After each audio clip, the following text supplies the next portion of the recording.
Tales of Terror and Mystery ***** Tales of Terror and Mystery by Sir Arthur Conan Doyle. Contents: Tales of Terror, The Horror of the Heights, The Leather Funnel, The New Catacomb, The Case of Lady Sunnox, The Terror of Blue John Gap, The Brazilian Cat. Tales of Mystery, The Lost Special, The Beetle Hunter, The Man with the Watches, The Japanned Box, The Black Doctor, The Jew's Breastplate. Tales of Terror, The Horror of the Heights. The idea that the extraordinary narrative which has been called the Joyce Armstrong fragment is an elaborate practical joke evolved by some unknown person, cursed by a perverted and sinister sense of humor, has now been abandoned by all who have examined the matter.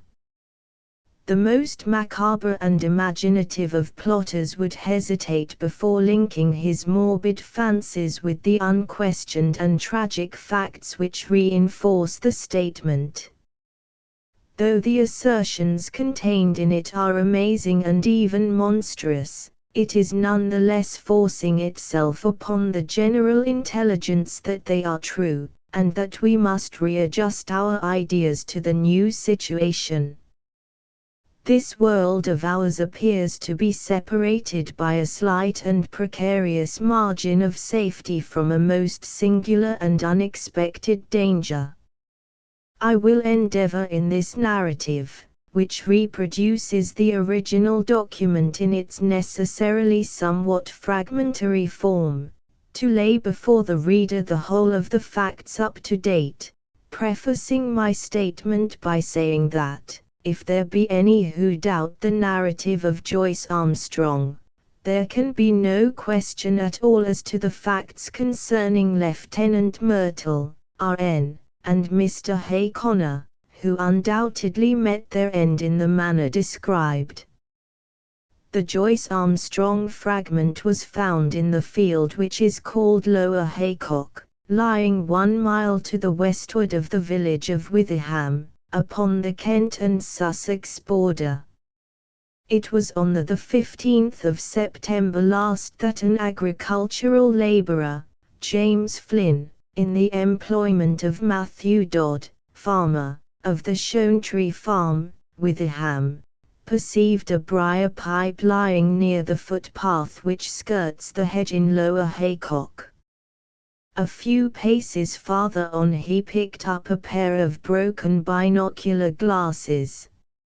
Finally, among some nettles in the ditch, he caught sight of a flat, canvas-backed book, which proved to be a notebook with detachable leaves, some of which had come loose and were fluttering along the base of the hedge. These he collected, but some, including the first, were never recovered, and leave a deplorable hiatus in this all-important statement.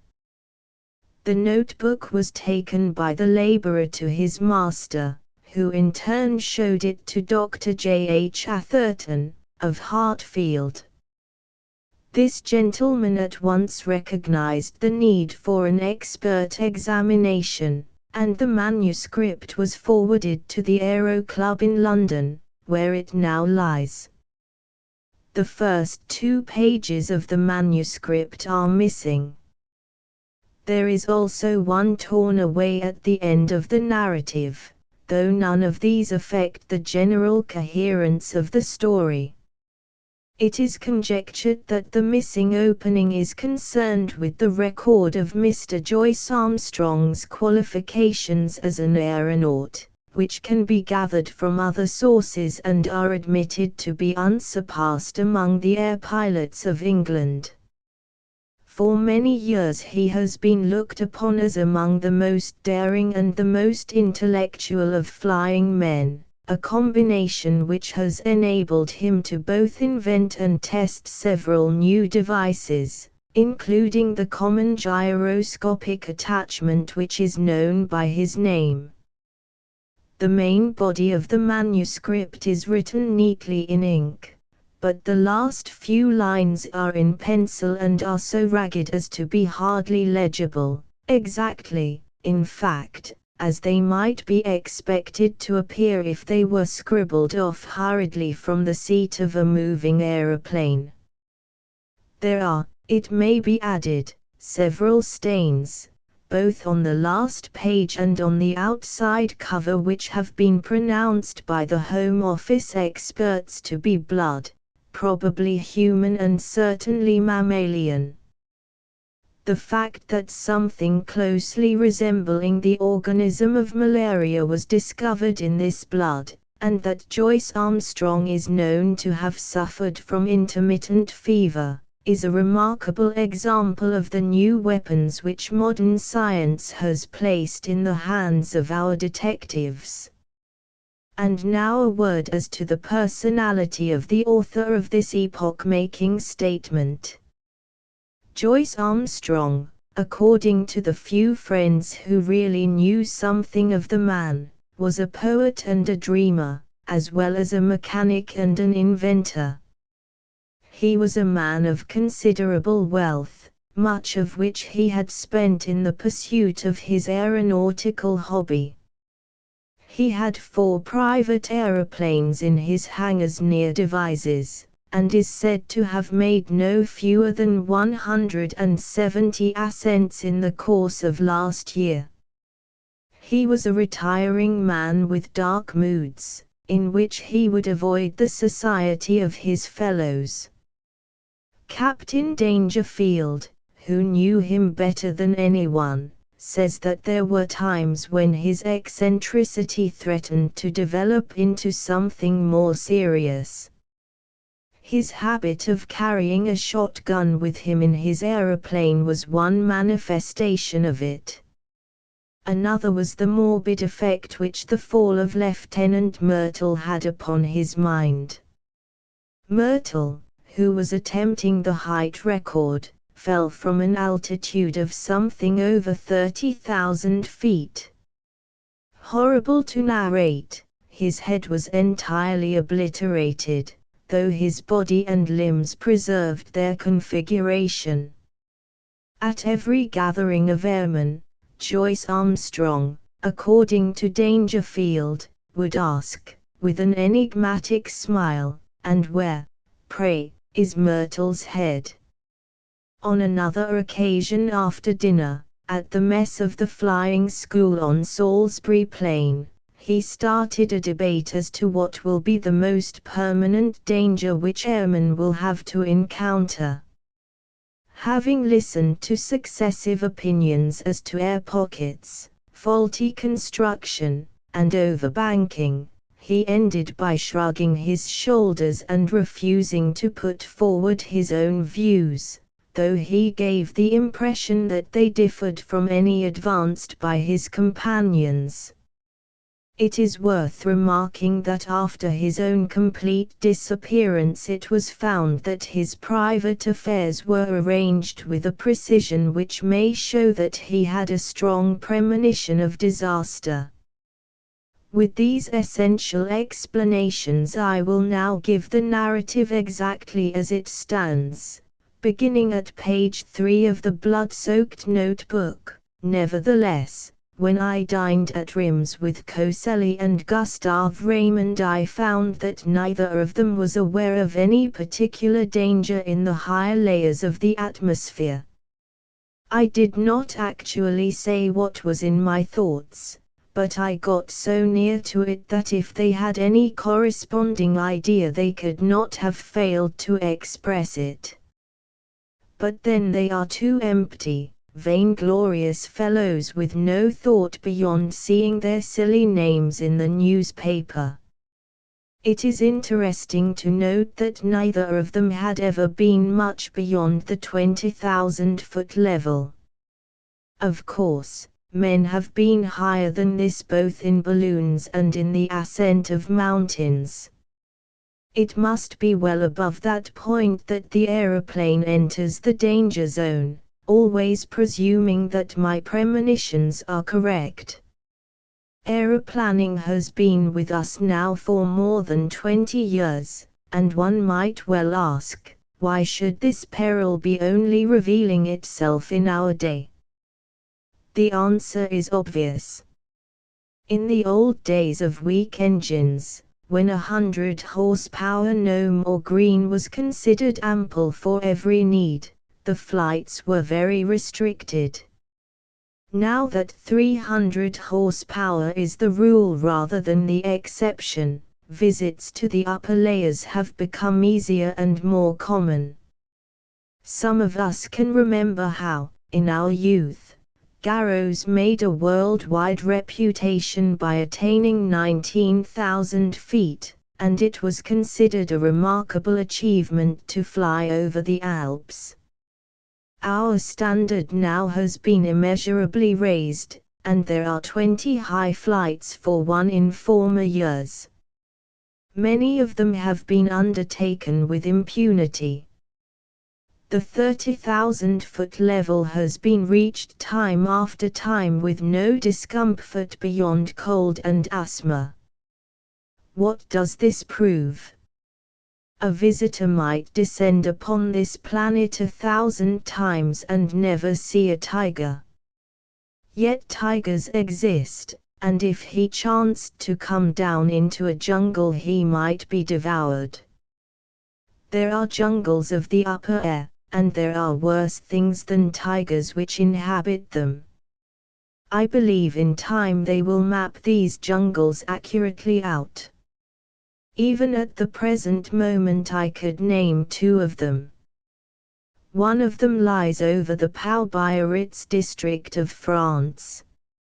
Another is just over my head as I write here in my house in Wiltshire. I rather think there is a third in the Homburg-Wiesbaden district. It was the disappearance of the airman that first set me thinking. Of course, everyone said that they had fallen into the sea, but that did not satisfy me at all. First, there was Verrier in France. His machine was found near Bayonne, but they never got his body.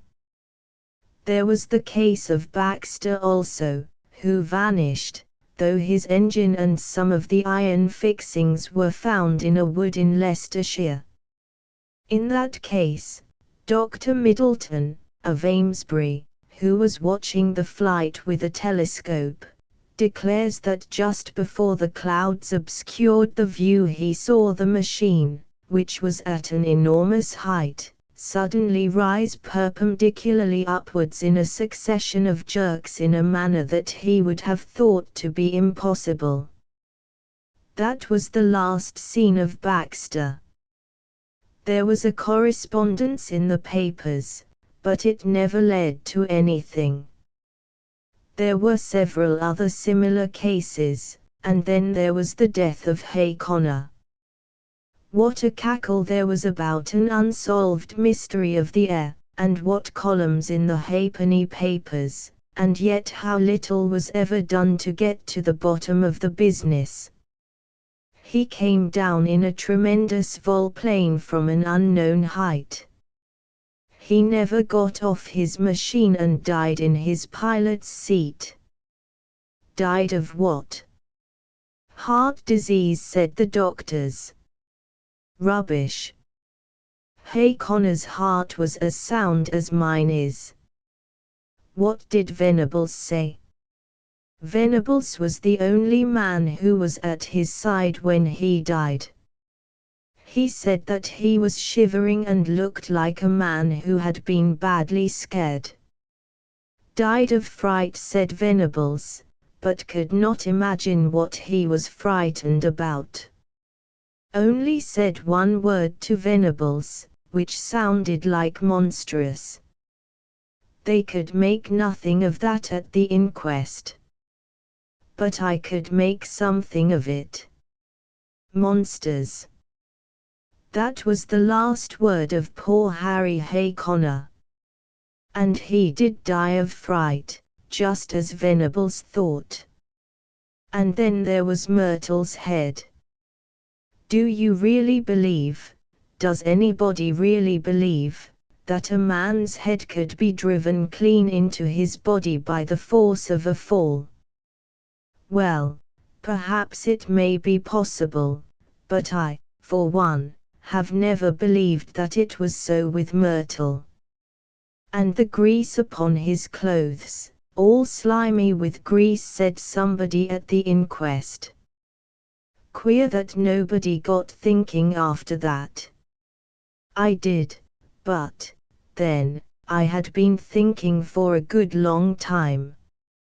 I've made 3 ascents, how Dangerfield used to chaff me about my shotgun, but I've never been high enough. Now, with this new, light Paul Verona machine and its 175 rober, I should easily touch the 30,000 tomorrow. I'll have a shot at the record.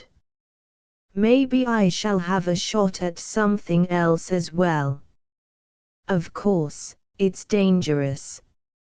If a fellow wants to avoid danger, he had best keep out of flying altogether and subside finally into flannel slippers and a dressing gown. But I'll visit the air jungle tomorrow, and if there's anything there I shall know it.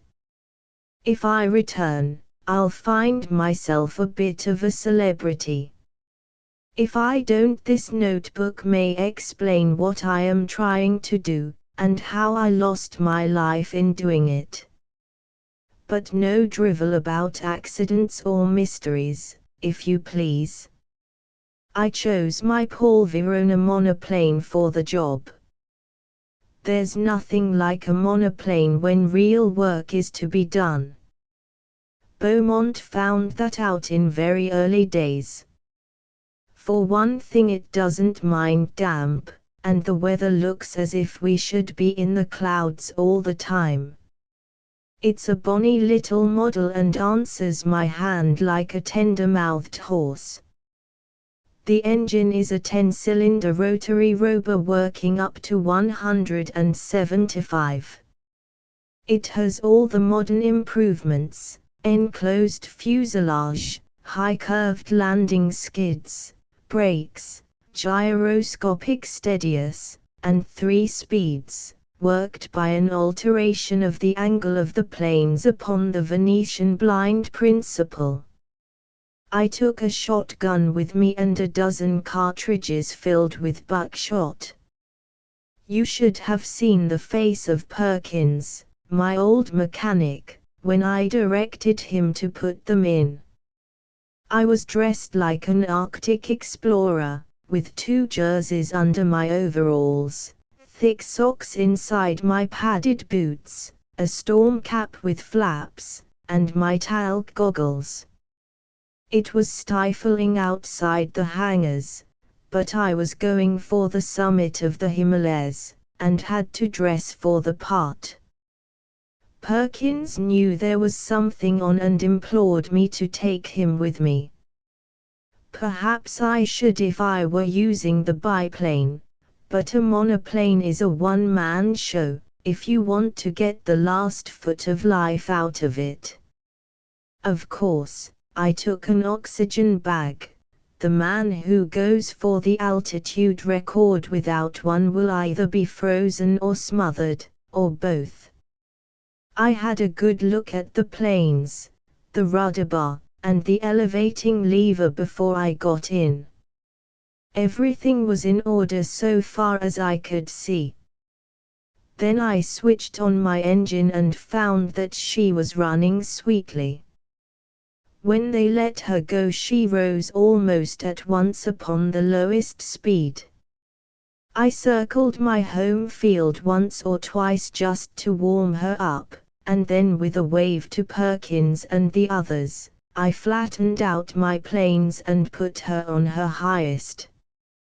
She skimmed like a swallow downwind for 8 or 10 miles until I turned her nose up a little and she began to climb in a great spiral for the cloud bank above me.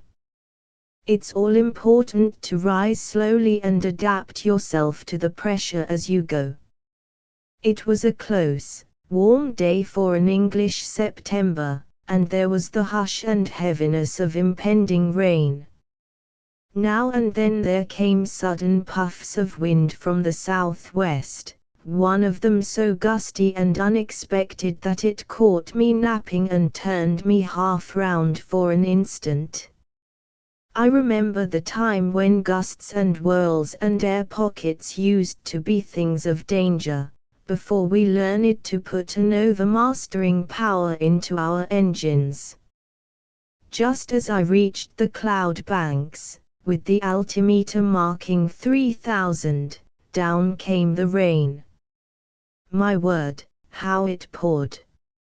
It drummed upon my wings and lashed against my face, blurring my glasses so that I could hardly see. I got down onto a low speed, for it was painful to travel against it.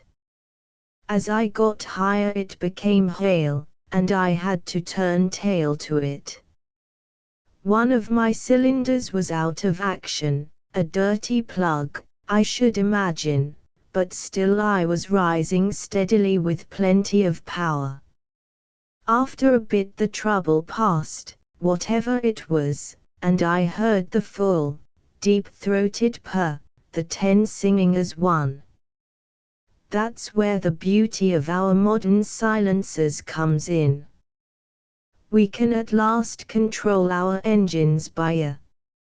How they squeal and squeak and sob when they are in trouble. All those cries for help were wasted in the old days, when every sound was swallowed up by the monstrous racket of the machine. If only the early aviators could come back to see the beauty and perfection of the mechanism which have been bought at the cost of their lives. About 9:30 I was nearing the clouds. Down below me, all blurred and shadowed with rain, lay the vast expanse of Salisbury Plain. Half a dozen flying machines were doing hackwork at the 1,000-foot level, looking like little black swallows against the green background. I dare say they were wondering what I was doing up in Cloudland. Suddenly a grey curtain drew across beneath me and the wet folds of vapours were swirling round my face. It was clammily cold and miserable. But I was above the hailstorm, and that was something gained. The cloud was as dark and thick as a London fog. In my anxiety to get clear, I cocked her nose up until the automatic alarm bell rang, and I actually began to slide backwards. My sopped and dripping wings had made me heavier than I thought, but presently I was in lighter cloud, and soon had cleared the first layer. There was a second, opal-colored and fleecy, at a great height above my head, a white, unbroken ceiling above, and a dark, unbroken floor below, with the monoplane laboring upwards upon a vast spiral between them. It is deadly lonely in these cloud spaces. Once a great flight of some small water birds went past me, flying very fast to the westwards. The quick whir of their wings and their musical cry were cheery to my ear. I fancy that they were teal, but I am a wretched zoologist. Now that we humans have become birds we must really learn to know our brethren by sight. The wind down beneath me whirled and swayed the broad cloud plain. Once a great eddy formed in it, a whirlpool of vapor, and through it, as down a funnel, I caught sight of the distant world. A large white biplane was passing at a vast depth beneath me. I fancy it was the morning mail service betwixt Bristol and London. Then the drift swirled inwards again and the great solitude was unbroken. Just after 10 I touched the lower edge of the upper cloud stratum.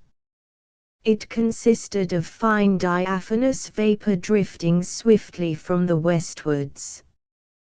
The wind had been steadily rising all this time, and it was now blowing a sharp breeze, 28 an hour by my gauge. Already it was very cold, though my altimeter only marked 9,000.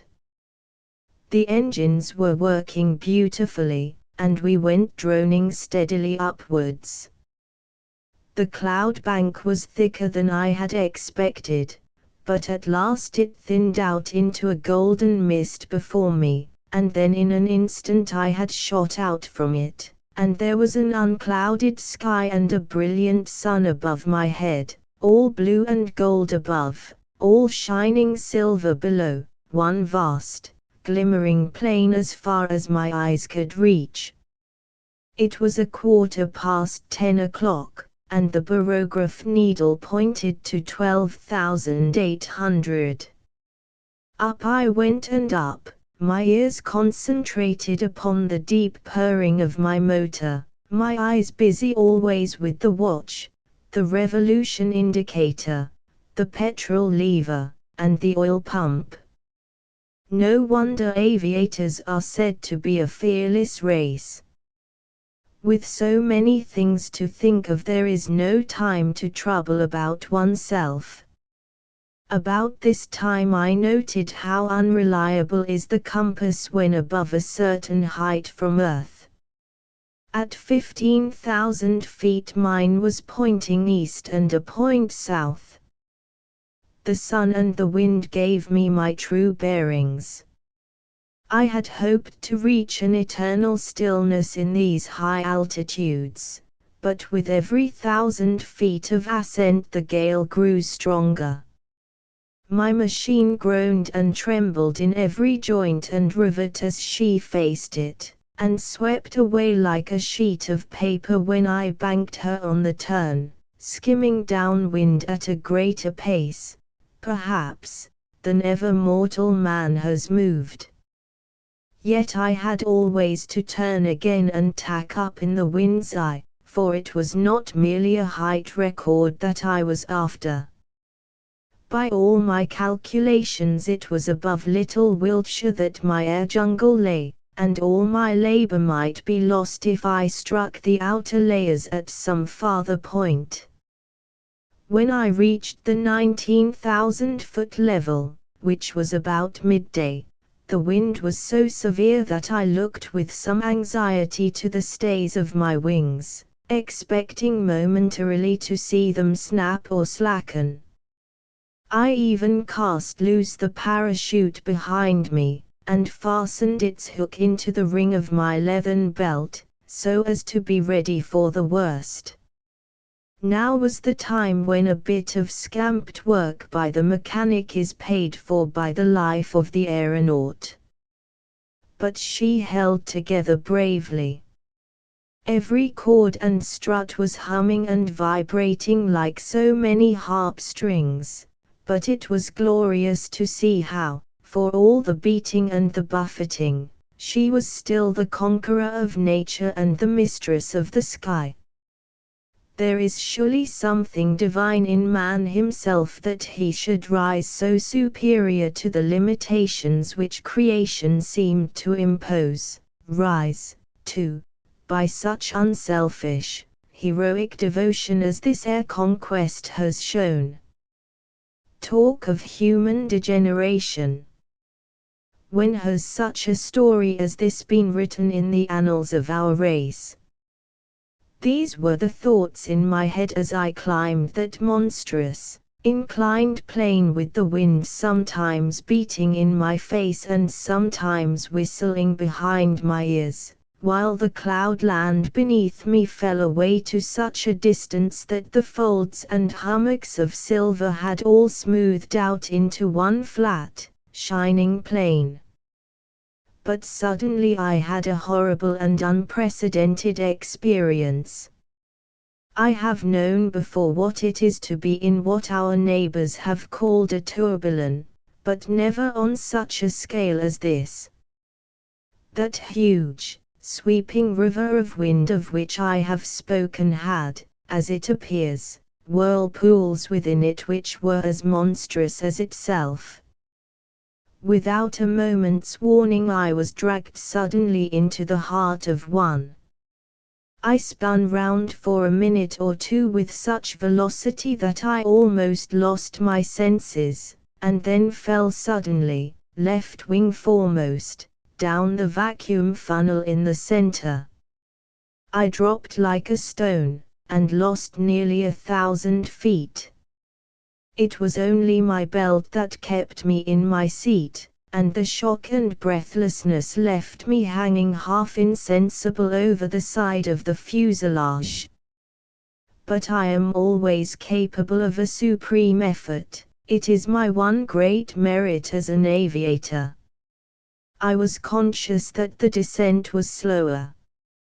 The whirlpool was a cone rather than a funnel, and I had come to the apex. With a terrific wrench, throwing my weight all to one side, I leveled my planes and brought her head away from the wind. In an instant I had shot out of the eddies and was skimming down the sky. Then, shaken but victorious, I turned her nose up and began once more my steady grind on the upward spiral. I took a large sweep to avoid the danger spot of the whirlpool, and soon I was safely above it. Just after 1 o'clock I was 21,000 feet above the sea level. To my great joy I had topped the gale, and with every 100 feet of ascent the air grew stiller. On the other hand, it was very cold, and I was conscious of that peculiar nausea which goes with rarefaction of the air. For the first time I unscrewed the mouth of my oxygen bag and took an occasional whiff of the glorious gas. I could feel it running like a cordial through my veins, and I was exhilarated almost to the point of drunkenness. I shouted and sang as I soared upwards into the cold, still outer world. It is very clear to me that the insensibility which came upon Glacier, and in a lesser degree upon Coxwell, when, in 1862, they ascended in a balloon to the height of 30,000 feet, was due to the extreme speed with which a perpendicular ascent is made. Doing it at an easy gradient and accustoming oneself to the lessened barometric pressure by slow degrees, there are no such dreadful symptoms. At the same great height I found that even without my oxygen inhaler I could breathe without undue distress. It was bitterly cold, however, and my thermometer was at 0 Fahrenheit. At 1:30 I was nearly 7 miles above the surface of the earth, and still ascending steadily. I found, however, that the rarefied air was giving markedly less support to my planes, and that my angle of ascent had to be considerably lowered in consequence. It was already clear that even with my light weight and strong engine power there was a point in front of me where I should be held. To make matters worse, one of my sparking plugs was in trouble again and there was intermittent misfiring in the engine. My heart was heavy with the fear of failure. It was about that time that I had a most extraordinary experience. Something whizzed past me in a trail of smoke and exploded with a loud, hissing sound, sending forth a cloud of steam. For the instant I could not imagine what had happened. Then I remembered that the earth is forever being bombarded by meteor stones, and would be hardly inhabitable were they not in nearly every case turned to vapor in the outer layers of the atmosphere. Here is a new danger for the high-altitude man, for 2 others passed me when I was nearing the 40,000-foot mark. I cannot doubt that at the edge of the Earth's envelope the risk would be a very real one. My barograph needle marked 41,300 when I became aware that I could go no farther. Physically, the strain was not as yet greater than I could bear, but my machine had reached its limit. The attenuated air gave no firm support to the wings, and the least tilt developed into side slip, while she seemed sluggish on her controls. Possibly, had the engine been at its best, another 1,000 feet might have been within our capacity, but it was still misfiring, and 2 out of the 10 cylinders appeared to be out of action. If I had not already reached the zone for which I was searching, then I should never see it upon this journey. But was it not possible that I had attained it? Soaring in circles like a monstrous hawk upon the 40,000-foot level, I let the monoplane guide herself, and with my Mannheim glass I made a careful observation of my surroundings. The heavens were perfectly clear, there was no indication of those dangers which I had imagined. I have said that I was soaring in circles. It struck me suddenly that I would do well to take a wider sweep and open up a new air tract. If the hunter entered an earth jungle, he would drive through it if he wished to find his game.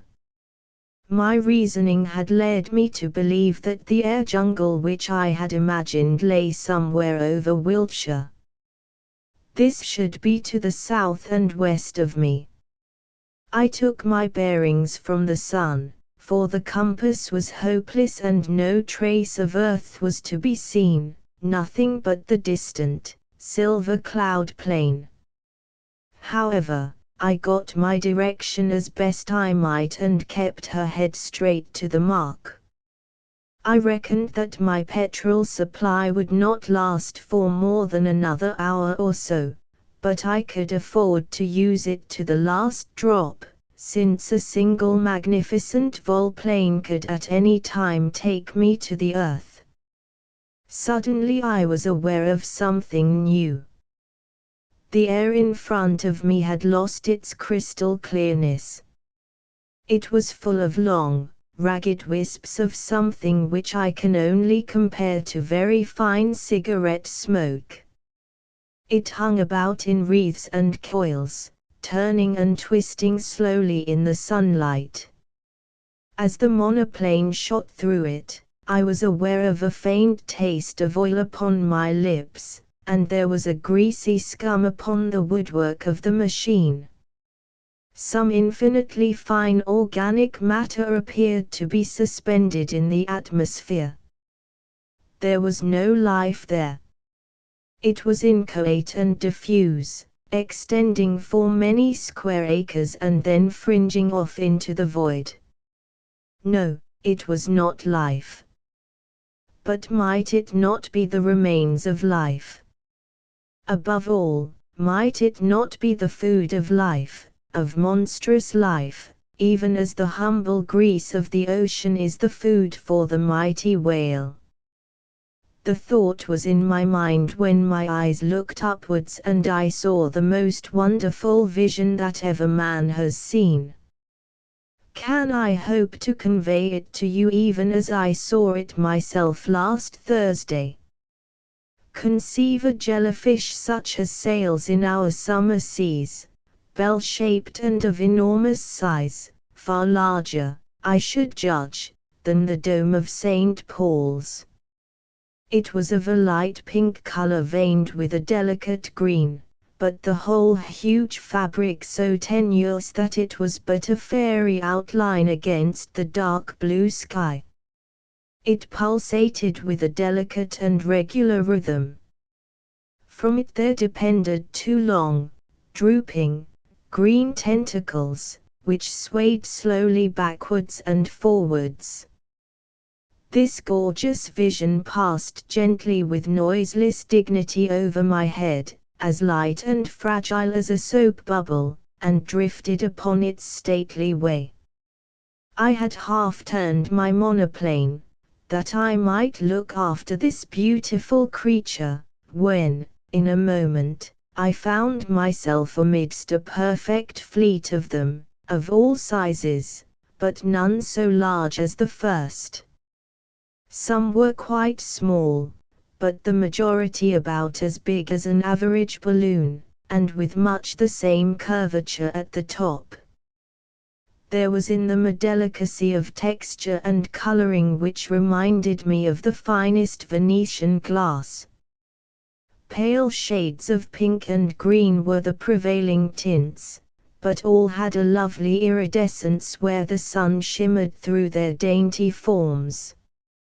Some hundreds of them drifted past me, a wonderful fairy squadron of strange unknown argosies of the sky, creatures whose forms and substance were so attuned to these pure heights that one could not conceive anything so delicate within actual sight or sound of earth. But soon my attention was drawn to a new phenomenon, the serpents of the outer air. These were long, thin, fantastic coils of vapor-like material, which turned and twisted with great speed, flying round and round at such a pace that the eyes could hardly follow them. Some of these ghost-like creatures were 20 or 30 feet long, but it was difficult to tell their girth, for their outline was so hazy that it seemed to fade away into the air around them. These air snakes were of a very light gray or smoke color, with some darker lines within, which gave the impression of a definite organism. One of them whisked past my very face, and I was conscious of a cold, clammy contact, but their composition was so unsubstantial that I could not connect them with any thought of physical danger, any more than the beautiful bell-like creatures which had preceded them. There was no more solidity in their frames than in the floating spume from a broken wave. But a more terrible experience was in store for me. Floating downwards from a great height there came a purplish patch of vapor, small as I saw it first, but rapidly enlarging as it approached me, until it appeared to be hundreds of square feet in size. Though fashioned of some transparent, jelly-like substance, it was none the less of much more definite outline and solid consistence than anything which I had seen before. There were more traces, too, of a physical organization, especially two vast, shadowy, circular plates upon either side, which may have been eyes, and a perfectly solid white projection between them which was as curved and cruel as the beak of a vulture. The whole aspect of this monster was formidable and threatening, and it kept changing its color from a very light mauve to a dark, angry purple so thick that it cast a shadow as it drifted between my monoplane and the sun. On the upper curve of its huge body there were three great projections which I can only describe as enormous bubbles, and I was convinced as I looked at them that they were charged with some extremely light gas which served to buoy up the misshapen and semi-solid mass in the rarefied air. The creature moved swiftly along, keeping pace easily with the monoplane, and for 20 miles or more it formed my horrible escort, hovering over me like a bird of prey which is waiting to pounce. Its method of progression, done so swiftly that it was not easy to follow, was to throw out a long, glutinous streamer in front of it, which in turn seemed to draw forward the rest of the writhing body. So elastic and gelatinous was it that never for 2 successive minutes was it the same shape, and yet each change made it more threatening and loathsome than the last. I knew that it meant mischief. Every purple flush of its hideous body told me so. The vague, goggling eyes which were turned always upon me were cold and merciless in their viscid hatred. I dipped the nose of my monoplane downwards to escape it. As I did so, as quick as a flash there shot out a long tentacle from this mass of floating blubber, and it fell as light and sinuous as a whiplash across the front of my machine. There was a loud hiss as it lay for a moment across the hot engine, and it whisked itself into the air again, while the huge, flat body drew itself together as if in sudden pain. I dipped to a vol peak, but again a tentacle fell over the monoplane and was shorn off by the propeller as easily as it might have cut through a smoke wreath. A long, gliding, sticky, serpent-like coil came from behind and caught me round the waist, dragging me out of the fuselage. I tore at it, my fingers sinking into the smooth, glue-like surface, and for an instant I disengaged myself, but only to be caught round the boot by another coil, which gave me a jerk that tilted me almost onto my back. As I fell over I blazed off both barrels of my gun, though, indeed, it was like attacking an elephant with a pea shooter to imagine that any human weapon could cripple that mighty bulk. And yet I aimed better than I knew, for, with a loud report, one of the great blisters upon the creature's back exploded with the puncture of the buckshot.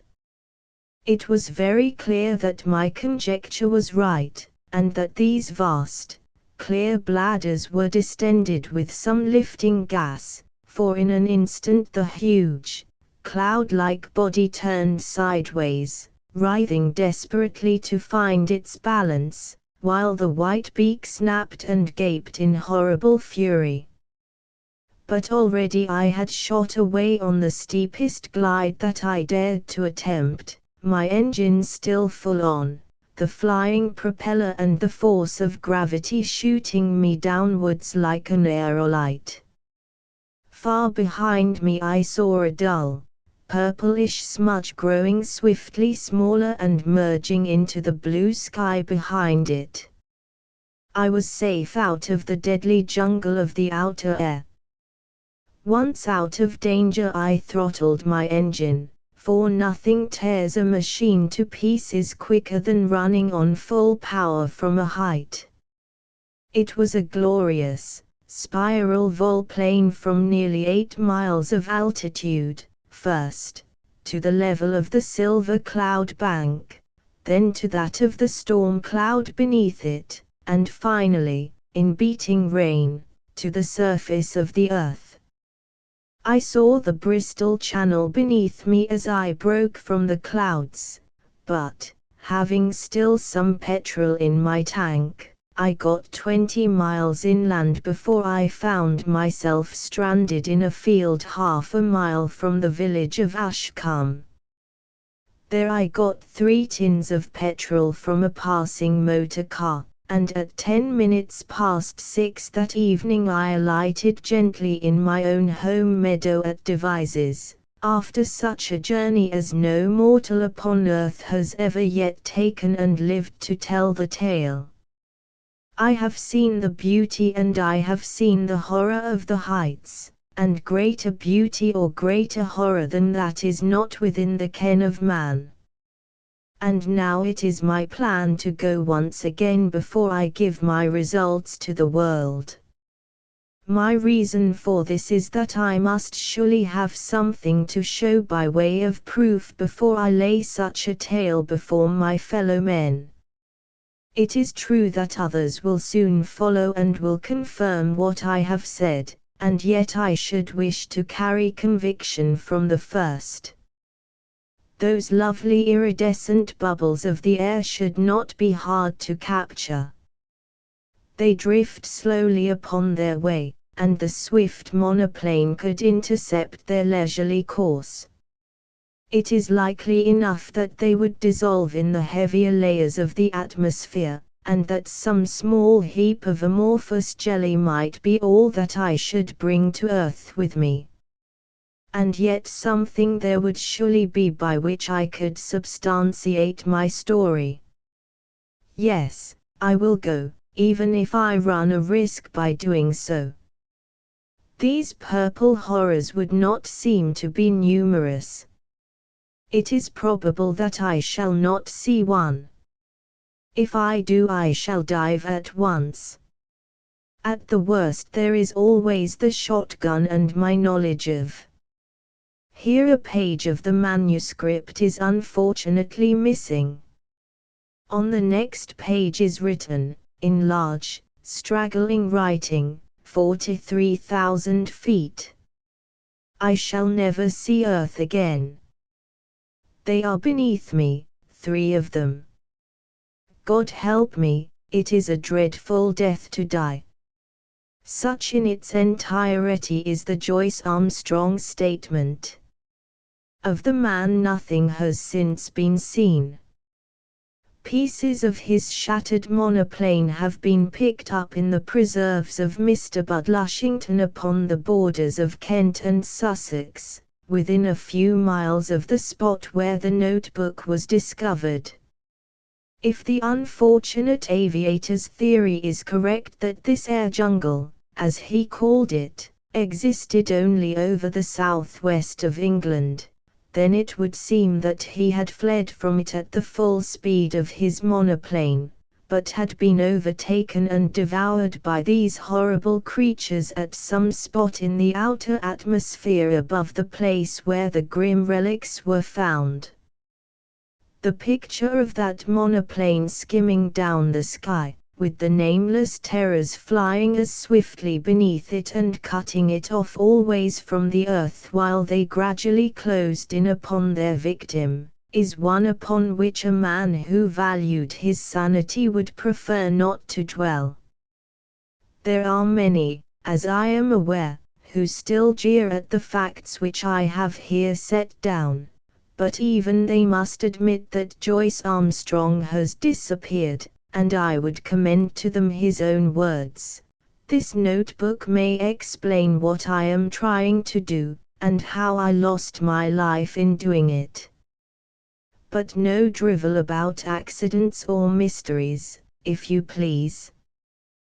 The leather funnel, my friend, Lionel Dacre, lived in the Avenue de Wagram, Paris. His house was that small one, with the iron railings and grass plot in front of it, on the left-hand side as you pass down from the Arc de Triomphe. I fancy that it had been there long before the avenue was constructed, for the grey tiles were stained with lichens, and the walls were mildewed and discoloured with age.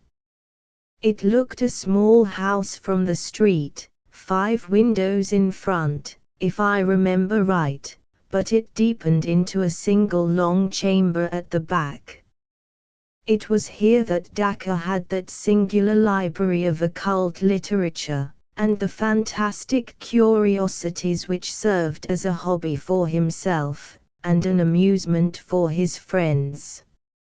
A wealthy man of refined and eccentric tastes, he had spent much of his life and fortune in gathering together what was said to be a unique private collection of Talmudic, Kabbalistic, and magical works, many of them of great rarity and value. His tastes leaned toward the marvelous and the monstrous, and I have heard that his experiments in the direction of the unknown have passed all the bounds of civilization and of decorum. To his English friends he never alluded to such matters, and took the tone of the student and virtuoso, but a Frenchman whose tastes were of the same nature has assured me that the worst excesses of the Black Mass have been perpetrated in that large and lofty hall, which is lined with the shelves of his books, and the cases of his museum. Dacre's appearance was enough to show that his deep interest in these psychic matters was intellectual rather than spiritual. There was no trace of asceticism upon his heavy face, but there was much mental force in his huge, dome-like skull, which curved upward from amongst his thinning locks, like a snow peak above its fringe of fir trees. His knowledge was greater than his wisdom, and his powers were far superior to his character.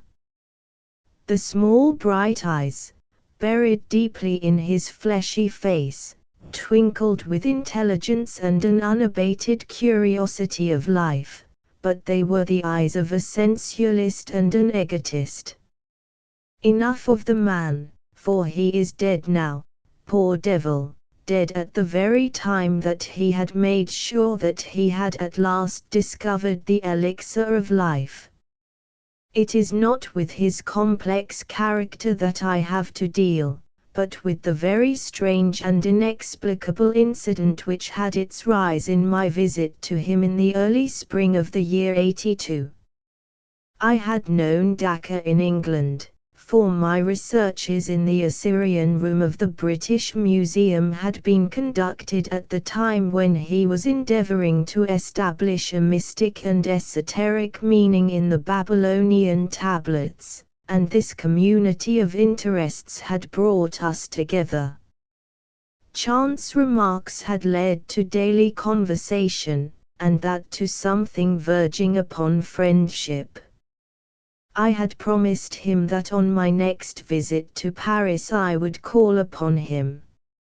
At the time when I was able to fulfill my compact I was living in a cottage at Fontainebleau, and as the evening trains were inconvenient, he asked me to spend the night in his house. "I have only that one spare couch," said he, pointing to a broad sofa in his large salon. "I hope that you will manage to be comfortable there." It was a singular bedroom, with its high walls of brown volumes, but there could be no more agreeable furniture to a bookworm like myself, and there is no scent so pleasant to my nostrils as that faint, subtle reek which comes from an ancient book. I assured him that I could desire no more charming chamber, and no more congenial surroundings. "If the fittings are neither convenient nor conventional, they are at least costly," said he, looking round at his shelves. "I have expended nearly $250,000 of money upon these objects which surround you. Books, weapons, gems, carvings, tapestries, images. There is hardly a thing here which has not its history, and it is generally one worth telling." He was seated as he spoke at one side of the open fireplace, and I at the other. His reading table was on his right, and the strong lamp above it ringed it with a very vivid circle of golden light. A half-rolled palimpsest lay in the center, and around it were many quaint articles of bric-a-brac. One of these was a large funnel, such as is used for filling wine casks. It appeared to be made of black wood, and to be rimmed with discolored brass. "That is a curious thing," I remarked. "What is the history of that?" "Ah," said he, "it is the very question which I have had occasion to ask myself. I would give a good deal to know." "Take it in your hands and examine it." I did so, and found that what I had imagined to be wood was in reality leather, though age had dried it into an extreme hardness. It was a large funnel, and might hold a quart when full. The brass rim encircled the wide end, but the narrow was also tipped with metal. "What do you make of it?" asked Dacre. I should imagine that it belonged to some vintner or maltster in the Middle Ages, said I. I have seen in England leathern drinking flagons of the 17th century, black jacks as they were called, which were of the same colour and hardness as this filler. I dare say the date would be about the same, said Dacre, and, no doubt, also, it was used for filling a vessel with liquid. If my suspicions are correct, however, it was a queer vintner who used it, and a very singular cask which was filled. Do you observe nothing strange at the spout end of the funnel? As I held it to the light, I observed that at a spot some 5 inches above the brass tip the narrow neck of the leather funnel was all haggled and scored, as if someone had notched it round with a blunt knife. Only at that point was there any roughening of the dead black surface. Someone has tried to cut off the neck. Would you call it a cut? It is torn and lacerated. It must have taken some strength to leave these marks on such tough material, whatever the instrument may have been. But what do you think of it? I can tell that you know more than you say. Dacre smiled, and his little eyes twinkled with knowledge. Have you included the psychology of dreams among your learned studies? He asked. I did not even know that there was such a psychology. My dear sir, that shelf above the gem case is filled with volumes, from Albertus Magnus onward, which deal with no other subject. It is a science in itself. A science of charlatans. The charlatan is always the pioneer. From the astrologer came the astronomer, from the alchemist the chemist, from the mesmerist the experimental psychologist. The quack of yesterday is the professor of tomorrow. Even such subtle and elusive things as dreams will in time be reduced to system and order. When that time comes, the researches of our friends on the bookshelf yonder will no longer be the amusement of the mystic, but the foundations of a science. Supposing that is so, what has the science of dreams to do with a large, black, brass-rimmed funnel? I will tell you. You know that I have an agent who is always on the lookout for rarities and curiosities for my collection. Some days ago he heard of a dealer upon one of the quays who had acquired some old rubbish found in a cupboard in an ancient house at the back of the Rue Mathurin, in the Quartier Latin. The dining room of this old house is decorated with a coat of arms, chevrons, and bars rouge upon a field argent, which prove, upon inquiry, to be the shield of Nicolas de la Reynie, a high official of King Louis XIV. There can be no doubt that the other articles in the cupboard date back to the early days of that king. The inference is, therefore, that they were all the property of this Nicolas de la Reynie, who was, as I understand, the gentleman specially concerned with the maintenance and execution of the draconic laws of that epoch. What then? I would ask you now to take the funnel into your hands once more and to examine the upper brass rim. Can you make out any lettering upon it? There were certainly some scratches upon it, almost obliterated by time. The general effect was of several letters, the last of which bore some resemblance to AB. You make it AB. Yes, I do. So do I. In fact, I have no doubt whatever that it is AB. But the nobleman you mentioned would have had R for his initial. Exactly. That's the beauty of it. He owned this curious object, and yet he had someone else's initials upon it. Why did he do this? I can't imagine, can you? Well, I might, perhaps, guess. Do you observe something drawn a little farther along the rim? I should say it was a crown. It is undoubtedly a crown, but if you examine it in a good light, you will convince yourself that it is not an ordinary crown. It is a heraldic crown, a badge of rank, and it consists of an alternation of 4 pearls and strawberry leaves, the proper badge of a marquise.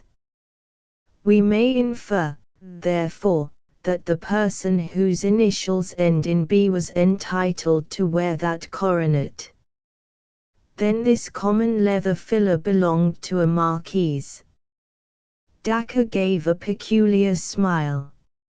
Or to some member of the family of a marquise, said he.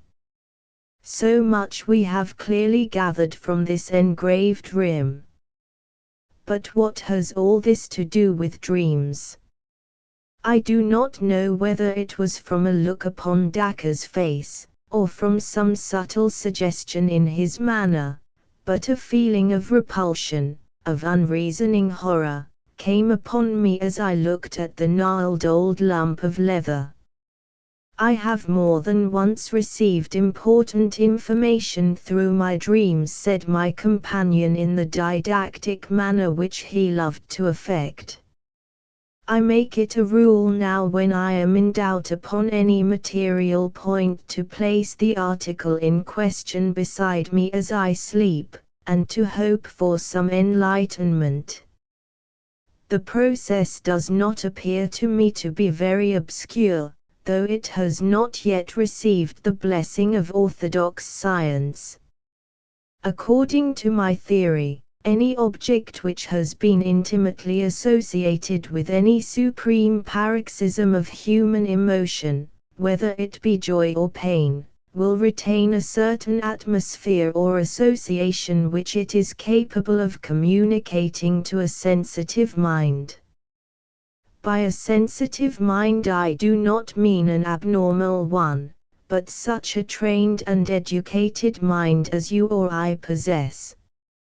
You mean, for example, that if I slept beside that old sword upon the wall, I might dream of some bloody incident in which that very sword took part.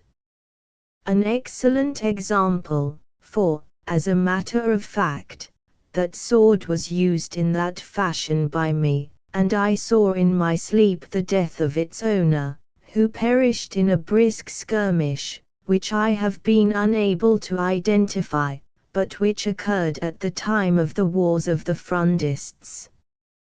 If you think of it, some of our popular observances show that the fact has already been recognized by our ancestors, although we, in our wisdom, have classed it among superstitions. For example, the placing of the bride's cake beneath the pillow in order that the sleeper may have pleasant dreams. That is one of several instances which you will find set forth in a small brochure which I am myself writing upon the subject. But to come back to the point, I slept one night with this funnel beside me, and I had a dream which certainly throws a curious light upon its use and origin. What did you dream? I dreamed, he paused, and an intent look of interest came over his massive face. By Jove, that's well thought of, said he. This really will be an exceedingly interesting experiment. You are yourself a psychic subject, with nerves which respond readily to any impression. I have never tested myself in that direction. Then we shall test you tonight. Might I ask you as a very great favor, when you occupy that couch tonight, to sleep with this old funnel placed by the side of your pillow? The request seemed to me a grotesque one, but I have myself, in my complex nature, a hunger after all which is bizarre and fantastic. I had not the faintest belief in Dacre's theory, nor any hopes for success in such an experiment, yet it amused me that the experiment should be made. Dacre, with great gravity, drew a small stand to the head of my settee, and placed the funnel upon it. Then, after a short conversation, he wished me good night and left me. I sat for some little time smoking by the smouldering fire, and turning over in my mind the curious incident which had occurred, and the strange experience which might lie before me. Skeptical as I was, there was something impressive in the assurance of Dacre's manner, and my extraordinary surroundings. The huge room with the strange and often sinister objects which were hung round it, struck solemnity into my soul. Finally I undressed, and turning out the lamp, I lay down. After long tossing I fell asleep. Let me try to describe as accurately as I can the scene which came to me in my dreams. It stands out now in my memory more clearly than anything which I have seen with my waking eyes. There was a room which bore the appearance of a vault. 4 spandrels from the corners ran up to join a sharp, cup-shaped roof. The architecture was rough, but very strong. It was evidently part of a great building. 3 men in black, with curious, top-heavy, black velvet hats, sat in a line upon a red-carpeted dais. Their faces were very solemn and sad. On the left stood 2 long-gowned men with portfolios in their hands, which seemed to be stuffed with papers. Upon the right, looking toward me, was a small woman with blonde hair and singular, light blue eyes, the eyes of a child. She was past her first youth, but could not yet be called middle-aged. Her figure was inclined to stoutness and her bearing was proud and confident. Her face was pale, but serene. It was a curious face, comely and yet feline, with a subtle suggestion of cruelty about the straight, strong little mouth and chubby jaw. She was draped in some sort of loose, white gown. Beside her stood a thin, eager priest, who whispered in her ear, and continually raised a crucifix before her eyes. She turned her head and looked fixedly past the crucifix at the 3 men in black, who were, I felt, her judges. As I gazed, the 3 men stood up and said something, but I could distinguish no words, though I was aware that it was the central one who was speaking. They then swept out of the room, followed by the 2 men with the papers. At the same instant several rough-looking fellows in stout jerkins came bustling in and removed first the red carpet, and then the boards which formed the dais, so as to entirely clear the room. When this screen was removed I saw some singular articles of furniture behind it. One looked like a bed with wooden rollers at each end, and a winch handle to regulate its length. Another was a wooden horse. There were several other curious objects, and a number of swinging cords which played over pulleys. It was not unlike a modern gymnasium. When the room had been cleared, there appeared a new figure upon the scene. This was a tall, thin person clad in black, with a gaunt and austere face. The aspect of the man made me shudder. His clothes were all shining with grease and mottled with stains. He bore himself with a slow and impressive dignity, as if he took command of all things from the instant of his entrance. In spite of his rude appearance and sordid dress, it was now his business, his room, his to command. He carried a coil of light ropes over his left forearm. The lady looked him up and down with a searching glance, but her expression was unchanged. It was confident, even defiant. But it was very different with the priest. His face was ghastly white, and I saw the moisture glisten and run on his high, sloping forehead. He threw up his hands in prayer and he stooped continually to mutter frantic words in the lady's ear. The man in black now advanced, and taking one of the cords from his left arm, he bound the woman's hands together. She held them meekly toward him as he did so. Then he took her arm with a rough grip and led her toward the wooden horse, which was little higher than her waist. Onto this she was lifted and laid, with her back upon it, and her face to the ceiling, while the priest, quivering with horror, had rushed out of the room. The woman's lips were moving rapidly, and though I could hear nothing, I knew that she was praying.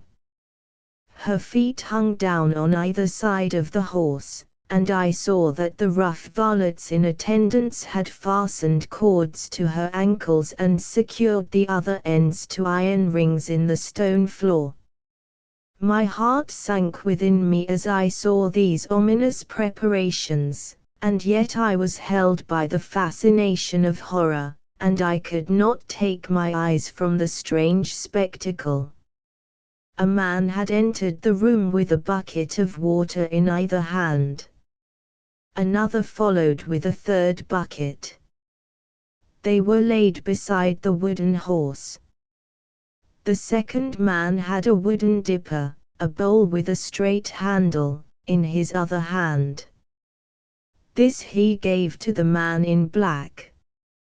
At the same moment one of the varlets approached with a dark object in his hand, which even in my dream filled me with a vague feeling of familiarity.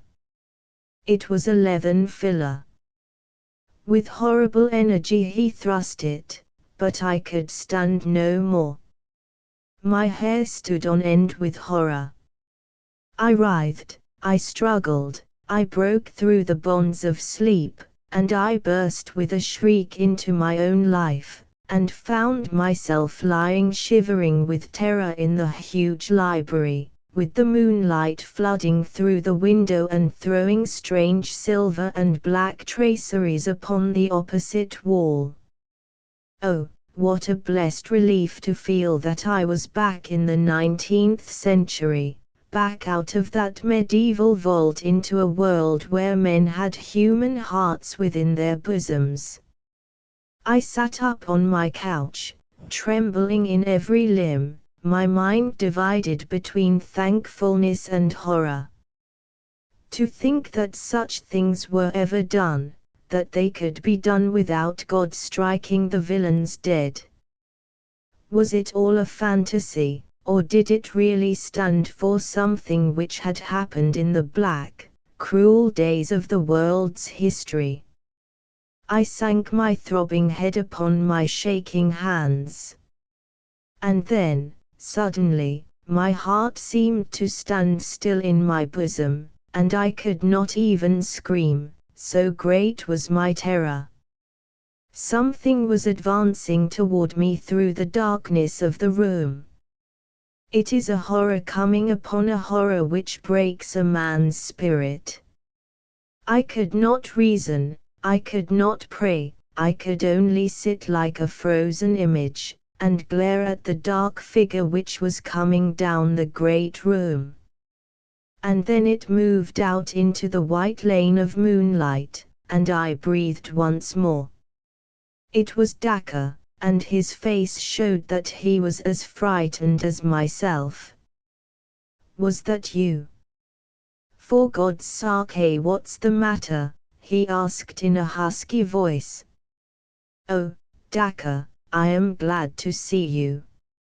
I have been down into hell. It was dreadful." "Then it was you who screamed?" "I dare say it was. It rang through the house. The servants are all terrified." He struck a match and lit the lamp. "I think we may get the fire to burn up again," he added, throwing some logs upon the embers. "Good God, my dear chap, how white you are!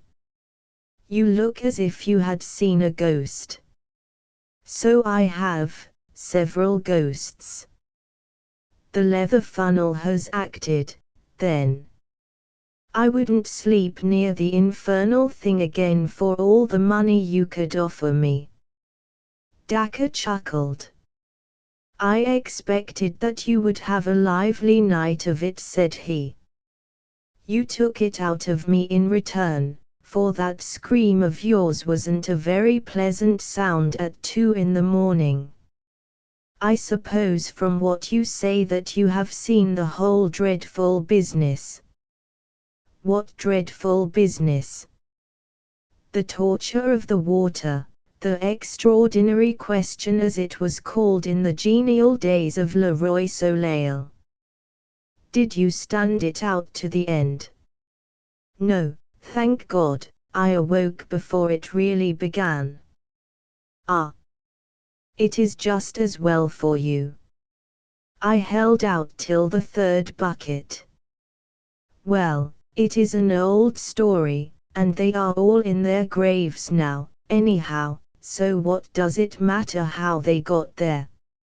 I suppose that you have no idea what it was that you have seen." "The torture of some criminal." "She must have been a terrible malefactor indeed if her crimes are in proportion to her penalty." "Well, we have that small consolation," said Dacre, wrapping his dressing gown round him and crouching closer to the fire. "They were in proportion to her penalty. That is to say, if I am correct in the lady's identity." "How could you possibly know her identity?" For answer Dacre took down an old vellum-covered volume from the shelf. "Just listen to this," said he. "It is in the French of the 17th century, but I will give a rough translation as I go. You will judge for yourself whether I have solved the riddle or not. The prisoner was brought before the Grand Chambers and Tonnelles of Parliament, sitting as a court of justice, charged with the murder of Master Dreux d'Aubray, her father, and of her 2 brothers, Millimeter d'Aubray, one being civil lieutenant, and the other a councillor of Parliament.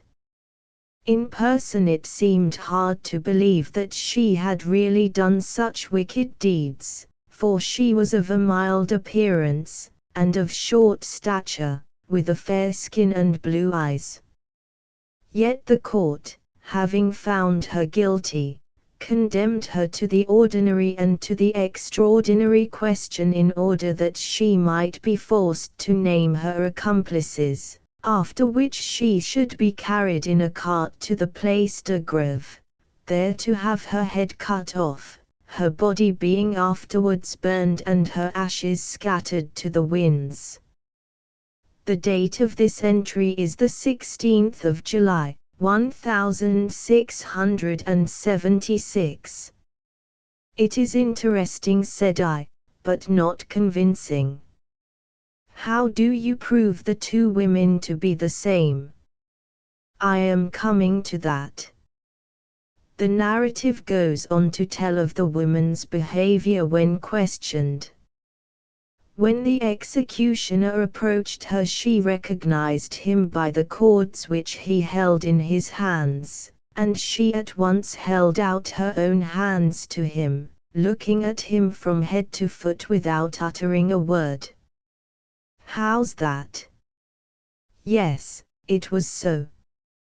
She gazed without wincing upon the wooden horse and rings which had twisted so many limbs and caused so many shrieks of agony. When her eyes fell upon the 3 pails of water, which were all ready for her, she said with a smile, "All that water must have been brought here for the purpose of drowning me, monsieur. You have no idea, I trust, of making a person of my small stature swallow it all. Shall I read the details of the torture?" "No, for heaven's sake, don't. Here is a sentence which must surely show you that what is here recorded is the very scene which you have gazed upon tonight." The good Abbé Pirot, unable to contemplate the agonies which were suffered by his penitent, had hurried from the room. "Does that convince you?" "It does entirely. There can be no question that it is indeed the same event. But who, then, is this lady whose appearance was so attractive and whose end was so horrible?" For answer Dacre came across to me, and placed the small lamp upon the table which stood by my bed. Lifting up the ill-omened filler, he turned the brass rim so that the light fell full upon it. Seen in this way, the engraving seemed clearer than on the night before. "We have already agreed that this is the badge of a marquise or of a marquise," said he. "We have also settled that the last letter is B. It is undoubtedly so. I now suggest to you that the other letters from left to right are M, M, a small d, a small d, and then the final B. Yes, I am sure that you are right. I can make out the 2 small ds quite plainly.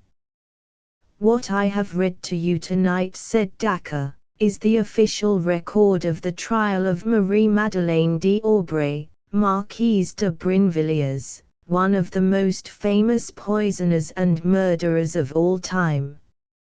I sat in silence, overwhelmed at the extraordinary nature of the incident, and at the completeness of the proof with which Dacre had exposed its real meaning.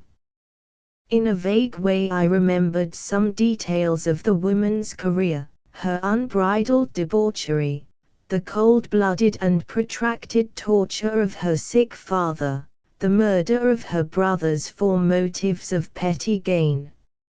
I recollected also that the bravery of her end had done something to atone for the horror of her life, and that all Paris had sympathized with her last moments, and blessed her as a martyr within a few days of the time when they had cursed her as a murderess. One objection, and one only, occurred to my mind.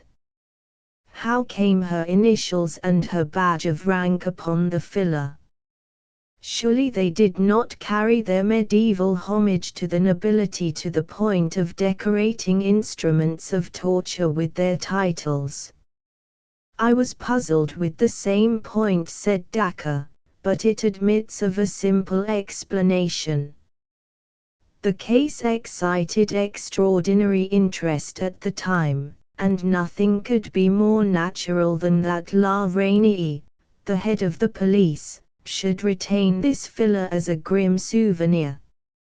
It was not often that a Marchioness of France underwent the extraordinary question. That he should engrave her initials upon it for the information of others was surely a very ordinary proceeding upon his part. "And this?" I asked, pointing to the marks upon the leathern neck. "She was a cruel tigress," said Dacre, as he turned away. "I think it is evident that like other tigresses her teeth were both strong and sharp." "The new catacomb, look here," Burger said. "Kennedy, I do wish that you would confide in me." The two famous students of Roman remains sat together in Kennedy's comfortable room overlooking the Corso. The night was cold, and they had both pulled up their chairs to the unsatisfactory Italian stove which threw out a zone of stuffiness rather than of warmth. Outside under the bright winter stars lay the modern Rome, the long, double chain of the electric lamps, the brilliantly lighted cafes, the rushing carriages, and the dense throng upon the footpaths. But inside, in the sumptuous chamber of the rich young English archaeologist, there was only old Rome to be seen. Cracked and time-worn friezes hung upon the walls, grey old busts of senators and soldiers with their fighting heads and their hard, cruel faces peered out from the corners. On the centre table, amidst a litter of inscriptions, fragments, and ornaments, there stood the famous reconstruction by Kennedy of the Baths of Caracalla, which excited such interest and admiration when it was exhibited in Berlin. Amphorae hung from the ceiling, and a litter of curiosities strewed the rich red Turkey carpet. And of them all there was not one which was not of the most unimpeachable authenticity, and of the utmost rarity and value, for Kennedy, though little more than 30, had a European reputation in this particular branch of research, and was, moreover, provided with that long purse which either proves to be a fatal handicap to the student's energies, or, if his mind is still true to its purpose, gives him an enormous advantage in the race for fame. Kennedy had often been seduced by whim and pleasure from his studies, but his mind was an incisive one, capable of long and concentrated efforts which ended in sharp reactions of sensuous languor. His handsome face, with its high, white forehead, its aggressive nose, and its somewhat loose and sensual mouth, was a fair index of the compromise between strength and weakness in his nature. Of a very different type was his companion, Julius Burger.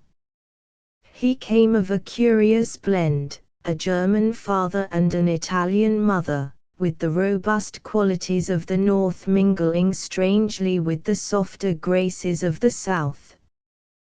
Blue Teutonic eyes lightened his sun-browned face, and above them rose a square, massive forehead, with a fringe of close yellow curls lying round it.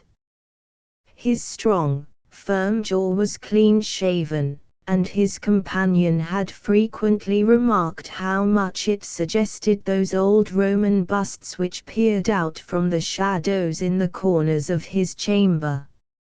Under its bluff German strength there lay always a suggestion of Italian subtlety, but the smile was so honest, and the eyes so frank, that one understood that this was only an indication of his ancestry, with no actual bearing upon his character.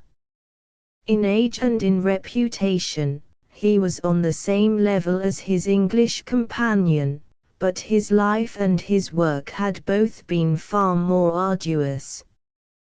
12 years before, he had come as a poor student to Rome, and had lived ever since upon some small endowment for research which had been awarded to him by the University of Bonn. Painfully, slowly, and doggedly, with extraordinary tenacity and single-mindedness, he had climbed from rung to rung of the ladder of fame, until now he was a member of the Berlin Academy, and there was every reason to believe that he would shortly be promoted to the chair of the greatest of German universities. But the singleness of purpose which had brought him to the same high level as the rich and brilliant Englishman, had caused him in everything outside their work to stand infinitely below him. He had never found a pause in his studies in which to cultivate the social graces. It was only when he spoke of his own subject that his face was filled with life and soul. At other times he was silent and embarrassed, too conscious of his own limitations in larger subjects, and impatient of that small talk which is the conventional refuge of those who have no thoughts to express. And yet for some years there had been an acquaintanceship which appeared to be slowly ripening into a friendship between these two very different rivals. The base and origin of this lay in the fact that in their own studies each was the only one of the younger men who had knowledge and enthusiasm enough to properly appreciate the other. Their common interests and pursuits had brought them together, and each had been attracted by the other's knowledge. And then gradually something had been added to this. Kennedy had been amused by the frankness and simplicity of his rival, while Berger in turn had been fascinated by the brilliancy and vivacity which had made Kennedy such a favorite in Roman society. I say had because just at the moment the young Englishman was somewhat under a cloud. A love affair, the details of which had never quite come out, had indicated a heartlessness and callousness upon his part which shocked many of his friends.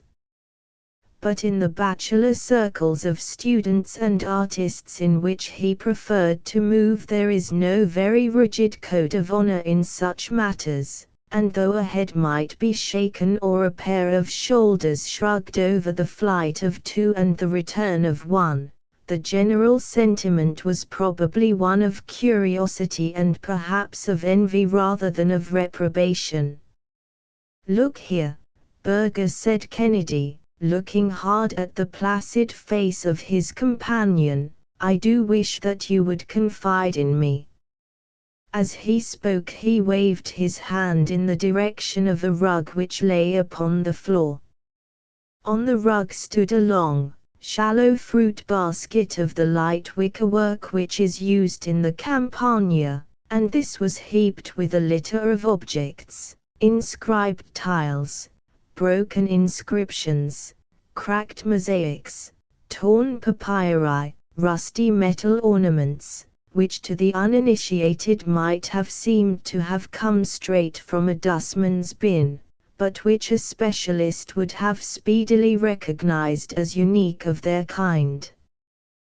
The pile of odds and ends in the flat wickerwork basket supplied exactly one of those missing links of social development which are of such interest to the student. It was the German who had brought them in, and the Englishman's eyes were hungry as he looked at them. "I won't interfere with your treasure trove, but I should very much like to hear about it," he continued, while Berger very deliberately lit a cigar. "It is evidently a discovery of the first importance. These inscriptions will make a sensation throughout Europe." "For every one here there are a million there," said the German. "There are so many that a dozen savants might spend a lifetime over them, and build up a reputation as solid as the castle of St. Angelo." Kennedy sat thinking with his fine forehead wrinkled and his fingers playing with his long, fair moustache. You have given yourself away, Berger, said he at last. Your words can only apply to one thing. You have discovered a new catacomb. I had no doubt that you had already come to that conclusion from an examination of these objects. Well, they certainly appeared to indicate it, but your last remarks make it certain. There is no place except a catacomb which could contain so vast a store of relics as you describe. Quite so. There is no mystery about that. I have discovered a new catacomb. Where? Ah, that is my secret, my dear Kennedy. Suffice it that it is so situated that there is not one chance in a million of anyone else coming upon it. Its date is different from that of any known catacomb, and it has been reserved for the burial of the highest Christians, so that the remains and the relics are quite different from anything which has ever been seen before.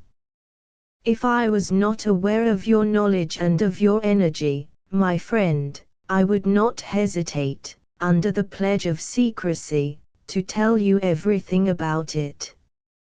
But as it is, I think that I must certainly prepare my own report of the matter before I expose myself to such formidable competition. Kennedy loved his subject with a love which was almost a mania, a love which held him true to it, amidst all the distractions which come to a wealthy and dissipated young man. He had ambition, but his ambition was secondary to his mere abstract joy and interest in everything which concerned the old life and history of the city. He yearned to see this new underworld which his companion had discovered. "Look here, Berger," said he, earnestly, "I assure you that you can trust me most implicitly in the matter. Nothing would induce me to put pen to paper about anything which I see until I have your express permission. I quite understand your feeling and I think it is most natural, but you have really nothing whatever to fear from me. On the other hand, if you don't tell me, I shall make a systematic search, and I shall most certainly discover it. In that case, of course, I should make what use I liked of it, since I should be under no obligation to you." Berger smiled thoughtfully over his cigar. "I have noticed, friend Kennedy," said he, "that when I want information over any point you are not always so ready to supply it. When did you ever ask me anything that I did not tell you? You remember, for example, my giving you the material for your paper about the Temple of the Vestals. Ah, well, that was not a matter of much importance. If I were to question you upon some intimate thing, would you give me an answer, I wonder? This new catacomb is a very intimate thing to me, and I should certainly expect some sign of confidence in return." "What you are driving at I cannot imagine," said the Englishman, "but if you mean that you will answer my question about the catacomb if I answer any question which you may put to me, I can assure you that I will certainly do so." "Well, then," said Berger, leaning luxuriously back in his settee, and puffing a blue tree of cigar smoke into the air, "tell me all about your relations with Miss Mary Saunderson." Kennedy sprang up in his chair and glared angrily at his impassive companion. "What the devil do you mean?" he cried. "What sort of a question is this? You may mean it as a joke, but you never made a worse one." "No, I don't mean it as a joke," said Berger, simply. I am really rather interested in the details of the matter. I don't know much about the world and women and social life and that sort of thing, and such an incident has the fascination of the unknown for me. I know you, and I knew her by sight. I had even spoken to her once or twice. I should very much like to hear from your own lips exactly what it was which occurred between you. I won't tell you a word. That's all right. It was only my whim to see if you would give up a secret as easily as you expected me to give up my secret of the new catacomb. You wouldn't, and I didn't expect you to. But why should you expect otherwise of me? There's St. John's clock striking 10. It is quite time that I was going home. No, wait a bit, Berger said Kennedy. This is really a ridiculous caprice of yours to wish to know about an old love affair which has burned out months ago. You know we look upon a man who kisses and tells as the greatest coward and villain possible. Certainly, said the German, gathering up his basket of curiosities. When he tells anything about a girl which is previously unknown, he must be so. But in this case, as you must be aware, it was a public matter which was the common talk of Rome, so that you are not really doing Miss Mary Saunderson any injury by discussing her case with me. But still, I respect your scruples, and so good night. Wait a bit, Berger said Kennedy, laying his hand upon the other's arm. I am very keen upon this catacomb business, and I can't let it drop quite so easily. Would you mind asking me something else in return, something not quite so eccentric this time? No, no, you have refused, and there is an end of it, said Berger, with his basket on his arm. No doubt you are quite right not to answer, and no doubt I am quite right also, and so again, my dear Kennedy, good night. The Englishman watched Berger cross the room, and he had his hand on the handle of the door before his host sprang up with the air of a man who is making the best of that which cannot be helped. Hold on, old fellow, said he, I think you are behaving in a most ridiculous fashion, but still, if this is your condition, I suppose that I must submit to it. I hate saying anything about a girl, but, as you say, it is all over Rome, and I don't suppose I can tell you anything which you do not know already. What was it you wanted to know? The German came back to the stove, and, laying down his basket, he sank into his chair once more. May I have another cigar? Said he. Thank you very much. I never smoke when I work, but I enjoy a chat much more when I am under the influence of tobacco. Now, as regards this young lady, with whom you had this little adventure. What in the world has become of her? She is at home with her own people. Oh, really, in England? Yes. What part of England? London? No, Twickenham. You must excuse my curiosity, my dear Kennedy, and you must put it down to my ignorance of the world. No doubt it is quite a simple thing to persuade a young lady to go off with you for 3 weeks or so, and then to hand her over to her own family at, what did you call the place? Twickenham. Quite so, at Twickenham. but it is something so entirely outside my own experience that I cannot even imagine how you set about it. For example, if you had loved this girl, your love could hardly disappear in 3 weeks, so I presume that you could not have loved her at all.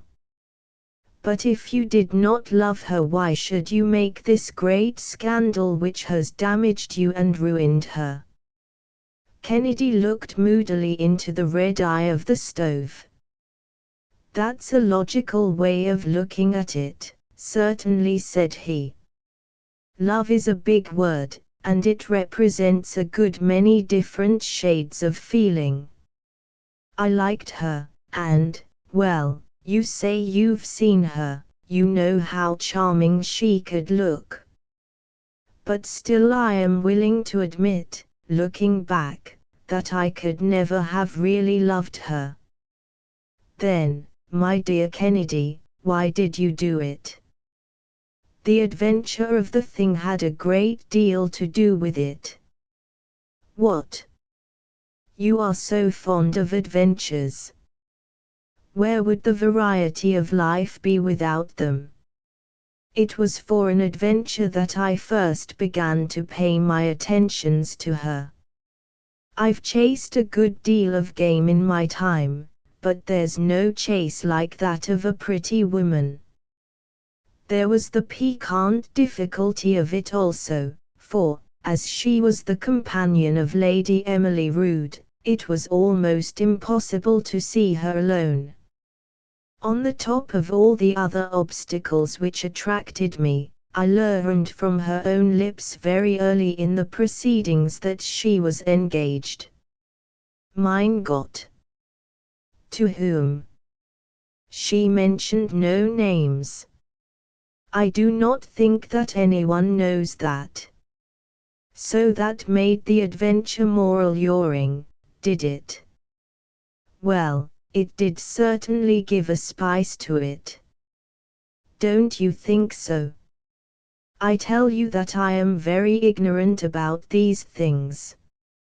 My dear fellow, you can remember that the apple you stole from your neighbor's tree was always sweeter than that which fell from your own.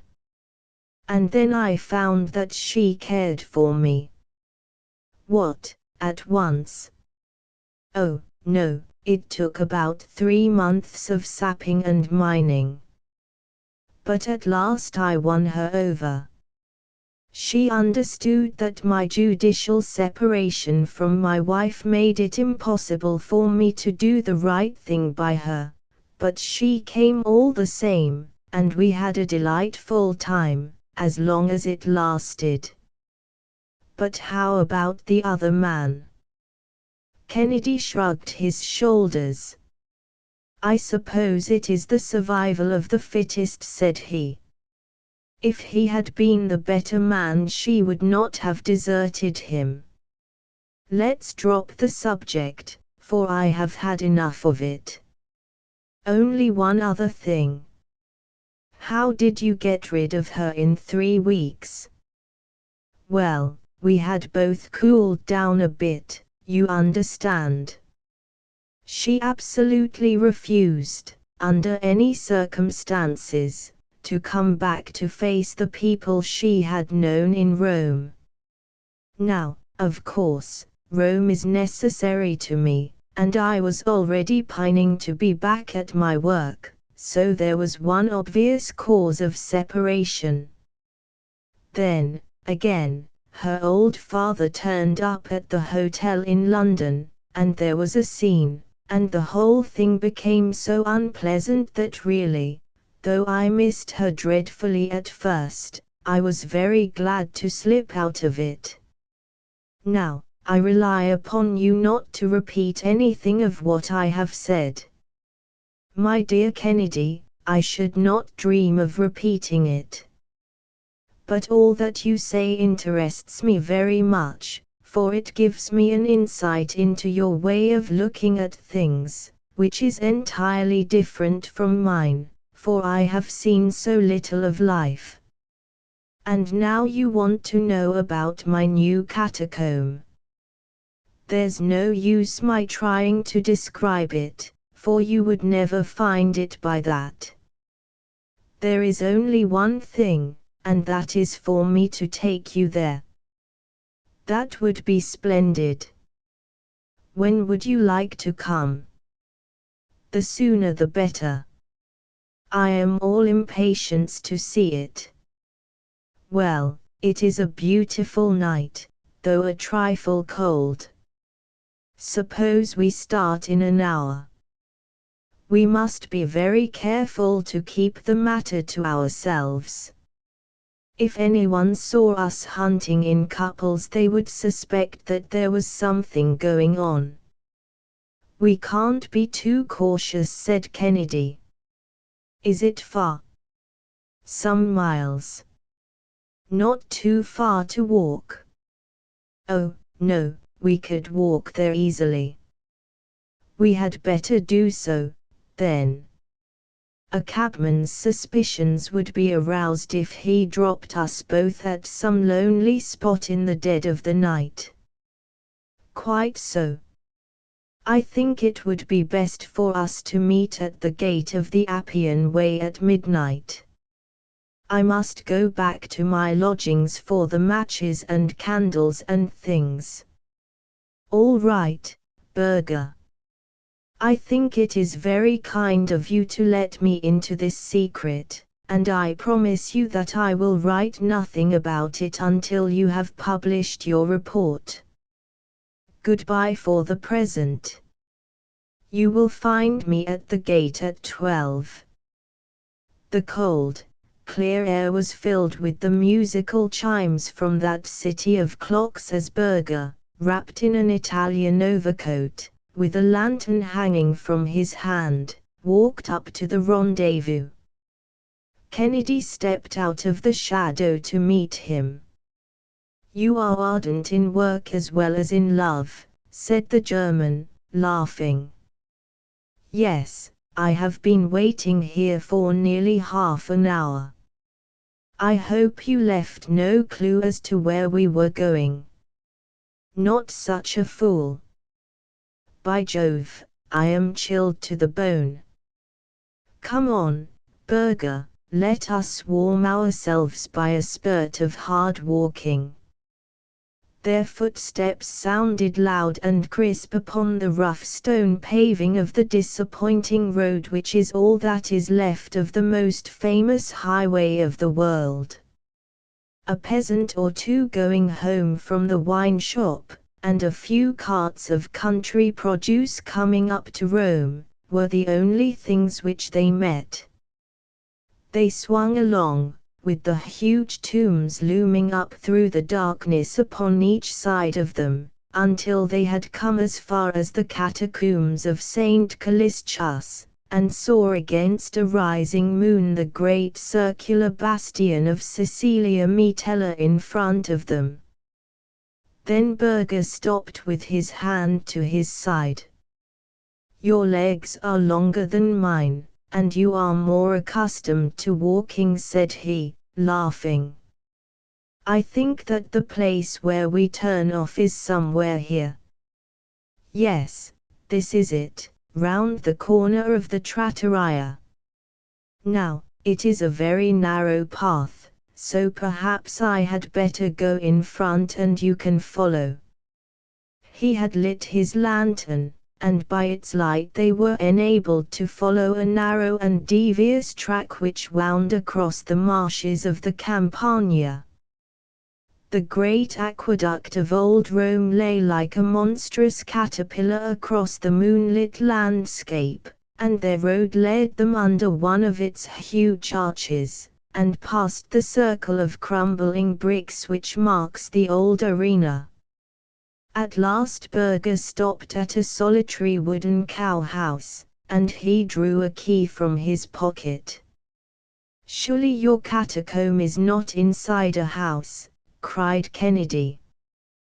The entrance to it is. That is just the safeguard which we have against anyone else discovering it. Does the proprietor know of it? Not he. He had found one or two objects which made me almost certain that his house was built on the entrance to such a place. So I rented it from him, and did my excavations for myself. Come in, and shut the door behind you. It was a long, empty building, with the mangers of the cows along one wall. Berger put his lantern down on the ground, and shaded its light in all directions save one by draping his overcoat round it. It might excite remark if anyone saw a light in this lonely place, said he. Just help me to move this boarding. The flooring was loose in the corner, and plank by plank the two savants raised it and leaned it against the wall. Below there was a square aperture and a stair of old stone steps which led away down into the bowels of the earth. Be careful, cried Berger, as Kennedy, in his impatience, hurried down them. It is a perfect rabbit's warren below, and if you were once to lose your way there the chances would be 100 to 1 against your ever coming out again. Wait until I bring the light. How do you find your own way if it is so complicated? I had some very narrow escapes at first, but I have gradually learned to go about. There is a certain system to it, but it is one which a lost man, if he were in the dark, could not possibly find out. Even now I always spin out a ball of string behind me when I am going far into the catacomb. You can see for yourself that it is difficult, but every one of these passages divides and subdivides a dozen times before you go 100 yards. They had descended some 20 feet from the level of the byre, and they were standing now in a square chamber cut out of the soft tufa. The lantern cast a flickering light, bright below and dim above, over the cracked brown walls. In every direction were the black openings of passages which radiated from this common center. I want you to follow me closely, my friend, said Berger. Do not loiter to look at anything upon the way, for the place to which I will take you contains all that you can see, and more. It will save time for us to go there direct. He led the way down one of the corridors, and the Englishman followed closely at his heels. Every now and then the passage bifurcated, but Berger was evidently following some secret marks of his own, for he neither stopped nor hesitated. Everywhere along the walls, packed like the berths upon an emigrant ship, lay the Christians of old Rome. The yellow light flickered over the shriveled features of the mummies, and gleamed upon rounded skulls and long, white arm bones crossed over fleshless chests. And everywhere as he passed Kennedy looked with wistful eyes upon inscriptions, funeral vessels, pictures, vestments, utensils, all lying as pious hands had placed them so many centuries ago. It was apparent to him, even in those hurried, passing glances, that this was the earliest and finest of the catacombs, containing such a storehouse of Roman remains as had never before come at one time under the observation of the student. What would happen if the light went out? He asked, as they hurried onwards. I have a spare candle and a box of matches in my pocket. By the way, Kennedy, have you any matches? No, you had better give me some. Oh, that is all right. There is no chance of our separating. How far are we going? It seems to me that we have walked at least a quarter of a mile. More than that, I think. There is really no limit to the tombs, at least, I have never been able to find any. This is a very difficult place, so I think that I will use our ball of string. He fastened one end of it to a projecting stone and he carried the coil in the breast of his coat, paying it out as he advanced. Kennedy saw that it was no unnecessary precaution, for the passages had become more complex and tortuous than ever, with a perfect network of intersecting corridors. But these all ended in one large circular hall with a square pedestal of tufa topped with a slab of marble at one end of it. "By Jove!" cried Kennedy in an ecstasy, as Berger swung his lantern over the marble. "It is a Christian altar, probably the first one in existence. Here is the little consecration cross cut upon the corner of it. No doubt this circular space was used as a church." "Precisely," said Berger. "If I had more time I should like to show you all the bodies which are buried in these niches upon the walls, for they are the early popes and bishops of the church, with their mitres, their croziers, and full canonicals. Go over to that one and look at it." Kennedy went across, and stared at the ghastly head which lay loosely on the shredded and mouldering mitre. "This is most interesting," said he, and his voice seemed to boom against the concave vault.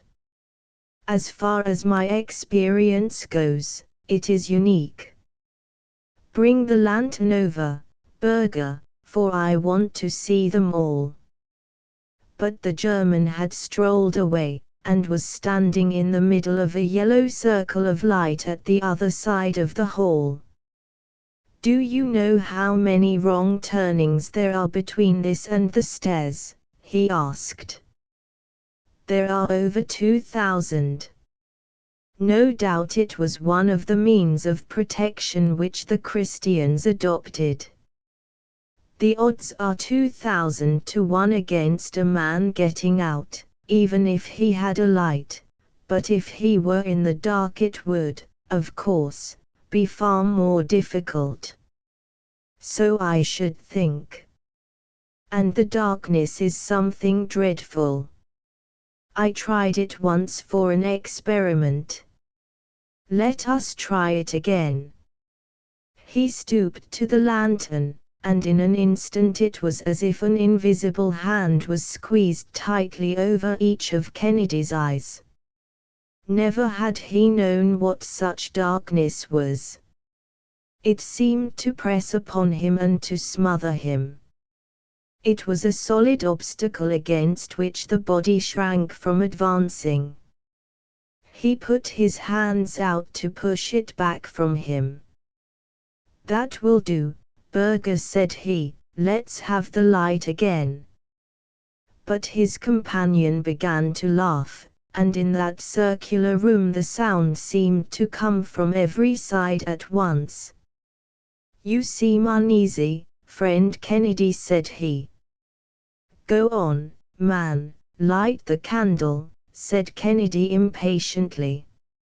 "It's very strange, Kennedy, but I could not in the least tell by the sound in which direction you stand." "Could you tell where I am?" "No, you seem to be on every side of me. If it were not for this string which I hold in my hand I should not have a notion which way to go." "I dare say not. Strike a light, man, and have an end of this nonsense." "Well, Kennedy, there are 2 things which I understand that you are very fond of. The one is an adventure, and the other is an obstacle to surmount." The adventure must be the finding of your way out of this catacomb. The obstacle will be the darkness and the 2,000 wrong turns which make the way a little difficult to find. But you need not hurry, for you have plenty of time, and when you halt for a rest now and then, I should like you just to think of Miss Mary Saunderson, and whether you treated her quite fairly. You devil, what do you mean? Roared Kennedy. He was running about in little circles and clasping at the solid blackness with both hands. Goodbye, said the mocking voice, and it was already at some distance. I really do not think, Kennedy, even by your own showing, that you did the right thing by that girl. There was only one little thing which you appeared not to know, and I can supply it. Miss Saunderson was engaged to a poor ungainly devil of a student, and his name was Julius Berger. There was a rustle somewhere, the vague sound of a foot striking a stone, and then there fell silence upon that old Christian church, a stagnant, heavy silence which closed round Kennedy and shut him in like water round a drowning man. Some 2 months afterwards the following paragraph made the round of the European press. One of the most interesting discoveries of recent years is that of the new catacomb in Rome, which lies some distance to the east of the well-known vaults of St. Calixtus. The finding of this important burial place, which is exceeding rich in most interesting early Christian remains, is due to the energy and sagacity of Dr. Julius Berger, the young German specialist, who is rapidly taking the first place as an authority upon ancient Rome. Although the first to publish his discovery, it appears that a less fortunate adventurer had anticipated Dr. Berger.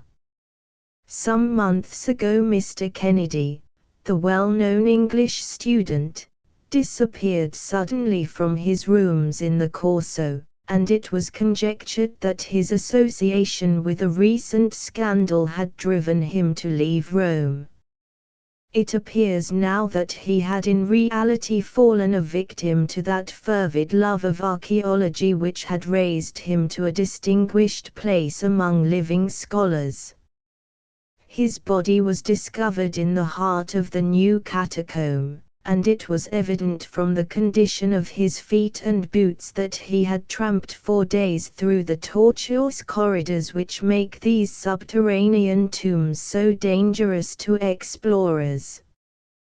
The deceased gentleman had, with inexplicable rashness, made his way into this labyrinth without, as far as can be discovered, taking with him either candles or matches, so that his sad fate was the natural result of his own temerity. What makes the matter more painful is that Dr. Julius Berger was an intimate friend of the deceased. His joy at the extraordinary find which he has been so fortunate as to make has been greatly marred by the terrible fate of his comrade and fellow worker. The case of Lady Sannox. The relations between Douglas Stone and the notorious Lady Sannox were very well known both among the fashionable circles of which she was a brilliant member, and the scientific bodies which numbered him among their most illustrious confrères. There was naturally, therefore, a very widespread interest when it was announced one morning that the lady had absolutely and forever taken the veil, and that the world would see her no more. When, at the very tail of this rumor, there came the assurance that the celebrated operating surgeon, the man of steel nerves, had been found in the morning by his valet, seated on one side of his bed, smiling pleasantly upon the universe, with both legs jammed into one side of his breeches and his great brain about as valuable as a cap full of porridge. The matter was strong enough to give quite a little thrill of interest to folk who had never hoped that their jaded nerves were capable of such a sensation. Douglas Stone in his prime was one of the most remarkable men in England. Indeed, he could hardly be said to have ever reached his prime, for he was but 39 at the time of this little incident. Those who knew him best were aware that, famous as he was as a surgeon, he might have succeeded with even greater rapidity in any of a dozen lines of life. He could have cut his way to fame as a soldier, struggled to it as an explorer, bullied for it in the courts, or built it out of stone and iron as an engineer. He was born to be great, for he could plan what another man dare not do, and he could do what another man dare not plan. In surgery none could follow him. His nerve, his judgment, his intuition, were things apart. Again and again his knife cut away death, but grazed the very springs of life in doing it, until his assistants were as white as the patient. His energy, his audacity, his full-blooded self-confidence, does not the memory of them still linger to the south of Marylebone Road and the north of Oxford Street? His vices were as magnificent as his virtues, and infinitely more picturesque. Large as was his income, and it was the third largest of all professional men in London, it was far beneath the luxury of his living. Deep in his complex nature lay a rich vein of sensualism, at the sport of which he placed all the prizes of his life. The eye, the ear, the touch, the palate, all were his masters. The bouquet of old vintages, the scent of rare exotics, the curves and tints of the daintiest potteries of Europe, it was to these that the quick-running stream of gold was transformed. And then there came his sudden mad passion for Lady Sannox, when a single interview with 2 challenging glances and a whispered word set him ablaze. She was the loveliest woman in London and the only one to him. He was one of the handsomest men in London, but not the only one to her. She had a liking for new experiences, and was gracious to most men who wooed her.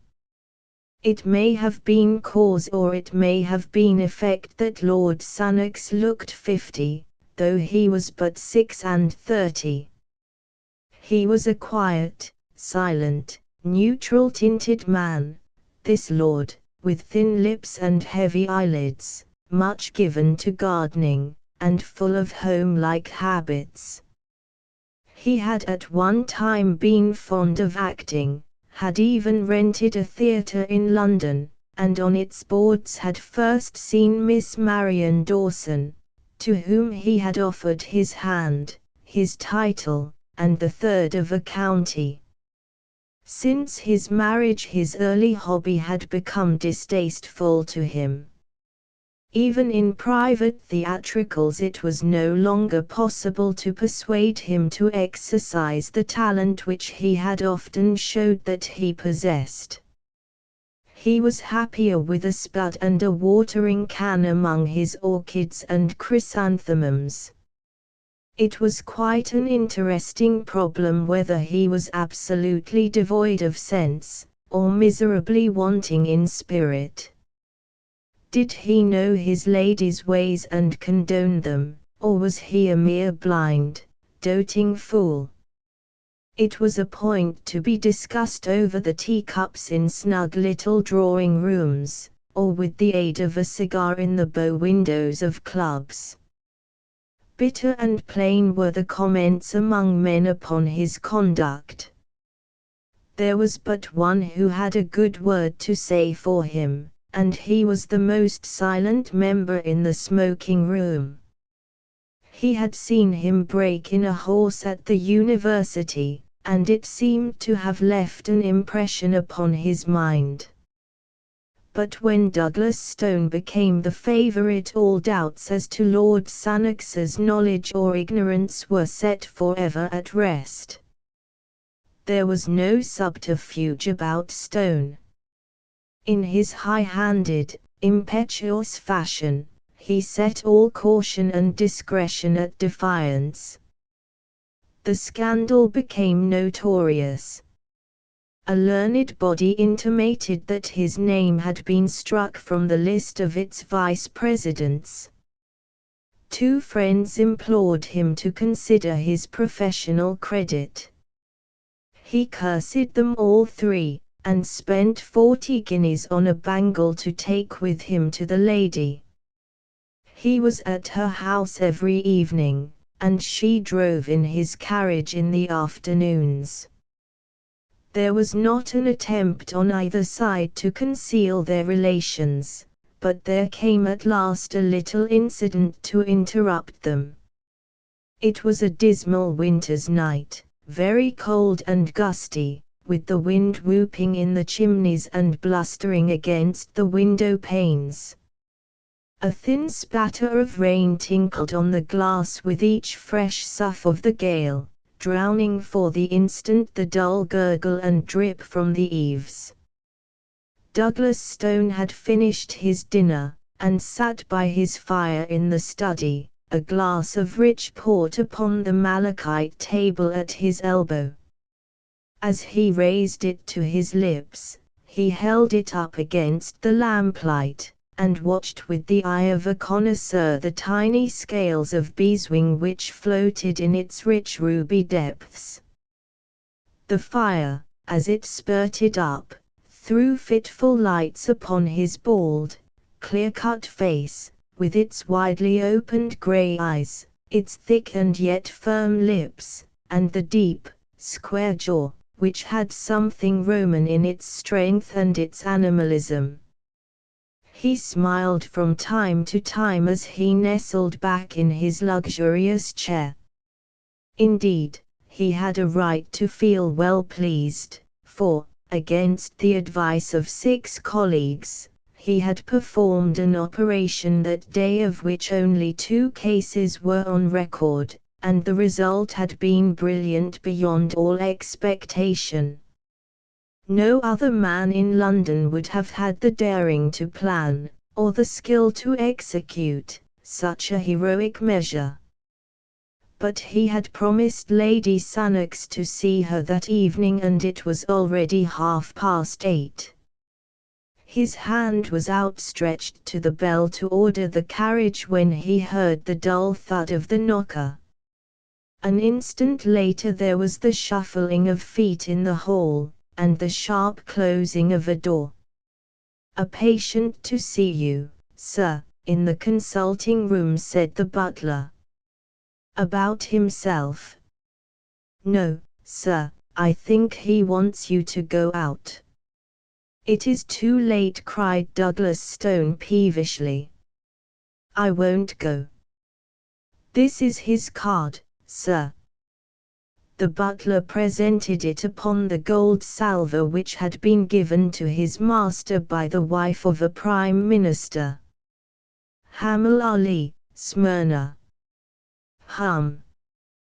The fellow is a Turk, I suppose?" "Yes, sir. He seems as if he came from abroad, sir. And he's in a terrible way." "Tut, tut. I have an engagement. I must go somewhere else. But I'll see him." "Show him in here, Pym." A few moments later the butler swung open the door and ushered in a small and decrepit man, who walked with a bent back and with the forward push of the face and blink of the eyes which goes with extreme short sight. His face was swarthy, and his hair and beard of the deepest black. In one hand he held a turban of white muslin striped with red, in the other a small chamois leather bag. "Good evening," said Douglas Stone, when the butler had closed the door. "You speak English, I presume?" "Yes, sir. I am from Asia Minor, but I speak English when I speak slow." "You wanted me to go out, I understand." "Yes, sir. I wanted very much that you should see my wife. I could come in the morning, but I have an engagement which prevents me from seeing your wife tonight." The Turk's answer was a singular one. He pulled the string which closed the mouth of the chamois leather bag, and poured a flood of gold onto the table. "There are £100 there," said he, "and I promise you that it will not take you an hour. I have a cab ready at the door." Douglas Stone glanced at his watch. An hour would not make it too late to visit Lady Sannox. He had been there later. And the fee was an extraordinarily high one. He had been pressed by his creditors lately, and he could not afford to let such a chance pass. He would go. "What is the case?" he asked. "Oh, it is so sad a one." "So sad a one. You have not, perhaps, heard of the daggers of the Almohads?" "Never."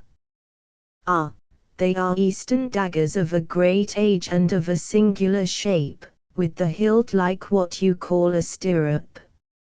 I am a curiosity dealer, you understand, and that is why I have come to England from Smyrna, but next week I go back once more.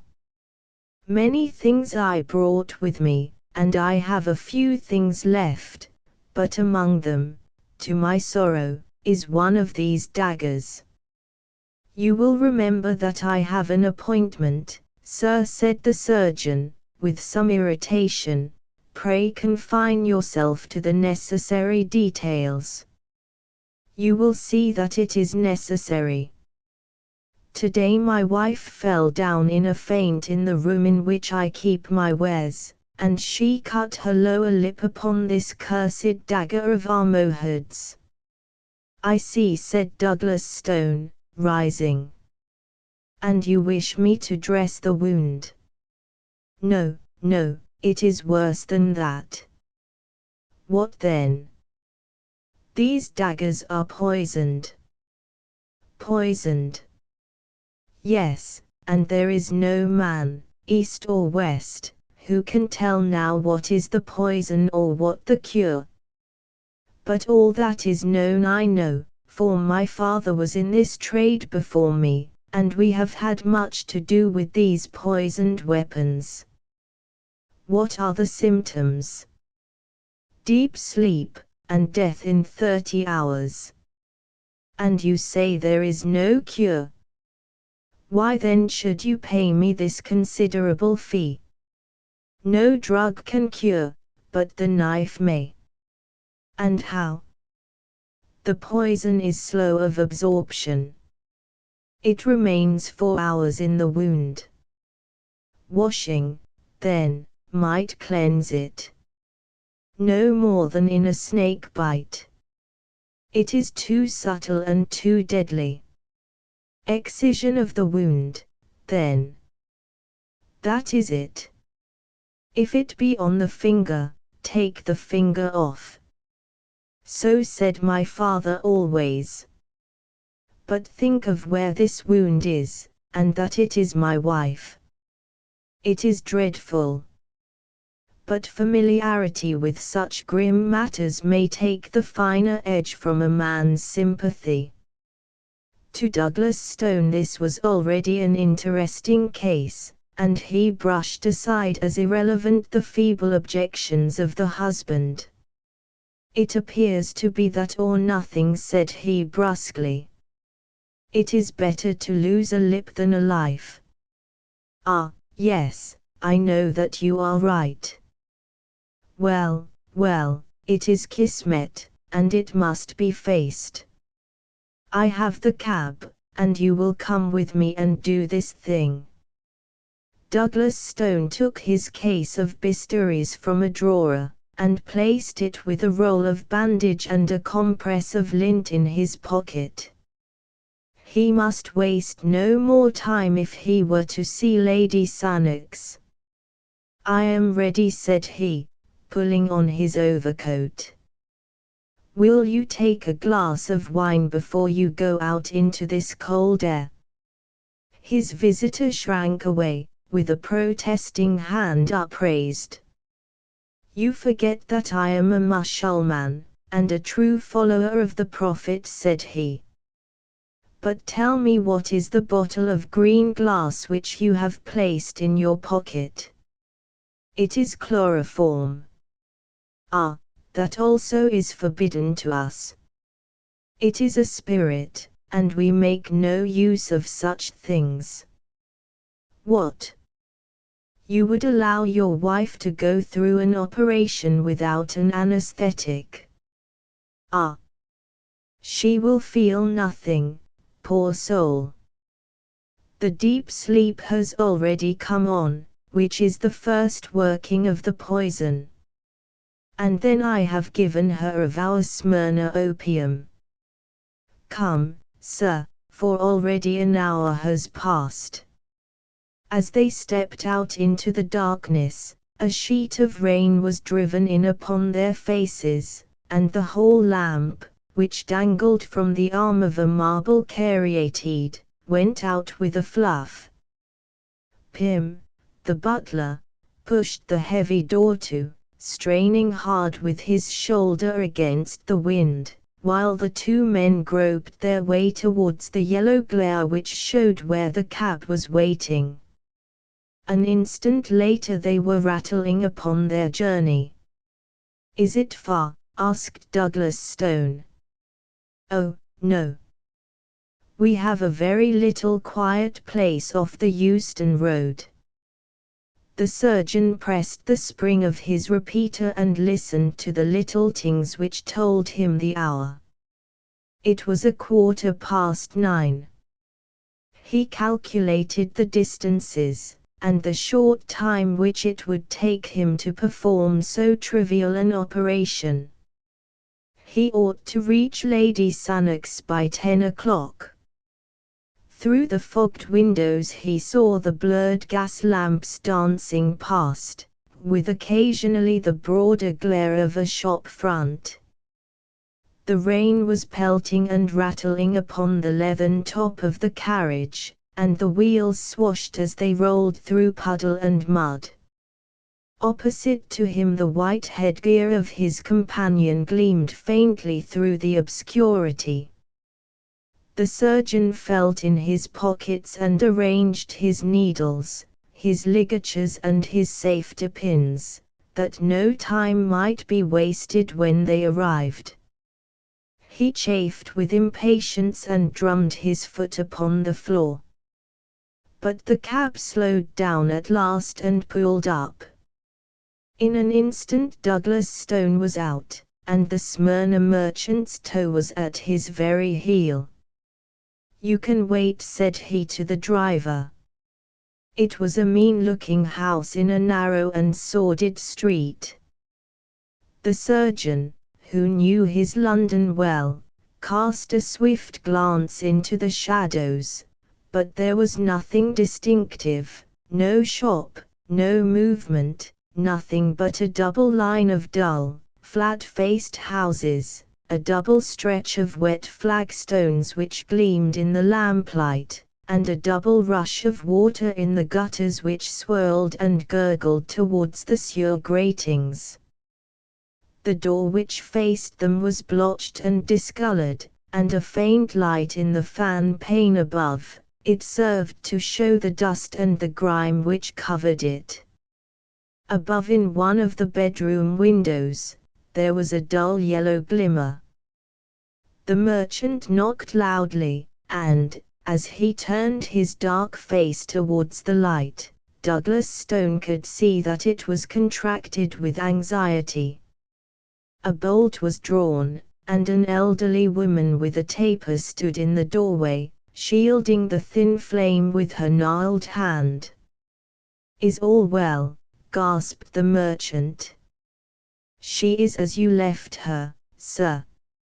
"She has not spoken." "No, she is in a deep sleep." The merchant closed the door, and Douglas Stone walked down the narrow passage, glancing about him in some surprise as he did so. There was no oilcloth, no mat, no hat rack. Deep grey dust and heavy festoons of cobwebs met his eyes everywhere. Following the old woman up the winding stair, his firm footfall echoed harshly through the silent house. There was no carpet. The bedroom was on the second landing. Douglas Stone followed the old nurse into it, with the merchant at his heels. Here, at least, there was furniture and to spare. The floor was littered and the corners piled with Turkish cabinets, inlaid tables, coats of chain mail, strange pipes, and grotesque weapons. A single small lamp stood upon a bracket on the wall. Douglas Stone took it down, and picking his way among the lumber, walked over to a couch in the corner, on which lay a woman dressed in the Turkish fashion, with yashmak and veil. The lower part of the face was exposed, and the surgeon saw a jagged cut which zigzagged along the border of the underlip. "You will forgive the yashmak," said the Turk. "You know our views about women in the East." But the surgeon was not thinking about the yashmak. This was no longer a woman to him. It was a case. He stooped and examined the wound carefully. "There are no signs of irritation," said he. "We might delay the operation until local symptoms develop." The husband wrung his hands in uncontrollable agitation. "Oh, sir, sir," he cried. "Do not trifle. You do not know. It is deadly. I know, and I give you my assurance that an operation is absolutely necessary. Only the knife can save her." "And yet I am inclined to wait," said Douglas Stone. "That is enough," the Turk cried, angrily. "Every minute is of importance, and I cannot stand here and see my wife allowed to sink. It only remains for me to give you my thanks for having come, and to call in some other surgeon before it is too late." Douglas Stone hesitated. To refund that £100 was no pleasant matter. But of course if he left the case he must return the money. And if the Turk were right and the woman died, his position before a coroner might be an embarrassing one. "You have had personal experience of this poison?" he asked. "I have." "And you assure me that an operation is needful?" "I swear it by all that I hold sacred." "The disfigurement will be frightful. I can understand that the mouth will not be a pretty one to kiss." Douglas Stone turned fiercely upon the man. The speech was a brutal one. But the Turk has his own fashion of talk and of thought, and there was no time for wrangling. Douglas Stone drew a bistoury from his case, opened it and felt the keen straight edge with his forefinger. Then he held the lamp closer to the bed. Two dark eyes were gazing up at him through the slit in the yashmak. They were all iris, and the pupil was hardly to be seen. "You have given her a very heavy dose of opium." "Yes, she has had a good dose." He glanced again at the dark eyes which looked straight at his own. They were dull and lusterless, but, even as he gazed, a little shifting sparkle came into them, and the lips quivered. "She is not absolutely unconscious," said he. "Would it not be well to use the knife while it will be painless?" The same thought had crossed the surgeon's mind. He grasped the wounded lip with his forceps, and with two swift cuts he took out a broad V-shaped piece.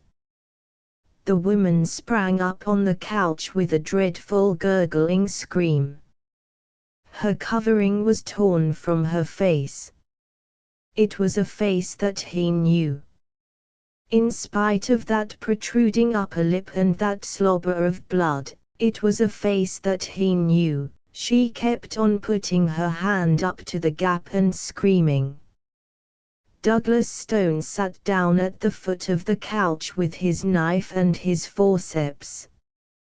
The room was whirling round, and he had felt something go like a ripping seam behind his ear. A bystander would have said that his face was the more ghastly of the two.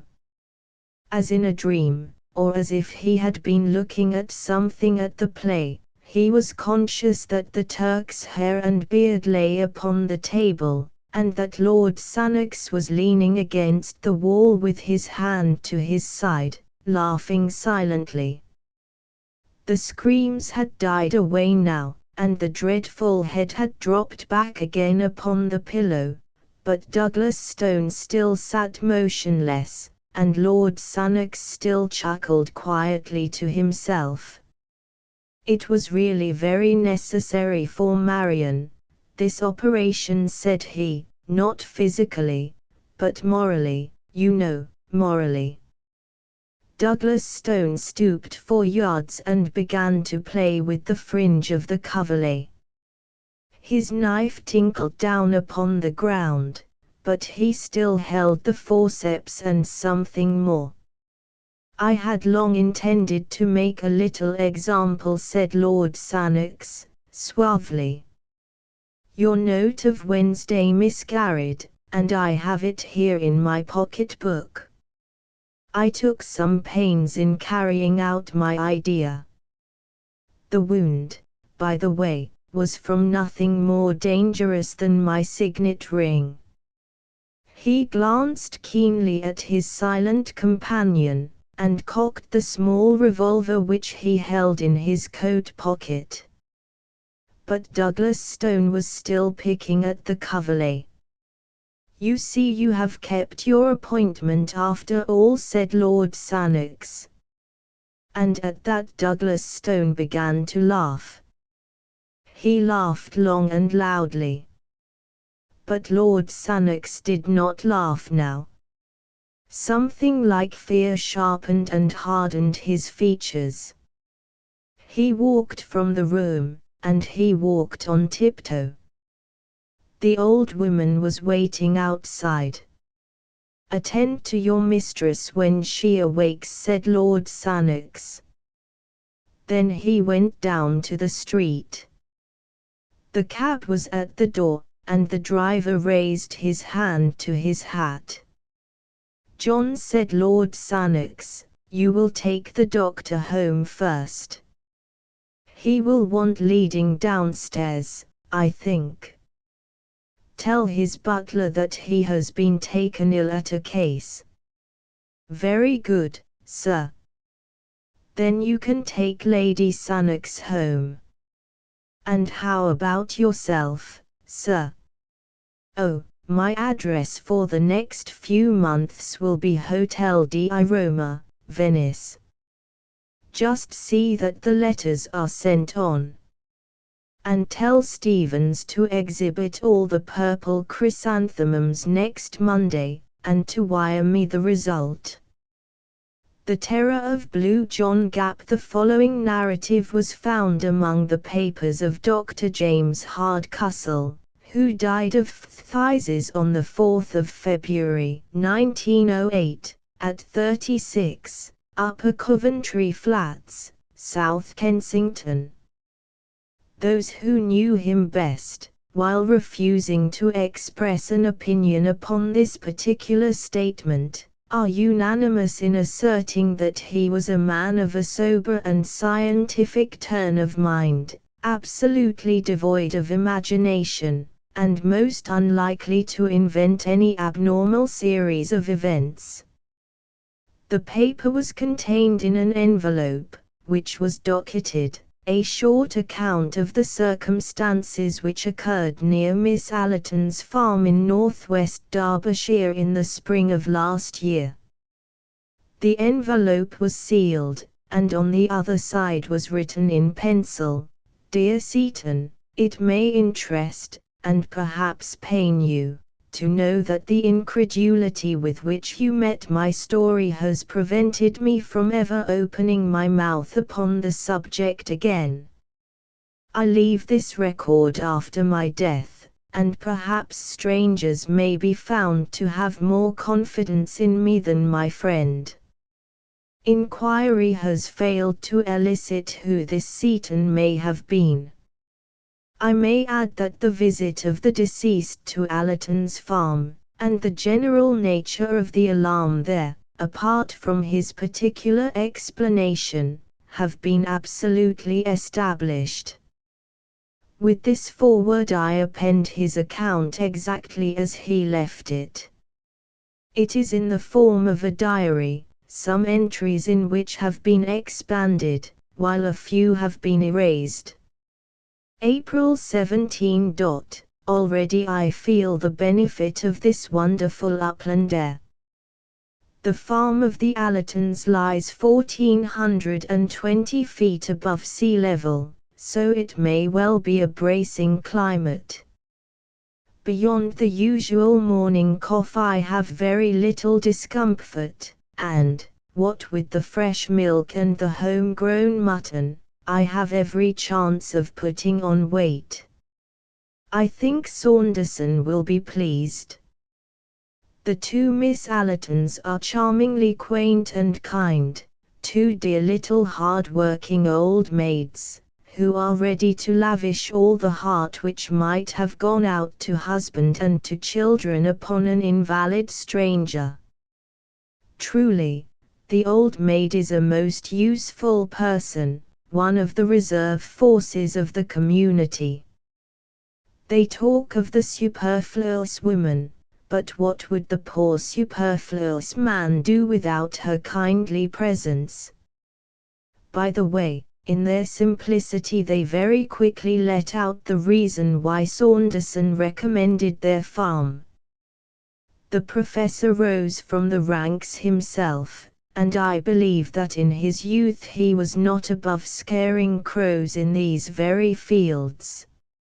It is a most lonely spot, and the walks are picturesque in the extreme. The farm consists of grazing land lying at the bottom of an irregular valley.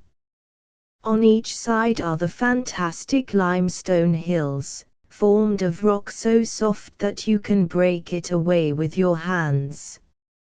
All this country is hollow.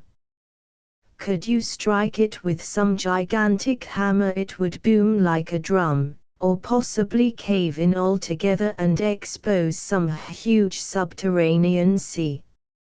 A great sea there must surely be, for on all sides the streams run into the mountain itself, never to reappear. There are gaps everywhere amid the rocks, and when you pass through them you find yourself in great caverns, which wind down into the bowels of the earth. I have a small bicycle lamp, and it is a perpetual joy to me to carry it into these weird solitudes, and to see the wonderful silver and black effect when I throw its light upon the stalactites which drape the lofty roofs. Shut off the lamp, and you are in the blackest darkness. Turn it on, and it is a scene from the Arabian Nights. But there is one of these strange openings in the earth which has a special interest, for it is the handiwork, not of nature, but of man. I had never heard of Blue John when I came to these parts.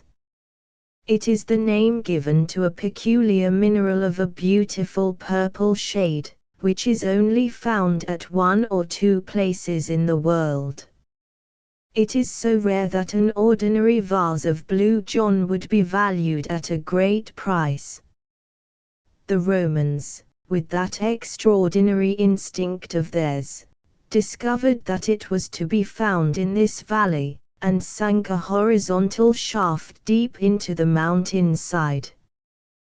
The opening of their mine has been called Blue John Gap, a clean-cut arch in the rock, the mouth all overgrown with bushes. It is a goodly passage which the Roman miners have cut, and it intersects some of the great water-worn caves, so that if you enter Blue John Gap you would do well to mark your steps and to have a good store of candles, or you may never make your way back to the daylight again. I have not yet gone deeply into it, but this very day I stood at the mouth of the arched tunnel, and peering down into the black recesses beyond, I vowed that when my health returned I would devote some holiday to exploring those mysterious depths and finding out for myself how far the Roman had penetrated into the Derbyshire hills. Strange how superstitious these countrymen are. I should have thought better of young Armitage, for he is a man of some education and character, and a very fine fellow for his station in life. I was standing at the Blue John Gap when he came across the field to me. "Well, doctor," said he, "you're not afraid, anyhow." "Afraid?" I answered. "Afraid of what?" "Of it," said he, with a jerk of his thumb towards the black vault, "of the terror that lives in the Blue John cave. How absurdly easy it is for a legend to arise in a lonely countryside." I examined him as to the reasons for his weird belief. It seems that from time to time sheep have been missing from the fields, carried bodily away, according to Armitage. That they could have wandered away of their own accord and disappeared among the mountains was an explanation to which he would not listen. On one occasion a pool of blood had been found, and some tufts of wool. That also, I pointed out, could be explained in a perfectly natural way. Further, the nights upon which sheep disappeared were invariably very dark, cloudy nights with no moon. This I met with the obvious retort that those were the nights which a commonplace sheep stealer would naturally choose for his work. On one occasion a gap had been made in a wall, and some of the stones scattered for a considerable distance. Human agency again, in my opinion. Finally, Armitage clinched all his arguments by telling me that he had actually heard the creature, indeed, that anyone could hear it who remained long enough at the gap. It was a distant roaring of an immense volume. I could not but smile at this, knowing, as I do, the strange reverberations which come out of an underground water system running amid the chasms of a limestone formation. My incredulity annoyed Armitage so that he turned and left me with some abruptness. And now comes the queer point about the whole business. I was still standing near the mouth of the cave, turning over in my mind the various statements of Armitage, and reflecting how readily they could be explained away, when suddenly, from the depth of the tunnel beside me, there issued a most extraordinary sound. How shall I describe it? First of all, it seemed to be a great distance away, far down in the bowels of the earth. Secondly, in spite of this suggestion of distance, it was very loud. Lastly, it was not a boom, nor a crash, such as one would associate with falling water or tumbling rock, but it was a high whine, tremulous and vibrating, almost like the whinnying of a horse. It was certainly a most remarkable experience, and one which for a moment, I must admit, gave a new significance to Armitage's words. I waited by the Blue John Gap for half an hour or more, but there was no return of the sound, so at last I wandered back to the farmhouse, rather mystified by what had occurred. Decidedly I shall explore that cavern when my strength is restored. Of course, Armitage's explanation is too absurd for discussion, and yet that sound was certainly very strange. It still rings in my ears as I write. April 20. In the last 3 days I have made several expeditions to the Blue John Gap, and have even penetrated some short distance, but my bicycle lantern is so small and weak that I dare not trust myself very far. I shall do the thing more systematically. I have heard no sound at all, and could almost believe that I had been the victim of some hallucination suggested, perhaps, by Armitage's conversation. Of course, the whole idea is absurd, and yet I must confess that those bushes at the entrance of the cave do present an appearance as if some heavy creature had forced its way through them. I begin to be keenly interested. I have said nothing to the Miss Allertons, for they are quite superstitious enough already, but I have bought some candles, and mean to investigate for myself. I observed this morning that among the numerous tufts of sheep's wool which lay among the bushes near the cavern there was one which was smeared with blood. Of course, my reason tells me that if sheep wander into such rocky places they are likely to injure themselves, and yet somehow that splash of crimson gave me a sudden shock, and for a moment I found myself shrinking back in horror from the old Roman arch. A fetid breath seemed to ooze from the black depths into which I peered. Could it indeed be possible that some nameless thing, some dreadful presence, was lurking down yonder? I should have been incapable of such feelings in the days of my strength, but one grows more nervous and fanciful when one's health is shaken. For the moment I weakened in my resolution, and was ready to leave the secret of the old mine, if one exists, forever unsolved. But tonight my interest has returned and my nerves grown more steady. Tomorrow I trust that I shall have gone more deeply into this matter. April 22. Let me try and set down as accurately as I can my extraordinary experience of yesterday. I started in the afternoon, and made my way to the Blue John Gap. I confess that my misgivings returned as I gazed into its depths, and I wished that I had brought a companion to share my exploration. Finally, with a return of resolution, I lit my candle, pushed my way through the briars, and descended into the rocky shaft.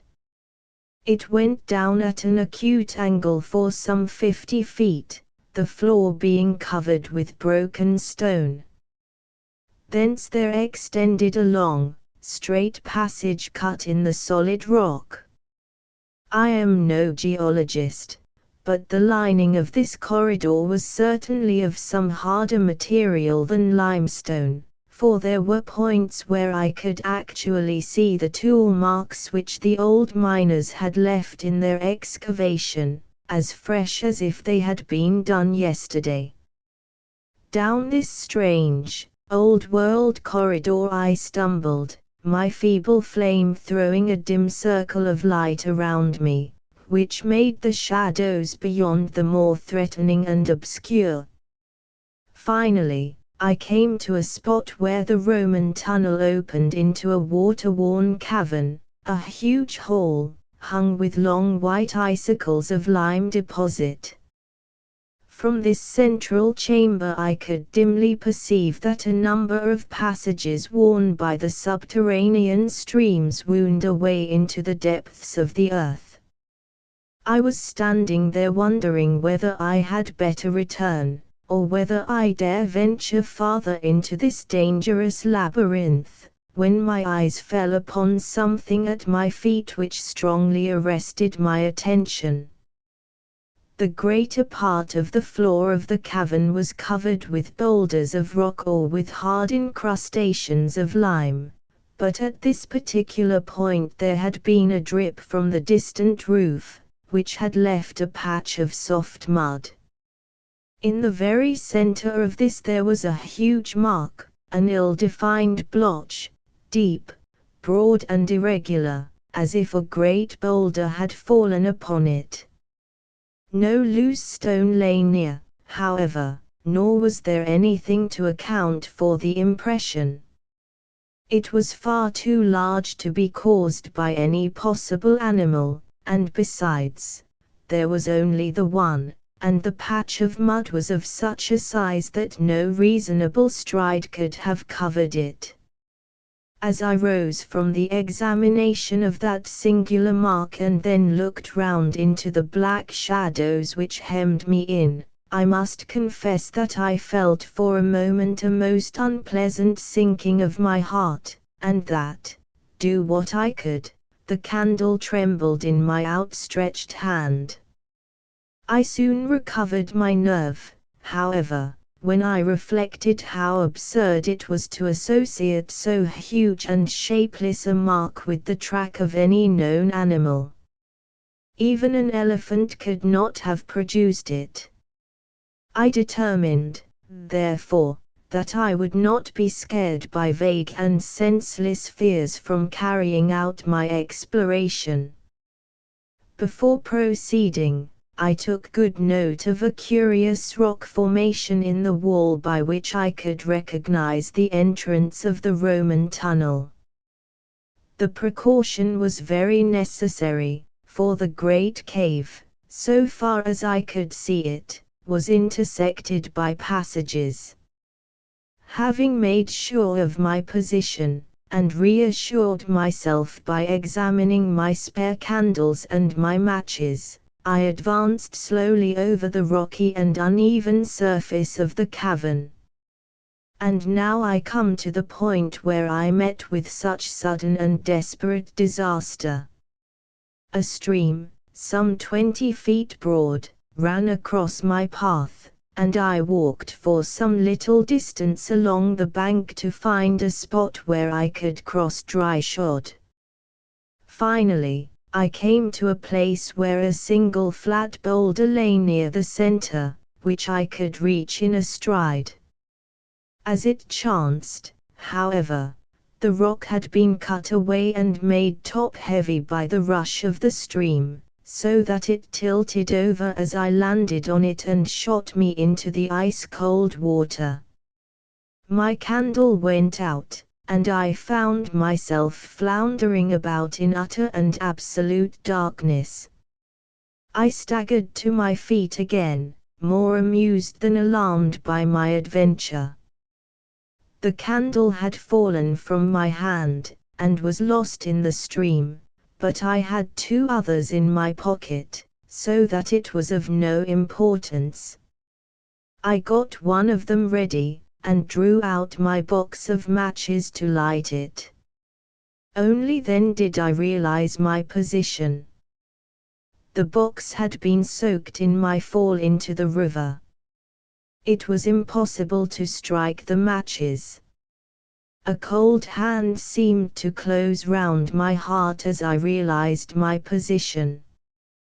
The darkness was opaque and horrible. It was so utter one put one's hand up to one's face as if to press off something solid. I stood still, and by an effort I steadied myself. I tried to reconstruct in my mind a map of the floor of the cavern as I had last seen it. Alas! The bearings which had impressed themselves upon my mind were high on the wall, and not to be found by touch. Still, I remembered in a general way how the sides were situated, and I hoped that by groping my way along them I should at last come to the opening of the Roman tunnel. Moving very slowly, and continually striking against the rocks, I set out on this desperate quest. But I very soon realized how impossible it was. In that black, velvety darkness one lost all one's bearings in an instant. Before I had made a dozen paces, I was utterly bewildered as to my whereabouts. The rippling of the stream, which was the one sound audible, showed me where it lay, but the moment that I left its bank I was utterly lost. The idea of finding my way back in absolute darkness through that limestone labyrinth was clearly an impossible one. I sat down upon a boulder and reflected upon my unfortunate plight.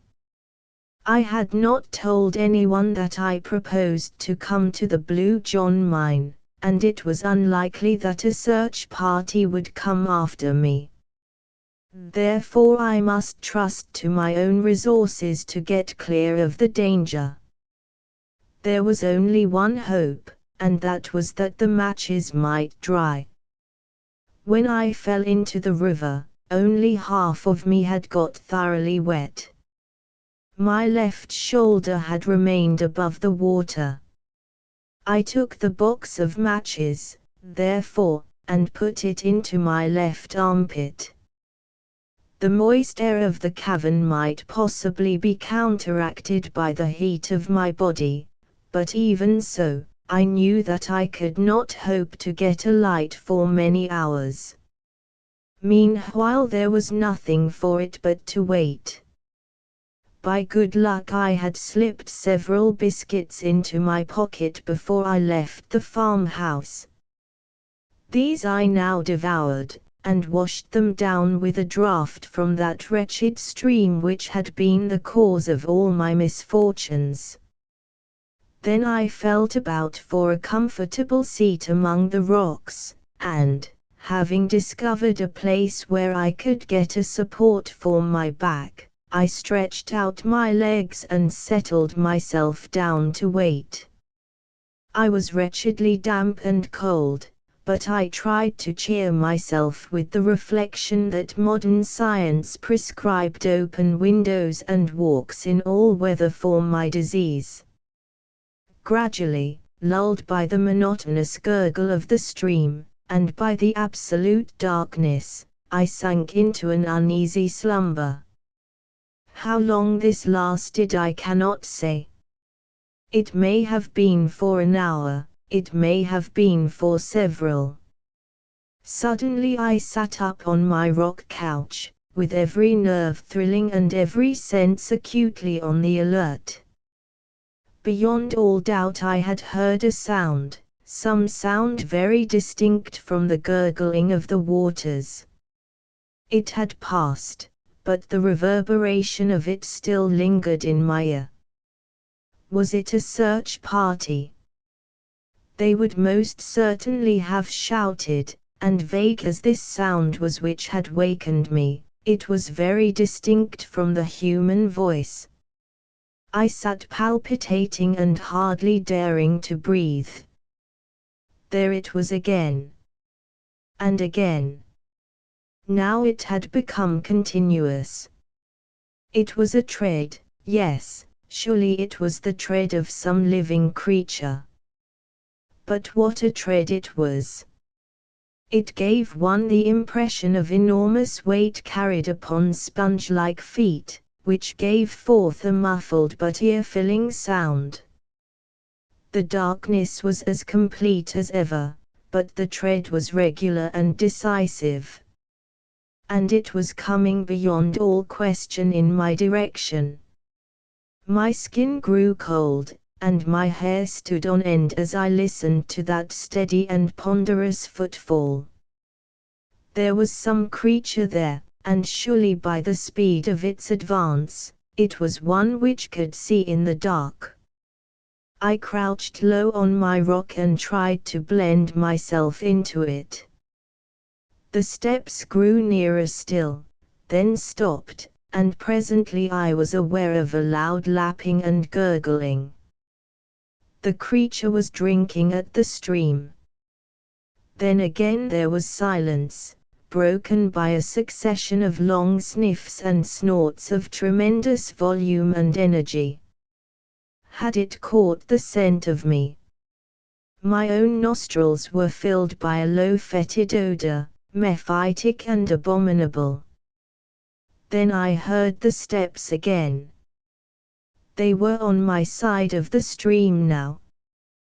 The stones rattled within a few yards of where I lay. Hardly daring to breathe, I crouched upon my rock. Then the steps drew away. I heard the splash as it returned across the river, and the sound died away into the distance in the direction from which it had come. For a long time I lay upon the rock, too much horrified to move. I thought of the sound which I had heard coming from the depths of the cave, of Armitage's fears, of the strange impression in the mud, and now came this final and absolute proof that there was indeed some inconceivable monster, something utterly unearthly and dreadful, which lurked in the hollow of the mountain. Of its nature or form I could frame no conception, save that it was both light-footed and gigantic. The combat between my reason, which told me that such things could not be, and my senses, which told me that they were, raged within me as I lay. Finally, I was almost ready to persuade myself that this experience had been part of some evil dream, and that my abnormal condition might have conjured up an hallucination. But there remained one final experience which removed the last possibility of doubt from my mind. I had taken my matches from my armpit and felt them. They seemed perfectly hard and dry. Stooping down into a crevice of the rocks, I tried one of them. To my delight it took fire at once. I lit the candle, and, with a terrified backward glance into the obscure depths of the cavern, I hurried in the direction of the Roman passage. As I did so I passed the patch of mud on which I had seen the huge imprint. Now I stood astonished before it, for there were 3 similar imprints upon its surface, enormous in size, irregular in outline, of a depth which indicated the ponderous weight which had left them. Then a great terror surged over me. Stooping and shading my candle with my hand, I ran in a frenzy of fear to the rocky archway, hastened up it, and never stopped until, with weary feet and panting lungs, I rushed up the final slope of stones, broke through the tangle of briars, and flung myself exhausted upon the soft grass under the peaceful light of the stars. It was 3 in the morning when I reached the farmhouse, and today I am all unstrung and quivering after my terrific adventure. As yet I have told no one. I must move warily in the matter. What would the poor lonely women, or the uneducated yokels here think of it if I were to tell them my experience? Let me go to someone who can understand and advise. April 25. I was laid up in bed for 2 days after my incredible adventure in the cavern. I use the adjective with a very definite meaning, for I have had an experience since which has shocked me almost as much as the other. I have said that I was looking round for someone who could advise me.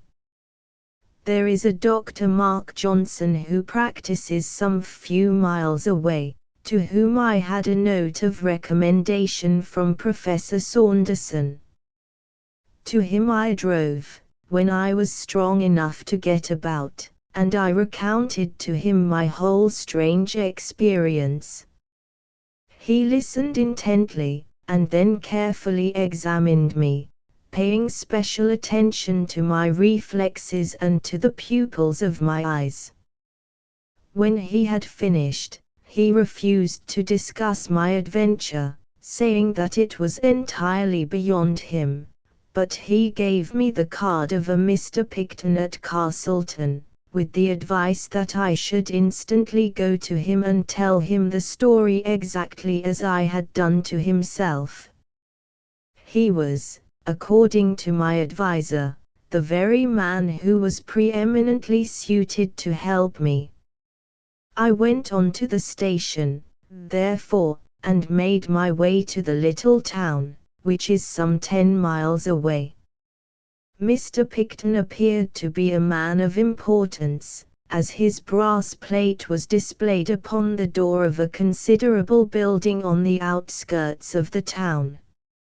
I was about to ring his bell, when some misgiving came into my mind, and, crossing to a neighboring shop, I asked the man behind the counter if he could tell me anything of Mr. Picton. "Why," said he is the best mad doctor in Derbyshire, and yonder is his asylum." You can imagine that it was not long before I had shaken the dust of Castleton from my feet and returned to the farm, cursing all unimaginative pedants who cannot conceive that there may be things in creation which have never yet chanced to come across their mole's vision. After all, now that I am cooler, I can afford to admit that I have been no more sympathetic to Armitage than Dr. Johnson has been to me. The 27th of April. When I was a student I had the reputation of being a man of courage and enterprise. I remember that when there was a ghost hunt at Coltbridge it was I who sat up in the haunted house. Is it advancing years? After all, I am only 35, or is it this physical malady which has caused degeneration? Certainly my heart quails when I think of that horrible cavern in the hill, and the certainty that it has some monstrous occupant. What shall I do? There is not an hour in the day that I do not debate the question. If I say nothing, then the mystery remains unsolved. If I do say anything, then I have the alternative of mad alarm over the whole countryside, or of absolute incredulity which may end in consigning me to an asylum. On the whole, I think that my best course is to wait, and to prepare for some expedition which shall be more deliberate and better thought out than the last. As a first step I have been to Castleton and obtained a few essentials, a large acetylene lantern for one thing, and a good double-barreled sporting rifle for another. The latter I have hired, but I have bought a dozen heavy game cartridges, which would bring down a rhinoceros. Now I am ready for my troglodyte friend. Give me better health and a little spate of energy, and I shall try conclusions with him yet. But who and what is he? Ah! There is the question which stands between me and my sleep. How many theories do I form, only to discard each in turn? It is all so utterly unthinkable. And yet the cry, the footmark, the tread in the cavern, no reasoning can get past these. I think of the old world legends of dragons and of other monsters. Were they, perhaps, not such fairy tales as we have thought? Can it be that there is some fact which underlies them, and am I, of all mortals, the one who is chosen to expose it? May 3. For several days I have been laid up by the vagaries of an English spring, and during those days there have been developments, the true and sinister meaning of which no one can appreciate save myself. I may say that we have had cloudy and moonless nights of late, which according to my information were the seasons upon which sheep disappeared. Well, sheep have disappeared. 2 of Miss Allerton's, 1 of old Pearson's of the catwalk, and 1 of Mrs. Moulton's. 4 in all during 3 nights. No trace is left of them at all, and the countryside is buzzing with rumors of gypsies and of sheep stealers. But there is something more serious than that. Young Armitage has disappeared also. He left his moorland cottage early on Wednesday night and has never been heard of since. He was an unattached man, so there is less sensation than would otherwise be the case. The popular explanation is that he owes money, and has found a situation in some other part of the country, whence he will presently write for his belongings. But I have grave misgivings. Is it not much more likely that the recent tragedy of the sheep has caused him to take some steps which may have ended in his own destruction? He may, for example, have lain in wait for the creature and been carried off by it into the recesses of the mountains. What an inconceivable fate for a civilized Englishman of the 20th century! And yet I feel that it is possible and even probable. But in that case, how far am I answerable both for his death and for any other mishap which may occur? Surely with the knowledge I already possess it must be my duty to see that something is done, or if necessary to do it myself. It must be the latter. For this morning I went down to the local police station and told my story. The inspector entered it all in a large book and bowed me out with commendable gravity, but I heard a burst of laughter before I had got down his garden path. No doubt he was recounting my adventure to his family. June 10. I am writing this, propped up in bed, 6 weeks after my last entry in this journal. I have gone through a terrible shock both to mind and body, arising from such an experience as has seldom befallen a human being before. But I have attained my end. The danger from the terror which dwells in the Blue John Gap has passed never to return. Thus much at least I, a broken invalid, have done for the common good. Let me now recount what occurred as clearly as I may. The night of Friday, the 3rd of May, was dark and cloudy, the very night for the monster to walk. About 11 o'clock I went from the farmhouse with my lantern and my rifle, having first left a note upon the table of my bedroom in which I said that, if I were missing, search should be made for me in the direction of the gap. I made my way to the mouth of the Roman shaft, and, having perched myself among the rocks close to the opening, I shut off my lantern and waited patiently with my loaded rifle ready to my hand. It was a melancholy vigil. All down the winding valley I could see the scattered lights of the farmhouses, and the church clock of Chapel Ladale tolling the hours came faintly to my ears. These tokens of my fellow men served only to make my own position seem the more lonely, and to call for a greater effort to overcome the terror which tempted me continually to get back to the farm, and abandon forever this dangerous quest. And yet there lies deep in every man a rooted self-respect which makes it hard for him to turn back from that which he has once undertaken. This feeling of personal pride was my salvation now, and it was that alone which held me fast when every instinct of my nature was dragging me away. I am glad now that I had the strength. In spite of all that it has cost me, my manhood is at least above reproach.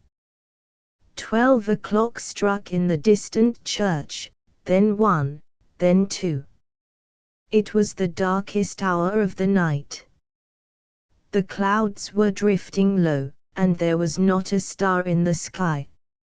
An owl was hooting somewhere among the rocks, but no other sound, save the gentle sough of the wind, came to my ears. And then suddenly I heard it.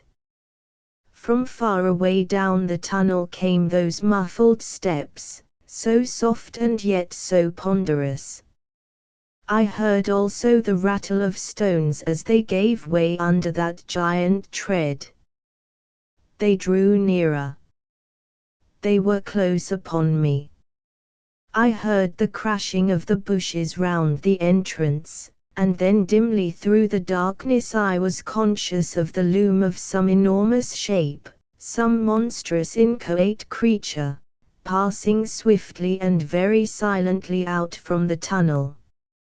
I was paralyzed with fear and amazement. Long as I had waited, now that it had actually come I was unprepared for the shock.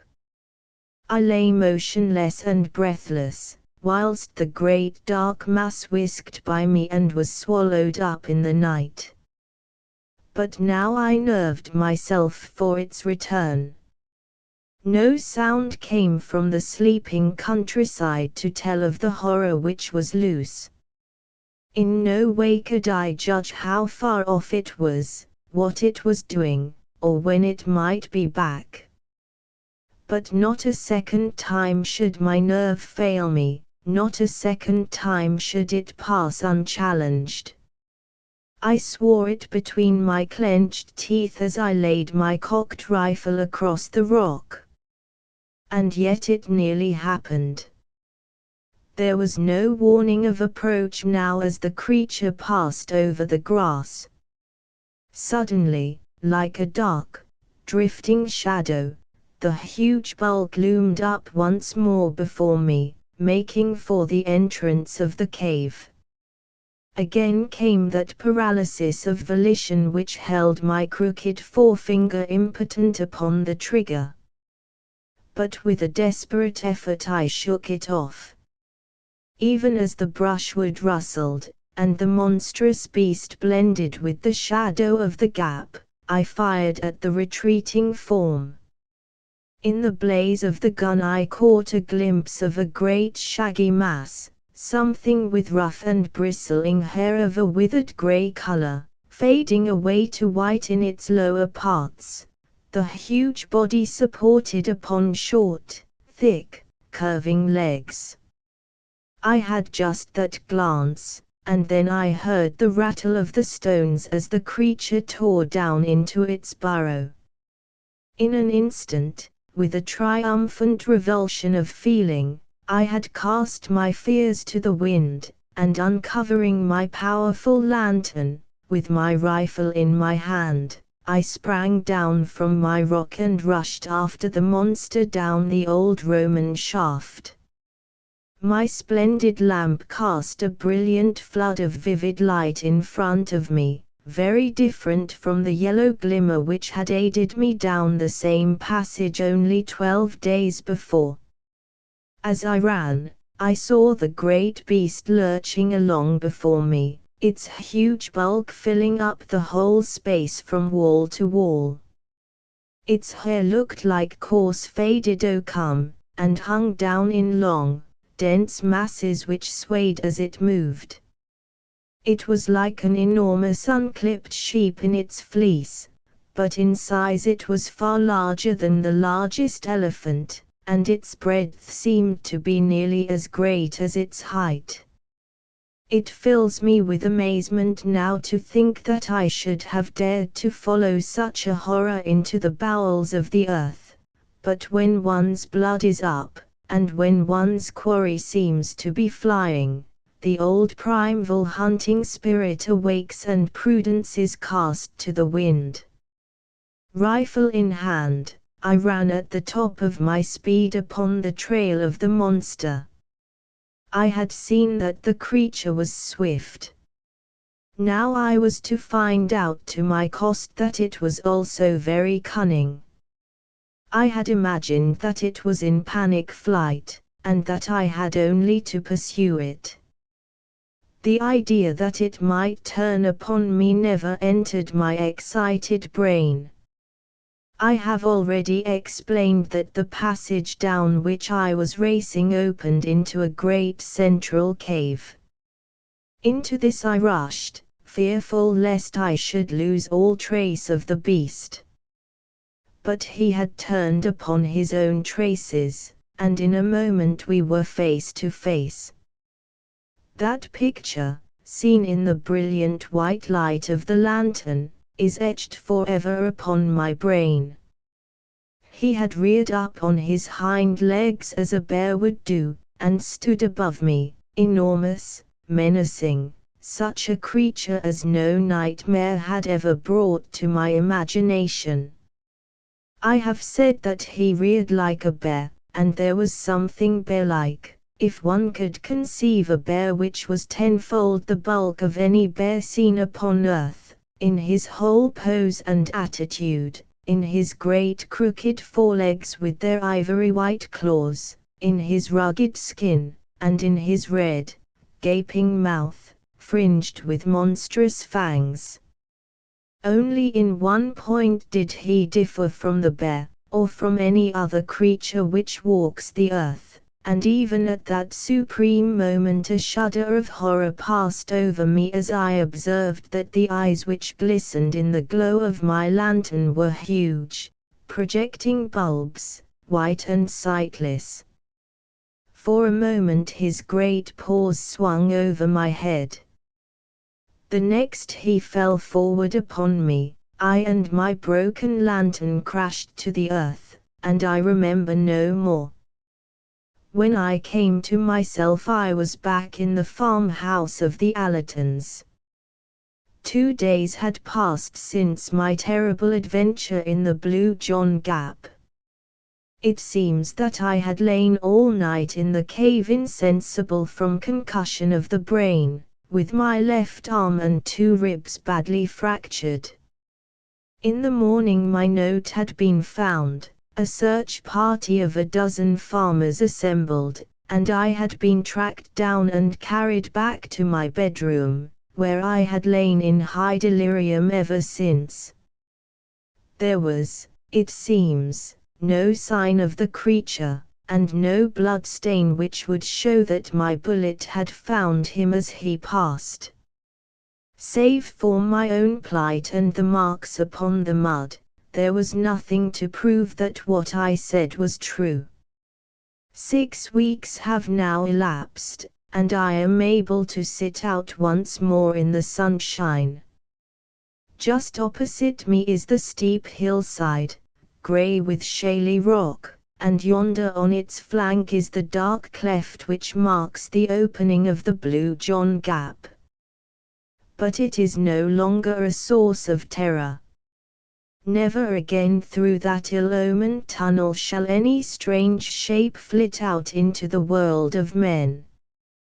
The educated and the scientific, the Dr. Johnsons and the like, may smile at my narrative, but the poorer folk of the countryside had never a doubt as to its truth. On the day after my recovering consciousness they assembled in their hundreds round the Blue John Gap. As the Castleton Courier said, it was useless for our correspondent, or for any of the adventurous gentlemen who had come from Matlock, Buxton, and other parts, to offer to descend, to explore the cave to the end, and to finally test the extraordinary narrative of Dr. James Hardcastle. The country people had taken the matter into their own hands, and from an early hour of the morning they had worked hard in stopping up the entrance of the tunnel. There is a sharp slope where the shaft begins, and great boulders, rolled along by many willing hands, were thrust down it until the gap was absolutely sealed. So ends the episode which has caused such excitement throughout the country. Local opinion is fiercely divided upon the subject. On the one hand are those who point to Dr. Hardcastle's impaired health, and to the possibility of cerebral lesions of tubercular origin giving rise to strange hallucinations. Some Fakes, according to these gentlemen, caused the doctor to wander down the tunnel, and a fall among the rocks was sufficient to account for his injuries. On the other hand, a legend of a strange creature in the gap has existed for some months back, and the farmers look upon Dr. Hardcastle's narrative and his personal injuries as a final corroboration. So the matter stands, and so the matter will continue to stand, for no definite solution seems to us to be now possible. It transcends human wit to give any scientific explanation which could cover the alleged facts. Perhaps before the Courier published these words they would have been wise to send their representative to me. I have thought the matter out, as no one else has occasion to do, and it is possible that I might have removed some of the more obvious difficulties of the narrative and brought it 1 degree nearer to scientific acceptance. Let me then write down the only explanation which seems to me to elucidate what I know to my cost to have been a series of facts. My theory may seem to be wildly improbable, but at least no one can venture to say that it is impossible. My view is, and it was formed, as is shown by my diary, before my personal adventure, that in this part of England there is a vast subterranean lake or sea, which is fed by the great number of streams which pass down through the limestone. Where there is a large collection of water there must also be some evaporation, mists or rain, and a possibility of vegetation. This in turn suggests that there may be animal life, arising, as the vegetable life would also do, from those seeds and types which had been introduced at an early period of the world's history, when communication with the outer air was more easy. This place had then developed a fauna and flora of its own, including such monsters as the one which I had seen, which may well have been the old cave bear, enormously enlarged and modified by its new environment.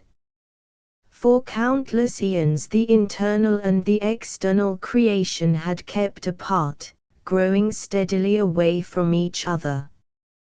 Then there had come some rift in the depths of the mountain which had enabled one creature to wander up and, by means of the Roman tunnel, to reach the open air. Like all subterranean life, it had lost the power of sight, but this had no doubt been compensated for by nature in other directions. Certainly it had some means of finding its way about, and of hunting down the sheep upon the hillside.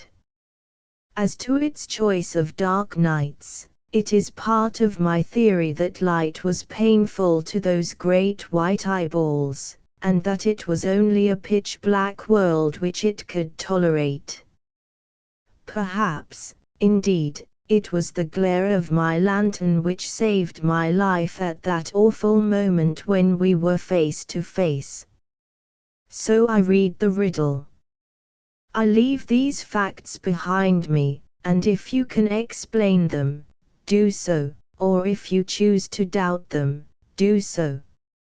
Neither your belief nor your incredulity can alter them, nor affect one whose task is nearly over. So ended the strange narrative of Dr. James Hardcastle. The Brazilian cat. It is hard luck on a young fellow to have expensive tastes, great expectations, aristocratic connections, but no actual money in his pocket, and no profession by which he may earn any. The fact was that my father, a good, sanguine, easygoing man, had such confidence in the wealth and benevolence of his bachelor elder brother, Lord Southerton, that he took it for granted that I, his only son, would never be called upon to earn a living for myself. He imagined that if there were not a vacancy for me on the great Southerton estates, at least there would be found some post in that diplomatic service which still remains the special preserve of our privileged classes. He died too early to realize how false his calculations had been. Neither my uncle nor the state took the slightest notice of me, or showed any interest in my career. An occasional brace of pheasants, or basket of hares, was all that ever reached me to remind me that I was heir to Oatwell House and one of the richest estates in the country. In the meantime, I found myself a bachelor and man about town, living in a suite of apartments in Grosvenor Mansions, with no occupation save that of pigeon shooting and polo playing at Hurlingham. Month by month I realized that it was more and more difficult to get the brokers to renew my bills, or to cash any further post obits upon an unentailed property. Ruin lay right across my path, and every day I saw it clearer, nearer, and more absolutely unavoidable. What made me feel my own poverty the more was that, apart from the great wealth of Lord Southerton, all my other relations were fairly well-to-do. The nearest of these was Everard King, my father's nephew and my own first cousin, who had spent an adventurous life in Brazil, and had now returned to this country to settle down on his fortune. We never knew how he made his money, but he appeared to have plenty of it, for he bought the estate of Grillands, near Clipton-on-the-Marsh, in Suffolk. For the first year of his residence in England he took no more notice of me than my miserly uncle, But at last one summer morning, to my very great relief and joy, I received a letter asking me to come down that very day and spend a short visit at Grilland's court. I was expecting a rather long visit to Bankruptcy Court at the time, and this interruption seemed almost providential. If I could only get on terms with this unknown relative of mine, I might pull through yet. For the family credit he could not let me go entirely to the wall. I ordered my valet to pack my valise, and I set off the same evening for Clipton-on-the-Marsh. After changing at Ipswich, a little local train deposited me at a small, deserted station lying amidst a rolling grassy country, with a sluggish and winding river curving in and out amidst the valleys, between high, silted banks, which showed that we were within reach of the tide. No carriage was awaiting me. I found afterwards that my telegram had been delayed, so I hired a dog-cart at the local inn. The driver, an excellent fellow, was full of my relative's praises, and I learned from him that Mr. Everard King was already a name to conjure with in that part of the county. He had entertained the school children, he had thrown his grounds open to visitors, he had subscribed to charities. In short, his benevolence had been so universal that my driver could only account for it on the supposition that he had parliamentary ambitions. My attention was drawn away from my driver's panegyric by the appearance of a very beautiful bird which settled on a telegraph post beside the road. At first I thought that it was a jay, but it was larger, with a brighter plumage. The driver accounted for its presence at once by saying that it belonged to the very man whom we were about to visit. It seems that the acclimatization of foreign creatures was one of his hobbies, and that he had brought with him from Brazil a number of birds and beasts which he was endeavoring to rear in England. When once we had passed the gates of Grilland's Park we had ample evidence of this taste of his. Some small spotted deer, a curious wild pig known, I believe, as a peccary, a gorgeously feathered oriole, some sort of armadillo, and a singular lumbering-in-toed beast like a very fat badger, were among the creatures which I observed as we drove along the winding avenue. Mr. Everard King, my unknown cousin, was standing in person upon the steps of his house, for he had seen us in the distance, and guessed that it was I. His appearance was very homely and benevolent, short and stout, 45 years old, perhaps, with a round, good-humored face, burned brown with the tropical sun, and shot with 1,000 wrinkles. He wore white linen clothes, in true planter style, with a cigar between his lips, and a large Panama hat upon the back of his head. It was such a figure as one associates with a verandahed bungalow, and it looked curiously out of place in front of this broad, stone English mansion, with its solid wings and its Palladio pillars before the doorway. "My dear," he cried, glancing over his shoulder, "my dear, here is our guest. Welcome, welcome to Grilland's. I am delighted to make your acquaintance, Cousin Marshall, and I take it as a great compliment that you should honor this sleepy little country place with your presence." Nothing could be more hearty than his manner, and he set me at my ease in an instant. But it needed all his cordiality to atone for the frigidity and even rudeness of his wife, a tall, haggard woman, who came forward at his summons. She was, I believe, of Brazilian extraction, though she spoke excellent English, and I excused her manners on the score of her ignorance of our customs. She did not attempt to conceal, however, either then or afterwards, that I was no very welcome visitor at Grilland's court. Her actual words were, as a rule, courteous, but she was the possessor of a pair of particularly expressive dark eyes, and I read in them very clearly from the first that she heartily wished me back in London once more.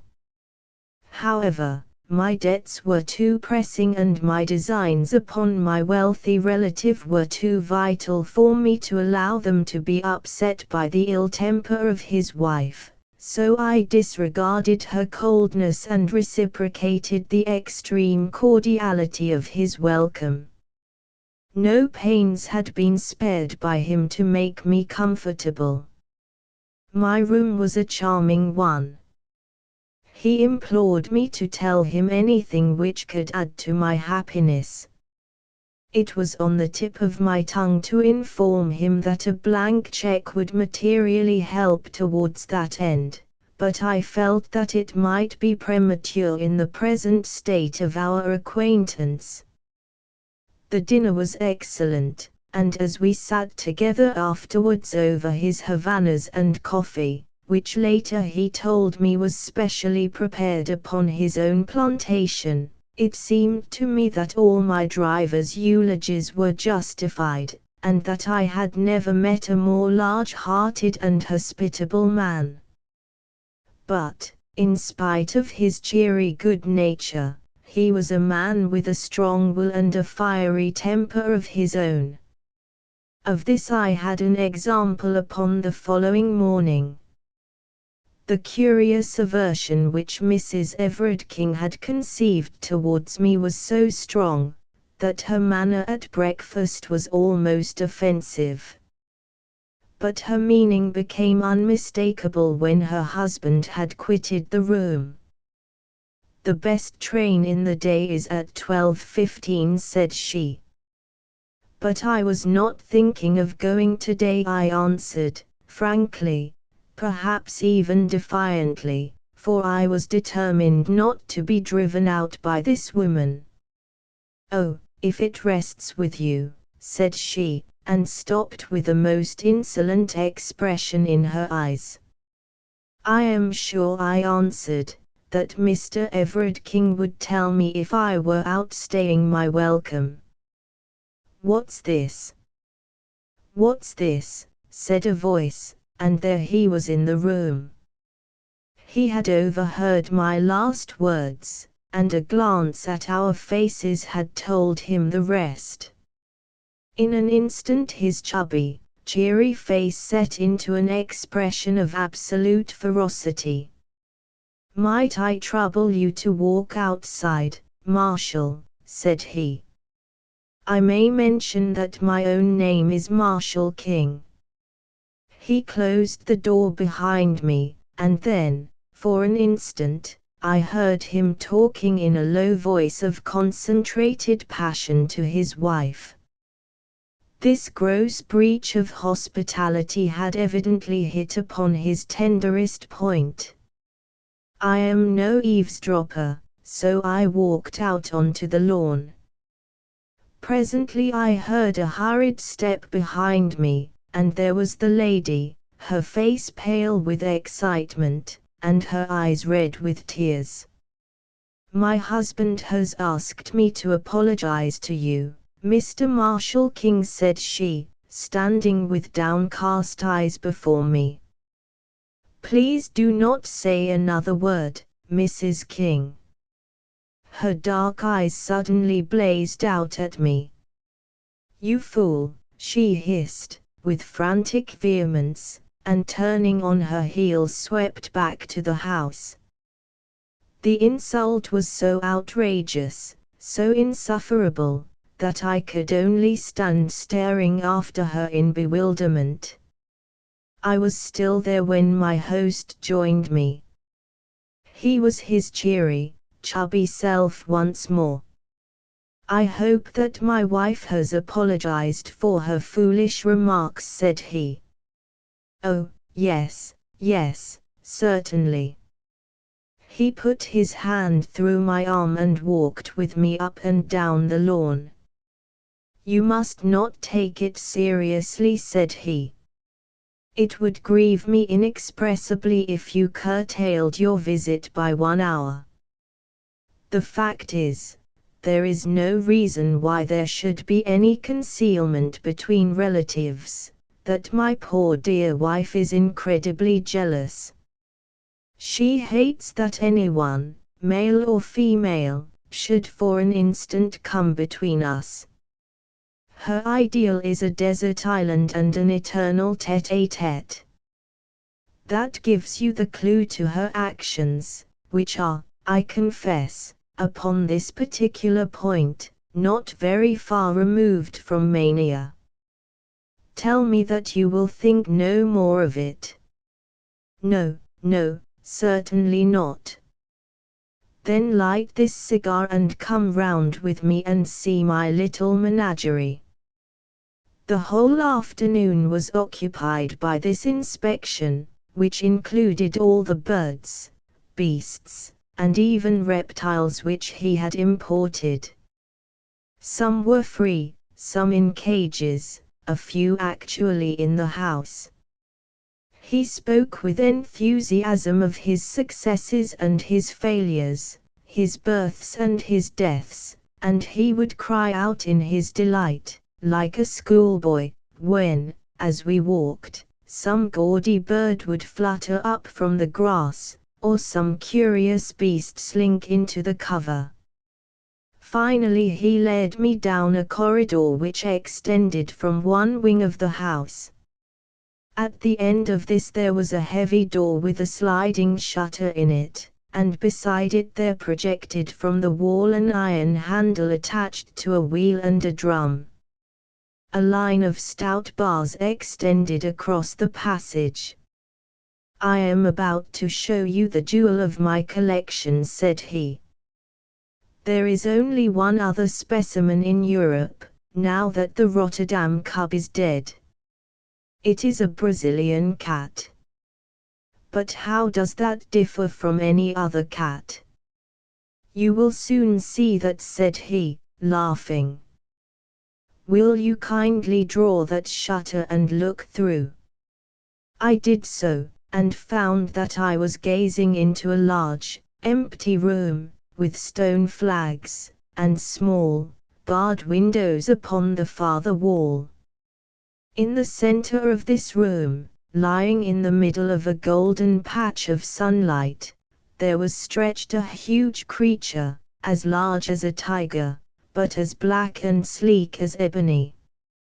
It was simply a very enormous and very well-kept black cat, and it cuddled up and basked in that yellow pool of light exactly as a cat would do.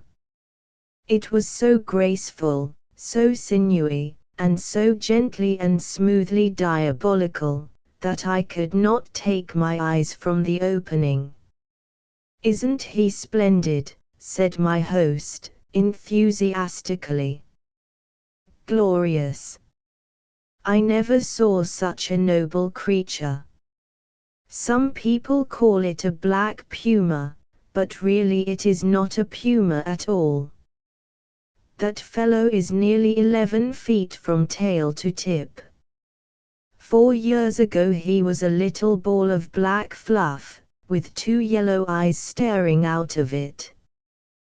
He was sold me as a newborn cub up in the wild country at the headwaters of the Rio Negro. They speared his mother to death after she had killed a dozen of them. They are ferocious, then. The most absolutely treacherous and bloodthirsty creatures upon earth. You talk about a Brazilian cat to an up-country Indian, and see him get the jumps. They prefer humans to game. This fellow has never tasted living blood yet, but when he does he will be a terror. At present he won't stand anyone but me in his den. Even Baldwin, the groom, dare not go near him. As to me, I am his mother and father in one." As he spoke he suddenly, to my astonishment, opened the door and slipped in, closing it instantly behind him. At the sound of his voice the huge, lithe creature rose, yawned and rubbed its round, black head affectionately against his side, while he patted and fondled it. "Now, Tommy, into your cage," said he. The monstrous cat walked over to one side of the room and coiled itself up under a grating. Everard King came out, and taking the iron handle which I have mentioned, he began to turn it. As he did so the line of bars in the corridor began to pass through a slot in the wall and closed up the front of this grating, so as to make an effective cage. When it was in position he opened the door once more and invited me into the room, which was heavy with the pungent, musty smell peculiar to the great carnivora. "That's how we work it," said he. "We give him the run of the room for exercise, and then at night we put him in his cage.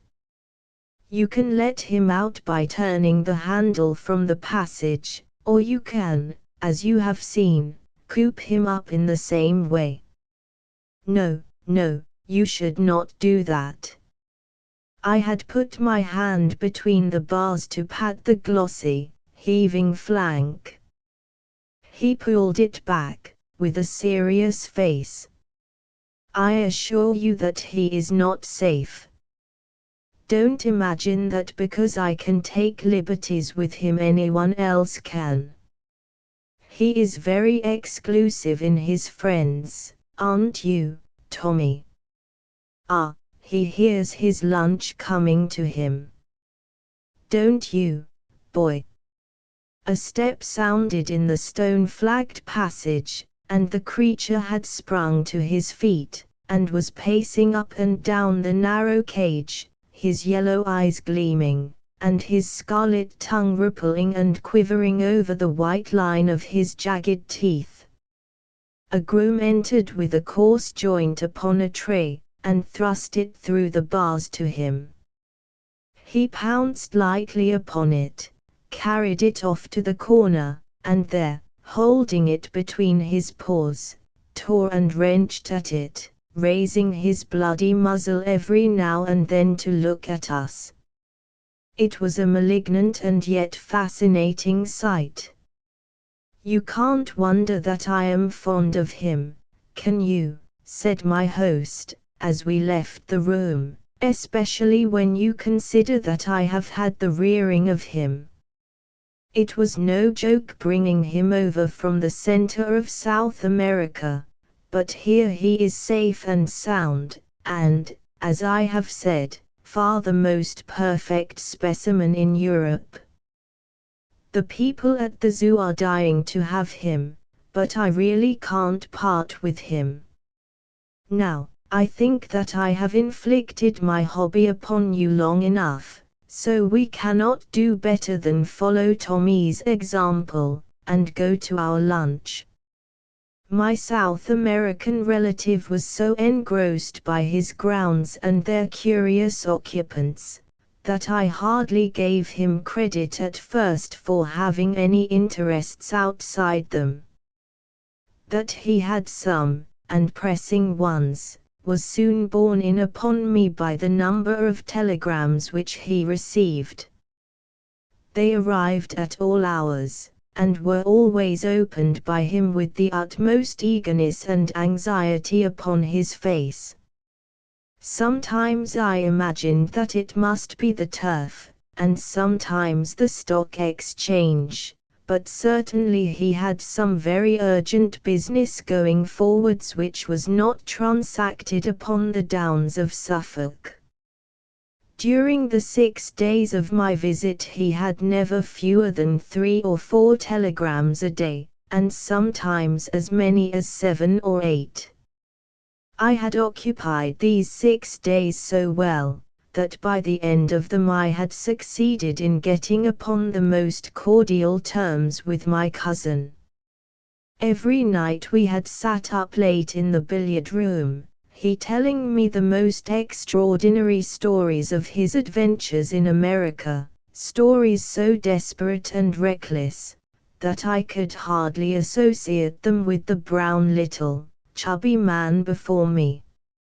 In return, I ventured upon some of my own reminiscences of London life, which interested him so much, that he vowed he would come up to Grosvenor Mansions and stay with me. He was anxious to see the faster side of city life, and certainly, though I say it, he could not have chosen a more competent guide. It was not until the last day of my visit that I ventured to approach that which was on my mind. I told him frankly about my pecuniary difficulties and my impending ruin, and I asked his advice, though I hoped for something more solid. He listened attentively, puffing hard at his cigar.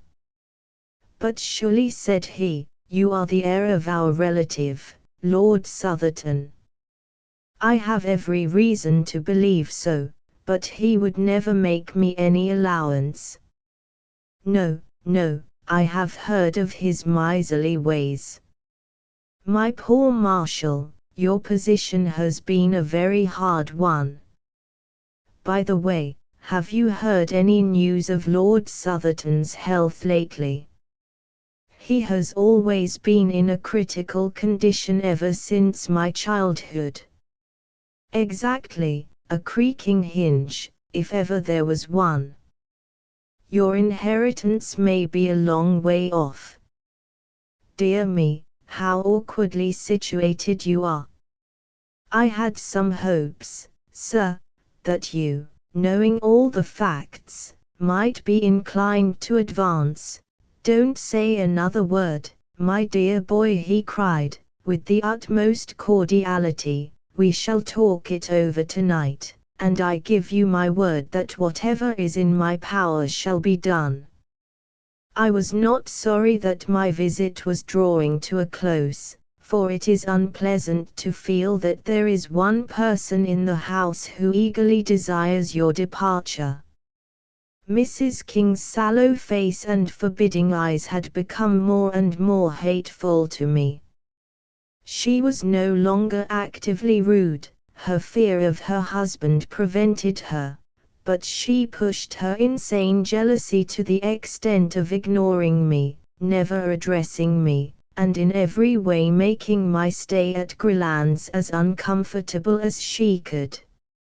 So offensive was her manner during that last day, that I should certainly have left had it not been for that interview with my host in the evening which would, I hoped, retrieve my broken fortunes. It was very late when it occurred, for my relative, who had been receiving even more telegrams than usual during the day, went off to his study after dinner, and only emerged when the household had retired to bed. I heard him go round locking the doors, as custom was of a night, and finally he joined me in the billiard room. His stout figure was wrapped in a dressing gown, and he wore a pair of red Turkish slippers without any heels. Settling down into an armchair, he brewed himself a glass of grog, in which I could not help noticing that the whiskey considerably predominated over the water. "My word," said he, "what a night!" It was, indeed. The wind was howling and screaming round the house, and the latticed windows rattled and shook as if they were coming in.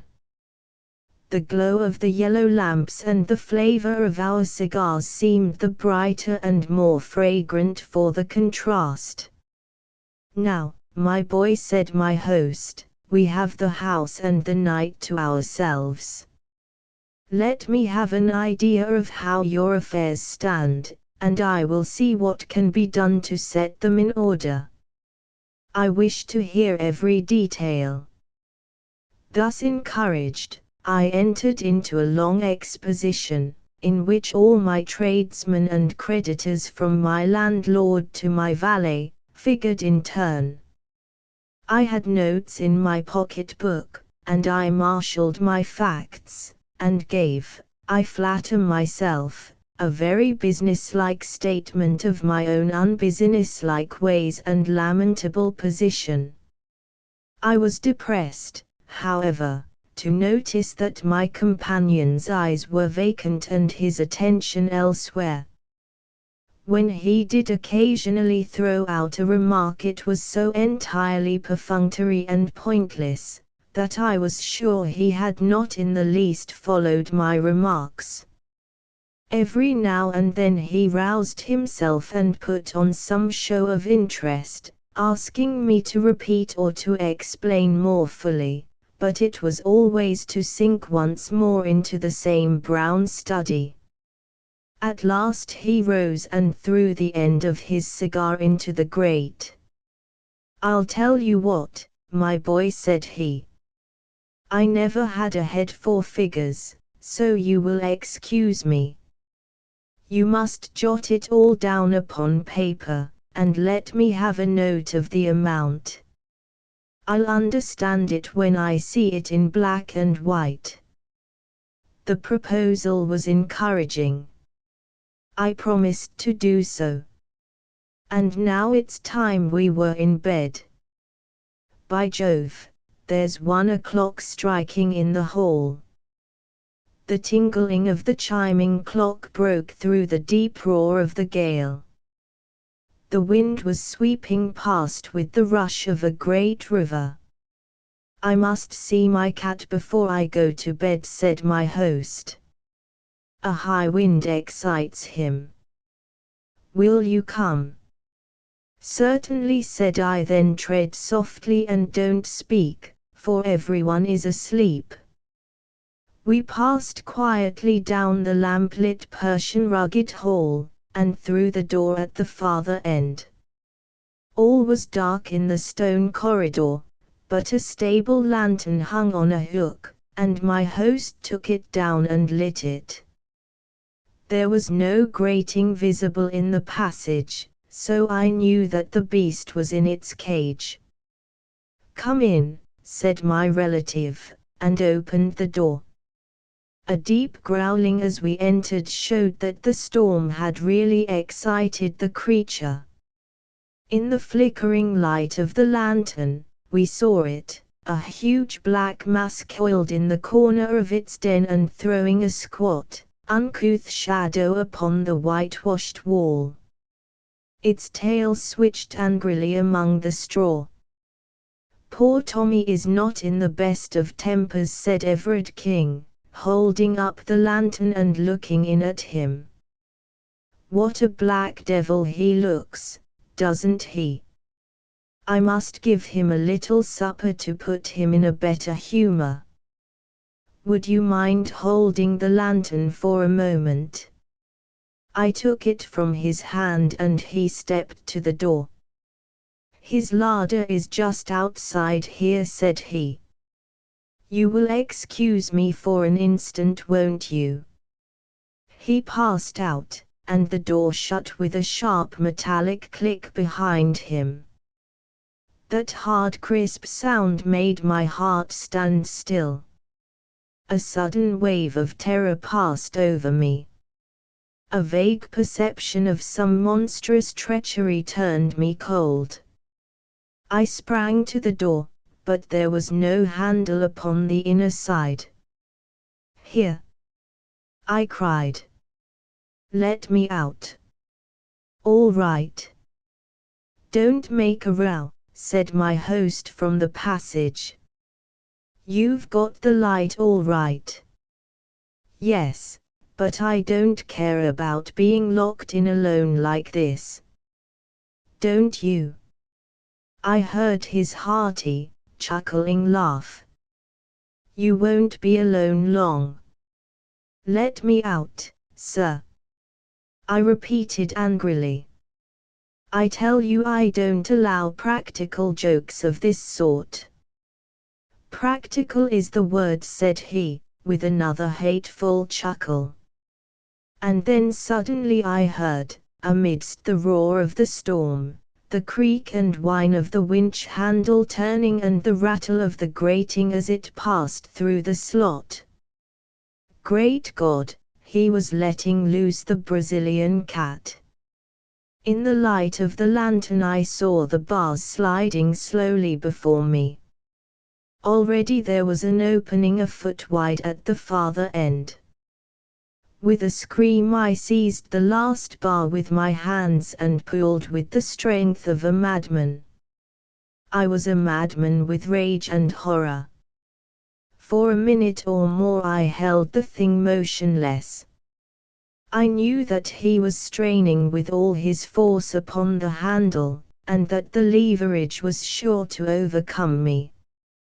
I gave inch by inch, my feet sliding along the stones, and all the time I begged and prayed this inhuman monster to save me from this horrible death. I conjured him by his kinship. I reminded him that I was his guest. I begged to know what harm I had ever done him. His only answers were the tugs and jerks upon the handle, each of which, in spite of all my struggles, pulled another bar through the opening.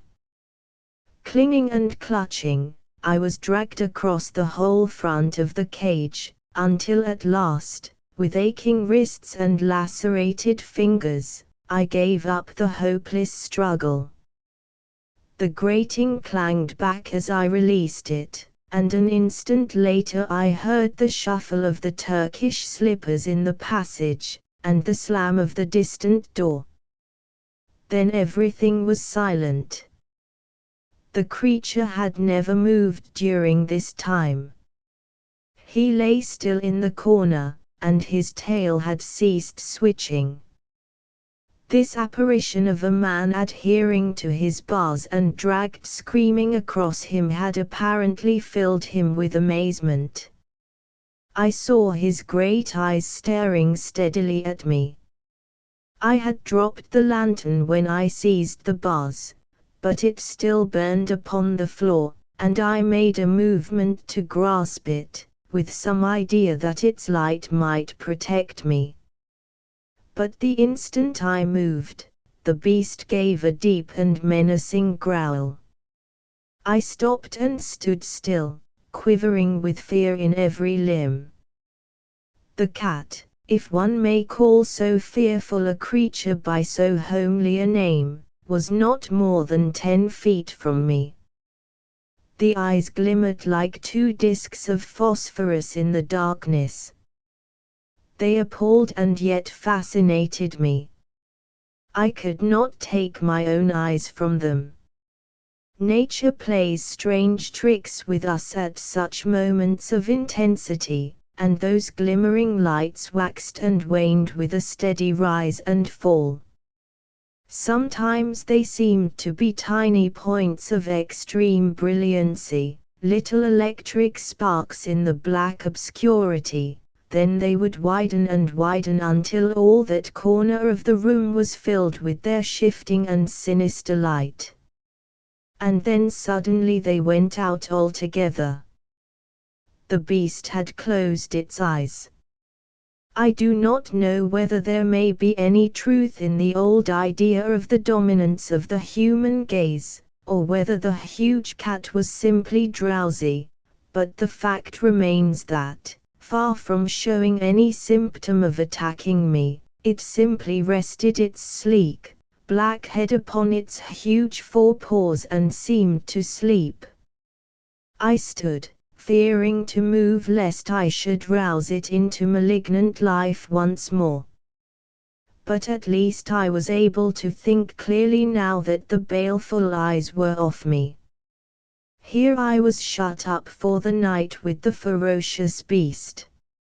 My own instincts, to say nothing of the words of the plausible villain who laid this trap for me, warned me that the animal was as savage as its master. How could I stave it off until morning? The door was hopeless, and so were the narrow, barred windows. There was no shelter anywhere in the bare, stone-flagged room. To cry for assistance was absurd. I knew that this den was an outhouse, and that the corridor which connected it with the house was at least 100 feet long. Besides, with the gale thundering outside, my cries were not likely to be heard. I had only my own courage and my own wits to trust to. And then, with a fresh wave of horror, my eyes fell upon the lantern. The candle had burned low, and was already beginning to gutter. In 10 minutes it would be out. I had only 10 minutes then in which to do something, for I felt that if I were once left in the dark with that fearful beast I should be incapable of action. The very thought of it paralyzed me. I cast my despairing eyes round this chamber of death, and they rested upon one spot which seemed to promise I will not say safety, but less immediate and imminent danger than the open floor. I have said that the cage had a top as well as a front, and this top was left standing when the front was wound through the slot in the wall. It consisted of bars at a few inches interval, with stout wire netting between, and it rested upon a strong stanchion at each end. It stood now as a great barred canopy over the crouching figure in the corner. The space between this iron shelf and the roof may have been from 2 or 3 feet. If I could only get up there, squeezed in between bars and ceiling, I should have only one vulnerable side. I should be safe from below, from behind, and from each side. Only on the open face of it could I be attacked. There, it is true, I had no protection whatever, but at least, I should be out of the brute's path when he began to pace about his den. He would have to come out of his way to reach me. It was now or never, for if once the light were out it would be impossible. With a gulp in my throat I sprang up, seized the iron edge of the top, and swung myself panting onto it. I writhed in face downwards, and found myself looking straight into the terrible eyes and yawning jaws of the cat. Its fetid breath came up into my face like the steam from some foul pot. It appeared, however, to be rather curious than angry. With a sleek ripple of its long, black back it rose, stretched itself, and then rearing itself on its hind legs, with one forepaw against the wall, it raised the other, and drew its claws across the wire meshes beneath me. One sharp, white hook tore through my trousers, for I may mention that I was still in evening dress, and dug a furrow in my knee. It was not meant as an attack, but rather as an experiment, for upon my giving a sharp cry of pain he dropped down again, and springing lightly into the room, he began walking swiftly round it, looking up every now and again in my direction. For my part I shuffled backwards until I lay with my back against the wall, screwing myself into the smallest space possible. The farther I got the more difficult it was for him to attack me. He seemed more excited now that he had begun to move about, and he ran swiftly and noiselessly round and round the den, passing continually underneath the iron couch upon which I lay. It was wonderful to see so great a bulk passing like a shadow, with hardly the softest thudding of velvety pads. The candle was burning low, so low that I could hardly see the creature. And then, with a last flare and splutter, it went out altogether. I was alone with the cat in the dark. It helps one to face a danger when one knows that one has done all that possibly can be done.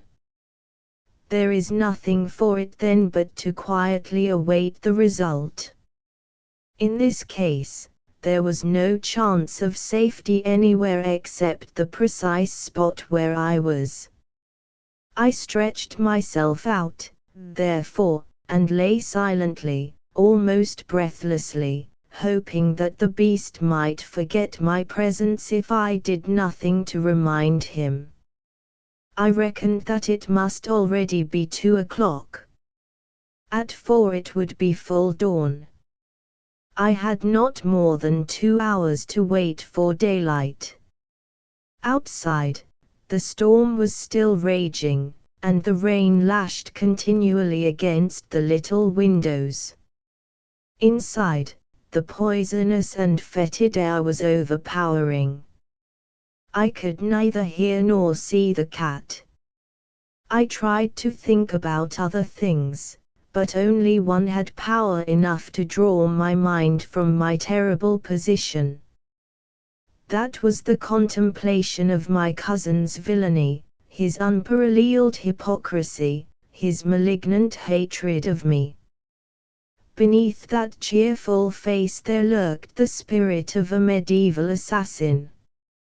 And as I thought of it, I saw more clearly how cunningly the thing had been arranged. He had apparently gone to bed with the others. No doubt he had his witness to prove it. Then, unknown to them, he had slipped down, had lured me into his den and abandoned me. His story would be so simple. He had left me to finish my cigar in the billiard room. I had gone down on my own account to have a last look at the cat.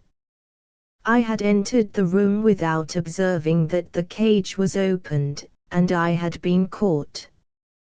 How could such a crime be brought home to him? Suspicion, perhaps, but proof, never. How slowly those dreadful 2 hours went by. Once I heard a low, rasping sound, which I took to be the creature licking its own fur. Several times those greenish eyes gleamed at me through the darkness, but never in a fixed stare, and my hopes grew stronger that my presence had been forgotten or ignored. At last the least faint glimmer of light came through the windows. I first dimly saw them as 2 grey squares upon the black wall, then grey turned to white, and I could see my terrible companion once more. And he, alas, could see me. It was evident to me at once that he was in a much more dangerous and aggressive mood than when I had seen him last. The cold of the morning had irritated him, and he was hungry as well. With a continual growl he paced swiftly up and down the side of the room which was farthest from my refuge, his whiskers bristling angrily, and his tail switching and lashing. As he turned at the corners his savage eyes always looked upwards at me with a dreadful menace. I knew then that he meant to kill me. Yet I found myself even at that moment admiring the sinuous grace of the devilish thing, its long, undulating, rippling movements, the gloss of its beautiful flanks, the vivid, palpitating scarlet of the glistening tongue which hung from the jet-black muzzle. And all the time that deep, threatening growl was rising and rising in an unbroken crescendo. I knew that the crisis was at hand. It was a miserable hour to meet such a death, so cold, so comfortless, shivering in my light dress clothes upon this gridiron of torment upon which I was stretched. I tried to brace myself to it, to raise my soul above it, and at the same time, with the lucidity which comes to a perfectly desperate man, I cast round for some possible means of escape. One thing was clear to me. If that front of the cage was only back in its position once more, I could find a sure refuge behind it. Could I possibly pull it back? I hardly dared to move for fear of bringing the creature upon me. Slowly, very slowly, I put my hand forward until it grasped the edge of the front, the final bar which protruded through the wall. To my surprise it came quite easily to my jerk. Of course the difficulty of drawing it out arose from the fact that I was clinging to it. I pulled again, and 3 inches of it came through. It ran apparently on wheels. I pulled again, and then the cat sprang. It was so quick, so sudden, that I never saw it happen. I simply heard the savage snarl, and in an instant afterwards the blazing yellow eyes, the flattened black head with its red tongue and flashing teeth, were within reach of me. The impact of the creature shook the bars upon which I lay, until I thought, as far as I could think of anything at such a moment, that they were coming down. The cat swayed there for an instant, the head and front paws quite close to me, the hind paws clawing to find a grip upon the edge of the grating. I heard the claws rasping as they clung to the wire netting, and the breath of the beast made me sick. But its bound had been miscalculated. It could not retain its position. Slowly, grinning with rage, and scratching madly at the bars, it swung backwards and dropped heavily upon the floor. With a growl it instantly faced round to me and crouched for another spring. I knew that the next few moments would decide my fate. The creature had learned by experience. It would not miscalculate again. I must act promptly, fearlessly, if I were to have a chance for life. In an instant I had formed my plan. Pulling off my dress coat, I threw it down over the head of the beast. At the same moment I dropped over the edge, seized the end of the front grating, and pulled it frantically out of the wall. It came more easily than I could have expected. I rushed across the room, bearing it with me, but, as I rushed, the accident of my position put me upon the outer side. Had it been the other way, I might have come off scatheless. As it was, there was a moment's pause as I stopped it and tried to pass in through the opening which I had left. That moment was enough to give time to the creature to toss off the coat with which I had blinded him and to spring upon me. I hurled myself through the gap and pulled the rails to behind me, but he seized my leg before I could entirely withdraw it. One stroke of that huge paw tore off my calf as a shaving of wood curls off before a plane. The next moment, bleeding and fainting, I was lying among the foul straw with a line of friendly bars between me and the creature which ramped so frantically against them. Too wounded to move, and too faint to be conscious of fear, I could only lie, more dead than alive, and watch it. It pressed its broad, black chest against the bars and angled for me with its crooked paws as I have seen a kitten do before a mouse trap. It ripped my clothes, but, stretch as it would, it could not quite reach me. I have heard of the curious numbing effect produced by wounds from the great carnivora, and now I was destined to experience it, for I had lost all sense of personality, and was as interested in the cat's failure or success as if it were some game which I was watching. And then gradually my mind drifted away into strange vague dreams, always with that black face and red tongue coming back into them, and so I lost myself in the nirvana of delirium, the blessed relief of those who are too sorely tried. Tracing the course of events afterwards, I conclude that I must have been insensible for about 2 hours. What roused me to consciousness once more was that sharp metallic click which had been the precursor of my terrible experience. It was the shooting back of the spring lock.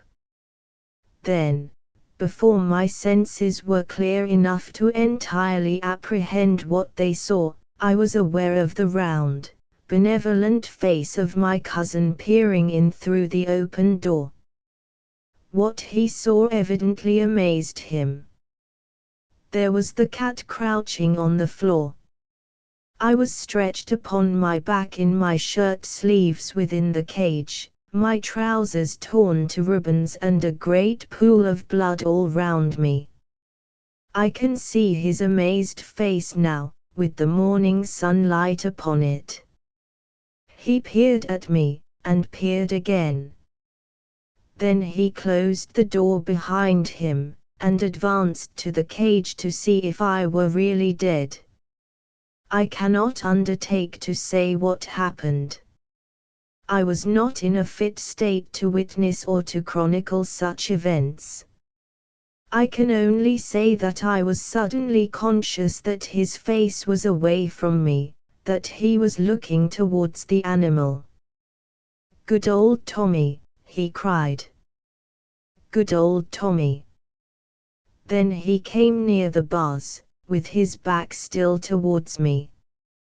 "Down, you stupid beast," he roared. "Down, sir. Don't you know your master?"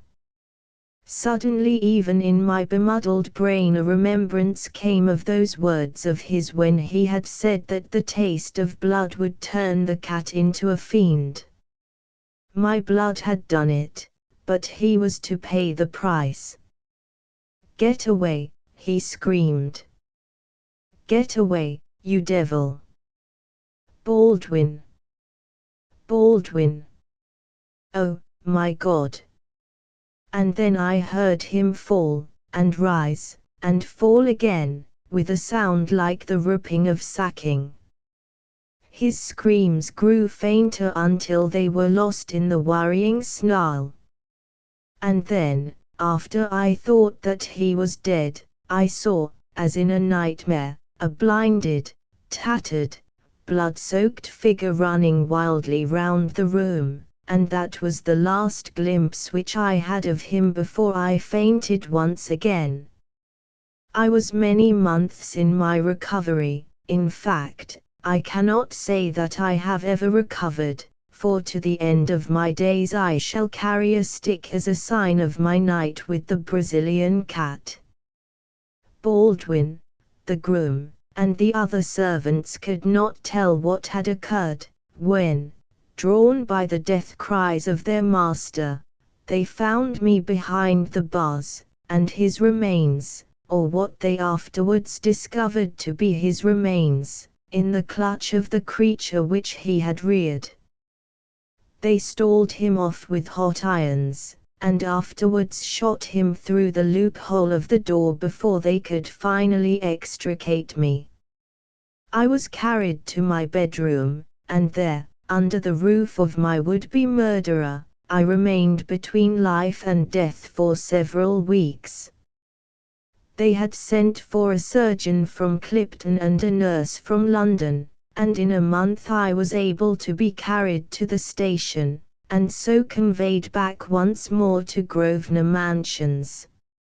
I have one remembrance of that illness, which might have been part of the ever-changing panorama conjured up by a delirious brain were it not so definitely fixed in my memory.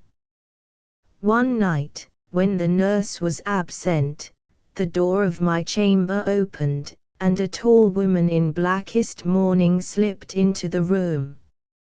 She came across to me, and as she bent her sallow face I saw by the faint gleam of the night light that it was the Brazilian woman whom my cousin had married. She stared intently into my face, and her expression was more kindly than I had ever seen it. "Are you conscious?" she asked. I feebly nodded, for I was still very weak.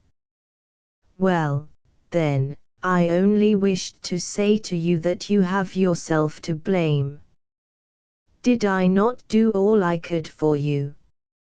From the beginning I tried to drive you from the house. By every means, short of betraying my husband, I tried to save you from him. I knew that he had a reason for bringing you here. I knew that he would never let you get away again. No one knew him as I knew him, who had suffered from him so often. I did not dare to tell you all this. He would have killed me. But I did my best for you. As things have turned out, you have been the best friend that I have ever had. You have set me free, and I fancied that nothing but death would do that. I am sorry if you are hurt, but I cannot reproach myself. I told you that you were a fool, and a fool you have been." She crept out of the room, the bitter, singular woman, and I was never destined to see her again. With what remained from her husband's property she went back to her native land, and I have heard that she afterwards took the veil at Pernambuco.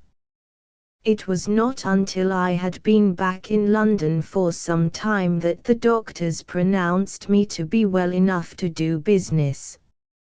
It was not a very welcome permission to me, for I feared that it would be the signal for an inrush of creditors, but it was Summers, my lawyer, who first took advantage of it.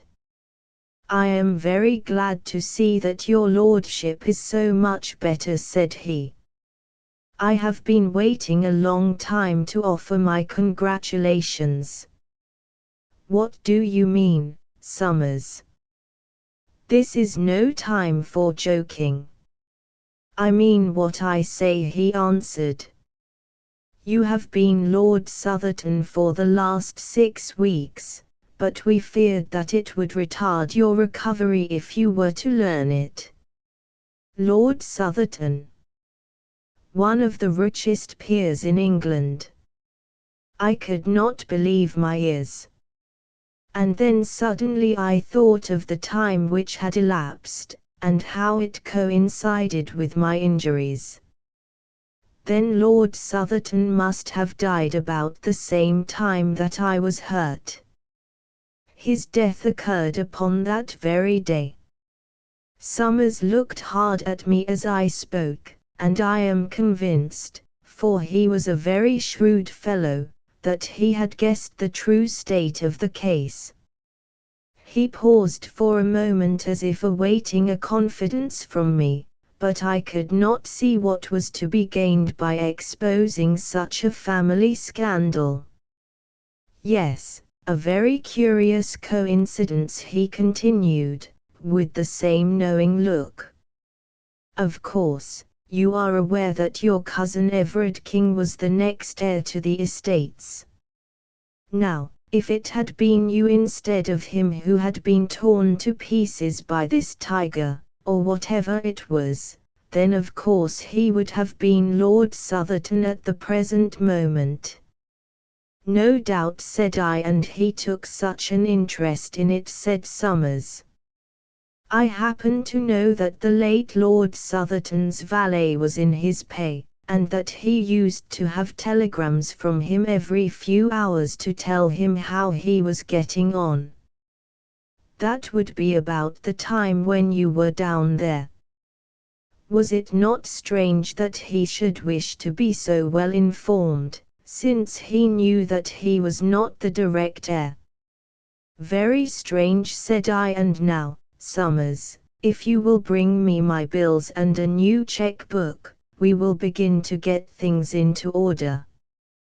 Tales of Mystery, The Lost Special. The confession of Herbert de Lernac, now lying under sentence of death at Marseilles, has thrown a light upon one of the most inexplicable crimes of the century, an incident which is, I believe, absolutely unprecedented in the criminal annals of any country, although there is a reluctance to discuss the matter in official circles, and little information has been given to the press.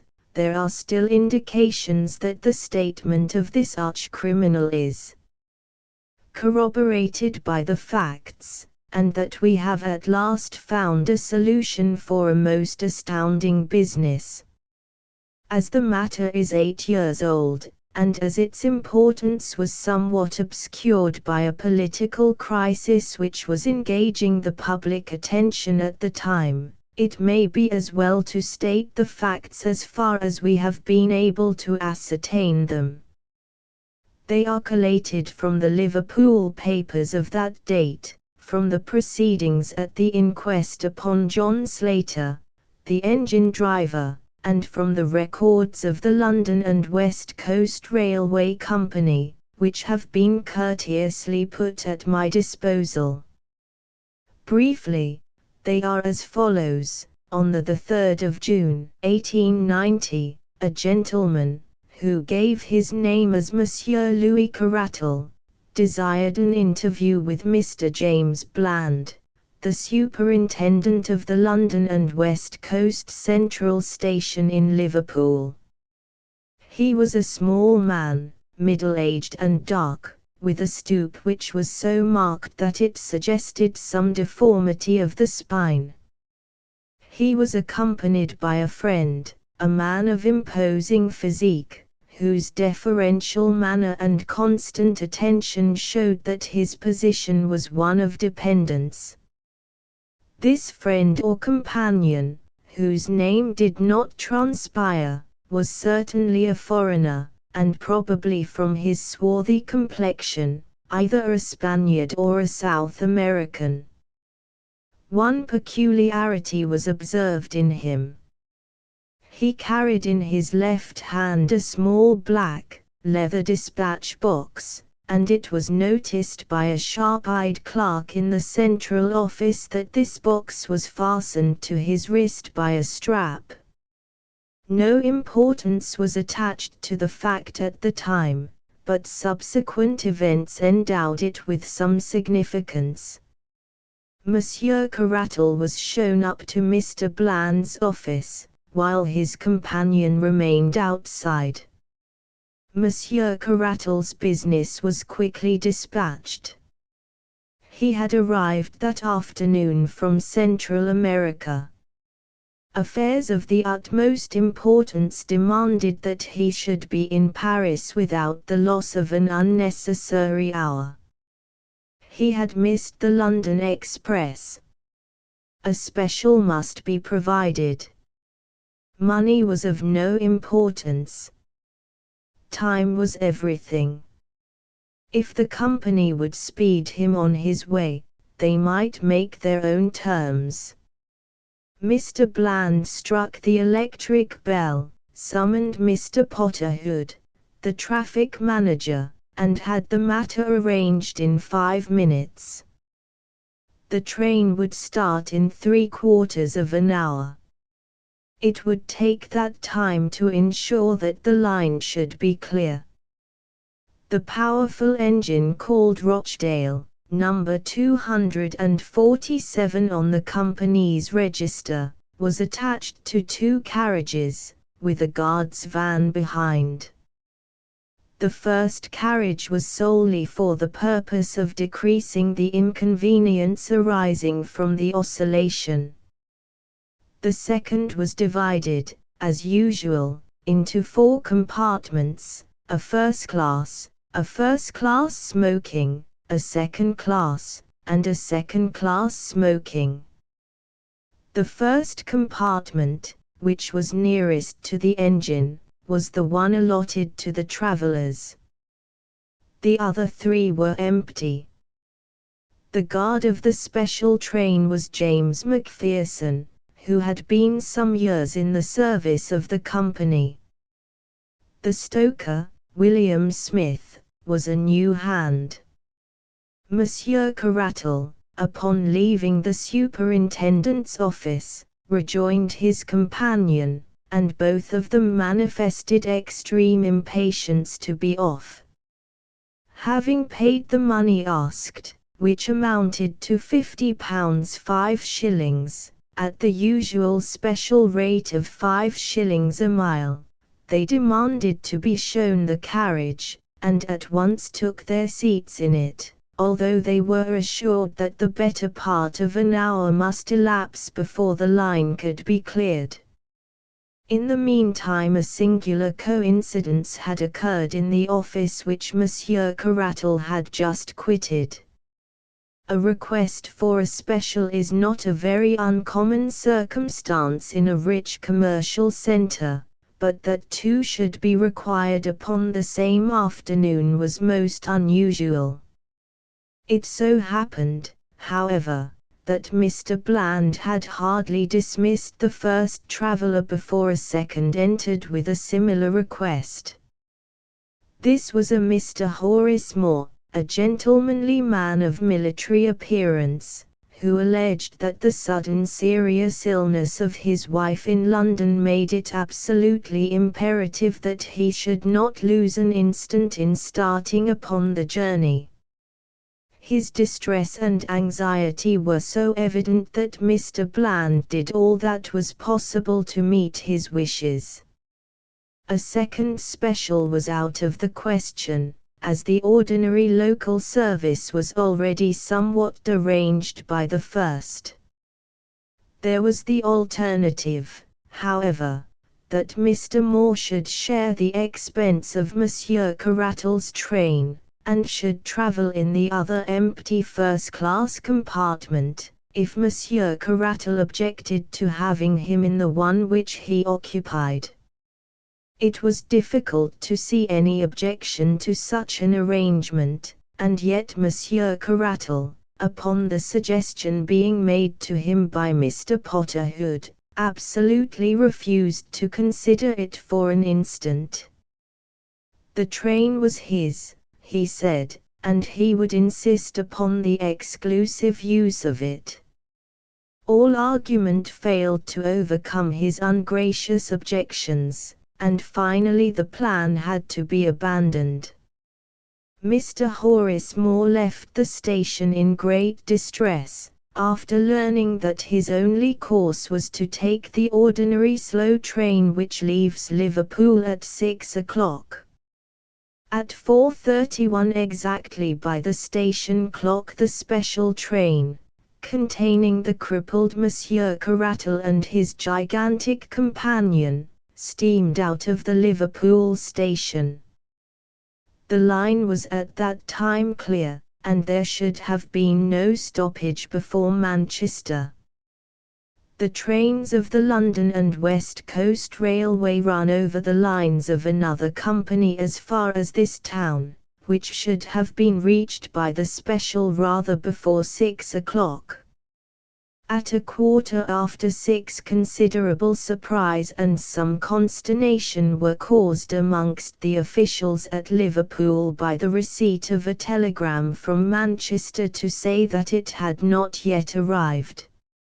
An inquiry directed to St. Helens, which is a third of the way between the two cities, elicited the following reply: to James Bland, Superintendent, Central L&WC, Liverpool.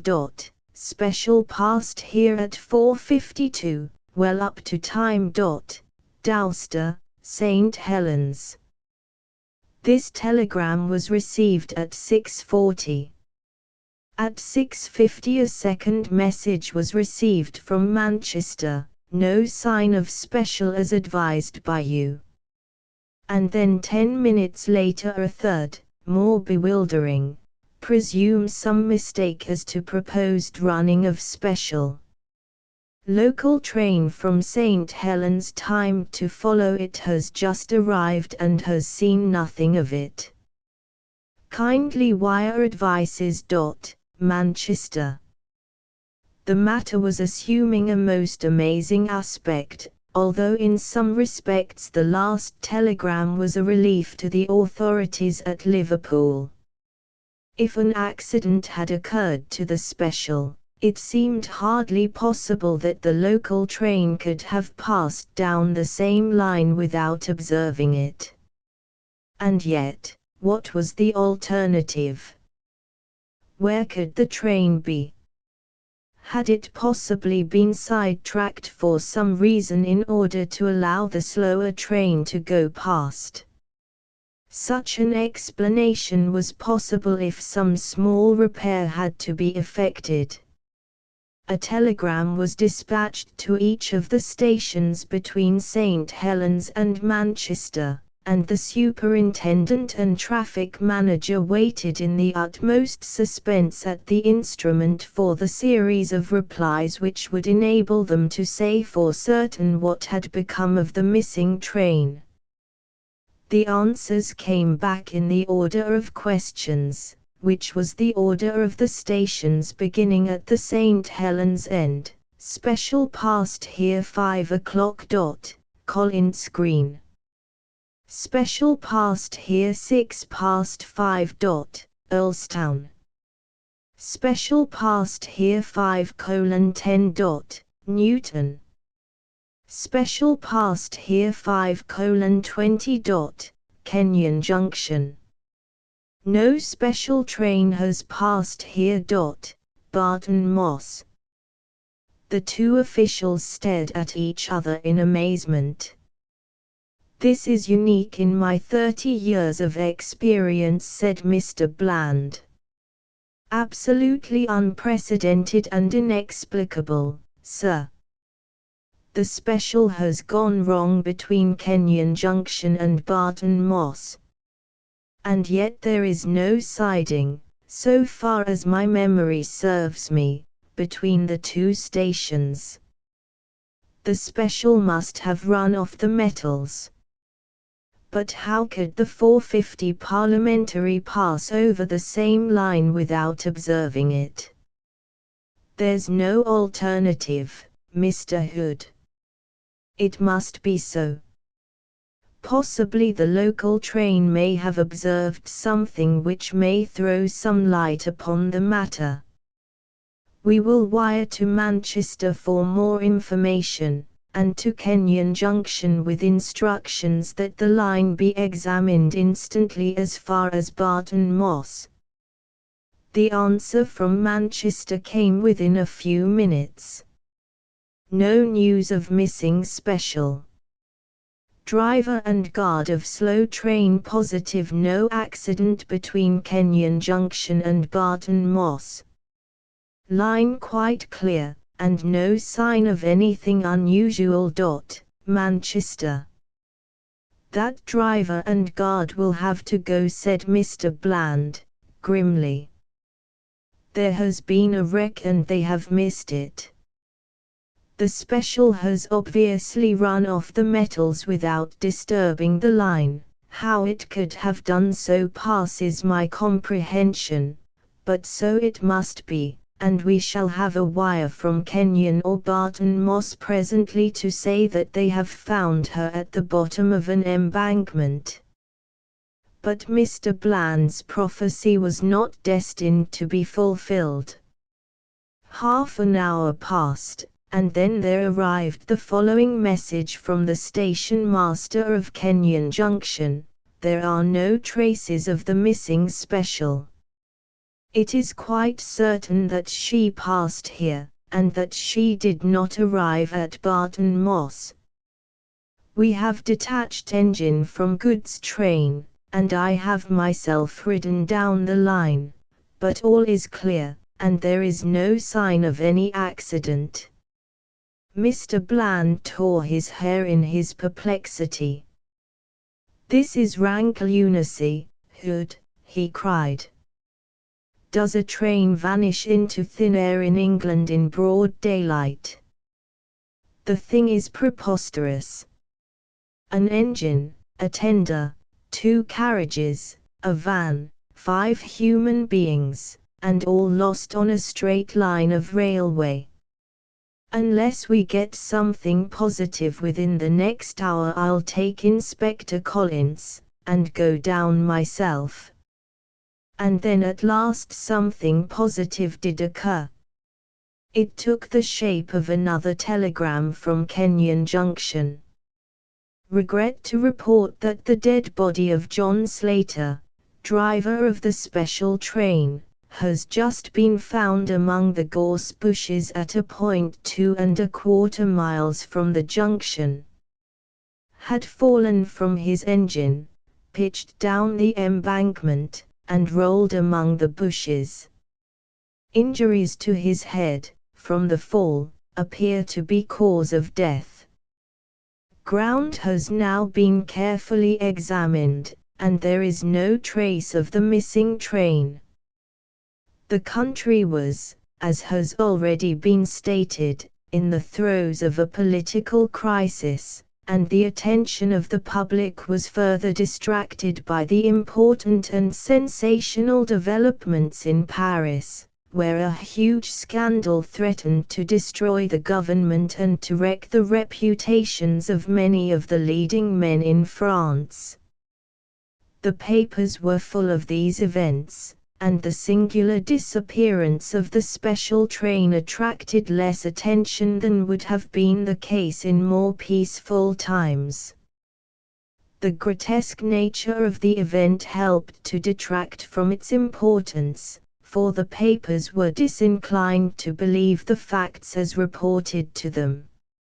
More than one of the London journals treated the matter as an ingenious hoax, until the coroner's inquest upon the unfortunate driver, an inquest which elicited nothing of importance, convinced them of the tragedy of the incident. Mr. Bland, accompanied by Inspector Collins, the senior detective officer in the service of the company, went down to Kenyon Junction the same evening, and their research lasted throughout the following day, but was attended with purely negative results. Not only was no trace found of the missing train, but no conjecture could be put forward which could possibly explain the facts. At the same time, Inspector Collins's official report, which lies before me as I write, served to show that the possibilities were more numerous than might have been expected. "In the stretch of railway between these 2 points," said he, "the country is dotted with ironworks and collieries. Of these, some are being worked and some have been abandoned. There are no fewer than 12 which have small gauge lines which run trolley cars down to the main line. These can, of course, be disregarded.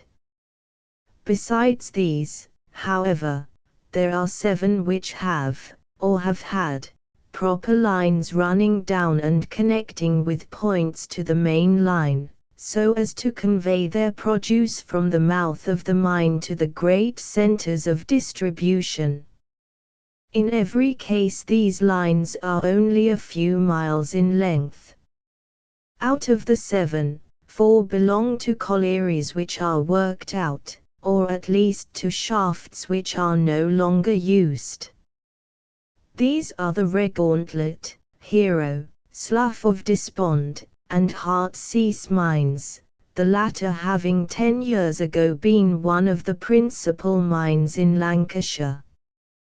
These 4 side lines may be eliminated from our inquiry, for, to prevent possible accidents, the rails nearest to the main line have been taken up, and there is no longer any connection. There remain 3 other side lines leading, a. to the Carnstock Iron Works, b. to the Big Ben Colliery, c. to the Perseverance Colliery. Of these the Big Ben line is not more than a quarter of a mile long, and ends at a dead wall of coal waiting removal from the mouth of the mine. Nothing had been seen or heard there of any special. The Carnstock Iron Works line was blocked all day upon the 3rd of June by 16 truckloads of hematite.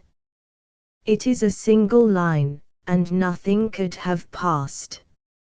As to the Perseverance line, it is a large double line, which does a considerable traffic, for the output of the mine is very large.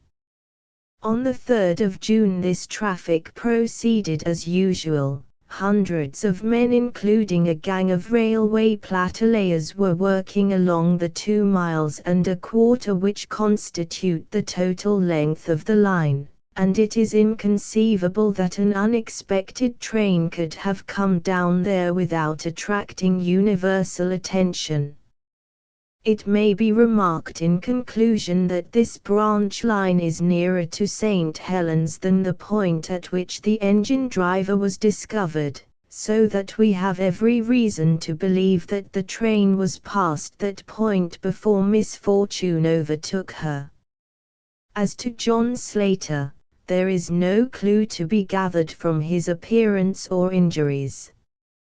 We can only say that, so far as we can see, he met his end by falling off his engine, though why he fell, or what became of the engine after his fall, is a question upon which I do not feel qualified to offer an opinion. In conclusion, the inspector offered his resignation to the board, being much nettled by an accusation of incompetence in the London papers. A month elapsed, during which both the police and the company prosecuted their inquiries without the slightest success. A reward was offered and a pardon promised in case of crime, but they were both unclaimed. Every day the public opened their papers with the conviction that so grotesque a mystery would at last be solved, but week after week passed by, and a solution remained as far off as ever. In broad daylight, upon a June afternoon in the most thickly inhabited portion of England, a train with its occupants had disappeared as completely as if some master of subtle chemistry had volatilized it into gas. Indeed, among the various conjectures which were put forward in the public press, there were some which seriously asserted that supernatural, or, at least, preternatural, agencies had been at work, and that the deformed Monsieur Carattle was probably a person who was better known under a less polite name. Others fixed upon his swarthy companion as being the author of the mischief, but what it was exactly which he had done could never be clearly formulated in words. Amongst the many suggestions put forward by various newspapers or private individuals, there were 1 or 2 which were feasible enough to attract the attention of the public. One which appeared in the Times, over the signature of an amateur reasoner of some celebrity at that date, attempted to deal with the matter in a critical and semi-scientific manner. An extract must suffice, although the curious can see the whole letter in the issue of the 3rd of July. It is one of the elementary principles of practical reasoning, he remarked, that when the impossible has been eliminated, the residuum, however improbable, must contain the truth. It is certain that the train left Kenyon Junction. It is certain that it did not reach Barton Moss. It is in the highest degree unlikely, but still possible, that it may have taken one of the 7 available side lines. It is obviously impossible for a train to run where there are no rails, and, therefore, we may reduce our improbables to the 3 open lines, namely the Carnstock Iron Works, the Big Ben, and the Perseverance. Is there a secret society of colliers, an English Camorra, which is capable of destroying both train and passengers? It is improbable, but it is not impossible. I confess that I am unable to suggest any other solution. I should certainly advise the company to direct all their energies towards the observation of those 3 lines, and of the workmen at the end of them. A careful supervision of the pawnbrokers' shops of the district might possibly bring some suggestive facts to light. The suggestion coming from a recognized authority upon such matters created considerable interest, and a fierce opposition from those who considered such a statement to be a preposterous libel upon an honest and deserving set of men. The only answer to this criticism was a challenge to the objectors to lay any more feasible explanations before the public. In reply to this 2 others were forthcoming, times, the 7th of July and 9th. The first suggested that the train might have run off the metals and be lying submerged in the Lancashire and Staffordshire Canal, which runs parallel to the railway for some 100 of yards. This suggestion was thrown out of court by the published depth of the canal, which was entirely insufficient to conceal so large an object. The second correspondent wrote calling attention to the bag, which appeared to be the sole luggage which the travellers had brought with them, and suggesting that some novel explosive of immense and pulverizing power might have been concealed in it. The obvious absurdity, however, of supposing that the whole train might be blown to dust while the metals remained uninjured reduced any such explanation to a farce. The investigation had drifted into this hopeless position when a new and most unexpected incident occurred. This was nothing less than the receipt by Mrs. Macpherson of a letter from her husband, James Macpherson, who had been the guard on the missing train. The letter, which was dated the 5th of July, 1890, was posted from New York and came to hand upon the 14th of July. Some doubts were expressed as to its genuine character, but Mrs. Macpherson was positive as to the writing, and the fact that it contained a remittance of $100 in $5 notes was enough in itself to discount the idea of a hoax. No address was given in the letter, which ran in this way: "My dear wife, I have been thinking a great deal, and I find it very hard to give you up." The same with Lizzie. "I try to fight against it, but it will always come back to me. I send you some money which will change into 20 English pounds.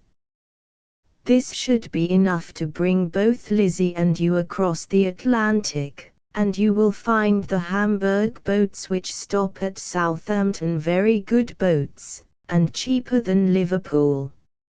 If you could come here and stop at the Johnston House, I would try and send you word how to meet, but things are very difficult with me at present, and I am not very happy, finding it hard to give you both up. So no more at present, from your loving husband, James Macpherson. For a time it was confidently anticipated that this letter would lead to the clearing up of the whole matter, the more so as it was ascertained that a passenger who bore a close resemblance to the missing guard had travelled from Southampton under the name of Summers in the Hamburg and New York liner Vistula, which started upon the 7th of June. Mrs. Macpherson and her sister Lizzie Dalton went across to New York as directed and stayed for 3 weeks at the Johnston House, without hearing anything from the missing man. It is probable that some injudicious comments in the press may have warned him that the police were using them as a bait. However this may be, it is certain that he neither wrote nor came, and the women were eventually compelled to return to Liverpool. And so the matter stood, and has continued to stand up to the present year of 1898. Incredible as it may seem, nothing has transpired during these 8 years which has shed the least light upon the extraordinary disappearance of the special train which contained Monsieur Caratal and his companion. Careful inquiries into the antecedents of the two travellers have only established the fact that Monsieur Caratal was well known as a financier and political agent in Central America, and that during his voyage to Europe he had betrayed extraordinary anxiety to reach Paris. His companion, whose name was entered upon the passenger lists as Eduardo Gomez, was a man whose record was a violent one, and whose reputation was that of a bravo and a bully. There was evidence to show, however, that he was honestly devoted to the interests of Monsieur Caratal, and that the latter, being a man of puny physique, employed the other as a guard and protector. It may be added that no information came from Paris as to what the objects of Monsieur Caratal's hurried journey may have been. This comprises all the facts of the case up to the publication in the Marseilles papers of the recent confession of Herbert de Lernac, now under sentence of death for the murder of a merchant named Bonvalot. This statement may be literally translated as follows: "It is not out of mere pride or boasting that I give this information, for, if that were my object, I could tell a dozen actions of mine which are quite as splendid, but I do it in order that certain gentlemen in Paris may understand that I, who am able here to tell about the fate of Monsieur Caratal, can also tell in whose interest and at whose request the deed was done, unless the reprieve which I am awaiting comes to me very quickly. Take warning, messieurs, before it is too late. You know Herbert de Lernac, and you are aware that his deeds are as ready as his words. Hasten then, or you are lost. At present I shall mention no names. If you only heard the names, what would you not think? But I shall merely tell you how cleverly I did it. I was true to my employers then, and no doubt they will be true to me now. I hope so, and until I am convinced that they have betrayed me, these names, which would convulse Europe, shall not be divulged. But on that day, well, I say no more. In a word, then, there was a famous trial in Paris, in the year 1890, in connection with a monstrous scandal in politics and finance. How monstrous that scandal was can never be known save by such confidential agents as myself. The honor and careers of many of the chief men in France were at stake. You have seen a group of ninepins standing, all so rigid, and prim, and unbending. Then there comes the ball from far away and pop, pop, pop, there are your ninepins on the floor. Well, imagine some of the greatest men in France as these ninepins, and then this Monsieur Caratal was the ball which could be seen coming from far away. If he arrived, then it was pop, pop, pop for all of them. It was determined that he should not arrive. I do not accuse them all of being conscious of what was to happen. There were, as I have said, great financial as well as political interests at stake, and a syndicate was formed to manage the business. Some subscribed to the syndicate who hardly understood what were its objects. But others understood very well, and they can rely upon it that I have not forgotten their names. They had ample warning that Monsieur Caratal was coming long before he left South America, and they knew that the evidence which he held would certainly mean ruin to all of them. The syndicate had the command of an unlimited amount of money, absolutely unlimited, you understand. They looked round for an agent who was capable of wielding this gigantic power. The man chosen must be inventive, resolute, adaptive, a man in a million. They chose Herbert de Lernac, and I admit that they were right. My duties were to choose my subordinates, to use freely the power which money gives, and to make certain that Monsieur Caratal should never arrive in Paris.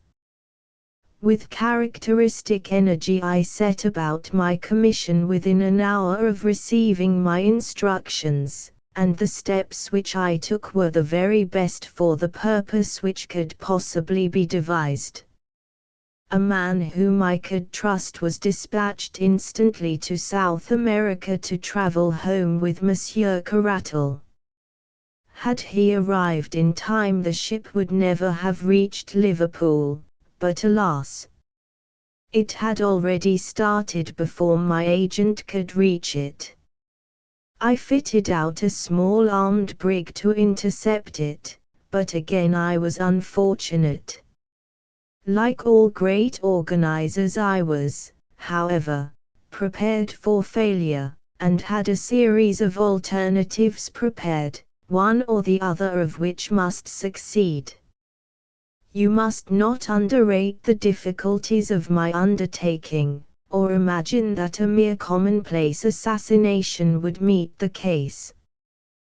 We must destroy not only Monsieur Caratal, but Monsieur Caratal's documents, and Monsieur Caratal's companions also, if we had reason to believe that he had communicated his secrets to them.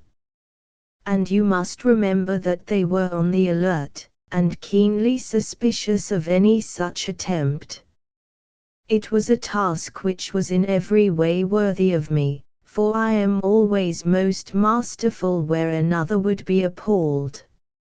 I was all ready for Monsieur Caratal's reception in Liverpool, and I was the more eager because I had reason to believe that he had made arrangements by which he would have a considerable guard from the moment that he arrived in London. Anything which was to be done must be done between the moment of his setting foot upon the Liverpool quay and that of his arrival at the London and West Coast terminus in London.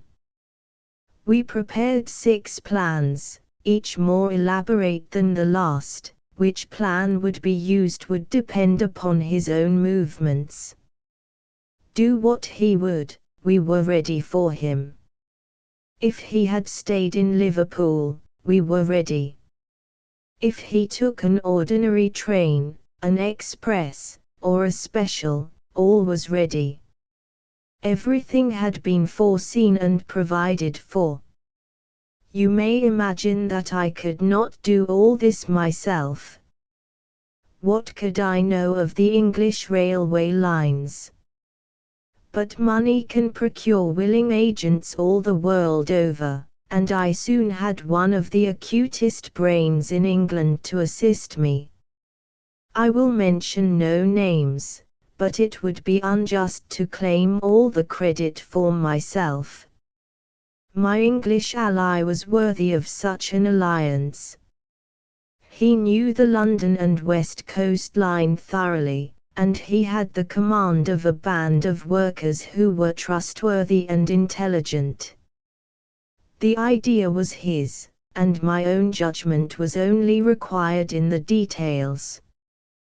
We brought over several officials, amongst whom the most important was James Macpherson, whom we had ascertained to be the guard most likely to be employed upon a special train.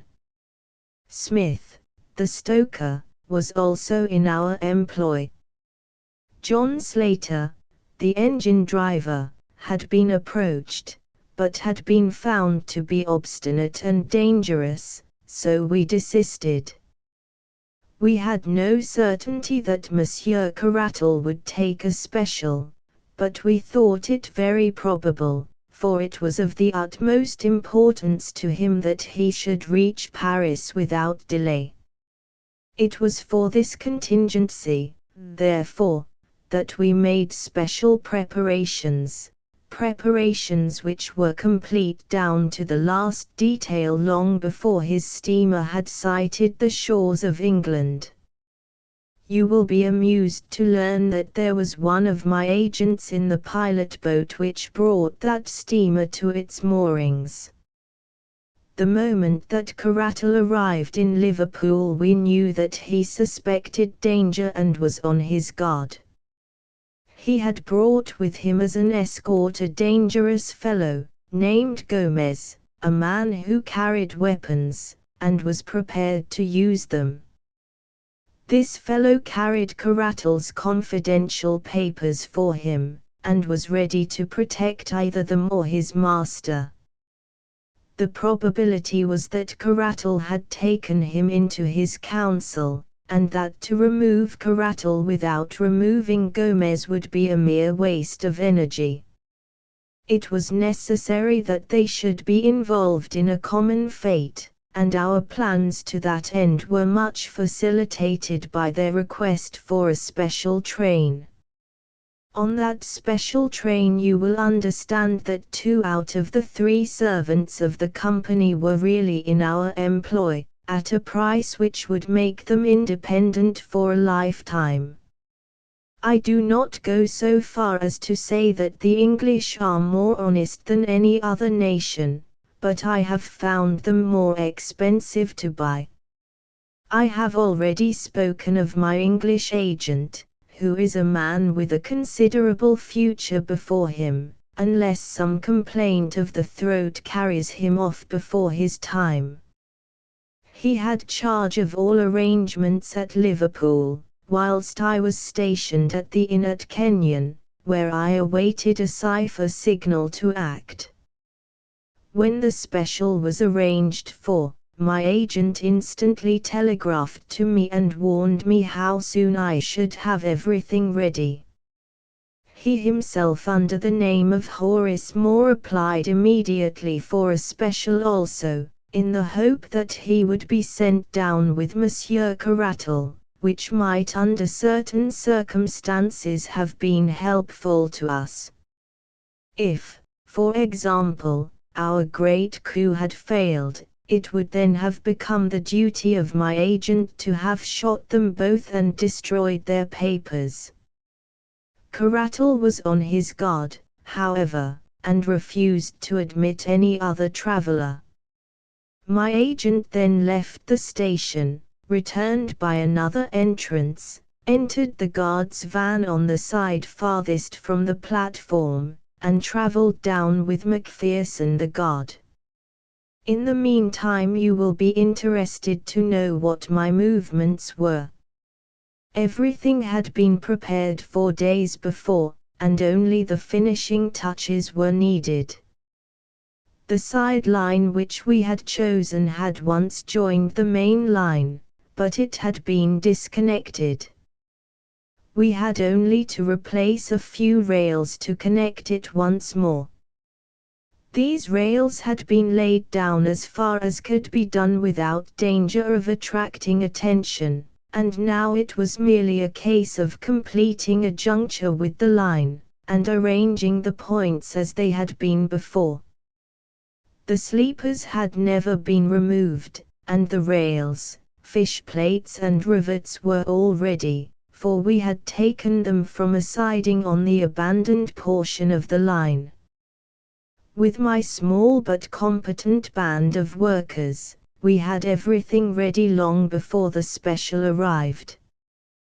When it did arrive, it ran off upon the small side line so easily that the jolting of the points appears to have been entirely unnoticed by the 2 travellers. Our plan had been that Smith, the stoker, should chloroform John Slater, the driver, so that he should vanish with the others. In this respect, and in this respect only, our plans miscarried. I accept the criminal folly of Macpherson in writing home to his wife.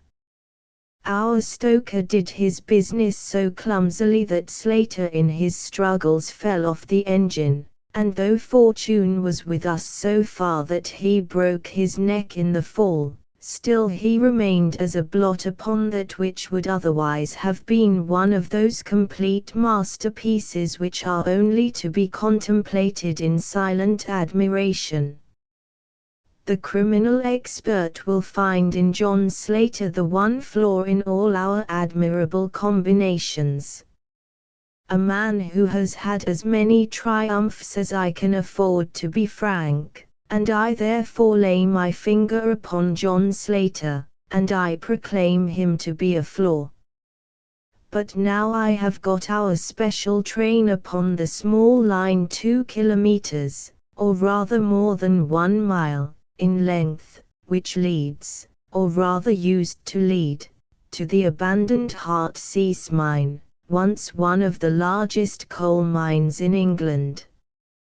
You will ask how it is that no one saw the train upon this unused line.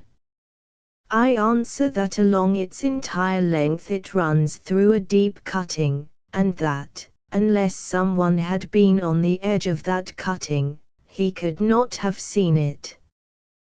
There was someone on the edge of that cutting. I was there. And now I will tell you what I saw. My assistant had remained at the points in order that he might superintend the switching off of the train. He had 4 armed men with him, so that if the train ran off the line, we thought it probable, because the points were very rusty, we might still have resources to fall back upon. Having once seen it safely on the side line, he handed over the responsibility to me. I was waiting at a point which overlooks the mouth of the mine, and I was also armed, as were my 2 companions. Come what might, you see, I was always ready. The moment that the train was fairly on the side line, Smith, the stoker, slowed down the engine, and then, having turned it on to the fullest speed again, he and Macpherson, with my English lieutenant, sprang off before it was too late. It may be that it was this slowing down which first attracted the attention of the travellers, but the train was running at full speed again before their heads appeared at the open window. It makes me smile to think how bewildered they must have been. Picture to yourself your own feelings if, on looking out of your luxurious carriage, you suddenly perceived that the lines upon which you ran were rusted and corroded, red and yellow with disuse and decay. What a catch must have come in their breath as in a second it flashed upon them that it was not Manchester but death which was waiting for them at the end of that sinister line. But the train was running with frantic speed, rolling and rocking over the rotten line, while the wheels made a frightful screaming sound upon the rusted surface. I was close to them, and could see their faces. Corattle was praying, I think. There was something like a rosary dangling out of his hand. The other roared like a bull who smells the blood of the slaughterhouse. He saw us standing on the bank, and he beckoned to us like a madman. Then he tore at his wrist and threw his dispatch box out of the window in our direction. Of course, his meaning was obvious. Here was the evidence, and they would promise to be silent if their lives were spared. It would have been very agreeable if we could have done so, but business is business.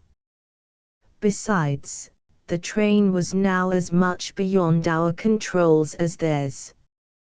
He ceased howling when the train rattled round the curve and they saw the black mouth of the mine yawning before them. We had removed the boards which had covered it, and we had cleared the square entrance. The rails had formerly run very close to the shaft for the convenience of loading the coal, and we had only to add 2 or 3 lengths of rail in order to lead to the very brink of the shaft.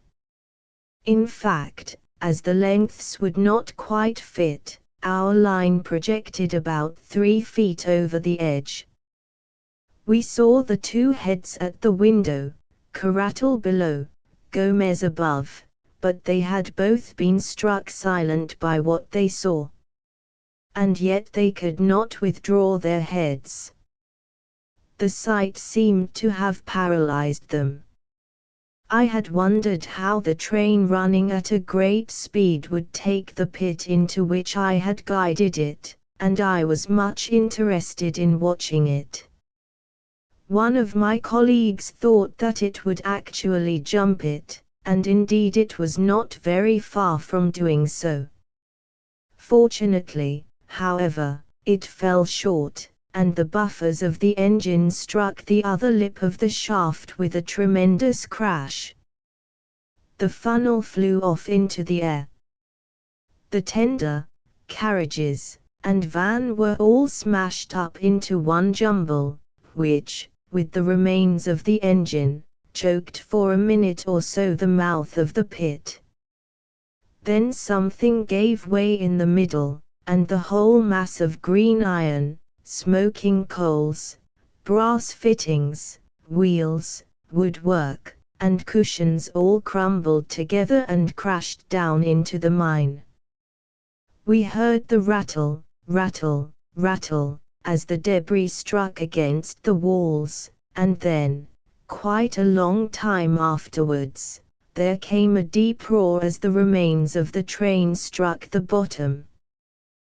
The boiler may have burst, for a sharp crash came after the roar, and then a dense cloud of steam and smoke swirled up out of the black depths, falling in a spray as thick as rain all round us. Then the vapor shredded off into thin wisps, which floated away in the summer sunshine, and all was quiet again in the Heartsease mine. And now, having carried out our plans so successfully, it only remained to leave no trace behind us. Our little band of workers at the other end had already ripped up the rails and disconnected the side line, replacing everything as it had been before. We were equally busy at the mine. The funnel and other fragments were thrown in, the shaft was planked over as it used to be, and the lines which led to it were torn up and taken away. Then, without flurry, but without delay, we all made our way out of the country, most of us to Paris, my English colleague to Manchester, and Macpherson to Southampton, whence he emigrated to America. Let the English papers of that date tell how thoroughly we had done our work, and how completely we had thrown the cleverest of their detectives off our track. You will remember that Gomez threw his bag of papers out of the window, and I need not say that I secured that bag and brought them to my employers. It may interest my employers now, however, to learn that out of that bag I took 1 or 2 little papers as a souvenir of the occasion. I have no wish to publish these papers, but, still, it is every man for himself in this world, and what else can I do if my friends will not come to my aid when I want them? Messieurs, you may believe that Herbert de Lernac is quite as formidable when he is against you as when he is with you, and that he is not a man to go to the guillotine until he has seen that every one of you is en route for New Caledonia. For your own sake, if not for mine, make haste, Monsieur de, and General, and Baron. You can fill up the blanks for yourselves as you read this. I promise you that in the next edition there will be no blanks to fill. P.S. As I look over my statement, there is only one omission which I can see. It concerns the unfortunate man Macpherson, who was foolish enough to write to his wife and to make an appointment with her in New York. It can be imagined that when interests like ours were at stake, we could not leave them to the chance of whether a man in that class of life would or would not give away his secrets to a woman. Having once broken his oath by writing to his wife, we could not trust him any more. We took steps therefore to ensure that he should not see his wife. I have sometimes thought that it would be a kindness to write to her and to assure her that there is no impediment to her marrying again. The beetle hunter, a curious experience, said the doctor. Yes, my friends, I have had one very curious experience. I never expect to have another, for it is against all doctrines of chances that 2 such events would befall any one man in a single lifetime. You may believe me or not, but the thing happened exactly as I tell it. I had just become a medical man, but I had not started in practice, and I lived in rooms in Gower Street.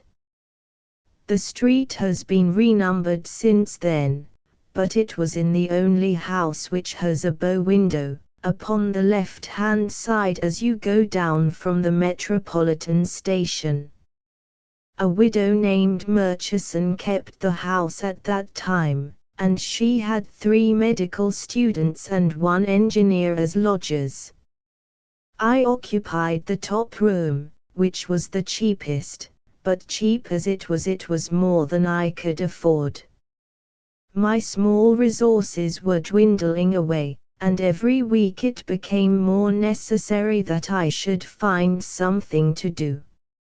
Yet I was very unwilling to go into general practice, for my tastes were all in the direction of science, and especially of zoology, towards which I had always a strong leaning. I had almost given the fight up and resigned myself to being a medical drudge for life, when the turning point of my struggles came in a very extraordinary way.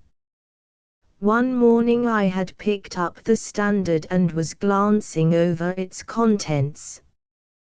There was a complete absence of news, and I was about to toss the paper down again, when my eyes were caught by an advertisement at the head of the personal column. It was worded in this way: wanted for 1 or more days the services of a medical man. It is essential that he should be a man of strong physique, of steady nerves, and of a resolute nature. Must be an entomologist, coleopterist preferred. Apply, in person, at 77B Brook Street. Application must be made before 12 o'clock today. Now, I have already said that I was devoted to zoology. Of all branches of zoology, the study of insects was the most attractive to me, and of all insects beetles were the species with which I was most familiar. Butterfly collectors are numerous, but beetles are far more varied, and more accessible in these islands than are butterflies. It was this fact which had attracted my attention to them, and I had myself made a collection which numbered some 100 varieties. As to the other requisites of the advertisement, I knew that my nerves could be depended upon, and I had won the weight-throwing competition at the inter-hospital sports. Clearly, I was the very man for the vacancy. Within 5 minutes of my having read the advertisement I was in a cab and on my way to Brook Street. As I drove, I kept turning the matter over in my head and trying to make a guess as to what sort of employment it could be which needed such curious qualifications. A strong physique, a resolute nature, a medical training, and a knowledge of beetles. What connection could there be between these various requisites? And then there was the disheartening fact that the situation was not a permanent one, but terminable from day to day, according to the terms of the advertisement. The more I pondered over it, the more unintelligible did it become, but at the end of my meditations I always came back to the ground fact that, come what might, I had nothing to lose, that I was completely at the end of my resources, and that I was ready for any adventure, however desperate, which would put a few honest sovereigns into my pocket. The man fears to fail who has to pay for his failure, but there was no penalty which fortune could exact from me. I was like the gambler with empty pockets, who is still allowed to try his luck with the others. Number 77B Brook Street was one of those dingy and yet imposing houses, dun-colored and flat-faced, with the intensely respectable and solid air which marks the Georgian builder. As I alighted from the cab, a young man came out of the door and walked swiftly down the street.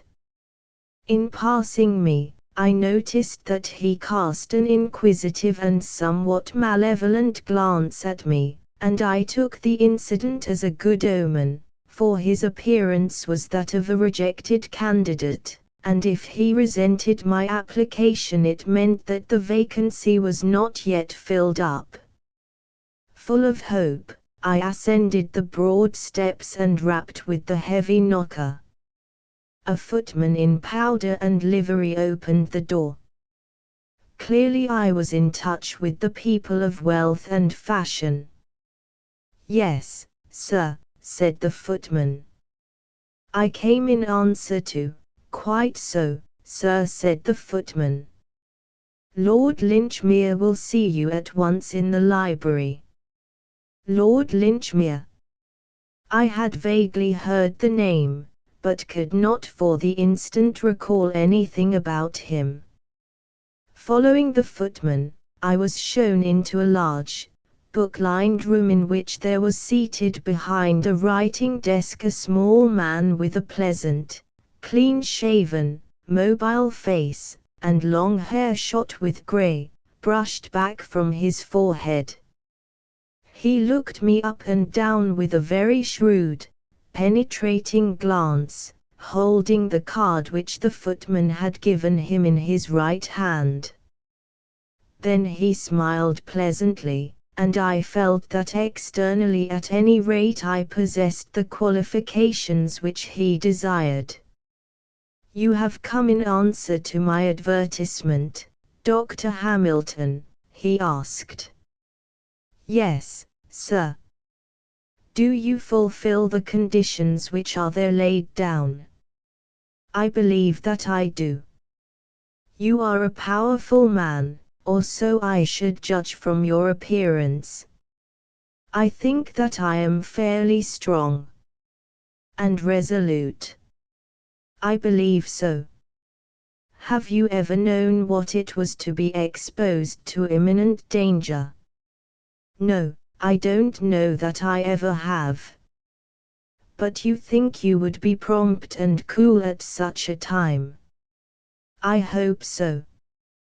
"Well, I believe that you would. I have the more confidence in you because you do not pretend to be certain as to what you would do in a position that was new to you. My impression is that, so far as personal qualities go, you are the very man of whom I am in search. That being settled, we may pass on to the next point. Which is to talk to me about beetles. I looked across to see if he was joking, but, on the contrary, he was leaning eagerly forward across his desk, and there was an expression of something like anxiety in his eyes. "I am afraid that you do not know about beetles," he cried. "On the contrary, sir, it is the one scientific subject about which I feel that I really do know something. I am overjoyed to hear it. Please talk to me about beetles." I talked. I do not profess to have said anything original upon the subject, but I gave a short sketch of the characteristics of the beetle, and ran over the more common species, with some allusions to the specimens in my own little collection and to the article upon burying beetles which I had contributed to the Journal of Entomological Science. "What? Not a collector?" cried Lord Linchmere. "You don't mean that you are yourself a collector?" His eyes danced with pleasure at the thought. "You are certainly the very man in London for my purpose. I thought that among 5 millions of people there must be such a man, but the difficulty is to lay one's hands upon him. I have been extraordinarily fortunate in finding you." He rang a gong upon the table, and the footman entered. "Ask Lady Rossiter to have the goodness to step this way," said his lordship, and a few moments later the lady was ushered into the room. She was a small, middle-aged woman, very like Lord Linchmere in appearance, with the same quick, alert features and grey-black hair. The expression of anxiety, however, which I had observed upon his face was very much more marked upon hers. Some great grief seemed to have cast its shadow over her features. As Lord Linchmere presented me she turned her face full upon me, and I was shocked to observe a half-healed scar extending for 2 inches over her right eyebrow. It was partly concealed by plaster, but nonetheless I could see that it had been a serious wound and not long inflicted. "Dr. Hamilton is the very man for our purpose," Evelyn said. "Lord Linchmere. He is actually a collector of beetles, and he has written articles upon the subject." "Really?" said Lady Rossiter. "Then you must have heard of my husband."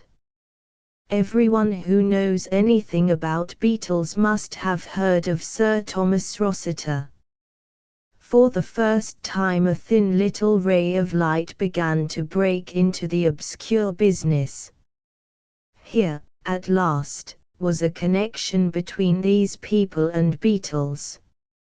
Sir Thomas Rossiter, he was the greatest authority upon the subject in the world. He had made it his lifelong study, and had written a most exhaustive work upon it.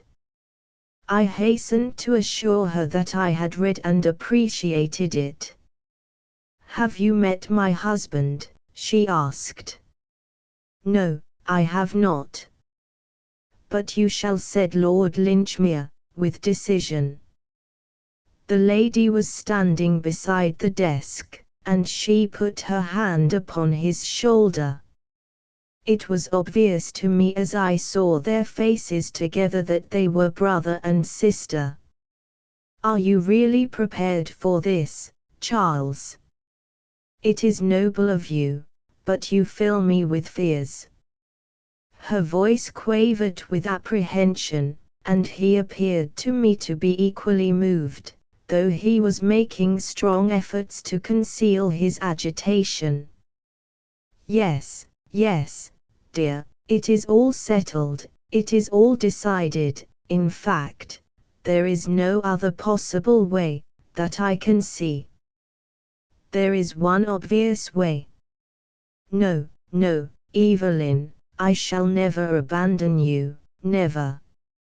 It will come right, depend upon it, it will come right. And surely it looks like the interference of Providence that so perfect an instrument should be put into our hands." My position was embarrassing, for I felt that for the instant they had forgotten my presence. But Lord Linchmere came back suddenly to me and to my engagement. "The business for which I want you, Dr. Hamilton, is that you should put yourself absolutely at my disposal.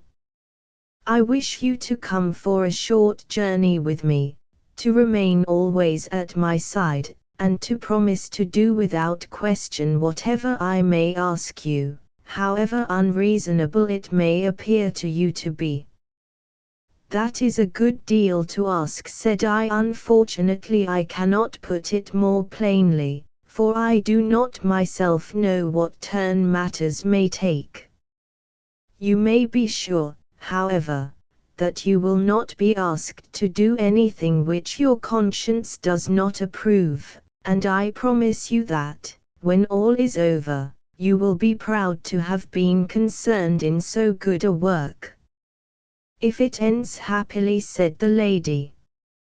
"Exactly. If it ends happily," his lordship repeated. "And terms?" I asked. £20 a day. I was amazed at the sum, and must have showed my surprise upon my features.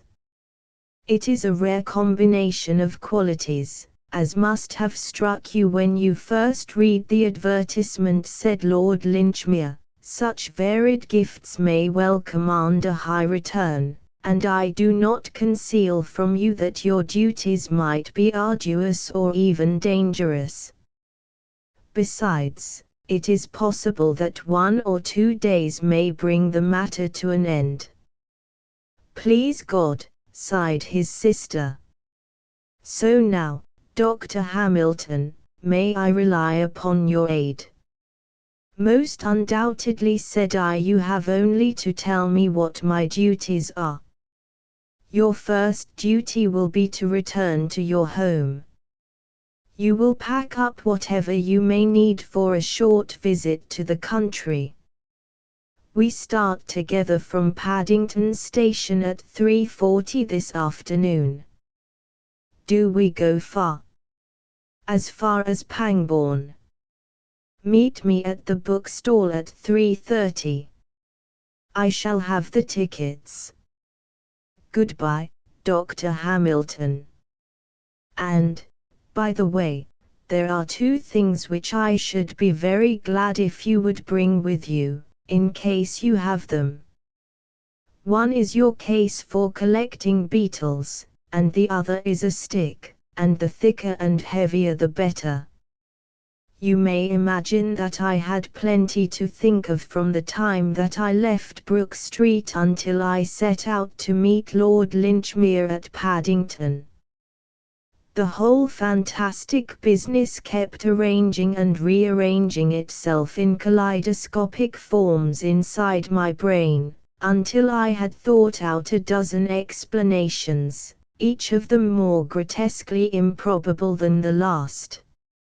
And yet I felt that the truth must be something grotesquely improbable also. At last I gave up all attempts at finding a solution, and contented myself with exactly carrying out the instructions which I had received. With a hand valise, specimen case, and a loaded cane, I was waiting at the Paddington bookstall when Lord Linchmere arrived. He was an even smaller man than I had thought, frail and peaky, with a manner which was more nervous than it had been in the morning. He wore a long, thick travelling ulster, and I observed that he carried a heavy blackthorn cudgel in his hand. "I have the tickets," said he, leading the way up the platform. "This is our train. I have engaged a carriage, for I am particularly anxious to impress one or two things upon you while we travel down." And yet all that he had to impress upon me might have been said in a sentence, for it was that I was to remember that I was there as a protection to himself, and that I was not on any consideration to leave him for an instant. This he repeated again and again as our journey drew to a close, with an insistence which showed that his nerves were thoroughly shaken. "Yes," he said at last, in answer to my looks rather than to my words, "I am nervous, Dr. Hamilton. I have always been a timid man, and my timidity depends upon my frail physical health. But my soul is firm, and I can bring myself up to face a danger which a less nervous man might shrink from.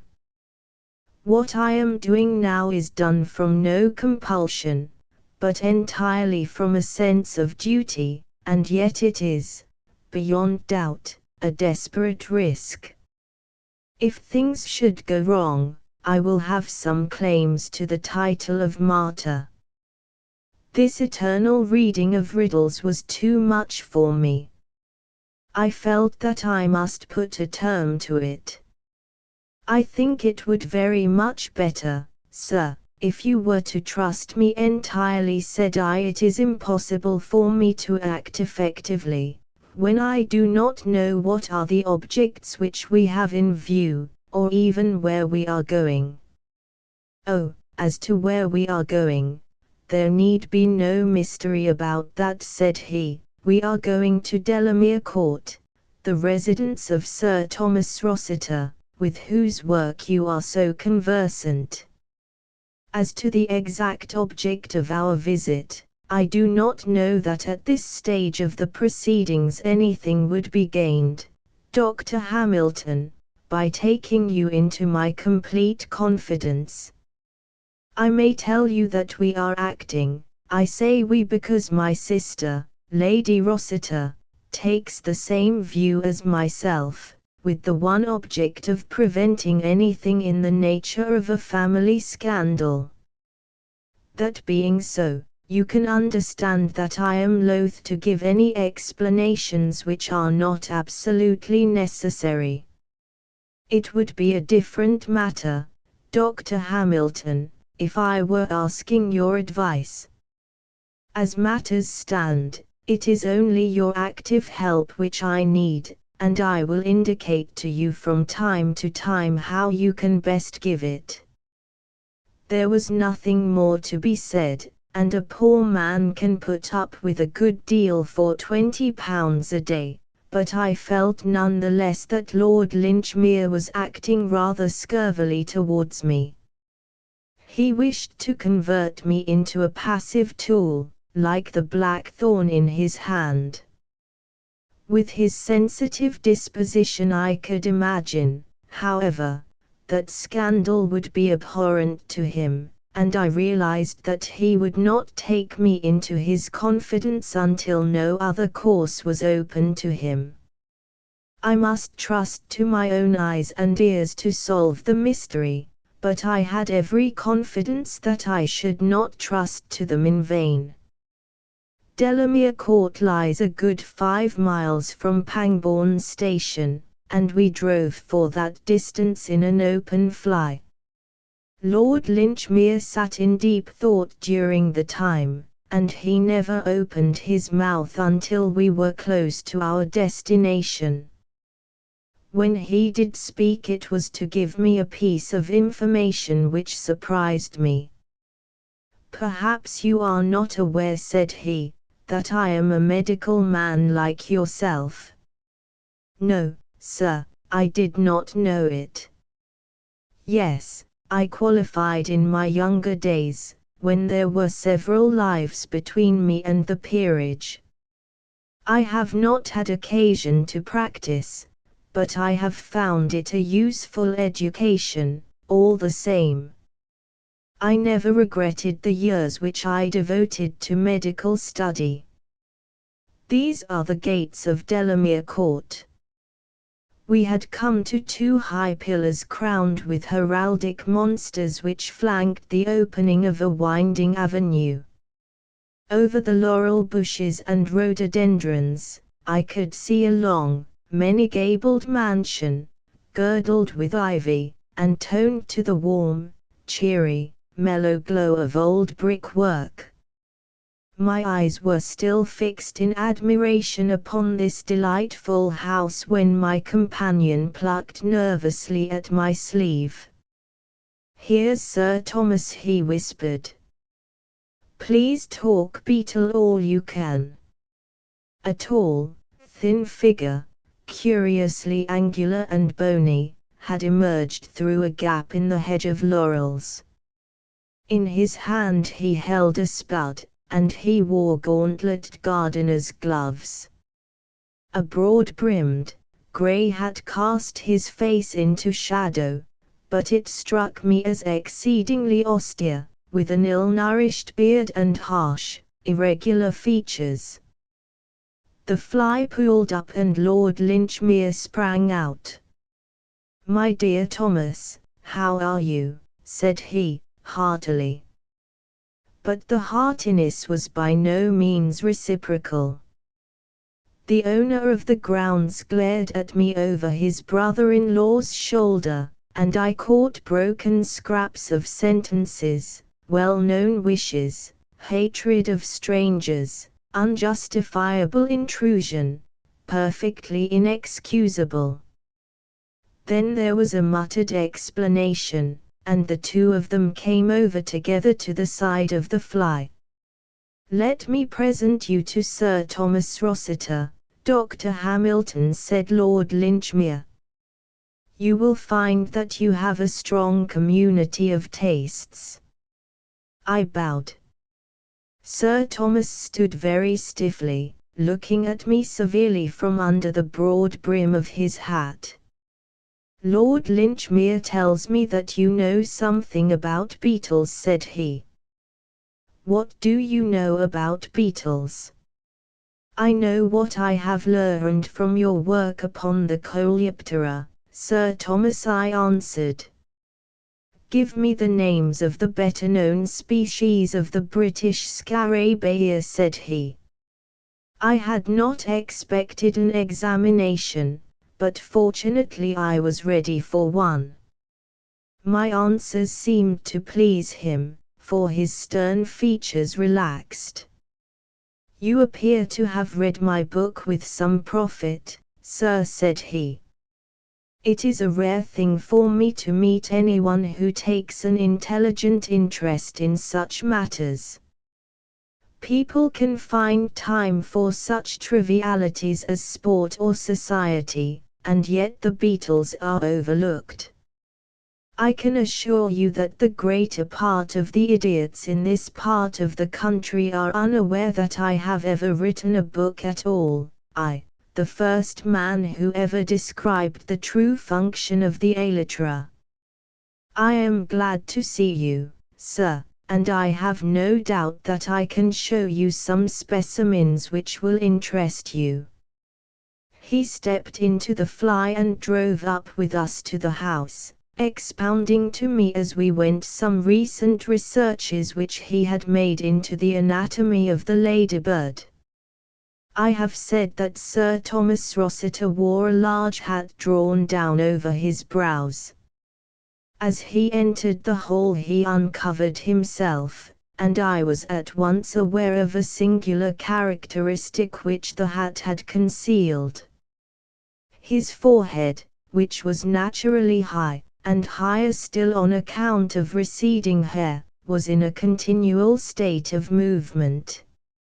Some nervous weakness kept the muscles in a constant spasm, which sometimes produced a mere twitching and sometimes a curious rotary movement unlike anything which I had ever seen before.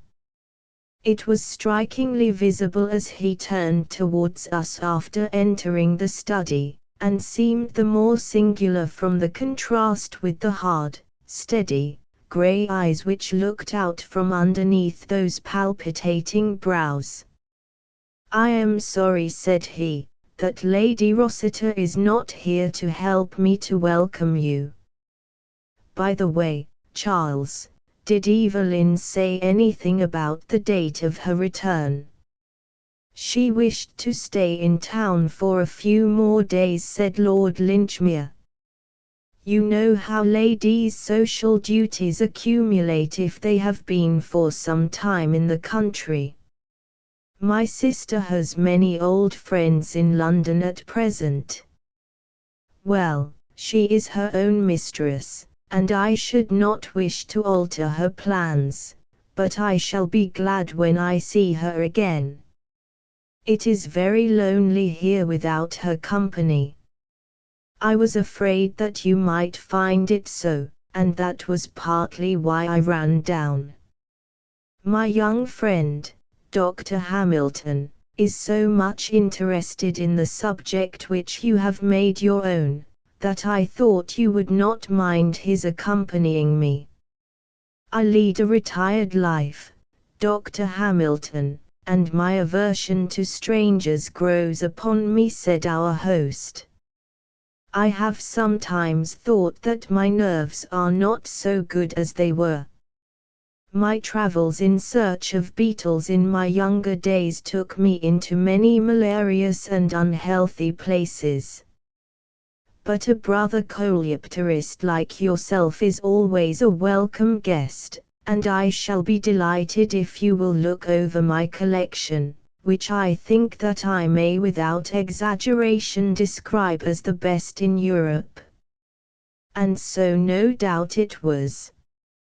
He had a huge, oaken cabinet arranged in shallow drawers, and here, neatly ticketed and classified, were beetles from every corner of the earth, black, brown, blue, green, and mottled. Every now and then as he swept his hand over the lines and lines of impaled insects he would catch up some rare specimen, and, handling it with as much delicacy and reverence as if it were a precious relic, he would hold forth upon its peculiarities and the circumstances under which it came into his possession.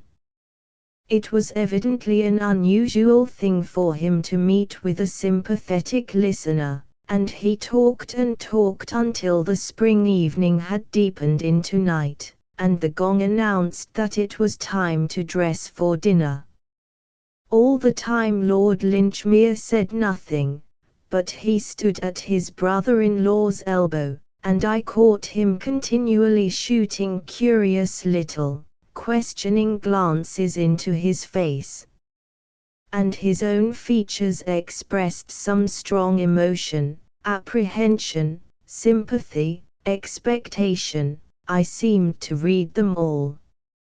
I was sure that Lord Linchmere was fearing something and awaiting something, but what that something might be I could not imagine. The evening passed quietly but pleasantly, and I should have been entirely at my ease if it had not been for that continual sense of tension upon the part of Lord Linchmere. As to our host, I found that he improved upon acquaintance. He spoke constantly with affection of his absent wife, and also of his little son, who had recently been sent to school. The house, he said, was not the same without them. If it were not for his scientific studies, he did not know how he could get through the days.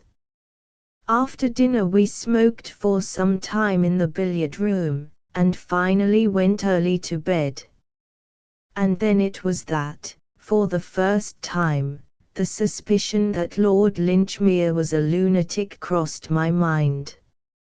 He followed me into my bedroom, when our host had retired. "Doctor," said he, speaking in a low, hurried voice, "you must come with me. You must spend the night in my bedroom." "What do you mean?" "I prefer not to explain. But this is part of your duties. My room is close by, and you can return to your own before the servant calls you in the morning." "But why?" I asked. "Because I am nervous of being alone," said he. "That's the reason, since you must have a reason." It seemed rank lunacy, but the argument of those £20 would overcome many objections. I followed him to his room. "Well," said I, "there's only room for one in that bed." "Only one shall occupy it," said he. "And the other?" "Must remain on watch." "Why," said I, "one would think you expected to be attacked." "Perhaps I do." "In that case, why not lock your door?" "Perhaps I want to be attacked." It looked more and more like lunacy. However, there was nothing for it but to submit. I shrugged my shoulders and sat down in the armchair beside the empty fireplace. "I am to remain on watch, then," said I, ruefully. "We will divide the night. If you will watch until 2, I will watch the remainder." "Very good." "Call me at 2 o'clock, then." "I will do so." "Keep your ears open, and if you hear any sounds wake me instantly." "Instantly, you hear?" "You can rely upon it." I tried to look as solemn as he did. "And for God's sake don't go to sleep," said he, and so, taking off only his coat, he threw the coverlet over him and settled down for the night. It was a melancholy vigil, and made more so by my own sense of its folly. Supposing that by any chance Lord Linchmere had cause to suspect that he was subject to danger in the house of Sir Thomas Rossiter, why on earth could he not lock his door and so protect himself? His own answer that he might wish to be attacked was absurd. Why should he possibly wish to be attacked? And who would wish to attack him? Clearly, Lord Linchmere was suffering from some singular delusion, and the result was that on an imbecile pretext I was to be deprived of my night's rest. Still, however absurd, I was determined to carry out his injunctions to the letter as long as I was in his employment.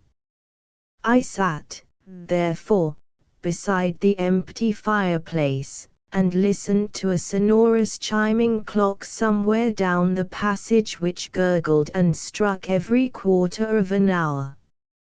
It was an endless vigil.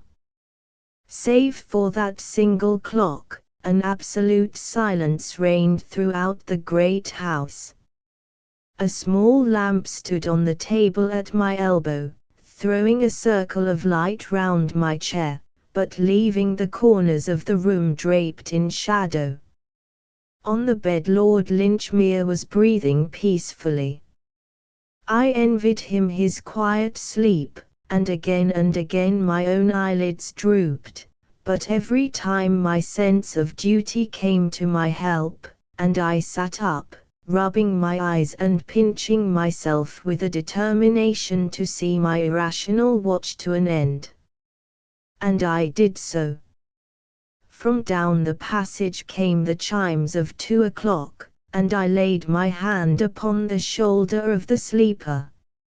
Instantly he was sitting up, with an expression of the keenest interest upon his face. "You have heard something?" "No, sir." "It is 2 o'clock. Very good. I will watch. You can go to sleep." I lay down under the coverlet as he had done and was soon unconscious. My last recollection was of that circle of lamplight, and of the small, hunched-up figure and strained, anxious face of Lord Linchmere in the centre of it. How long I slept I do not know, but I was suddenly aroused by a sharp tug at my sleeve. The room was in darkness, but a hot smell of oil told me that the lamp had only that instant been extinguished. "Quick! Quick!" said Lord Linchmere's voice in my ear. I sprang out of bed, he still dragging at my arm. "Over here," he whispered, and pulled me into a corner of the room. "Hush! Listen!" In the silence of the night I could distinctly hear that someone was coming down the corridor.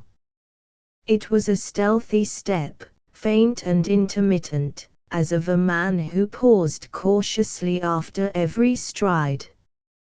Sometimes for half a minute there was no sound, and then came the shuffle and creak which told of a fresh advance. My companion was trembling with excitement. His hand, which still held my sleeve, twitched like a branch in the wind. "What is it?" I whispered. "It's he." "Sir Thomas?" "Yes." "What does he want?" "Hush. Do nothing until I tell you." I was conscious now that someone was trying the door. There was the faintest little rattle from the handle, and then I dimly saw a thin slit of subdued light. There was a lamp burning somewhere far down the passage, and it just sufficed to make the outside visible from the darkness of our room.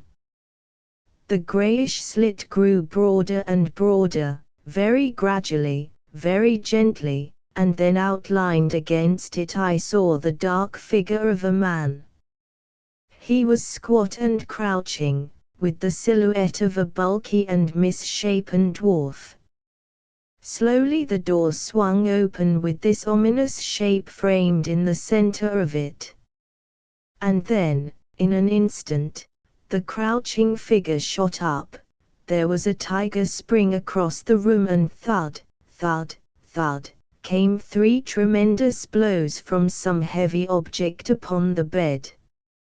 I was so paralyzed with amazement that I stood motionless and staring until I was aroused by a yell for help from my companion.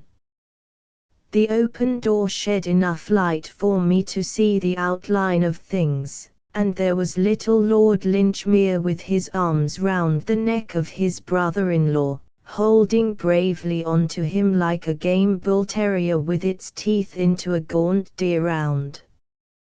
The tall, bony man dashed himself about, writhing round and round to get a grip upon his assailant, but the other, clutching on from behind, still kept his hold, though his shrill, frightened cries showed how unequal he felt the contest to be. I sprang to the rescue, and the two of us managed to throw Sir Thomas to the ground, though he made his teeth meet in my shoulder. With all my youth and weight and strength, it was a desperate struggle before we could master his frenzied struggles, but at last we secured his arms with the waist cord of the dressing gown which he was wearing. I was holding his legs while Lord Linchmere was endeavouring to relight the lamp, when there came the pattering of many feet in the passage, and the butler and 2 footmen, who had been alarmed by the cries, rushed into the room. With their aid we had no further difficulty in securing our prisoner, who lay foaming and glaring upon the ground. One glance at his face was enough to prove that he was a dangerous maniac, while the short, heavy hammer which lay beside the bed showed how murderous had been his intentions. "Do not use any violence," said Lord Linchmere, as we raised the struggling man to his feet. "He will have a period of stupor after this excitement. I believe that it is coming on already." As he spoke the convulsions became less violent, and the madman's head fell forward upon his breast, as if he were overcome by sleep. We led him down the passage and stretched him upon his own bed, where he lay unconscious, breathing heavily. "2 of you will watch him," said Lord Linchmere. "And now, Dr. Hamilton, if you will return with me to my room, I will give you the explanation which my horror of scandal has perhaps caused me to delay too long. Come what may, you will never have cause to regret your share in this night's work. The case may be made clear in a very few words," he continued, when we were alone. "My poor brother-in-law is one of the best fellows upon earth, a loving husband and an estimable father, but he comes from a stock which is deeply tainted with insanity. He has more than once had homicidal outbreaks, which are the more painful because his inclination is always to attack the very person to whom he is most attached. His son was sent away to school to avoid this danger, and then came an attempt upon my sister, his wife, from which she escaped with injuries that you may have observed when you met her in London.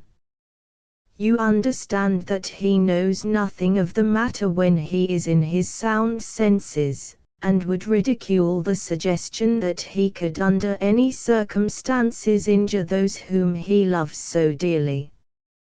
It is often, as you know, a characteristic of such maladies that it is absolutely impossible to convince the man who suffers from them of their existence.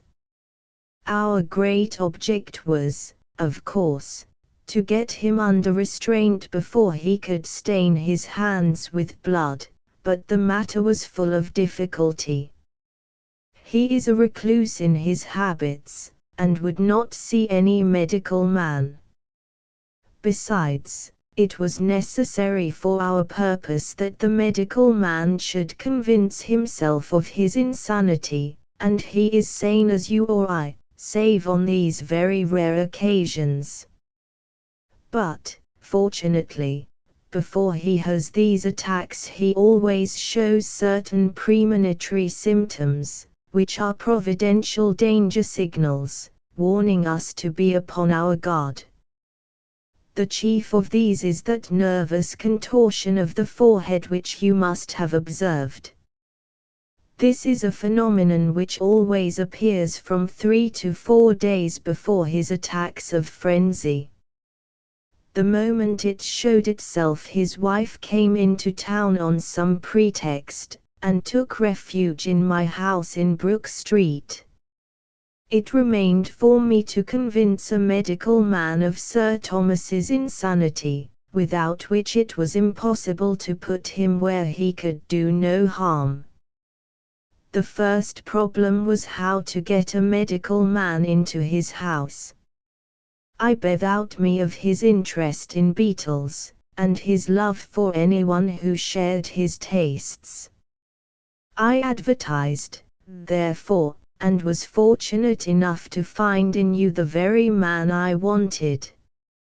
A stout companion was necessary, for I knew that the lunacy could only be proved by a murderous assault, and I had every reason to believe that that assault would be made upon myself, since he had the warmest regard for me in his moments of sanity. I think your intelligence will supply all the rest. I did not know that the attack would come by night, but I thought it very probable, for the crises of such cases usually do occur in the early hours of the morning. I am a very nervous man myself, but I saw no other way in which I could remove this terrible danger from my sister's life. I need not ask you whether you are willing to sign the lunacy papers. Undoubtedly.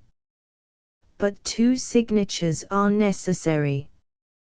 You forget that I am myself a holder of a medical degree. I have the papers on a side table here, so if you will be good enough to sign them now, we can have the patient removed in the morning.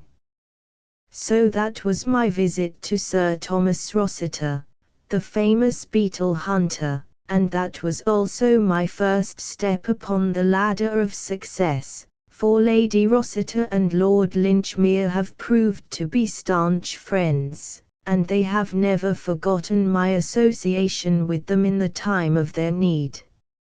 Sir Thomas is out and said to be cured, but I still think that if I spent another night at Delamere Court, I should be inclined to lock my door upon the inside.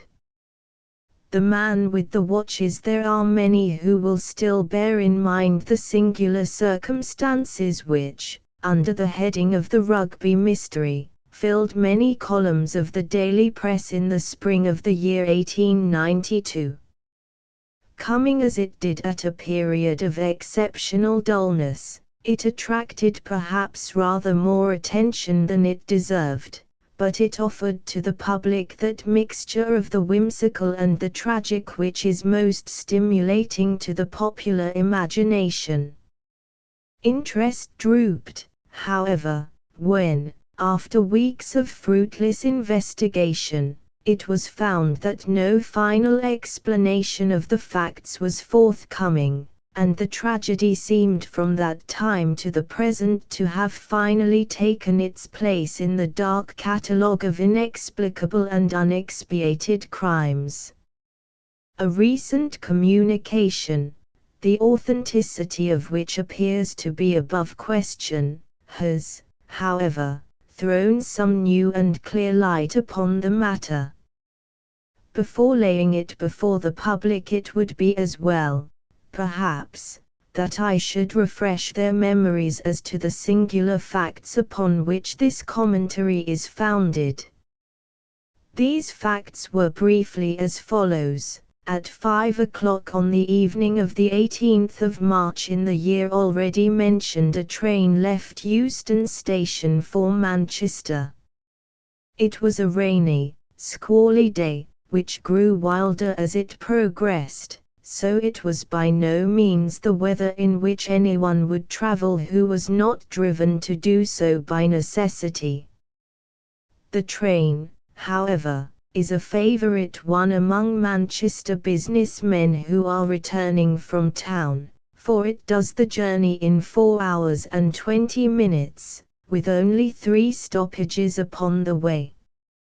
In spite of the inclement evening it was, therefore, fairly well filled upon the occasion of which I speak.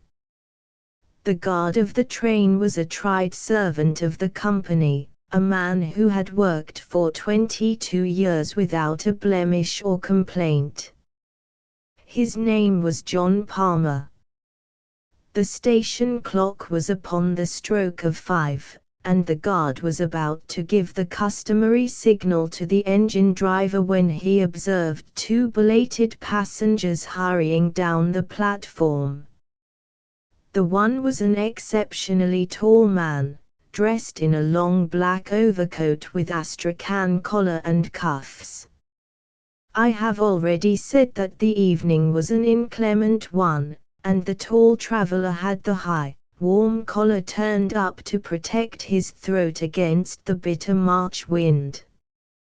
He appeared, as far as the guard could judge by so hurried an inspection, to be a man between 50 and 60 years of age, who had retained a good deal of the vigour and activity of his youth.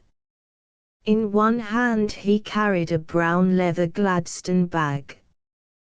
His companion was a lady, tall and erect, walking with a vigorous step which outpaced the gentleman beside her. She wore a long, fawn-coloured dust cloak, a black, close-fitting toque, and a dark veil which concealed the greater part of her face. The two might very well have passed as father and daughter. They walked swiftly down the line of carriages, glancing in at the windows, until the guard, John Palmer, overtook them. "Now then, sir, look sharp, the train is going," said he. "First class," the man answered. The guard turned the handle of the nearest door. In the carriage which he had opened, there sat a small man with a cigar in his mouth. His appearance seems to have impressed itself upon the guard's memory, for he was prepared, afterwards, to describe or to identify him. He was a man of 34 or 35 years of age, dressed in some grey material, sharp-nosed, alert, with a ruddy, weather-beaten face, and a small, closely cropped, black beard. He glanced up as the door was opened. The tall man paused with his foot upon the step. "This is a smoking compartment. The lady dislikes smoke," said he, looking round at the guard. "All right. Here you are, sir," said John Palmer. He slammed the door of the smoking carriage, opened that of the next one, which was empty, and thrust the 2 travellers in. At the same moment he sounded his whistle and the wheels of the train began to move. The man with the cigar was at the window of his carriage, and said something to the guard as he rolled past him, but the words were lost in the bustle of the departure. Palmer stepped into the guard's van, as it came up to him, and thought no more of the incident. 12 minutes after its departure the train reached Williston Junction, where it stopped for a very short interval. An examination of the tickets has made it certain that no one either joined or left it at this time, and no passenger was seen to alight upon the platform. At 5:14 the journey to Manchester was resumed, and Rugby was reached at 6:50, the express being 5 minutes late. At Rugby, the attention of the station officials was drawn to the fact that the door of one of the first-class carriages was open. An examination of that compartment, and of its neighbour, disclosed a remarkable state of affairs. The smoking carriage in which the short, red-faced man with the black beard had been seen was now empty. Save for a half-smoked cigar, there was no trace whatever of its recent occupant. The door of this carriage was fastened. In the next compartment, to which attention had been originally drawn, there was no sign either of the gentleman with the astrakhan collar or of the young lady who accompanied him. All three passengers had disappeared. On the other hand, there was found upon the floor of this carriage, the one in which the tall traveller and the lady had been, a young man fashionably dressed and of elegant appearance. He lay with his knees drawn up, and his head resting against the farther door, an elbow upon either seat. A bullet had penetrated his heart and his death must have been instantaneous. No one had seen such a man enter the train, and no railway ticket was found in his pocket, neither were there any markings upon his linen, nor papers nor personal property which might help to identify him. Who he was, whence he had come, and how he had met his end were each as great a mystery as what had occurred to the three people who had started an hour and a half before from Williston in those two compartments. I have said that there was no personal property which might help to identify him, but it is true that there was one peculiarity about this unknown young man which was much commented upon at the time. In his pockets were found no fewer than 6 valuable gold watches, 3 in the various pockets of his waistcoat, 1 in his ticket pocket, 1 in his breast pocket, and 1 small one set in a leather strap and fastened round his left wrist. The obvious explanation that the man was a pickpocket, and that this was his plunder, was discounted by the fact that all 6 were of American make and of a type which is rare in England.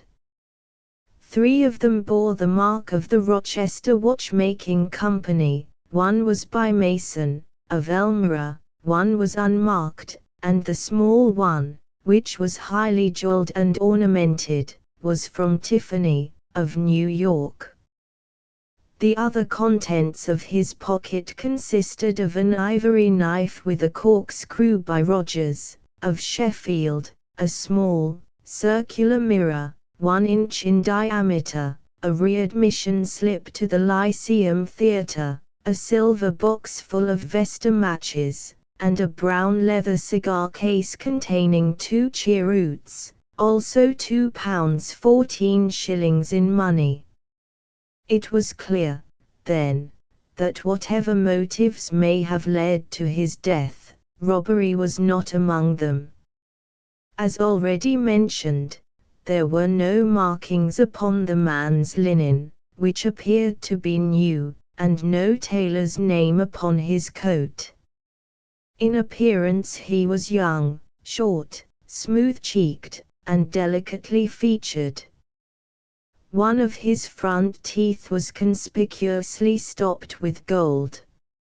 On the discovery of the tragedy, an examination was instantly made of the tickets of all passengers, and the number of the passengers themselves was counted. It was found that only 3 tickets were unaccounted for, corresponding to the 3 travelers who were missing. The express was then allowed to proceed, but a new guard was sent with it, and John Palmer was detained as a witness at Rugby. The carriage, which included the 2 compartments in question, was uncoupled and side-tracked. Then, on the arrival of Inspector Vane, of Scotland Yard, and of Mr. Henderson, a detective in the service of the railway company, an exhaustive inquiry was made into all the circumstances. That crime had been committed was certain. The bullet, which appeared to have come from a small pistol or revolver, had been fired from some little distance, as there was no scorching of the clothes. No weapon was found in the compartment, which finally disposed of the theory of suicide, nor was there any sign of the brown leather bag which the guard had seen in the hand of the tall gentleman. A lady's parasol was found upon the rack, but no other trace was to be seen of the travellers in either of the sections. Apart from the crime, the question of how or why 3 passengers, one of them a lady, could get out of the train, and one other get in during the unbroken run between Williston and Rugby, was one which excited the utmost curiosity among the general public, and gave rise to much speculation in the London press. John Palmer, the guard, was able at the inquest to give some evidence which threw a little light upon the matter. There was a spot between Tring and Chiddington, according to his statement, where, on account of some repairs to the line, the train had for a few minutes slowed down to a pace not exceeding 8 or 10 miles an hour. At that place it might be possible for a man, or even for an exceptionally active woman, to have left the train without serious injury. It was true that a gang of platelayers was there, and that they had seen nothing, but it was their custom to stand in the middle between the metals, and the open carriage door was upon the far side, so that it was conceivable that someone might have alighted unseen, as the darkness would by that time be drawing in. A steep embankment would instantly screen anyone who sprang out from the observation of the navvies. The guard also deposed that there was a good deal of movement upon the platform at Williston Junction, and that though it was certain that no one had either joined or left the train there, it was still quite possible that some of the passengers might have changed unseen from one compartment to another. It was by no means uncommon for a gentleman to finish his cigar in a smoking carriage and then to change to a clearer atmosphere. Supposing that the man with the black beard had done so at Williston, and the half-smoked cigar upon the floor seemed to favor the supposition, he would naturally go into the nearest section, which would bring him into the company of the 2 other actors in this drama. Thus the first stage of the affair might be surmised without any great breach of probability. But what the second stage had been, or how the final one had been arrived at, neither the guard nor the experienced detective officers could suggest. A careful examination of the line between Williston and Rugby resulted in one discovery which might or might not have a bearing upon the tragedy. Near Tring, at the very place where the train slowed down, there was found at the bottom of the embankment a small pocket testament, very shabby and worn. It was printed by the Bible Society of London, and bore an inscription, "From John to Alice. The 13th of January, 1856" upon the flyleaf. Underneath was written, "James. The 4th of July, 1859" and beneath that again, "Edward. The 1st of November, 1869", all the entries being in the same handwriting. This was the only clue, if it could be called a clue, which the police obtained, and the coroner's verdict of murder by a person or persons unknown was the unsatisfactory ending of a singular case. Advertisement, rewards, and inquiries proved equally fruitless, and nothing could be found which was solid enough to form the basis for a profitable investigation. It would be a mistake, however, to suppose that no theories were formed to account for the facts. On the contrary, the press, both in England and in America, teemed with suggestions and suppositions, most of which were obviously absurd. The fact that the watches were of American make, and some peculiarities in connection with the gold stopping of his front tooth, appeared to indicate that the deceased was a citizen of the United States, though his linen, clothes and boots were undoubtedly of British manufacture. It was surmised, by some, that he was concealed under the seat, and that, being discovered, he was for some reason, possibly because he had overheard their guilty secrets, put to death by his fellow passengers.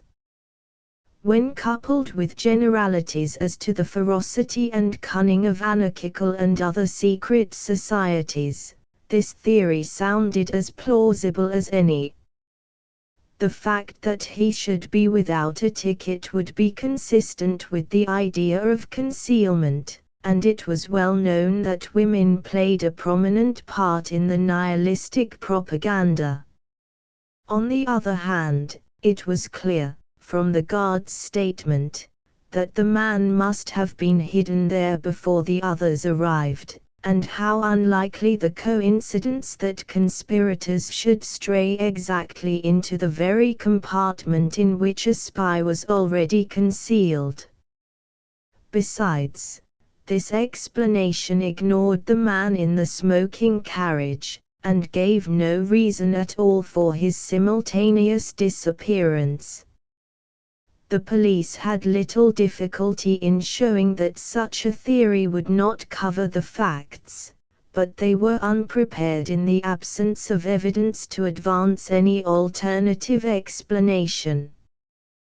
There was a letter in the Daily Gazette, over the signature of a well-known criminal investigator, which gave rise to considerable discussion at the time.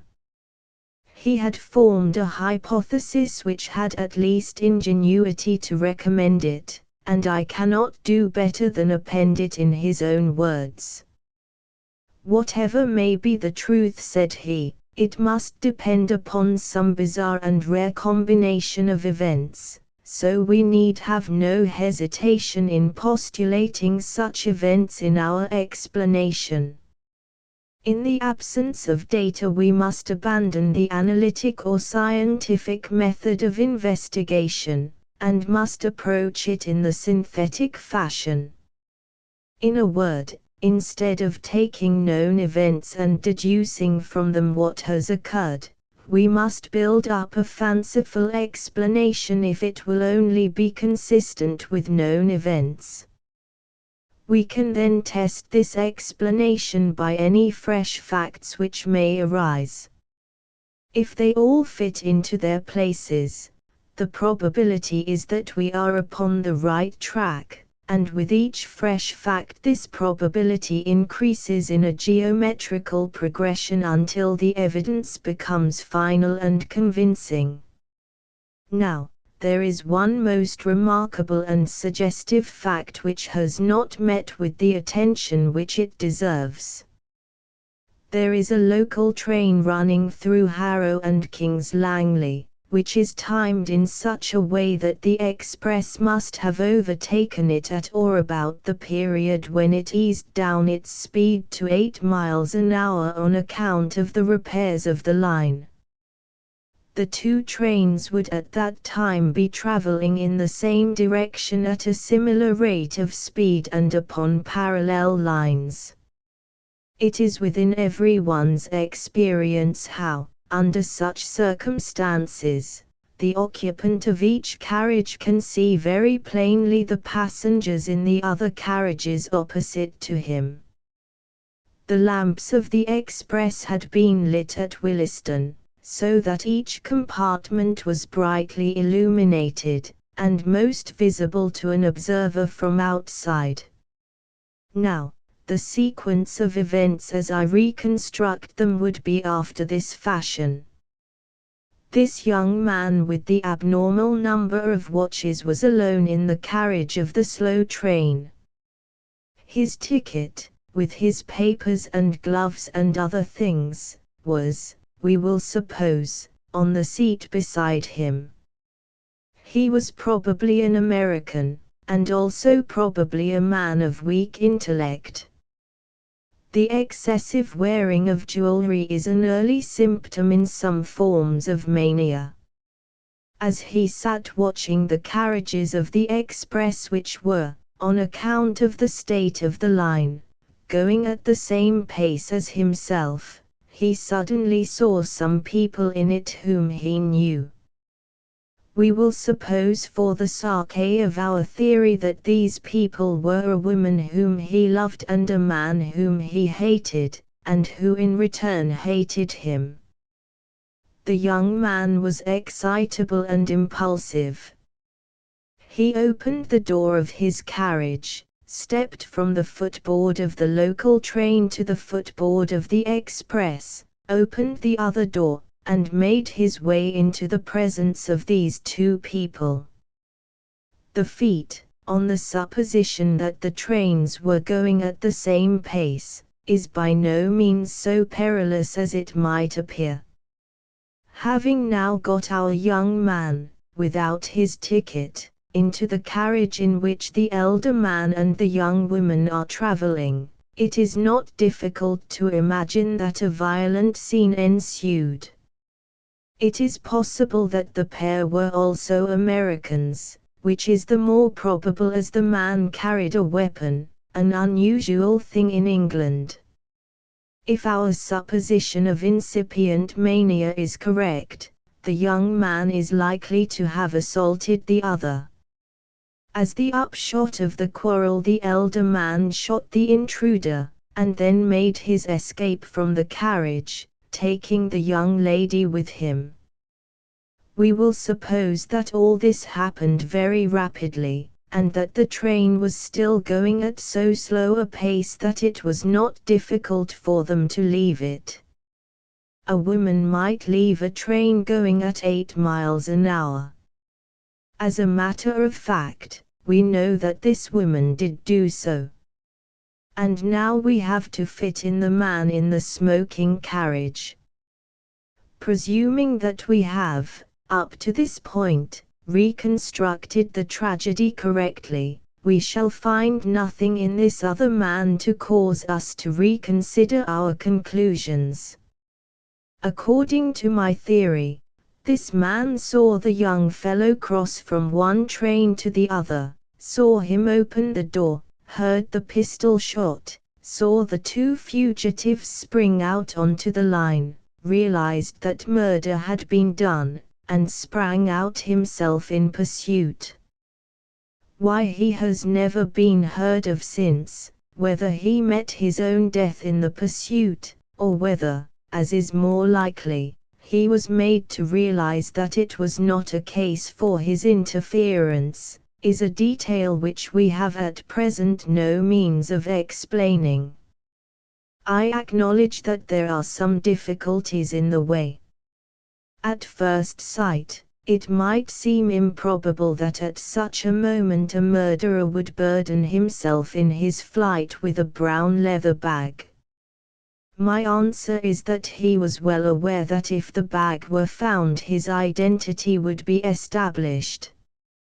It was absolutely necessary for him to take it with him. My theory stands or falls upon one point, and I call upon the railway company to make strict inquiry as to whether a ticket was found unclaimed in the local train through Harrow and King's Langley upon the 18th of March. If such a ticket were found, my case is proved. If not, my theory may still be the correct one, for it is conceivable either that he traveled without a ticket or that his ticket was lost. To this elaborate and plausible hypothesis, the answer of the police and of the company was, first, that no such ticket was found, secondly, that the slow train would never run parallel to the express, and, thirdly, that the local train had been stationary in King's Langley station when the express, going at 50 miles an hour, had flashed past it. So perished the only satisfying explanation, and 5 years have elapsed without supplying a new one. Now, at last, there comes a statement which covers all the facts, and which must be regarded as authentic. It took the shape of a letter dated from New York, and addressed to the same criminal investigator whose theory I have quoted. It is given here in extenso, with the exception of the 2 opening paragraphs, which are personal in their nature. You'll excuse me if I'm not very free with names. There's less reason now than there was 5 years ago when Mother was still living. But for all that, I had rather cover up our tracks all I can. But I owe you an explanation, for if your idea of it was wrong, it was a mighty ingenious one all the same. I'll have to go back a little so as you may understand all about it. My people came from Bucks, England, and emigrated to the States in the early 50s. They settled in Rochester, in the state of New York, where my father ran a large dry goods store. There were only 2 sons, myself, James, and my brother, Edward. I was 10 years older than my brother, and after my father died I sort of took the place of a father to him, as an elder brother would. He was a bright, spirited boy, and just one of the most beautiful creatures that ever lived.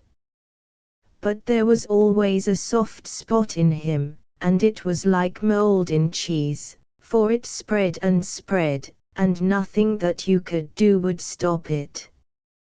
Mother saw it just as clearly as I did, but she went on spoiling him all the same, for he had such a way with him that you could refuse him nothing. I did all I could to hold him in, and he hated me for my pains. At last he fairly got his head, and nothing that we could do would stop him. He got off into New York, and went rapidly from bad to worse.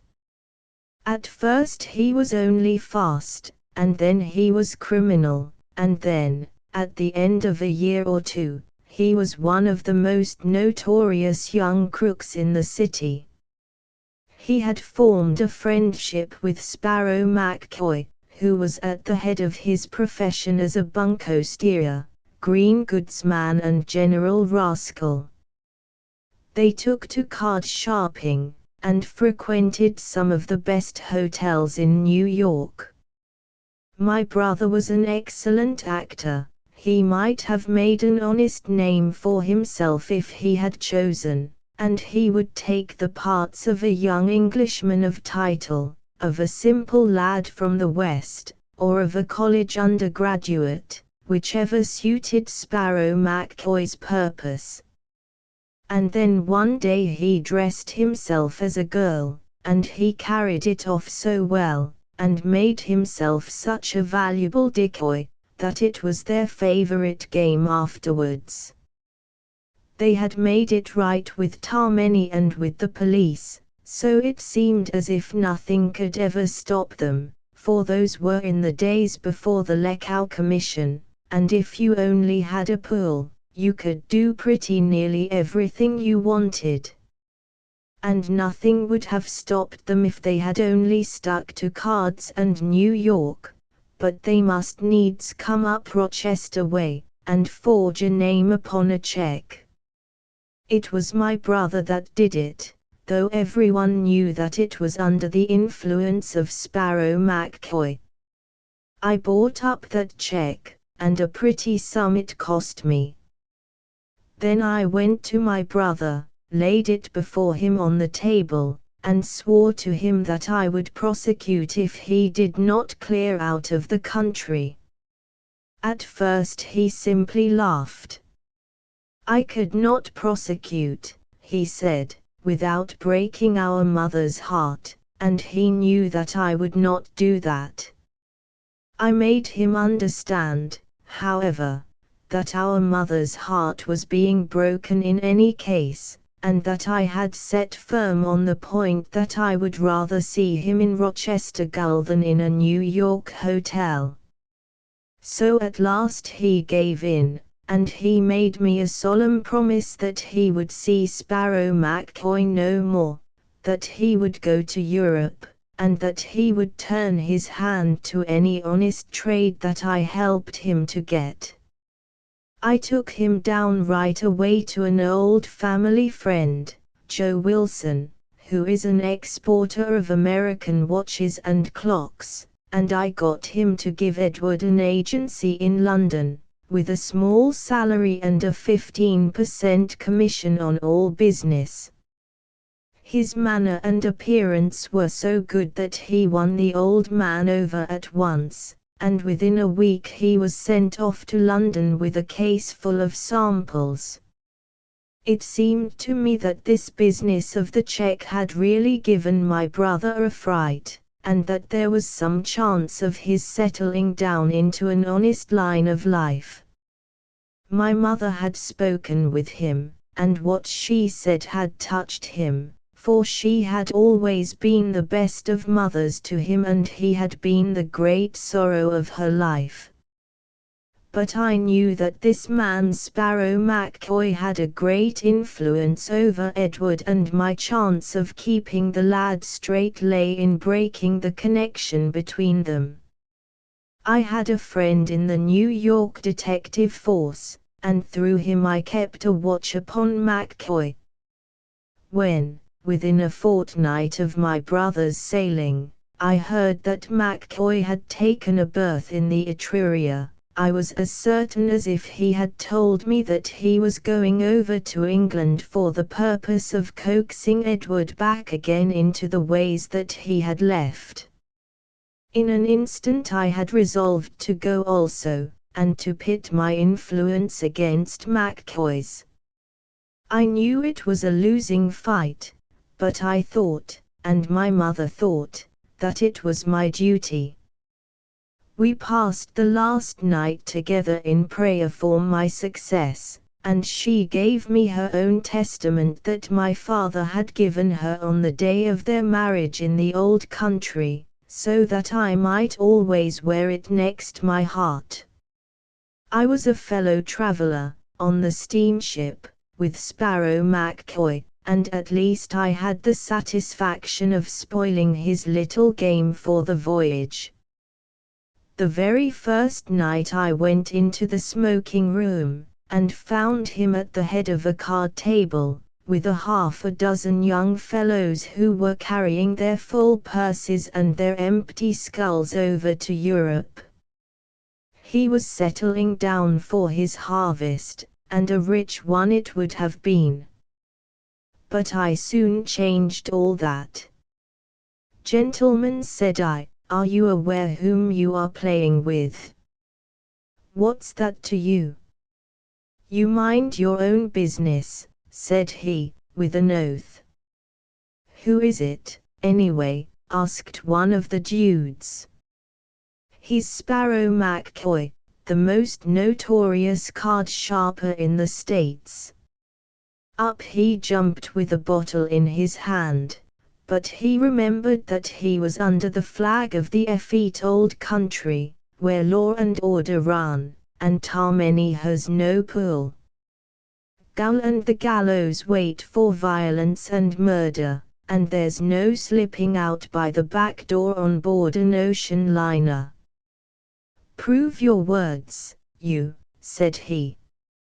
"I will," said I, "if you will turn up your right shirt sleeve to the shoulder. I will either prove my words or I will eat them." He turned white and said not a word. You see, I knew something of his ways, and I was aware of that part of the mechanism which he and all such sharpers use consists of an elastic down the arm with a clip just above the wrist.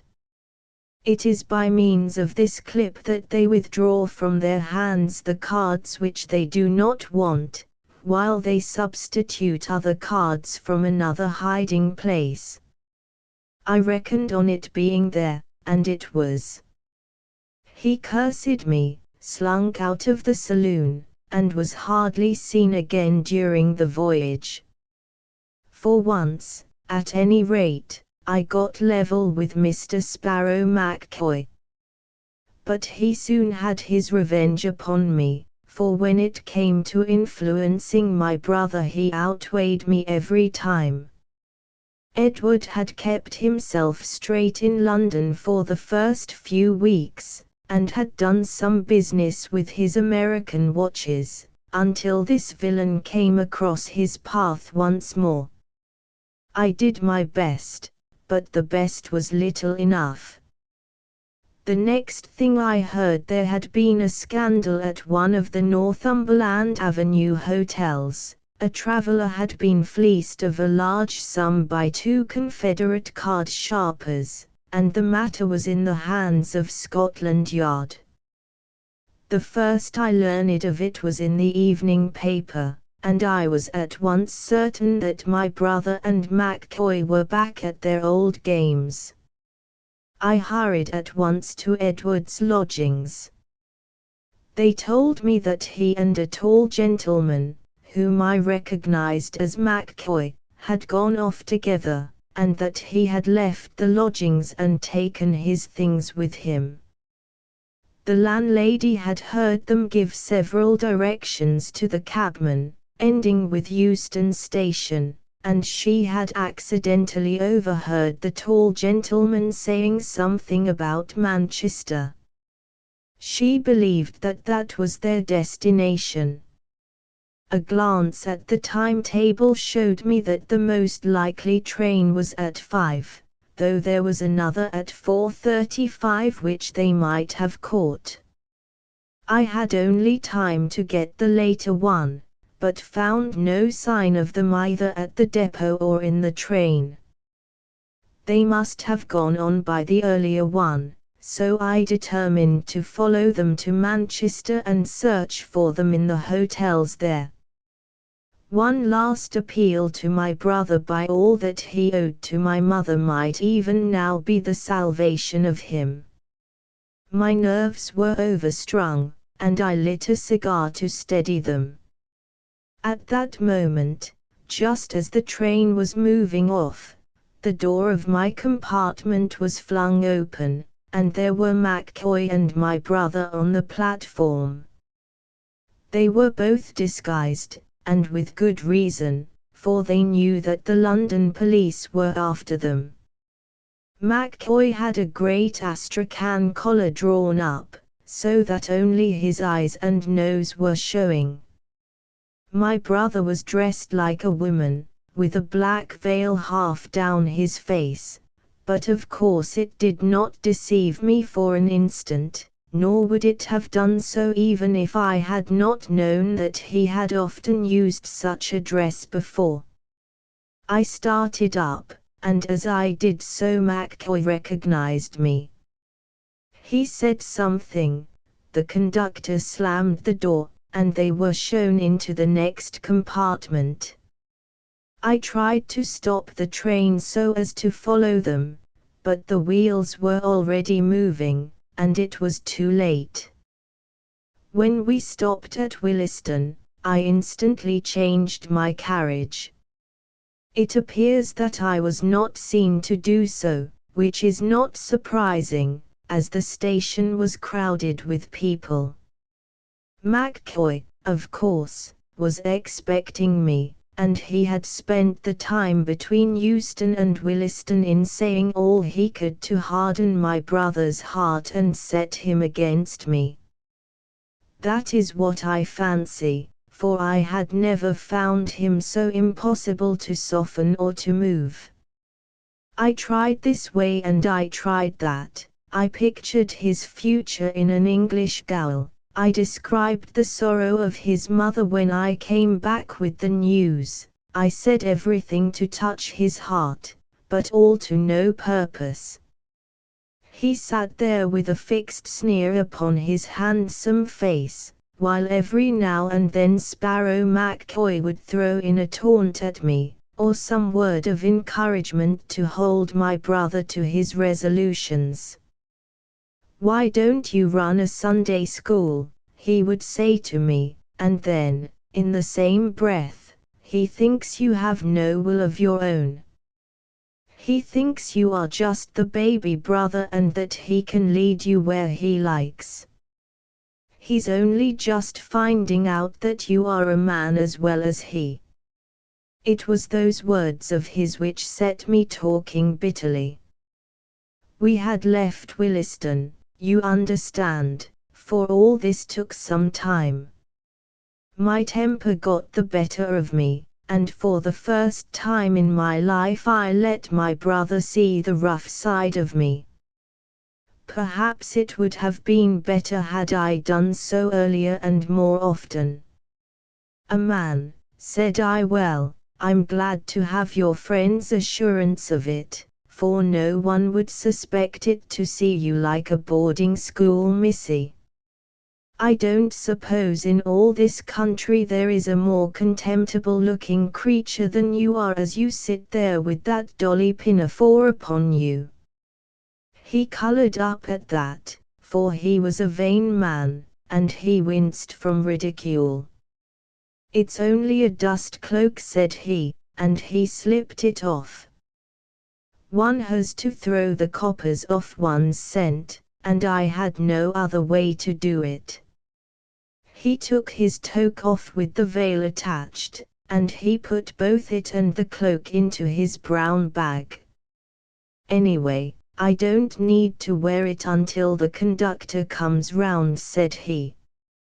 "Nor then, either," said I, and taking the bag I slung it with all my force out of the window.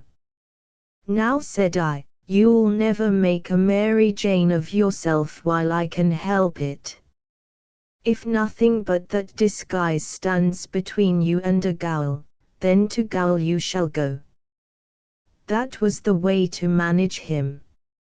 I felt my advantage at once. His supple nature was one which yielded to roughness far more readily than to entreaty. He flushed with shame, and his eyes filled with tears. But MacCoy saw my advantage also, and was determined that I should not pursue it. "He's my pard, and you shall not bully him," he cried. "He's my brother, and you shall not ruin him," said I. "I believe a spell of prison is the very best way of keeping you apart, and you shall have it, or it will be no fault of mine." "Oh, you would squeal, would you?" he cried, and in an instant he whipped out his revolver. I sprang for his hand, but saw that I was too late, and jumped aside. At the same instant he fired, and the bullet which would have struck me passed through the heart of my unfortunate brother. He dropped without a groan upon the floor of the compartment, and MacCoy and I, equally horrified, knelt at each side of him, trying to bring back some signs of life. MacCoy still held the loaded revolver in his hand, but his anger against me and my resentment towards him had both for the moment been swallowed up in this sudden tragedy.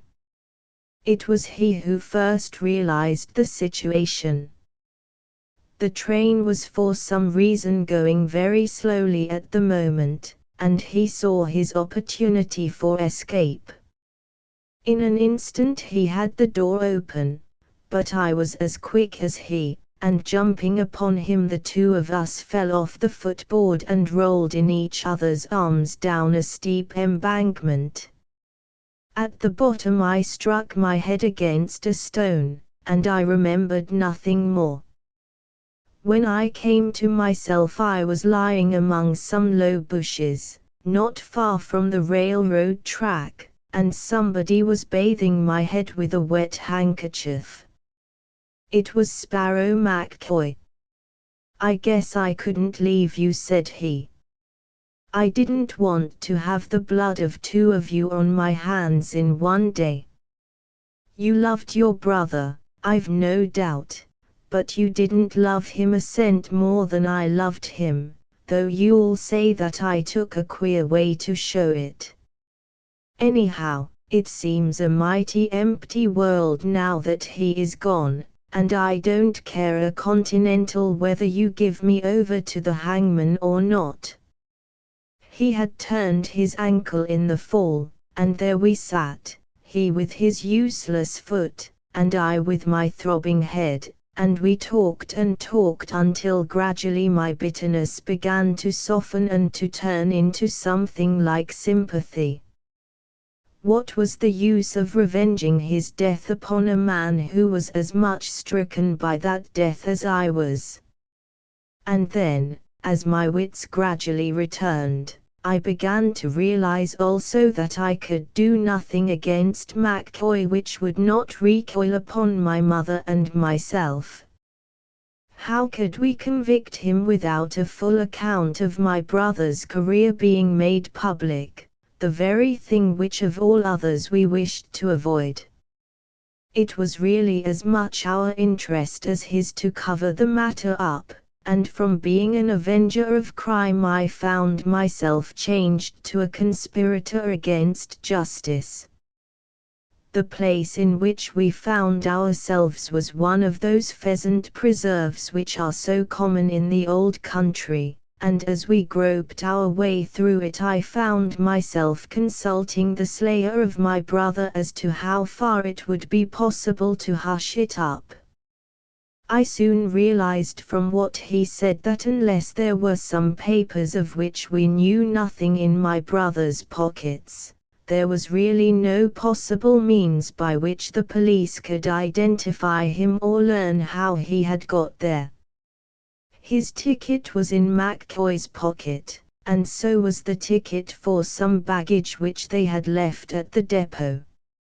Like most Americans, he had found it cheaper and easier to buy an outfit in London than to bring one from New York, so that all his linen and clothes were new and unmarked.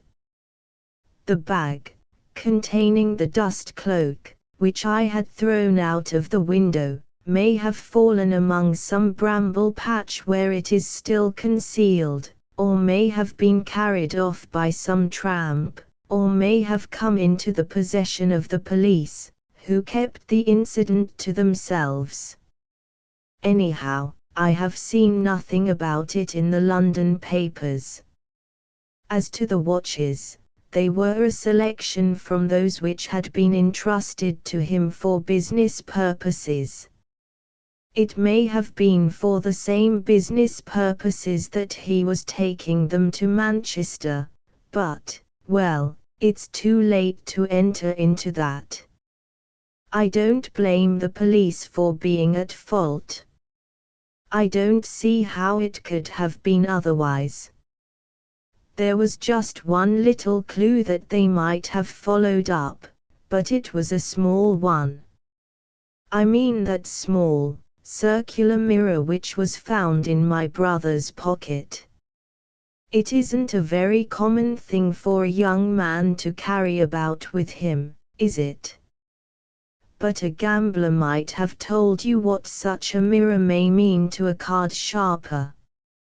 If you sit back a little from the table, and lay the mirror, face upwards, upon your lap, you can see, as you deal, every card that you give to your adversary. It is not hard to say whether you see a man or raise him when you know his cards as well as your own. It was as much a part of a sharper's outfit as the elastic clip upon Sparrow McCoy's arm. Taking that, in connection with the recent frauds at the hotels, the police might have got hold of one end of the string. I don't think there is much more for me to explain. We got to a village called Amersham that night in the character of two gentlemen upon a walking tour, and afterwards we made our way quietly to London, whence McCoy went on to Cairo and I returned to New York. My mother died 6 months afterwards, and I am glad to say that to the day of her death she never knew what happened. She was always under the delusion that Edward was earning an honest living in London, and I never had the heart to tell her the truth. He never wrote, but, then, he never did write at any time, so that made no difference. His name was the last upon her lips. There's just one other thing that I have to ask you, sir, and I should take it as a kind return for all this explanation, if you could do it for me. You remember that testament that was picked up? I always carried it in my inside pocket, and it must have come out in my fall. I value it very highly, for it was the family book with my birth and my brothers marked by my father in the beginning of it. I wish you would apply at the proper place and have it sent to me. It can be of no possible value to anyone else. If you address it to X. Barsano's Library, Broadway, New York, it is sure to come to hand. The japanned box. It was a curious thing, said the private tutor, one of those grotesque and whimsical incidents which occur to one as one goes through life. I lost the best situation which I am ever likely to have through it. But I am glad that I went to Thorpe Place, for I gained, well, as I tell you the story you will learn what I gained. I don't know whether you are familiar with that part of the Midlands which is drained by the Avon. It is the most English part of England. Shakespeare, the flower of the whole race, was born right in the middle of it. It is a land of rolling pastures, rising in higher folds to the westwards, until they swell into the Malvern Hills. There are no towns, but numerous villages, each with its grey Norman church. You have left the brick of the southern and eastern counties behind you, and everything is stone, stone for the walls, and lichened slabs of stone for the roofs. It is all grim and solid and massive, as befits the heart of a great nation. It was in the middle of this country, not very far from Evesham, that Sir John Bollamore lived in the old ancestral home of Thorpe Place, and thither it was that I came to teach his 2 little sons. Sir John was a widower, his wife had died 3 years before, and he had been left with these 2 lads aged 8 and 10, and one dear little girl of 7. Miss Witherton, who is now my wife, was governess to this little girl. I was tutor to the 2 boys. Could there be a more obvious prelude to an engagement? She governs me now, and I tutor 2 little boys of our own. But, there, I have already revealed what it was which I gained in Thorpe Place. It was a very, very old house, incredibly old, pre-Norman, some of it, and the Bollamores claimed to have lived in that situation since long before the Conquest. It struck a chill to my heart when first I came there, those enormously thick grey walls, the rude crumbling stones, the smell as from a sick animal which exhaled from the rotting plaster of the aged building. But the modern wing was bright and the garden was well kept. No house could be dismal which had a pretty girl inside it and such a show of roses in front. Apart from a very complete staff of servants, there were only 4 of us in the household. These were Miss Witherton, who was at that time 24 and as pretty, well, as pretty as Mrs. Colmore is now, myself, Frank Colmore, aged 30, Mrs. Stevens, the housekeeper, a dry, silent woman, and Mr. Richards, a tall military-looking man, who acted as steward to the Bollamore estates. We 4 always had our meals together, but Sir John had his usually alone in the library. Sometimes he joined us at dinner, but on the whole we were just as glad when he did not. For he was a very formidable person. Imagine a man 6 feet 3 inches in height, majestically built, with a high-nosed, aristocratic face, brindled hair, shaggy eyebrows, a small, pointed Mephistophelian beard, and lines upon his brow and round his eyes as deep as if they had been carved with a penknife. He had grey eyes, weary, hopeless-looking eyes, proud and yet pathetic, eyes which claimed your pity and yet dared you to show it. His back was rounded with study, but otherwise he was as fine a looking man of his age, 55 perhaps, as any woman would wish to look upon. But his presence was not a cheerful one. He was always courteous, always refined, but singularly silent and retiring. I have never lived so long with any man and known so little of him. If he were indoors he spent his time either in his own small study in the Eastern Tower, or in the library in the modern wing. So regular was his routine that one could always say at any hour exactly where he would be. Twice in the day he would visit his study, once after breakfast, and once about 10 at night. You might set your watch by the slam of the heavy door. For the rest of the day he would be in his library, save that for an hour or 2 in the afternoon he would take a walk or a ride, which was solitary like the rest of his existence. He loved his children, and was keenly interested in the progress of their studies, but they were a little awed by the silent, shaggy-browed figure, and they avoided him as much as they could. Indeed, we all did that. It was some time before I came to know anything about the circumstances of Sir John Bollamore's life, for Mrs. Stevens, the housekeeper, and Mr. Richards, the land steward, were too loyal to talk easily of their employer's affairs.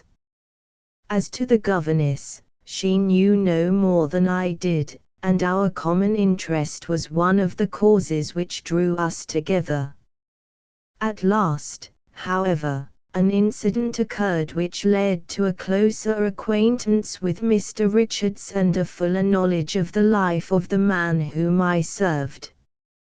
The immediate cause of this was no less than the falling of Master Percy, the youngest of my pupils, into the mill race, with imminent danger both to his life and to mine, since I had to risk myself in order to save him.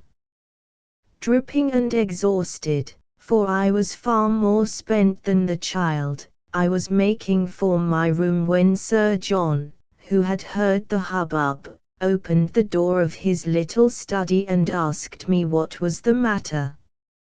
I told him of the accident, but assured him that his child was in no danger, while he listened with a rugged, immobile face, which expressed in its intense eyes and tightened lips all the emotion which he tried to conceal.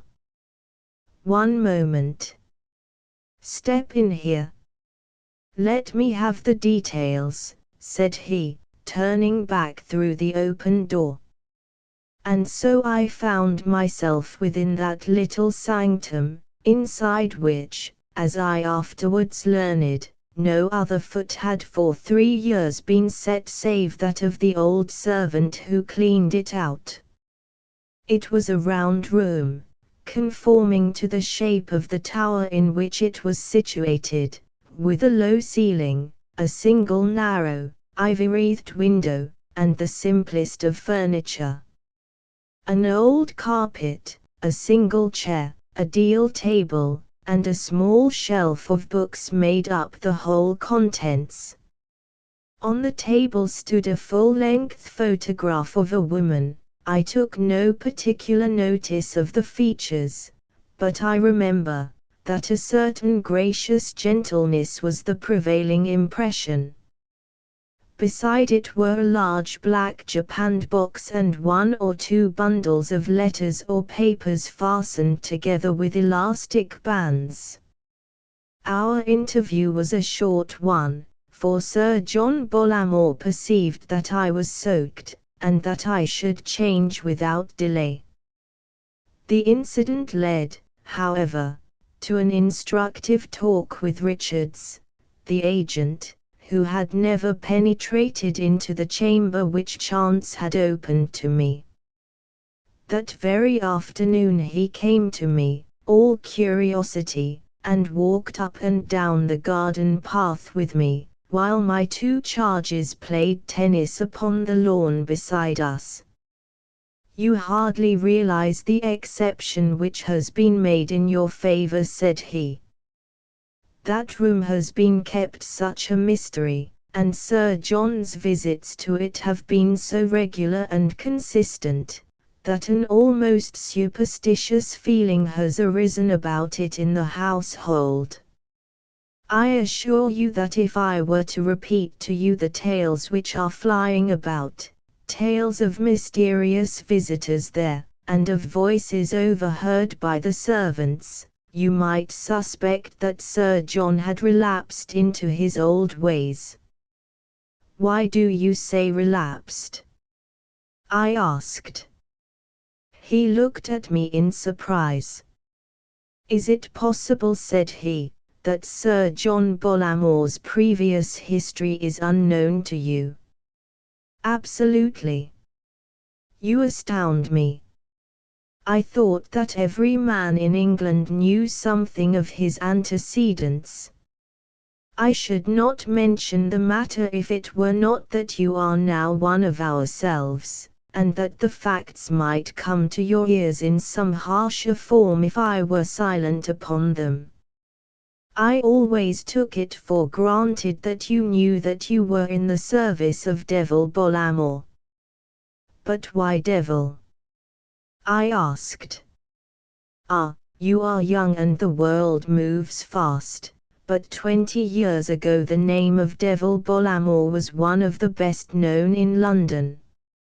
He was the leader of the fastest set, bruiser, driver, gambler, drunkard, a survival of the old type, and as bad as the worst of them." I stared at him in amazement. "What?" I cried, "that quiet, studious, sad-faced man? The greatest rip and debauchee in England. All between ourselves, Colmore. But you understand now what I mean when I say that a woman's voice in his room might even now give rise to suspicions.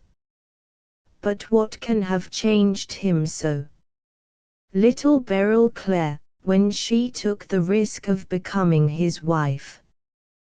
That was the turning point. He had got so far that his own fast set had thrown him over. There is a world of difference, you know, between a man who drinks and a drunkard. They all drink, but they taboo a drunkard. He had become a slave to it, hopeless and helpless. Then she stepped in, saw the possibilities of a fine man in the wreck, took her chance in marrying him though she might have had the pick of a dozen, and, by devoting her life to it, brought him back to manhood and decency. You have observed that no liquor is ever kept in the house. There never has been any since her foot crossed its threshold. A drop of it would be like blood to a tiger even now. Then her influence still holds him. That is the wonder of it. When she died 3 years ago, we all expected and feared that he would fall back into his old ways. She feared it herself, and the thought gave a terror to death, for she was like a guardian angel to that man, and lived only for the one purpose. By the way, did you see a black japanned box in his room? Yes. I fancy it contains her letters. If ever he has occasion to be away, if only for a single night, he invariably takes his black japanned box with him. Well, Colmore, perhaps I have told you rather more than I should, but I shall expect you to reciprocate if anything of interest should come to your knowledge. I could see that the worthy man was consumed with curiosity and just a little piqued that I, the newcomer, should have been the first to penetrate into the untrodden chamber. But the fact raised me in his esteem, and from that time onwards I found myself upon more confidential terms with him. And now the silent and majestic figure of my employer became an object of greater interest to me. I began to understand that strangely human look in his eyes, those deep lines upon his careworn face.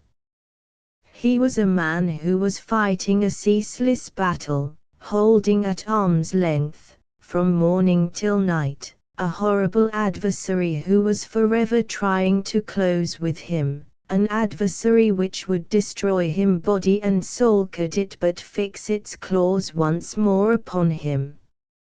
As I watched the grim, round-backed figure pacing the corridor or walking in the garden, this imminent danger seemed to take bodily shape, and I could almost fancy that I saw this most loathsome and dangerous of all the fiends crouching closely in his very shadow, like a half-cowed beast which slinks beside its keeper, ready at any unguarded moment to spring at his throat. And the dead woman, the woman who had spent her life in warding off this danger, took shape also to my imagination, and I saw her as a shadowy but beautiful presence which intervened forever with arms uplifted to screen the man whom she loved. In some subtle way he divined the sympathy which I had for him, and he showed in his own silent fashion that he appreciated it. He even invited me once to share his afternoon walk, and although no word passed between us on this occasion, it was a mark of confidence which he had never shown to anyone before. He asked me also to index his library. It was one of the best private libraries in England, and I spent many hours in the evening in his presence, if not in his society, he reading at his desk and I sitting in a recess by the window reducing to order the chaos which existed among his books. In spite of these close relations I was never again asked to enter the chamber in the turret. And then came my revulsion of feeling. A single incident changed all my sympathy to loathing, and made me realize that my employer still remained all that he had ever been, with the additional vice of hypocrisy. What happened was as follows. One evening Miss Witherton had gone down to Broadway, the neighboring village, to sing at a concert for some charity, and I, according to my promise, had walked over to escort her back. The drive sweeps round under the eastern turret, and I observed as I passed that the light was lit in the circular room. It was a summer evening, and the window, which was a little higher than our heads, was open.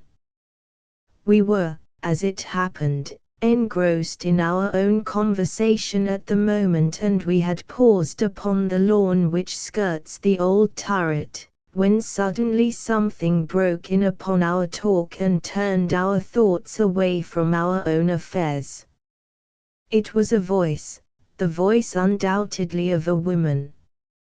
It was low, so low that it was only in that still night air that we could have heard it, but, hushed as it was, there was no mistaking its feminine timbre.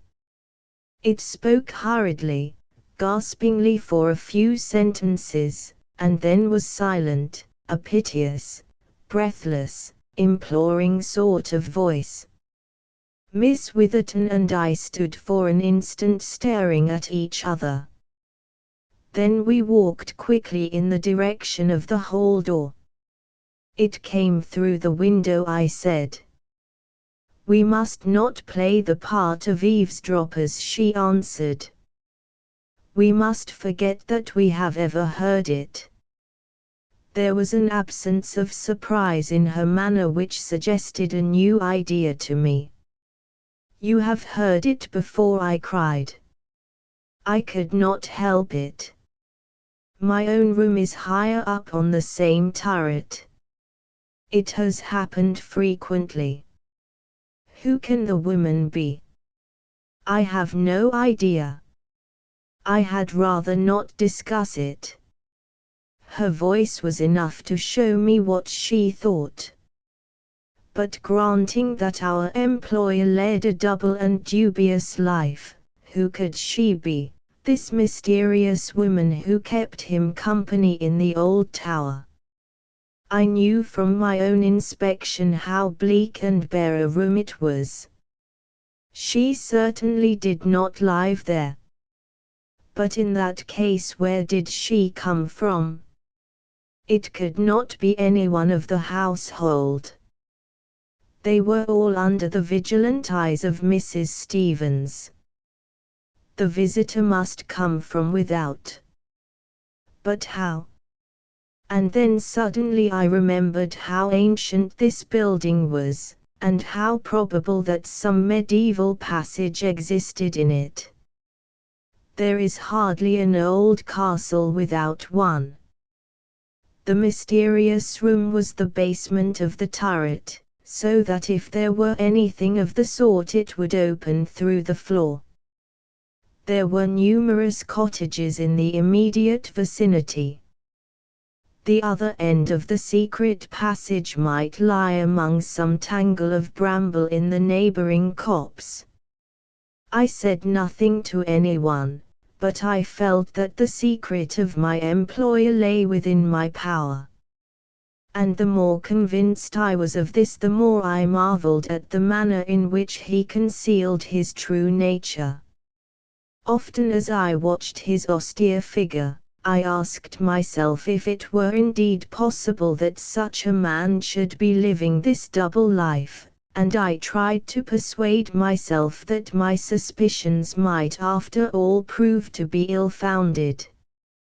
But there was the female voice, there was the secret nightly rendezvous in the turret chamber. How could such facts admit of an innocent interpretation? I conceived a horror of the man. I was filled with loathing at his deep, consistent hypocrisy. Only once during all those months did I ever see him without that sad but impassive mask which he usually presented towards his fellow man. For an instant I caught a glimpse of those volcanic fires which he had damped down so long. The occasion was an unworthy one, for the object of his wrath was none other than the aged charwoman whom I have already mentioned as being the one person who was allowed within his mysterious chamber. I was passing the corridor which led to the turret, for my own room lay in that direction, when I heard a sudden, startled scream, and merged in it the husky, growling note of a man who is inarticulate with passion. It was the snarl of a furious wild beast. Then I heard his voice thrilling with anger. "You would dare," he cried. "You would dare to disobey my directions." An instant later the charwoman passed me, flying down the passage, white-faced and tremulous, while the terrible voice thundered behind her. "Go to Mrs. Stevens for your money. Never set foot in Thorpe Place again." Consumed with curiosity, I could not help following the woman, and found her round the corner leaning against the wall and palpitating like a frightened rabbit. "What is the matter, Mrs. Brown?" I asked. "It's master," she gasped. "Oh, how he frightened me. If you had seen his eyes, Mr. Colmore, sir. I thought he would have been the death of me." "But what had you done?" "Done, sir? Nothing. At least nothing to make so much of. Just laid my hand on that black box of his, adn't even opened it, when in he came and you heard the way he went on. I've lost my place, and glad I am of it, for I would never trust myself within reach of him again. So it was the japanned box which was the cause of this outburst, the box from which he would never permit himself to be separated. What was the connection, or was there any connection between this and the secret visits of the lady whose voice I had overheard? Sir John Bollamore's wrath was enduring as well as fiery, for from that day Mrs. Brown, the charwoman, vanished from our ken, and Thorpe Place knew her no more. And now I wish to tell you the singular chance which solved all these strange questions and put my employer's secret in my possession. The story may leave you with some lingering doubts as to whether my curiosity did not get the better of my honor, and whether I did not condescend to play the spy. If you choose to think so, I cannot help it, but can only assure you that, improbable as it may appear, the matter came about exactly as I describe it. The first stage in this denouement was that the small room in the turret became uninhabitable. This occurred through the fall of the worm-eaten oaken beam which supported the ceiling. Rotten with age, it snapped in the middle one morning, and brought down a quantity of plaster with it. Fortunately Sir John was not in the room at the time. His precious box was rescued from amongst the debris and brought into the library, where, henceforward, it was locked within his bureau. Sir John took no steps to repair the damage, and I never had an opportunity of searching for that secret passage, the existence of which I had surmised. As to the lady, I had thought that this would have brought her visits to an end, had I not one evening heard Mr. Richards asking Mrs. Stevens who the woman was whom he had overheard talking to Sir John in the library. I could not catch her reply, but I saw from her manner that it was not the first time that she had had to answer or avoid the same question. "You've heard the voice, Colmore," said the agent. I confessed that I had. "And what do you think of it?" I shrugged my shoulders, and remarked that it was no business of mine. "Come, come, you are just as curious as any of us. Is it a woman or not?" "It is certainly a woman." "Which room did you hear it from?" "From the turret room, before the ceiling fell." "But I heard it from the library only last night. I passed the doors as I was going to bed, and I heard something wailing and praying just as plainly as I hear you." "It may be a woman, why, what else could it be?" He looked at me hard. "There are more things in heaven and earth," said he. "If it is a woman, how does she get there?" "I don't know." "No, nor I. But if it is the other thing, but there, for a practical businessman at the end of the 19th century this is rather a ridiculous line of conversation." He turned away, but I saw that he felt even more than he had said. To all the old ghost stories of Thorpe Place a new one was being added before our very eyes. It may by this time have taken its permanent place, for though an explanation came to me, it never reached the others. And my explanation came in this way. I had suffered a sleepless night from neuralgia, and about midday I had taken a heavy dose of chlorodyne to alleviate the pain. At that time I was finishing the indexing of Sir John Bollamore's library, and it was my custom to work there from 5 till 7. On this particular day I struggled against the double effect of my bad night and the narcotic. I have already mentioned that there was a recess in the library, and in this it was my habit to work. I settled down steadily to my task, but my weariness overcame me and, falling back upon the settee, I dropped into a heavy sleep. How long I slept I do not know, but it was quite dark when I awoke. Confused by the chlorodyne which I had taken, I lay motionless in a semi-conscious state. The great room with its high walls covered with books loomed darkly all round me. A dim radiance from the moonlight came through the farther window, and against this lighter background I saw that Sir John Bollamore was sitting at his study table. His well-set head and clearly cut profile were sharply outlined against the glimmering square behind him.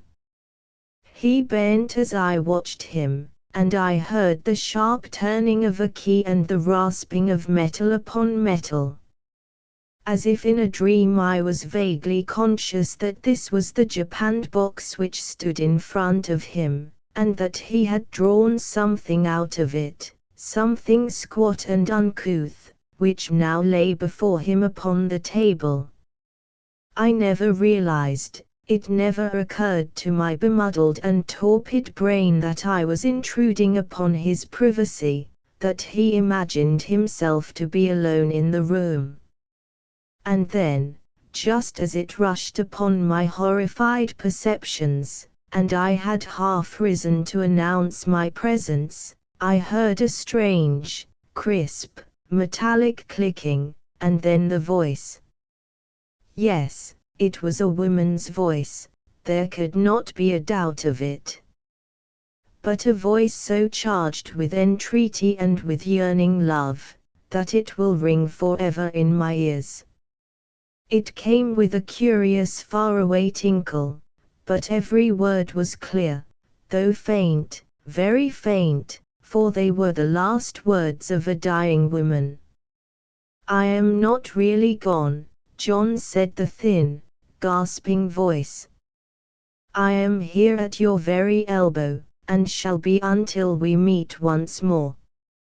I die happy to think that morning and night you will hear my voice. Oh, John, be strong, until we meet again." I say that I had risen in order to announce my presence, but I could not do so while the voice was sounding. I could only remain half lying, half sitting, paralyzed, astounded, listening to those yearning distant musical words. And he was so absorbed that even if I had spoken he might not have heard me. But with the silence of the voice came my half-articulated apologies and explanations. He sprang across the room, switched on the electric light, and in its white glare I saw him, his eyes gleaming with anger, his face twisted with passion, as the hapless charwoman may have seen him weeks before. "Mr. Colmore," he cried. "You here? What is the meaning of this, sir?" With halting words I explained it all, my neuralgia, the narcotic, my luckless sleep and singular awakening. As he listened, the glow of anger faded from his face, and the sad, impassive mask closed once more over his features. "My secret is yours, Mr. Colmore," said he. "I have only myself to blame for relaxing my precautions. Half-confidences are worse than no confidences, and so you may know all since you know so much. The story may go where you will when I have passed away, but until then I rely upon your sense of honor that no human soul shall hear it from your lips. I am proud still, God help me, or, at least, I am proud enough to resent that pity which this story would draw upon me. I have smiled at envy, and disregarded hatred, but pity is more than I can tolerate. You have heard the source from which the voice comes, that voice which has, as I understand, excited so much curiosity in my household. I am aware of the rumors to which it has given rise. These speculations, whether scandalous or superstitious, are such as I can disregard and forgive. What I should never forgive would be a disloyal spying and eavesdropping in order to satisfy an illicit curiosity. But of that, Mr. Colmore, I acquit you. When I was a young man, sir, many years younger than you are now, I was launched upon town without a friend or adviser, and with a purse which brought only too many false friends and false advisers to my side. I drank deeply of the wine of life. If there is a man living who has drunk more deeply, he is not a man whom I envy. My purse suffered, my character suffered, my constitution suffered, stimulants became a necessity to me, I was a creature from whom my memory recoils. And it was at that time, the time of my blackest degradation, that God sent into my life the gentlest, sweetest spirit that ever descended as a ministering angel from above. She loved me, broken as I was, loved me, and spent her life in making a man once more of that which had degraded itself to the level of the beasts. But a fell disease struck her, and she withered away before my eyes. In the hour of her agony it was never of herself, of her own sufferings and her own death that she thought. It was all of me. The one pang which her fate brought to her was the fear that when her influence was removed I should revert to that which I had been. It was in vain that I made oath to her that no drop of wine would ever cross my lips. She knew only too well the hold that the devil had upon me, she who had striven so to loosen it, and it haunted her night and day the thought that my soul might again be within his grip.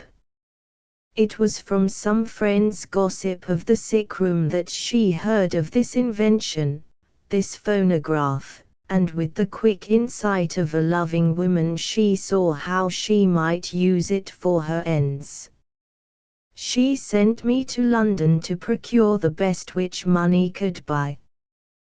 With her dying breath she gasped into it the words which have held me straight ever since. Lonely and broken, what else have I in all the world to uphold me? But it is enough. Please God, I shall face her without shame when He is pleased to reunite us. That is my secret, Mr. Colmore, and whilst I live I leave it in your keeping. The Black Doctor Bishop's Crossing is a small village lying 10 miles in a southwesterly direction from Liverpool. Here in the early 70s there settled a doctor named Aloysius Larner. Nothing was known locally either of his antecedents or of the reasons which had prompted him to come to this Lancashire hamlet. 2 facts only were certain about him, the one that he had gained his medical qualification with some distinction at Glasgow, the other that he came undoubtedly of a tropical race, and was so dark that he might almost have had a strain of the Indian in his composition. His predominant features were, however, European, and he possessed a stately courtesy and carriage which suggested a Spanish extraction. A swarthy skin, raven black hair, and dark, sparkling eyes under a pair of heavily tufted brows made a strange contrast to the flaxen or chestnut rustics of England, and the newcomer was soon known as the Black Doctor of Bishop's Crossing. At first it was a term of ridicule and reproach. As the years went on it became a title of honour which was familiar to the whole countryside, and extended far beyond the narrow confines of the village. For the newcomer proved himself to be a capable surgeon and an accomplished physician. The practice of that district had been in the hands of Edward Roe, the son of Sir William Roe, the Liverpool consultant, but he had not inherited the talents of his father, and Dr. Larner, with his advantages of presence and of manner, soon beat him out of the field. Dr. Larner's social success was as rapid as his professional. A remarkable surgical cure in the case of the Honourable James Lowry, the second son of Lord Belton, was the means of introducing him to county society, where he became a favourite through the charm of his conversation and the elegance of his manners. An absence of antecedents and of relatives is sometimes an aid rather than an impediment to social advancement, and the distinguished individuality of the handsome doctor was its own recommendation. His patients had one fault, and one fault only, to find with him. He appeared to be a confirmed bachelor. This was the more remarkable since the house which he occupied was a large one, and it was known that his success in practice had enabled him to save considerable sums. At first the local matchmakers were continually coupling his name with one or other of the eligible ladies, but as years passed and Dr. Larner remained unmarried, it came to be generally understood that for some reason he must remain a bachelor. Some even went so far as to assert that he was already married, and that it was in order to escape the consequence of an early misalliance that he had buried himself at Bishop's Crossing. And, then, just as the matchmakers had finally given him up in despair, his engagement was suddenly announced to Miss Frances Morton, of Lea Hall. Miss Morton was a young lady who was well known upon the countryside, her father, James Haldane Morton, having been the squire of Bishop's Crossing. Both her parents were, however, dead, and she lived with her only brother, Arthur Morton, who had inherited the family estate. In person Miss Morton was tall and stately, and she was famous for her quick, impetuous nature and for her strength of character. She met Dr. Lana at a garden party, and a friendship, which quickly ripened into love, sprang up between them. Nothing could exceed their devotion to each other. There was some discrepancy in age, he being 37, and she 24. But, save in that one respect, there was no possible objection to be found with the match. The engagement was in February, and it was arranged that the marriage should take place in August. Upon the 3rd of June Dr. Lana received a letter from abroad. In a small village the postmaster is also in a position to be the gossip master, and Mr. Bankley, of Bishop's Crossing, had many of the secrets of his neighbours in his possession. Of this particular letter he remarked only that it was in a curious envelope, that it was in a man's handwriting, that the postscript was Buenos Aires, and the stamp of the Argentine Republic. It was the first letter which he had ever known Dr. Lana to have from abroad, and this was the reason why his attention was particularly called to it before he handed it to the local postman. It was delivered by the evening delivery of that date. Next morning, that is, upon the 4th of June, Dr. Lana called upon Miss Morton, and a long interview followed, from which he was observed to return in a state of great agitation. Miss Morton remained in her room all that day, and her maid found her several times in tears. In the course of a week it was an open secret to the whole village that the engagement was at an end, that Dr. Lana had behaved shamefully to the young lady, and that Arthur Morton, her brother, was talking of horsewhipping him. In what particular respect the doctor had behaved badly was unknown, some surmised one thing and some another, but it was observed, and taken as the obvious sign of a guilty conscience, that he would go 4 miles round rather than pass the windows of Lea Hall, and that he gave up attending morning service upon Sundays where he might have met the young lady.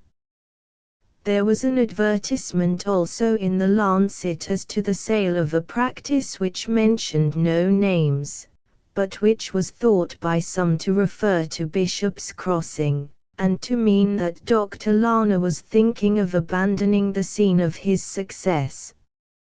Such was the position of affairs when, upon the evening of Monday, the 21st of June, there came a fresh development which changed what had been a mere village scandal into a tragedy which arrested the attention of the whole nation.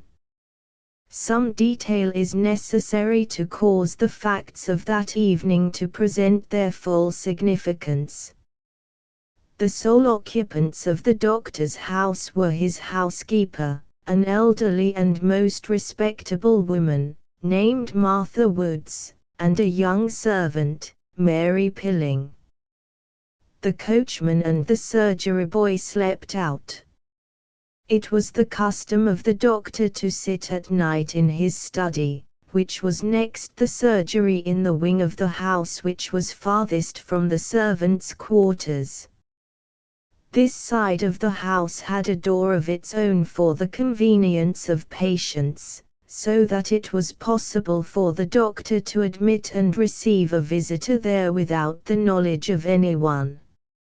As a matter of fact, when patients came late it was quite usual for him to let them in and out by the surgery entrance, for the maid and the housekeeper were in the habit of retiring early. On this particular night Martha Woods went into the doctor's study at 9:30, and found him writing at his desk. She bade him good night, sent the maid to bed, and then occupied herself until 10:45 in household matters. It was striking 11 upon the hall clock when she went to her own room. She had been there about a quarter of an hour or 20 minutes when she heard a cry or call, which appeared to come from within the house. She waited some time, but it was not repeated. Much alarmed, for the sound was loud and urgent, she put on a dressing gown, and ran at the top of her speed to the doctor's study. "Who's there?" cried a voice, as she tapped at the door. "I am here, sir, Mrs. Woods. I beg that you will leave me in peace." "Go back to your room this instant," cried the voice, which was, to the best of her belief, that of her master. The tone was so harsh and so unlike her master's usual manner, that she was surprised and hurt. "I thought I heard you calling, sir," she explained, but no answer was given to her. Mrs. Woods looked at the clock as she returned to her room, and it was then 11:30. At some period between 11 and 12, she could not be positive as to the exact hour, a patient called upon the doctor and was unable to get any reply from him.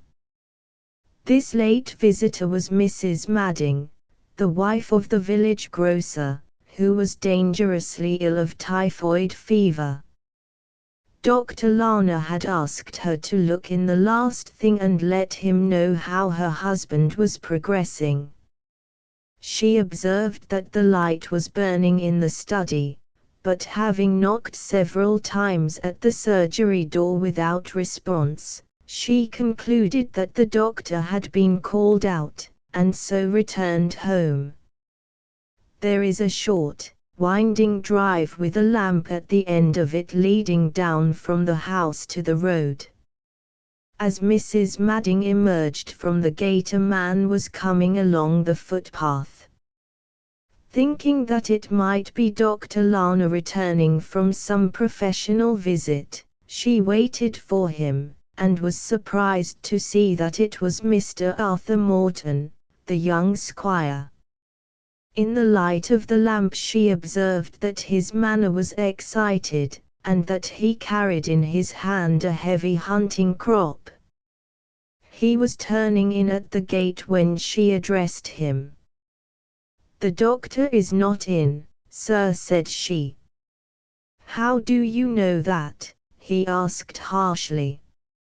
"I have been to the surgery door, sir." "I see a light," said the young squire, looking up the drive. "That is in his study, is it not?" "Yes, sir, but I am sure that he is out." "Well, he must come in again," said young Morton, and passed through the gate while Mrs. Madding went upon her homeward way. At 3 o'clock that morning her husband suffered a sharp relapse, and she was so alarmed by his symptoms that she determined to call the doctor without delay. As she passed through the gate she was surprised to see someone lurking among the laurel bushes. It was certainly a man, and to the best of her belief Mr. Arthur Morton. Preoccupied with her own troubles, she gave no particular attention to the incident, but hurried on upon her errand. When she reached the house she perceived to her surprise that the light was still burning in the study. She therefore tapped at the surgery door. There was no answer. She repeated the knocking several times without effect. It appeared to her to be unlikely that the doctor would either go to bed or go out leaving so brilliant a light behind him, and it struck Mrs. Madding that it was possible that he might have dropped asleep in his chair. She tapped at the study window, therefore, but without result. Then, finding that there was an opening between the curtain and the woodwork, she looked through. The small room was brilliantly lighted from a large lamp on the central table, which was littered with the doctor's books and instruments. No one was visible, nor did she see anything unusual, except that in the farther shadow thrown by the table a dingy white glove was lying upon the carpet.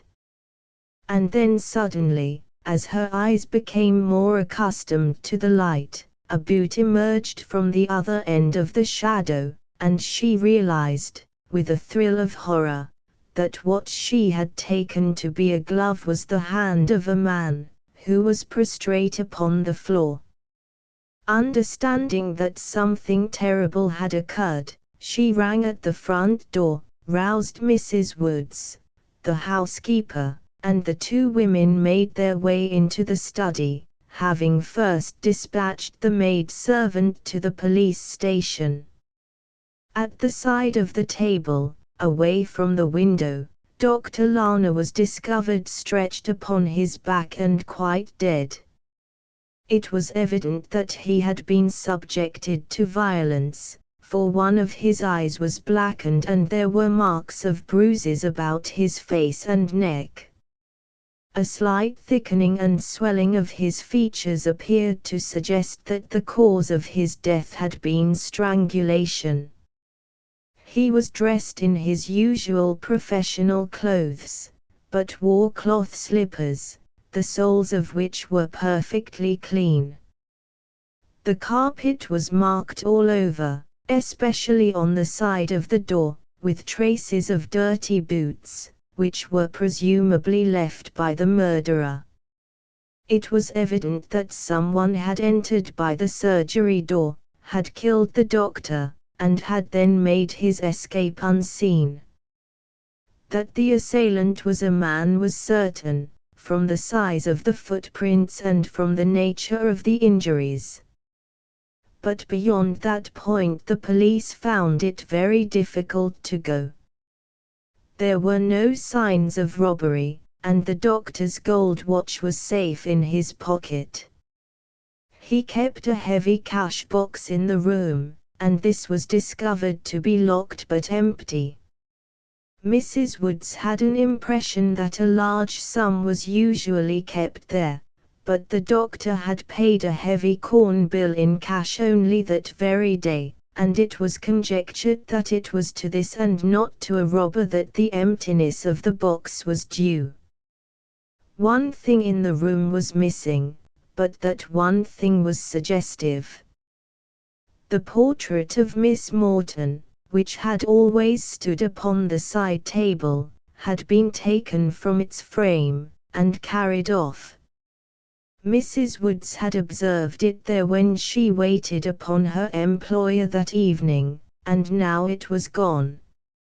On the other hand, there was picked up from the floor a green eye patch, which the housekeeper could not remember to have seen before. Such a patch might, however, be in the possession of a doctor, and there was nothing to indicate that it was in any way connected with the crime. Suspicion could only turn in one direction, and Arthur Morton, the young squire, was immediately arrested. The evidence against him was circumstantial, but damning.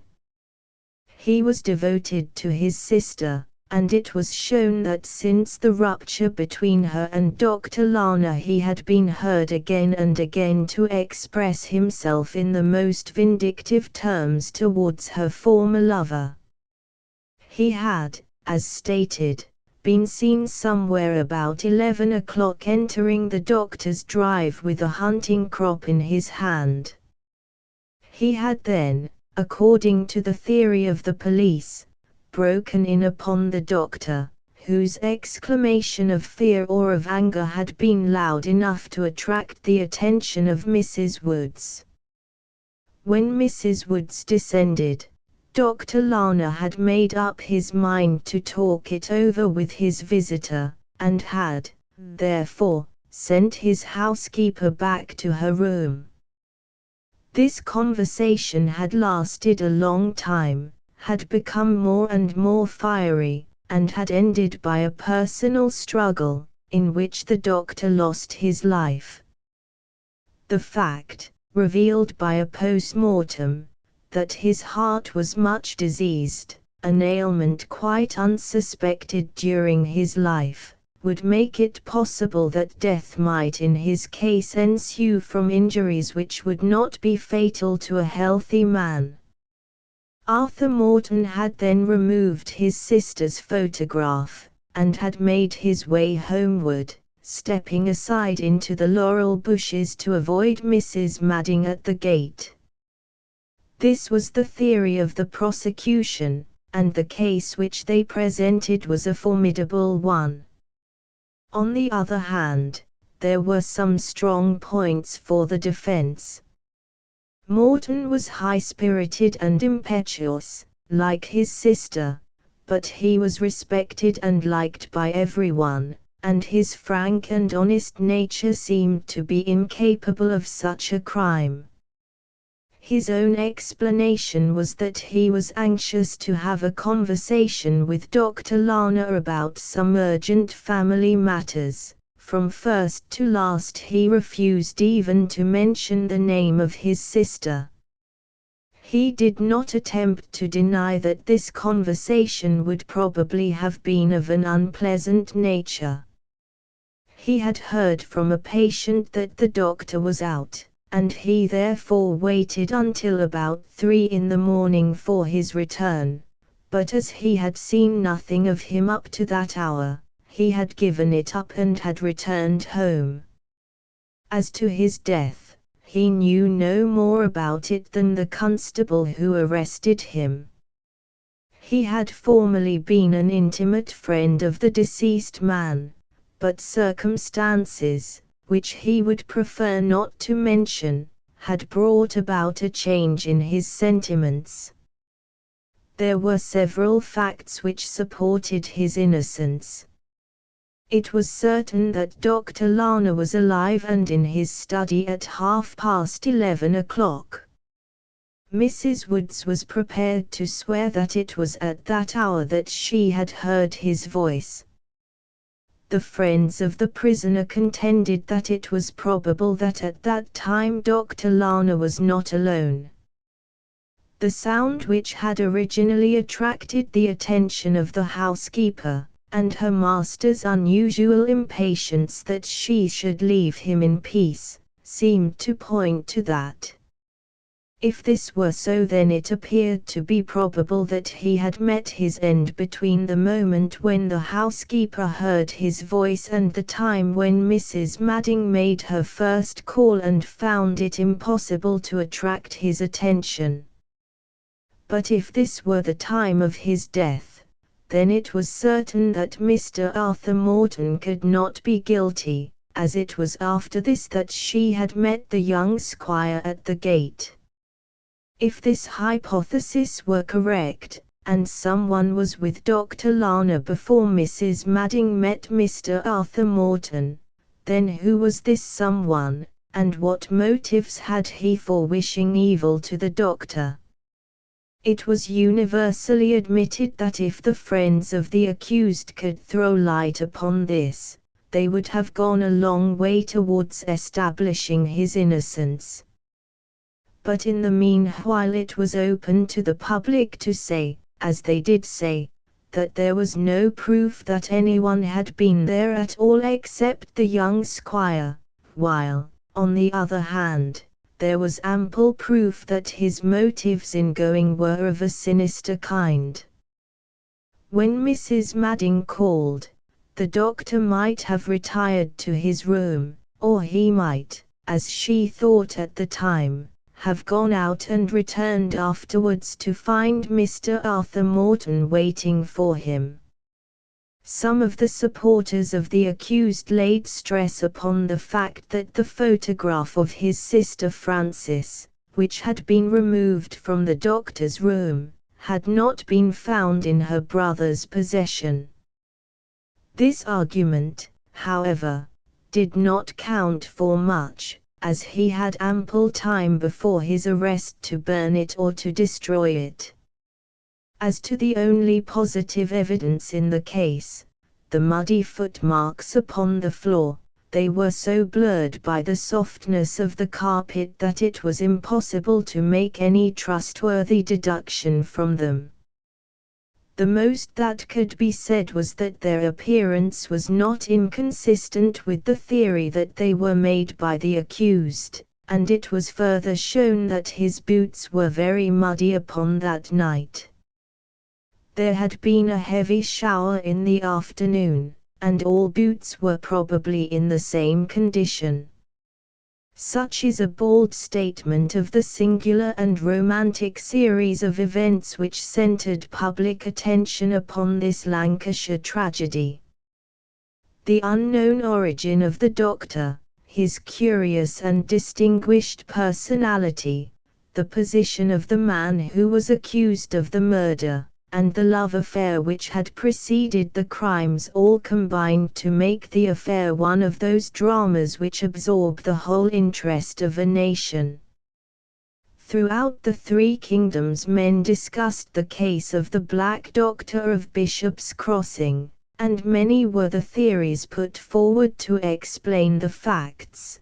But it may safely be said that among them all there was not one which prepared the minds of the public for the extraordinary sequel, which caused so much excitement upon the first day of the trial, and came to a climax upon the second.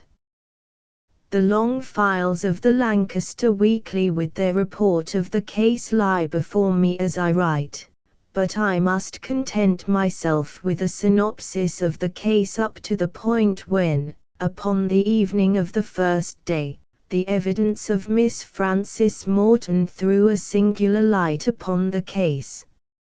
Mr. Porlock Carr, the counsel for the prosecution, had marshalled his facts with his usual skill, and as the day wore on, it became more and more evident how difficult was the task which Mr. Humphrey, who had been retained for the defense, had before him. Several witnesses were put up to swear to the intemperate expressions which the young squire had been heard to utter about the doctor, and the fiery manner in which he resented the alleged ill treatment of his sister. Mrs. Madding repeated her evidence as to the visit which had been paid late at night by the prisoner to the deceased, and it was shown by another witness that the prisoner was aware that the doctor was in the habit of sitting up alone in this isolated wing of the house, and that he had chosen this very late hour to call because he knew that his victim would then be at his mercy. A servant at the squire's house was compelled to admit that he had heard his master return about 3 that morning, which corroborated Mrs. Madding's statement that she had seen him among the laurel bushes near the gate upon the occasion of her second visit. The muddy boots and an alleged similarity in the footprints were duly dwelt upon, and it was felt when the case for the prosecution had been presented that, however circumstantial it might be, it was none the less so complete and so convincing, that the fate of the prisoner was sealed, unless something quite unexpected should be disclosed by the defense. It was 3 o'clock when the prosecution closed. At 4:30, when the court rose, a new and unlooked-for development had occurred.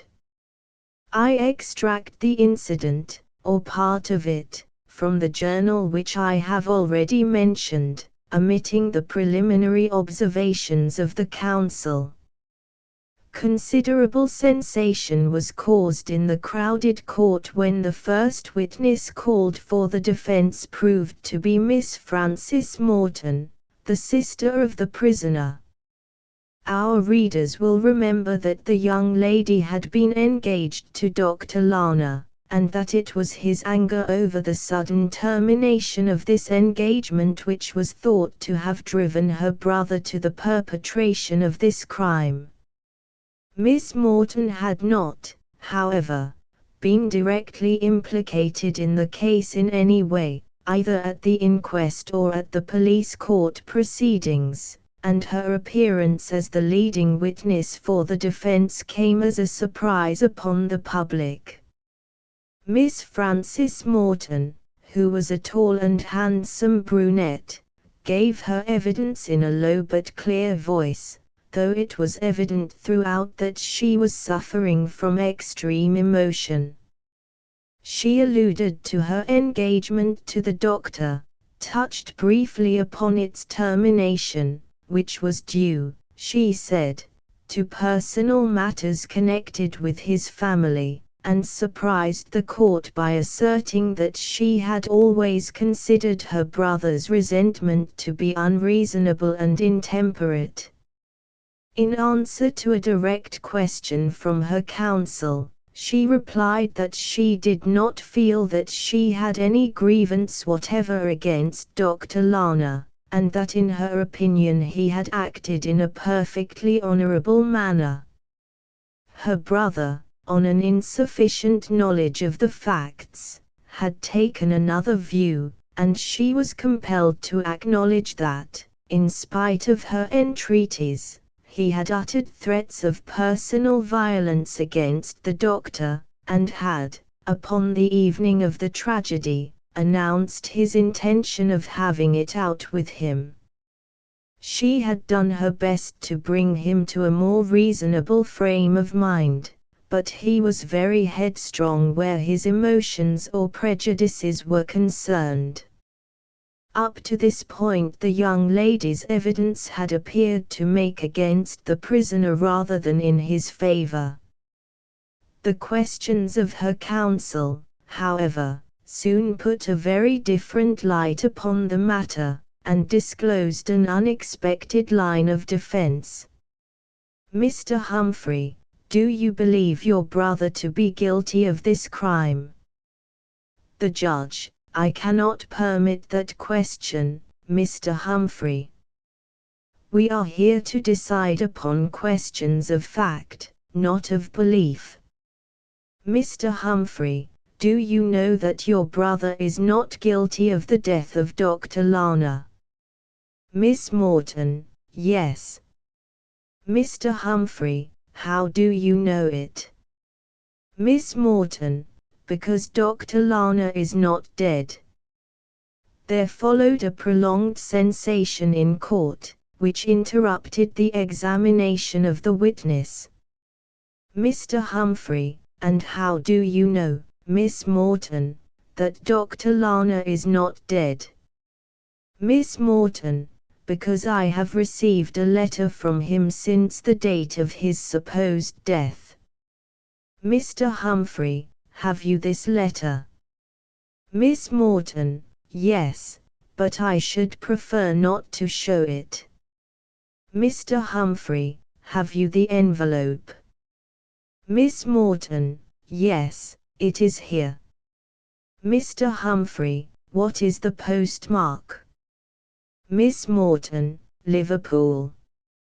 Mr. Humphrey: "And the date?" Miss Morton: "June the 22nd." Mr. Humphrey: "That being the day after his alleged death." Are you prepared to swear to this handwriting, Miss Morton? Miss Morton, certainly. Mr. Humphrey, I am prepared to call 6 other witnesses, my lord, to testify that this letter is in the writing of Dr. Lana. The judge, then you must call them tomorrow. Mr. Porlock Carr, counsel for the prosecution. In the meantime, my lord, we claim possession of this document, so that we may obtain expert evidence as to how far it is an imitation of the handwriting of the gentleman whom we still confidently assert to be deceased. I need not point out that the theory so unexpectedly sprung upon us may prove to be a very obvious device adopted by the friends of the prisoner in order to divert this inquiry. I would draw attention to the fact that the young lady must, according to her own account, have possessed this letter during the proceedings at the inquest and at the police court. She desires us to believe that she permitted these to proceed, although she held in her pocket evidence which would at any moment have brought them to an end. Mr. Humphrey. Can you explain this, Miss Morton? Miss Morton, Dr. Lana desired his secret to be preserved. Mr. Porlock Carr, then why have you made this public? Miss Morton, to save my brother. A murmur of sympathy broke out in court, which was instantly suppressed by the judge. The judge, admitting this line of defense, it lies with you, Mr. Humphrey, to throw a light upon who this man is whose body has been recognized by so many friends and patients of Dr. Lana as being that of the doctor himself. A juryman, has anyone up to now expressed any doubt about the matter? Mr. Porlock Carr, not to my knowledge. Mr. Humphrey, we hope to make the matter clear. The judge, then the court adjourns until tomorrow. This new development of the case excited the utmost interest among the general public. Press comment was prevented by the fact that the trial was still undecided, but the question was everywhere argued as to how far there could be truth in Miss Morton's declaration, and how far it might be a daring ruse for the purpose of saving her brother. The obvious dilemma in which the missing doctor stood was that if by any extraordinary chance he was not dead, then he must be held responsible for the death of this unknown man, who resembled him so exactly, and who was found in his study. This letter which Miss Morton refused to produce was possibly a confession of guilt, and she might find herself in the terrible position of only being able to save her brother from the gallows by the sacrifice of her former lover. The court next morning was crammed to overflowing, and a murmur of excitement passed over it when Mr. Humphrey was observed to enter in a state of emotion, which even his trained nerves could not conceal, and to confer with the opposing counsel. A few hurried words which left a look of amazement upon Mr. Porlock Carr's face, passed between them, and then the counsel for the defense, addressing the judge, announced that, with the consent of the prosecution, the young lady who had given evidence upon the sitting before would not be recalled. The judge, but you appear, Mr. Humphrey, to have left matters in a very unsatisfactory state. Mr. Humphrey, perhaps, my lord, my next witness may help to clear them up. The judge, then call your next witness. Mr. Humphrey, I call Dr. Aloysius Lana. The learned counsel has made many telling remarks in his day, but he has certainly never produced such a sensation with so short a sentence. The court was simply stunned with amazement as the very man whose fate had been the subject of so much contention appeared bodily before them in the witness box. Those among the spectators who had known him at Bishop's Crossing saw him now, gaunt and thin, with deep lines of care upon his face. But in spite of his melancholy bearing and despondent expression, there were few who could say that they had ever seen a man of more distinguished presence. Bowing to the judge, he asked if he might be allowed to make a statement, and having been duly informed that whatever he said might be used against him, he bowed once more, and proceeded. "My wish," said he, "is to hold nothing back, but to tell with perfect frankness all that occurred upon the night of the 21st of June. Had I known that the innocent had suffered, and that so much trouble had been brought upon those whom I love best in the world, I should have come forward long ago, but there were reasons which prevented these things from coming to my ears. It was my desire that an unhappy man should vanish from the world which had known him, but I had not foreseen that others would be affected by my actions. Let me to the best of my ability repair the evil which I have done." To anyone who is acquainted with the history of the Argentine Republic, the name of Llana is well known. My father, who came of the best blood of old Spain, filled all the highest offices of the state, and would have been president but for his death in the riots of San Juan. A brilliant career might have been open to my twin brother Ernest and myself had it not been for financial losses which made it necessary that we should earn our own living. I apologize, sir, if these details appear to be irrelevant, but they are a necessary introduction to that which is to follow. I had, as I have said, a twin brother named Ernest, whose resemblance to me was so great that even when we were together people could see no difference between us. Down to the smallest detail we were exactly the same.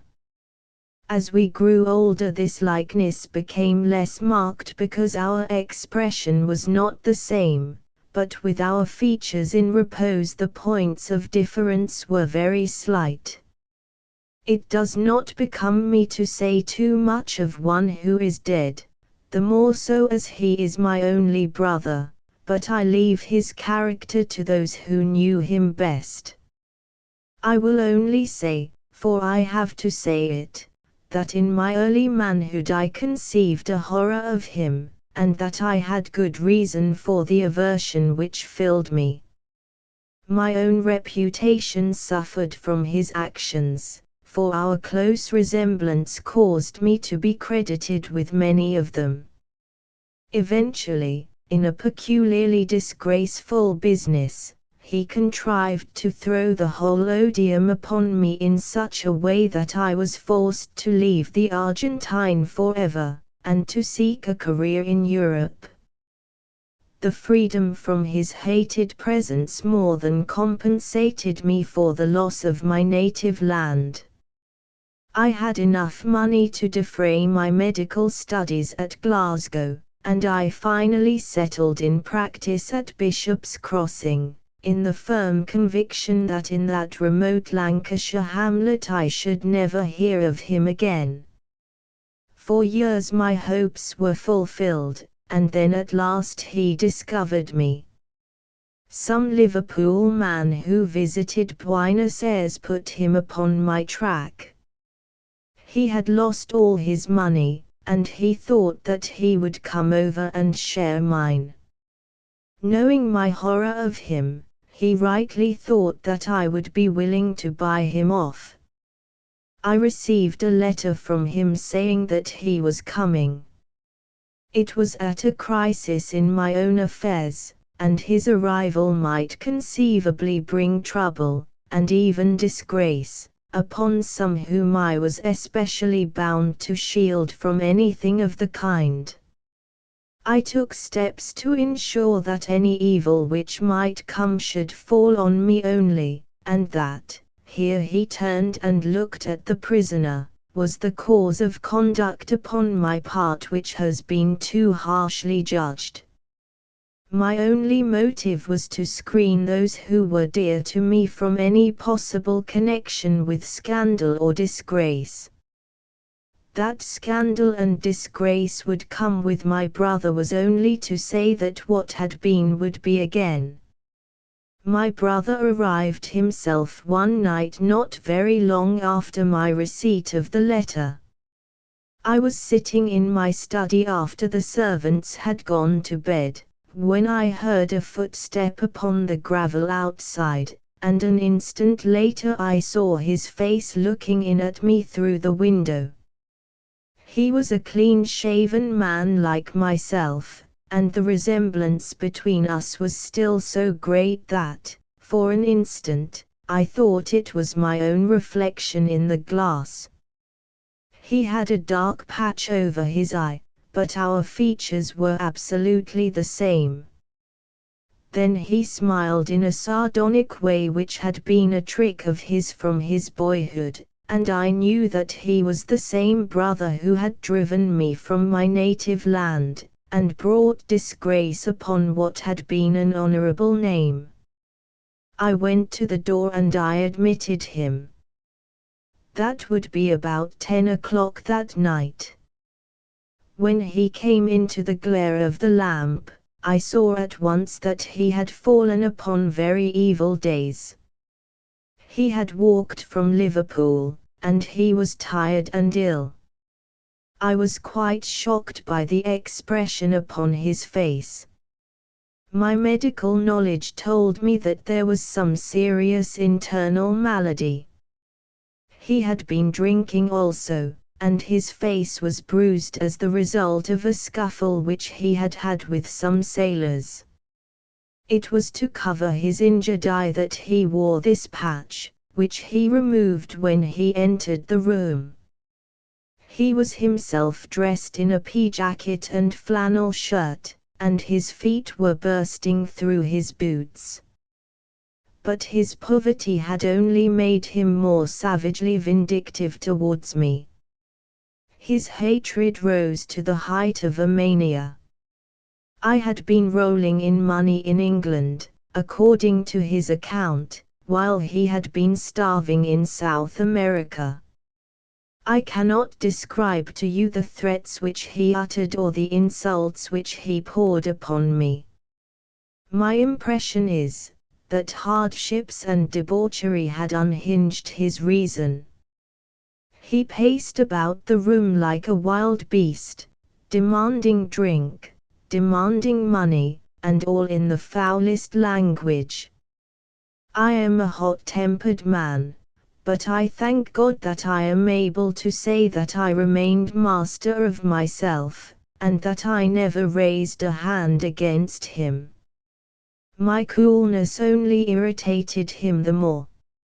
He raved, he cursed, he shook his fists in my face, and then suddenly a horrible spasm passed over his features. He clapped his hand to his side, and with a loud cry he fell in a heap at my feet.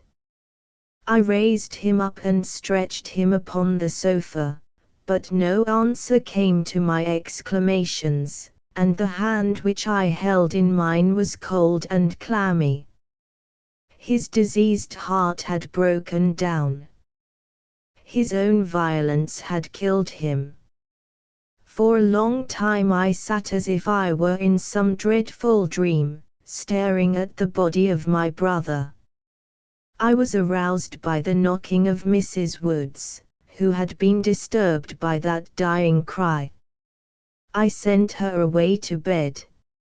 Shortly afterwards a patient tapped at the surgery door, but as I took no notice, he or she went off again. Slowly and gradually as I sat there, a plan was forming itself in my head in the curious automatic way in which plans do form.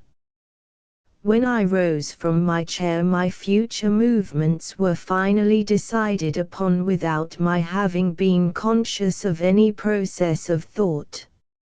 It was an instinct which irresistibly inclined me towards one course. Ever since that change in my affairs to which I have alluded, Bishop's Crossing had become hateful to me. My plans of life had been ruined, and I had met with hasty judgments and unkind treatment where I had expected sympathy. It is true that any danger of scandal from my brother had passed away with his life, but still, I was sore about the past, and felt that things could never be as they had been. It may be that I was unduly sensitive, and that I had not made sufficient allowance for others, but my feelings were as I describe. Any chance of getting away from Bishop's Crossing and of everyone in it would be most welcome to me. And here was such a chance as I could never have dared to hope for, a chance which would enable me to make a clean break with the past. There was this dead man lying upon the sofa, so like me that save for some little thickness and coarseness of the features there was no difference at all. No one had seen him come and no one would miss him. We were both clean-shaven, and his hair was about the same length as my own.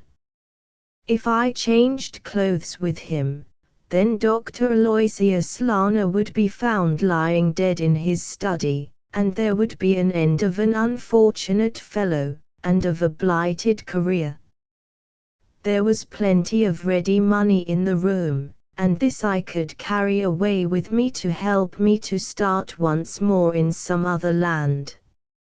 In my brother's clothes I could walk by night unobserved as far as Liverpool, and in that great seaport I would soon find some means of leaving the country. After my lost hopes, the humblest existence where I was unknown was far preferable, in my estimation, to a practice, however successful, in Bishop's Crossing, where at any moment I might come face to face with those whom I should wish, if it were possible, to forget. I determined to effect the change. And I did so. I will not go into particulars, for the recollection is as painful as the experience, but in an hour my brother lay, dressed down to the smallest detail in my clothes, while I slunk out by the surgery door, and taking the back path which led across some fields, I started off to make the best of my way to Liverpool, where I arrived the same night. My bag of money and a certain portrait were all I carried out of the house, and I left behind me in my hurry the shade which my brother had been wearing over his eye. Everything else of his I took with me. I give you my word, sir, that never for one instant did the idea occur to me that people might think that I had been murdered, nor did I imagine that anyone might be caused serious danger through this stratagem by which I endeavored to gain a fresh start in the world. On the contrary, it was the thought of relieving others from the burden of my presence which was always uppermost in my mind. A sailing vessel was leaving Liverpool that very day for Corunna, and in this I took my passage, thinking that the voyage would give me time to recover my balance, and to consider the future. But before I left my resolution softened. I bethought me that there was one person in the world to whom I would not cause an hour of sadness. She would mourn me in her heart, however harsh and unsympathetic her relatives might be. She understood and appreciated the motives upon which I had acted, and if the rest of her family condemned me, she, at least, would not forget. And so I sent her a note under the seal of secrecy to save her from a baseless grief. If under the pressure of events she broke that seal, she has my entire sympathy and forgiveness. It was only last night that I returned to England, and during all this time I have heard nothing of the sensation which my supposed death had caused, nor of the accusation that Mr. Arthur Morton had been concerned in it. It was in a late evening paper that I read an account of the proceedings of yesterday, and I have come this morning as fast as an express train could bring me to testify to the truth. Such was the remarkable statement of Dr. Aloysius Lana which brought the trial to a sudden termination. A subsequent investigation corroborated it to the extent of finding out the vessel in which his brother Ernest Lana had come over from South America. The ship's doctor was able to testify that he had complained of a weak heart during the voyage, and that his symptoms were consistent with such a death as was described. As to Dr. Aloysius Lana, he returned to the village from which he had made so dramatic a disappearance, and a complete reconciliation was effected between him and the young squire, the latter having acknowledged that he had entirely misunderstood the other's motives in withdrawing from his engagement. That another reconciliation followed may be judged from a notice extracted from a prominent column in the Morning Post. A marriage was solemnized upon the 19th of September, by the Reverend Stephen Johnson, at the parish church of Bishop's Crossing, between Aloysius Xavier Lana, son of Don Alfredo Lana, formerly Foreign Minister of the Argentine Republic, and Frances Morton, only daughter of the late James Morton, J.P., of Lea Hall, Bishop's Crossing, Lancashire. The Jew's breastplate. My particular friend, Ward Mortimer, was one of the best men of his day at everything connected with Oriental archaeology. He had written largely upon the subject. He had lived 2 years in a tomb at Thebes, while he excavated in the Valley of the Kings, and finally he had created a considerable sensation by his exhumation of the alleged mummy of Cleopatra in the inner room of the Temple of Horus, at Philae. With such a record at the age of 31, it was felt that a considerable career lay before him, and no one was surprised when he was elected to the curatorship of the Belmore Street Museum, which carries with it the lectureship at the Oriental College, and an income which has sunk with the fall in land, but which still remains at that ideal sum which is large enough to encourage an investigator, but not so large as to enervate him. There was only one reason which made Ward Mortimer's position a little difficult at the Belmore Street Museum, and that was the extreme eminence of the man whom he had to succeed. Professor Andreas was a profound scholar and a man of European reputation. His lectures were frequented by students from every part of the world, and his admirable management of the collection entrusted to his care was a commonplace in all learned societies. There was, therefore, considerable surprise when, at the age of 55, he suddenly resigned his position and retired from those duties which had been both his livelihood and his pleasure. He and his daughter left the comfortable suite of rooms which had formed his official residence in connection with the museum, and my friend, Mortimer, who was a bachelor, took up his quarters there. On hearing of Mortimer's appointment, Professor Andreas had written him a very kindly and flattering congratulatory letter. I was actually present at their first meeting, and I went with Mortimer round the museum when the professor showed us the admirable collection which he had cherished so long. The professor's beautiful daughter and a young man, Captain Wilson, who was, as I understood, soon to be her husband, accompanied us in our inspection. There were 15 rooms, but the Babylonian, the Syrian, and the Central Hall, which contained the Jewish and Egyptian collection, were the finest of all. Professor Andreas was a quiet, dry, elderly man, with a clean-shaven face and an impassive manner, but his dark eyes sparkled and his features quickened into enthusiastic life as he pointed out to us the rarity and the beauty of some of his specimens. His hand lingered so fondly over them, that one could read his pride in them and the grief in his heart now that they were passing from his care into that of another. He had shown us in turn his mummies, his papyri, his rare scarabs, his inscriptions, his Jewish relics, and his duplication of the famous seven-branched candlestick of the temple, which was brought to Rome by Titus, and which is supposed by some to be lying at this instant in the bed of the Tiber.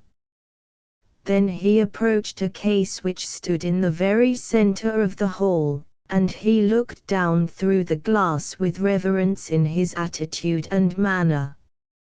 "This is no novelty to an expert like yourself, Mr. Mortimer," said he, "but I dare say that your friend, Mr. Jackson, will be interested to see it." Leaning over the case I saw an object, some 5 inches square, which consisted of 12 precious stones in a framework of gold, with golden hooks at 2 of the corners. The stones were all varying in sort and color, but they were of the same size. Their shapes, arrangement, and gradation of tint made me think of a box of watercolor paints. Each stone had some hieroglyphic scratched upon its surface. "You have heard, Mr. Jackson, of the Urim and Thummim." I had heard the term, but my idea of its meaning was exceedingly vague. The Urim and Thummim was a name given to the jeweled plate which lay upon the breast of the high priest of the Jews. They had a very special feeling of reverence for it, something of the feeling which an ancient Roman might have for the Sibylline books in the Capitol. There are, as you see, 12 magnificent stones, inscribed with mystical characters. Counting from the left-hand top corner, the stones are carnelian, peridot, emerald, ruby, lapis lazuli, onyx, sapphire, agate, amethyst, topaz, beryl, and jasper. I was amazed at the variety and beauty of the stones. "Has the breastplate any particular history?" I asked. "It is of great age and of immense value," said Professor Andreas. "Without being able to make an absolute assertion, we have many reasons to think that it is possible that it may be the original Urim and Thummim of Solomon's temple. There is certainly nothing so fine in any collection in Europe.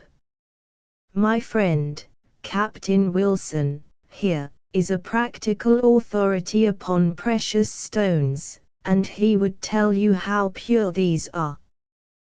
Captain Wilson, a man with a dark, hard, incisive face, was standing beside his fiancée at the other side of the case. "Yes," said he, curtly, "I have never seen finer stones. And the gold work is also worthy of attention."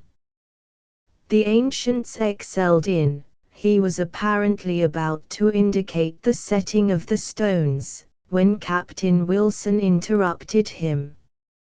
"You will see a finer example of their gold work in this candlestick," said he, turning to another table, and we all joined him in his admiration of its embossed stem and delicately ornamented branches.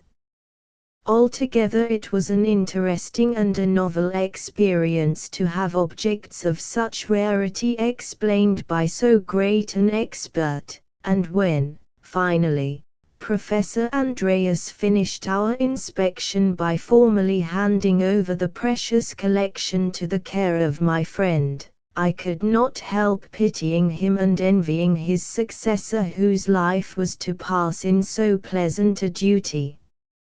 Within a week, Ward Mortimer was duly installed in his new set of rooms, and had become the autocrat of the Belmore Street Museum. About a fortnight afterwards my friend gave a small dinner to half a dozen bachelor friends to celebrate his promotion. When his guests were departing he pulled my sleeve and signaled to me that he wished me to remain. "You have only a few hundred yards to go," said he. "I was living in chambers in the Albany. You may as well stay and have a quiet cigar with me. I very much want your advice."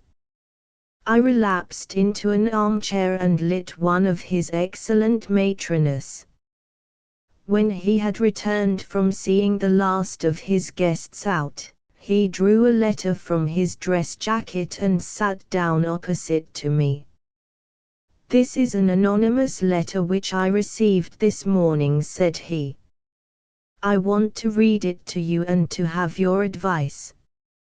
You are very welcome to it for what it is worth.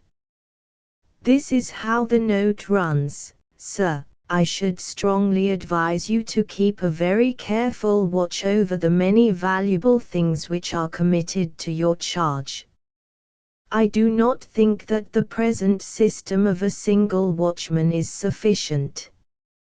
Be upon your guard, or an irreparable misfortune may occur." "Is that all?" "Yes, that is all." "Well," said I, "it is at least obvious that it was written by one of the limited number of people who are aware that you have only one watchman at night."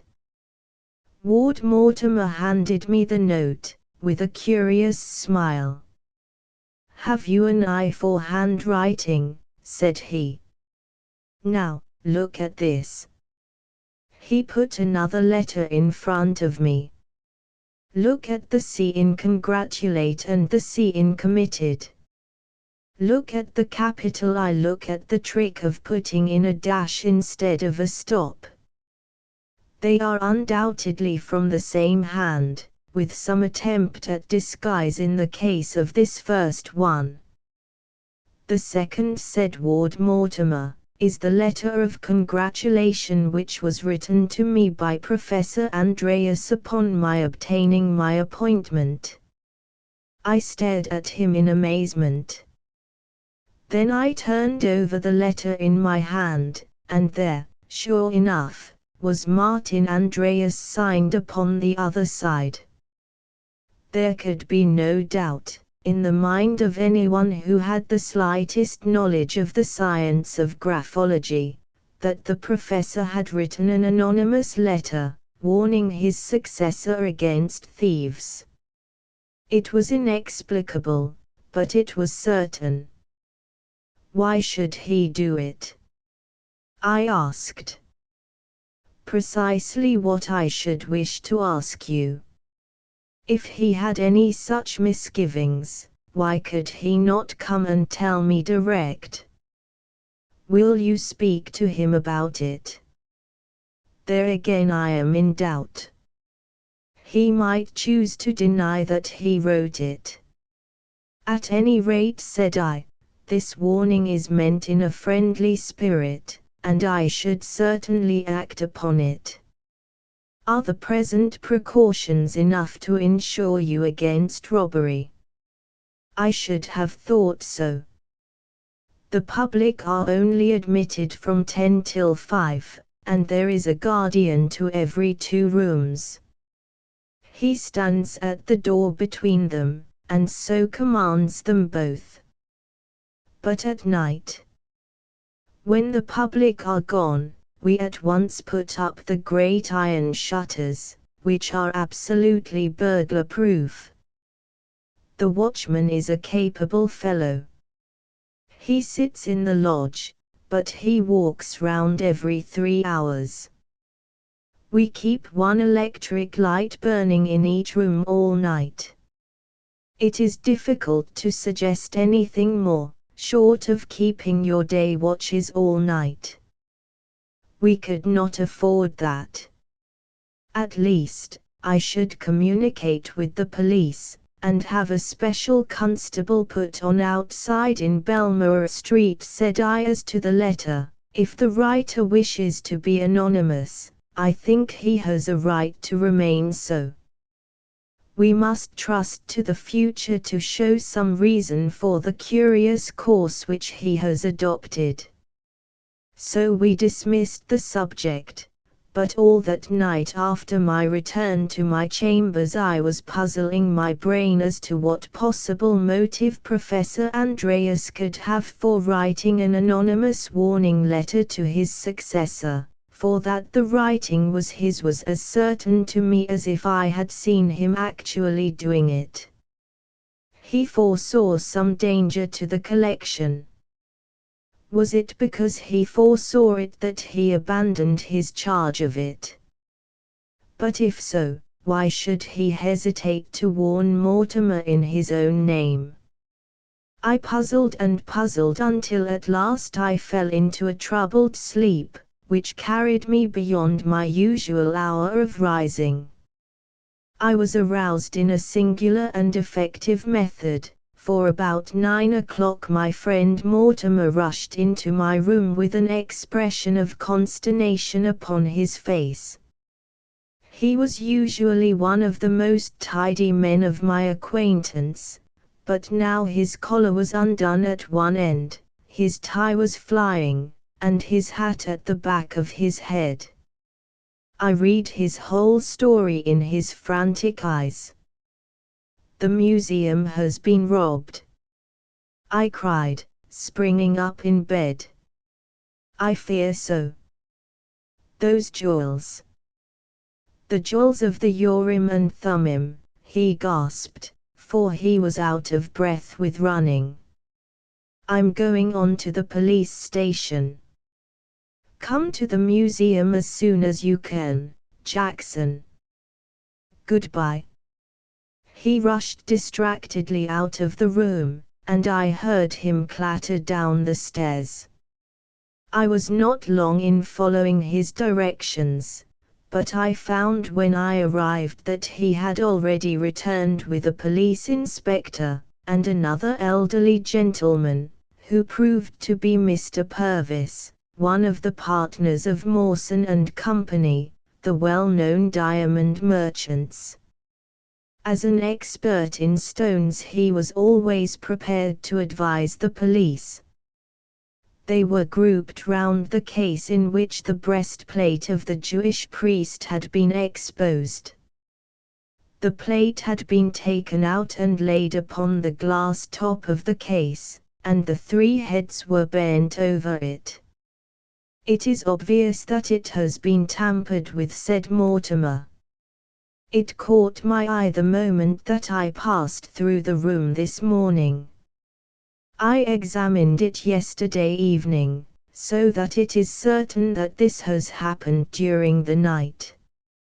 It was, as he had said, obvious that someone had been at work upon it.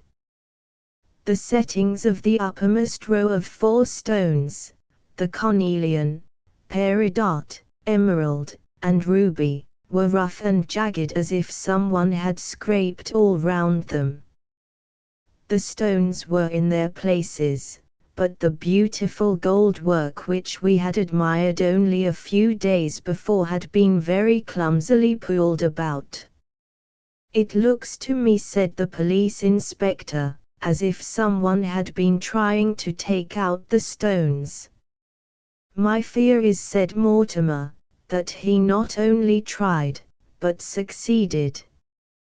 I believe these 4 stones to be skillful imitations which have been put in the place of the originals." The same suspicion had evidently been in the mind of the expert, for he had been carefully examining the 4 stones with the aid of a lens. He now submitted them to several tests, and finally turned cheerfully to Mortimer. "I congratulate you, sir," said he, heartily. "I will pledge my reputation that all 4 of these stones are genuine, and of a most unusual degree of purity." The color began to come back to my poor friend's frightened face, and he drew a long breath of relief. "Thank God," he cried. "Then what in the world did the thief want?" Probably he meant to take the stones, but was interrupted. "In that case one would expect him to take them out one at a time, but the setting of each of these has been loosened, and yet the stones are all here." "It is certainly most extraordinary," said the inspector. "I never remember a case like it. Let us see the watchman." The commissionaire was called, a soldierly, honest-faced man, who seemed as concerned as Ward Mortimer at the incident. "No, sir, I never heard a sound," he answered, in reply to the questions of the inspector. "I made my rounds 4 times, as usual, but I saw nothing suspicious. I've been in my position 10 years, but nothing of the kind has ever occurred before. No thief could have come through the windows." "Impossible, sir."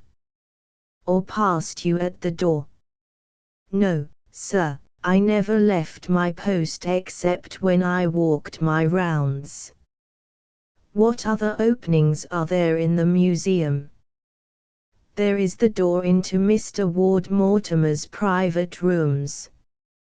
"That is locked at night," my friend explained, "and in order to reach it anyone from the street would have to open the outside door as well." "Your servants?" "Their quarters are entirely separate."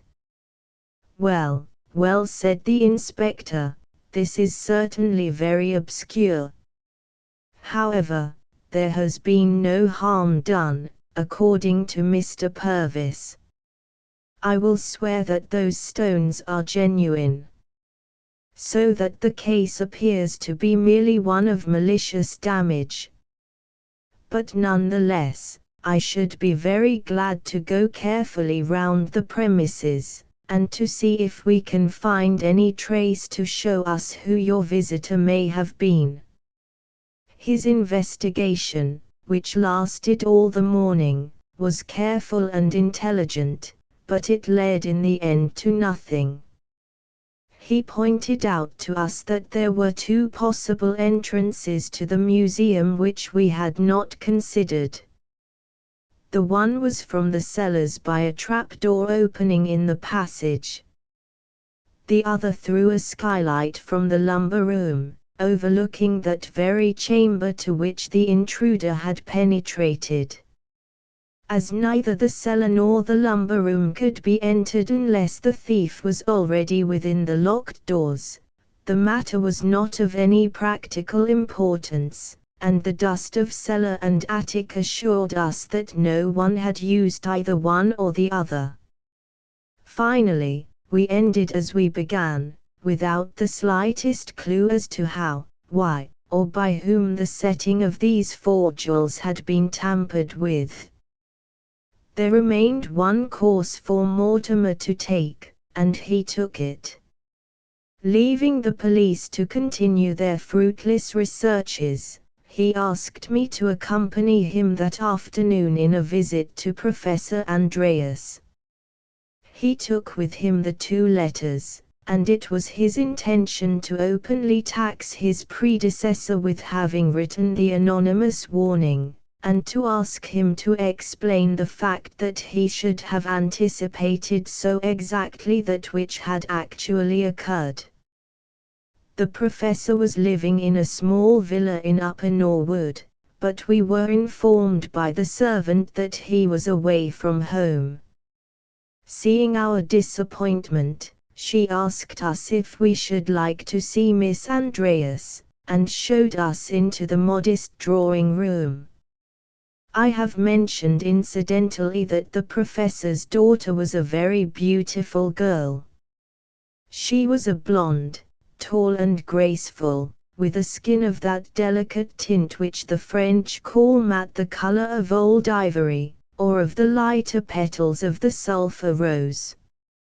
I was shocked, however, as she entered the room to see how much she had changed in the last fortnight. Her young face was haggard and her bright eyes heavy with trouble. "Father has gone to Scotland," she said. "He seems to be tired, and has had a good deal to worry him. He only left us yesterday." "You look a little tired yourself, Miss Andreas," said my friend. "I have been so anxious about father. Can you give me his Scotch address?" "Yes, he is with his brother, the Reverend David Andreas, 1, Arran Villas, Ardrossan." Ward Mortimer made a note of the address, and we left without saying anything as to the object of our visit. We found ourselves in Belmore Street in the evening in exactly the same position in which we had been in the morning. Our only clue was the professor's letter, and my friend had made up his mind to start for Ardrossan next day, and to get to the bottom of the anonymous letter, when a new development came to alter our plans. Very early on the following morning I was aroused from my sleep by a tap upon my bedroom door. It was a messenger with a note from Mortimer. "Do come round," it said, "the matter is becoming more and more extraordinary." When I obeyed his summons I found him pacing excitedly up and down the central room, while the old soldier who guarded the premises stood with military stiffness in a corner. "My dear Jackson," he cried, "I am so delighted that you have come, for this is a most inexplicable business." "What has happened, then?" He waved his hand towards the case which contained the breastplate. "Look at it," said he. I did so, and could not restrain a cry of surprise. The setting of the middle row of precious stones had been profaned in the same manner as the upper ones. Of the 12 jewels 8 had been now tampered with in this singular fashion. The setting of the lower 4 was neat and smooth. The others jagged and irregular. "Have the stones been altered?" I asked. "No, I am certain that these upper 4 are the same which the expert pronounced to be genuine, for I observed yesterday that little discoloration on the edge of the emerald. Since they have not extracted the upper stones, there is no reason to think the lower have been transposed." You say that you heard nothing, Simpson. No, sir, the commissionaire answered.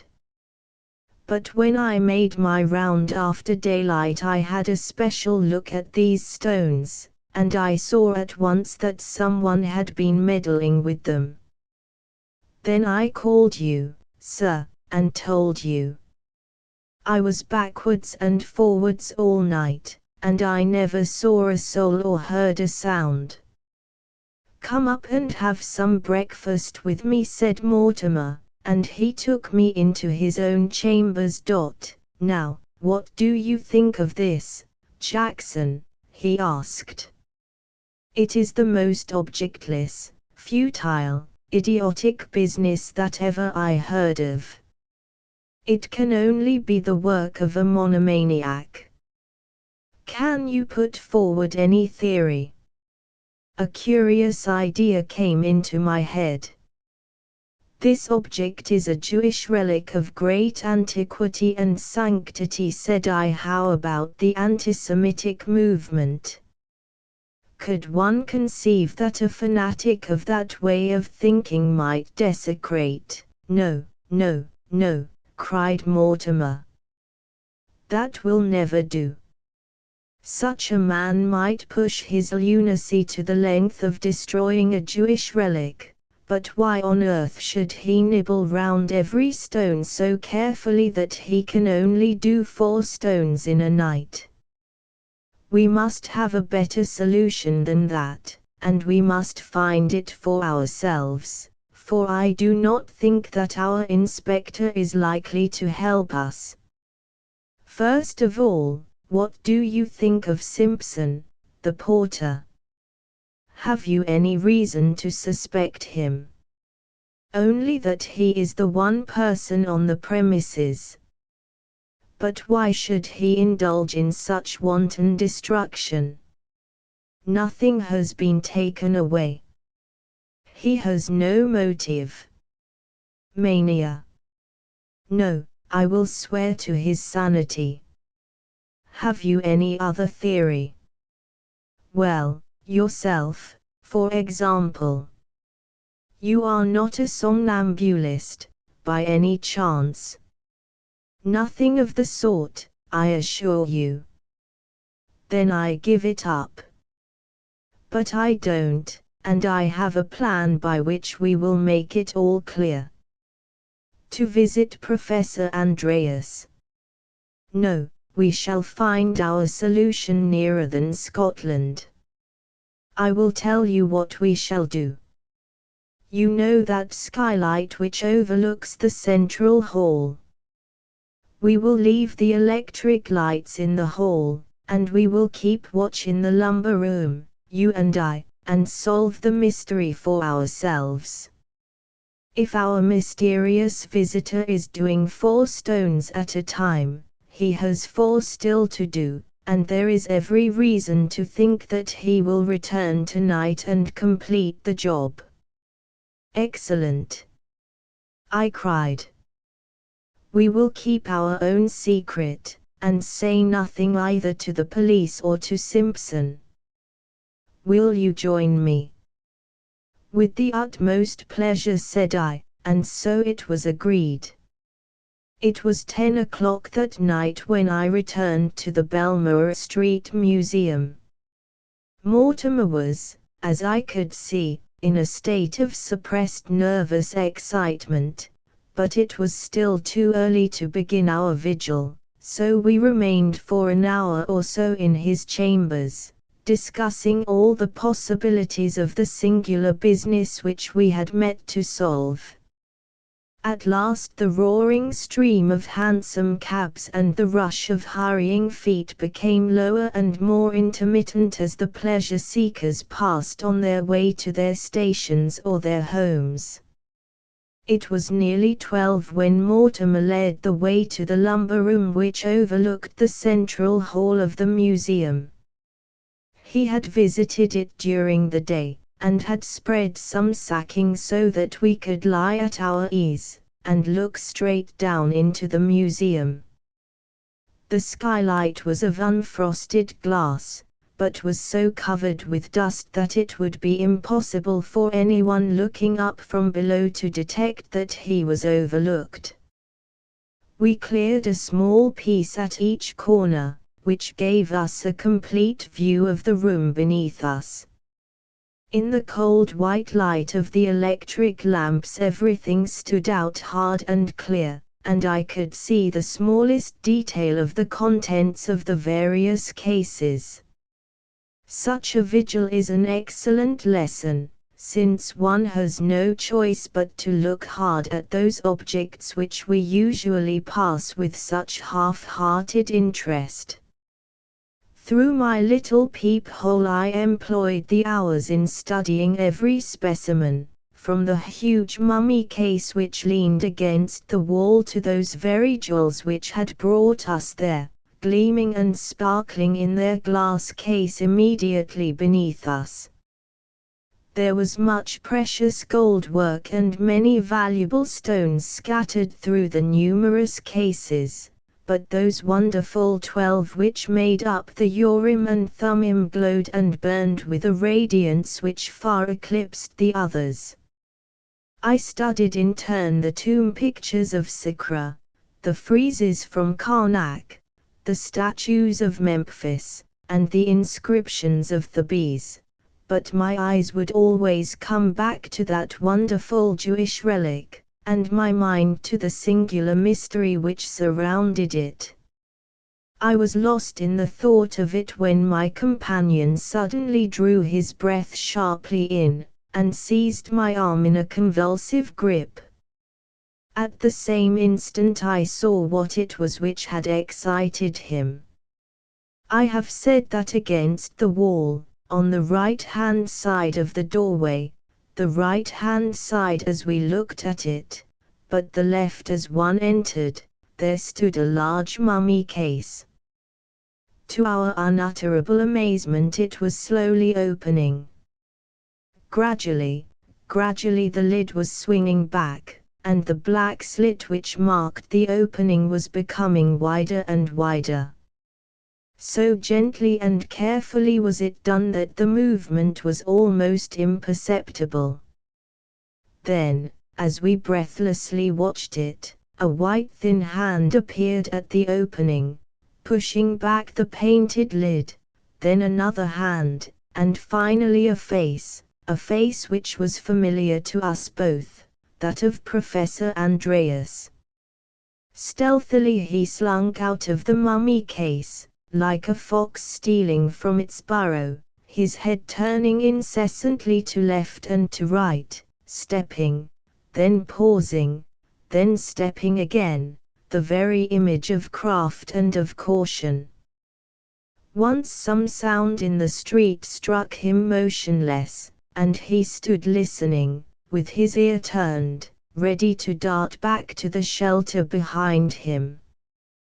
Then he crept onwards again upon tiptoe, very, very softly and slowly, until he had reached the case in the center of the room. There he took a bunch of keys from his pocket, unlocked the case, took out the Jewish breastplate, and, laying it upon the glass in front of him, began to work upon it with some sort of small, glistening tool. He was so directly underneath us that his bent head covered his work, but we could guess from the movement of his hand that he was engaged in finishing the strange disfigurement which he had begun. I could realize from the heavy breathing of my companion, and the twitchings of the hand which still clutched my wrist, the furious indignation which filled his heart as he saw this vandalism in the quarter of all others where he could least have expected it. He, the very man who a fortnight before had reverently bent over this unique relic, and who had impressed its antiquity and its sanctity upon us, was now engaged in this outrageous profanation. It was impossible, unthinkable, and yet there, in the white glare of the electric light beneath us, was that dark figure with the bent grey head, and the twitching elbow. What inhuman hypocrisy, what hateful depth of malice against his successor must underlie these sinister nocturnal labors. It was painful to think of and dreadful to watch. Even I, who had none of the acute feelings of a virtuoso, could not bear to look on and see this deliberate mutilation of so ancient a relic. It was a relief to me when my companion tugged at my sleeve as a signal that I was to follow him as he softly crept out of the room. It was not until we were within his own quarters that he opened his lips, and then I saw by his agitated face how deep was his consternation. "The abominable Goth!" he cried. "Could you have believed it? It is amazing. He is a villain or a lunatic, one or the other. We shall very soon see which. Come with me, Jackson, and we shall get to the bottom of this black business." A door opened out of the passage which was the private entrance from his rooms into the museum.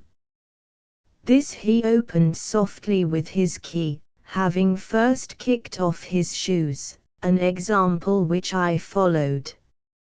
We crept together through room after room, until the large hall lay before us, with that dark figure still stooping and working at the central case. With an advance as cautious as his own we closed in upon him, but softly as we went we could not take him entirely unawares. We were still a dozen yards from him when he looked round with a start, and uttering a husky cry of terror, ran frantically down the museum. "Simpson! Simpson!" roared Mortimer, and far away down the vista of electric-lighted doors we saw the stiff figure of the old soldier suddenly appear. Professor Andreas saw him also, and stopped running, with a gesture of despair. At the same instant we each laid a hand upon his shoulder. "Yes, yes, gentlemen," he panted, "I will come with you. To your room, Mr. Ward Mortimer, if you please. I feel that I owe you an explanation." My companion's indignation was so great that I could see that he dared not trust himself to reply. We walked on each side of the old professor, the astonished commissionaire bringing up the rear. When we reached the violated case, Mortimer stopped and examined the breastplate. Already one of the stones of the lower row had had its setting turned back in the same manner as the others. My friend held it up and glanced furiously at his prisoner. "How could you?" he cried. "How could you?" "It is horrible, horrible," said the professor. "I don't wonder at your feelings. Take me to your room." "But this shall not be left exposed," cried Mortimer. He picked the breastplate up and carried it tenderly in his hand, while I walked beside the professor, like a policeman with a malefactor. We passed into Mortimer's chambers, leaving the amazed old soldier to understand matters as best he could. The professor sat down in Mortimer's armchair, and turned so ghastly a color that for the instant all our resentment was changed to concern. A stiff glass of brandy brought the life back to him once more.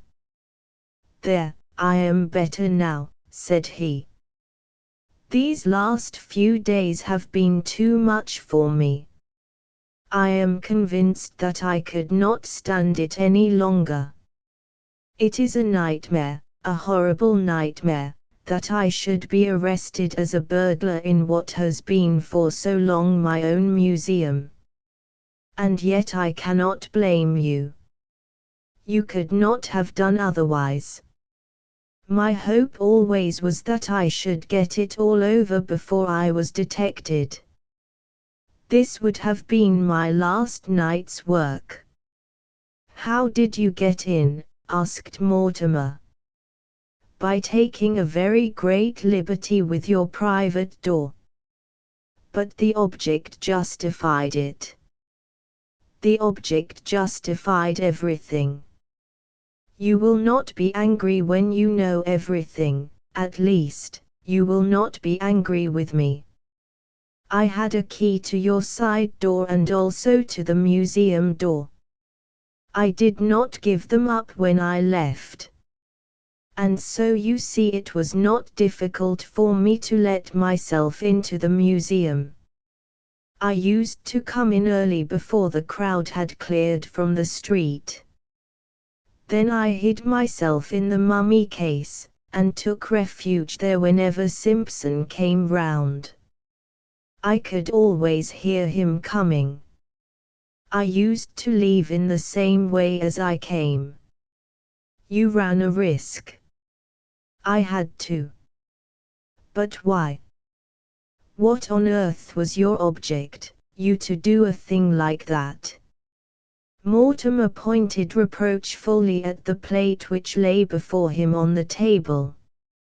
I could devise no other means. I thought and thought, but there was no alternate except a hideous public scandal, and a private sorrow which would have clouded our lives. I acted for the best, incredible as it may seem to you, and I only ask your attention to enable me to prove it. I will hear what you have to say before I take any further steps, said Mortimer, grimly. I am determined to hold back nothing, and to take you both completely into my confidence. I will leave it to your own generosity how far you will use the facts with which I supply you. We have the essential facts already. And yet you understand nothing. Let me go back to what passed a few weeks ago, and I will make it all clear to you. Believe me that what I say is the absolute and exact truth. You have met the person who calls himself Captain Wilson. I say calls himself because I have reason now to believe that it is not his correct name. It would take me too long if I were to describe all the means by which he obtained an introduction to me and ingratiated himself into my friendship and the affection of my daughter. He brought letters from foreign colleagues which compelled me to show him some attention. And then, by his own attainments, which are considerable, he succeeded in making himself a very welcome visitor at my rooms. When I learned that my daughter's affections had been gained by him, I may have thought it premature, but I certainly was not surprised, for he had a charm of manner and of conversation which would have made him conspicuous in any society. He was much interested in Oriental antiquities, and his knowledge of the subject justified his interest. Often when he spent the evening with us he would ask permission to go down into the museum and have an opportunity of privately inspecting the various specimens. You can imagine that I, as an enthusiast, was in sympathy with such a request, and that I felt no surprise at the constancy of his visits. After his actual engagement to Elise, there was hardly an evening which he did not pass with us, and an hour or two were generally devoted to the museum. He had the free run of the place, and when I have been away for the evening I had no objection to his doing whatever he wished here. This state of things was only terminated by the fact of my resignation of my official duties and my retirement to Norwood, where I hoped to have the leisure to write a considerable work which I had planned. It was immediately after this, within a week or so, that I first realized the true nature and character of the man whom I had so imprudently introduced into my family. The discovery came to me through letters from my friends abroad, which showed me that his introductions to me had been forgeries. Aghast at the revelation, I asked myself what motive this man could originally have had in practicing this elaborate deception upon me. I was too poor a man for any fortune hunter to have marked me down. Why, then, had he come? I remembered that some of the most precious gems in Europe had been under my charge, and I remembered also the ingenious excuses by which this man had made himself familiar with the cases in which they were kept. He was a rascal who was planning some gigantic robbery. How could I, without striking my own daughter, who was infatuated about him, prevent him from carrying out any plan which he might have formed? My device was a clumsy one, and yet I could think of nothing more effective. If I had written a letter under my own name, you would naturally have turned to me for details which I did not wish to give. I resorted to an anonymous letter, begging you to be upon your guard. I may tell you that my change from Belmore Street to Norwood had not affected the visits of this man, who had, I believe, a real and overpowering affection for my daughter. As to her, I could not have believed that any woman could be so completely under the influence of a man as she was. His stronger nature seemed to entirely dominate her. I had not realized how far this was the case, or the extent of the confidence which existed between them, until that very evening when his true character for the first time was made clear to me. I had given orders that when he called he should be shown into my study instead of to the drawing room. There I told him bluntly that I knew all about him, that I had taken steps to defeat his designs, and that neither I nor my daughter desired ever to see him again. I added that I thanked God that I had found him out before he had time to harm those precious objects which it had been the work of my lifetime to protect. He was certainly a man of iron nerve. He took my remarks without a sign either of surprise or of defiance, but listened gravely and attentively until I had finished. Then he walked across the room without a word and struck the bell. "Ask Miss Andreas to be so kind as to step this way," said he to the servant. My daughter entered, and the man closed the door behind her. Then he took her hand in his. "Elise," said he, "your father has just discovered that I am a villain. He knows now what you knew before." She stood in silence, listening. "He says that we are to part forever," said he. She did not withdraw her hand. "Will you be true to me, or will you remove the last good influence which is ever likely to come into my life?" "John," she cried, passionately, "I will never abandon you. Never, never, not if the whole world were against you." In vain I argued and pleaded with her. It was absolutely useless. Her whole life was bound up in this man before me. "My daughter, gentlemen," is all that I have left to love, and it filled me with agony when I saw how powerless I was to save her from her ruin. My helplessness seemed to touch this man who was the cause of my trouble. "It may not be as bad as you think, sir," said he, in his quiet, inflexible way. "I love Elise with a love which is strong enough to rescue even one who has such a record as I have.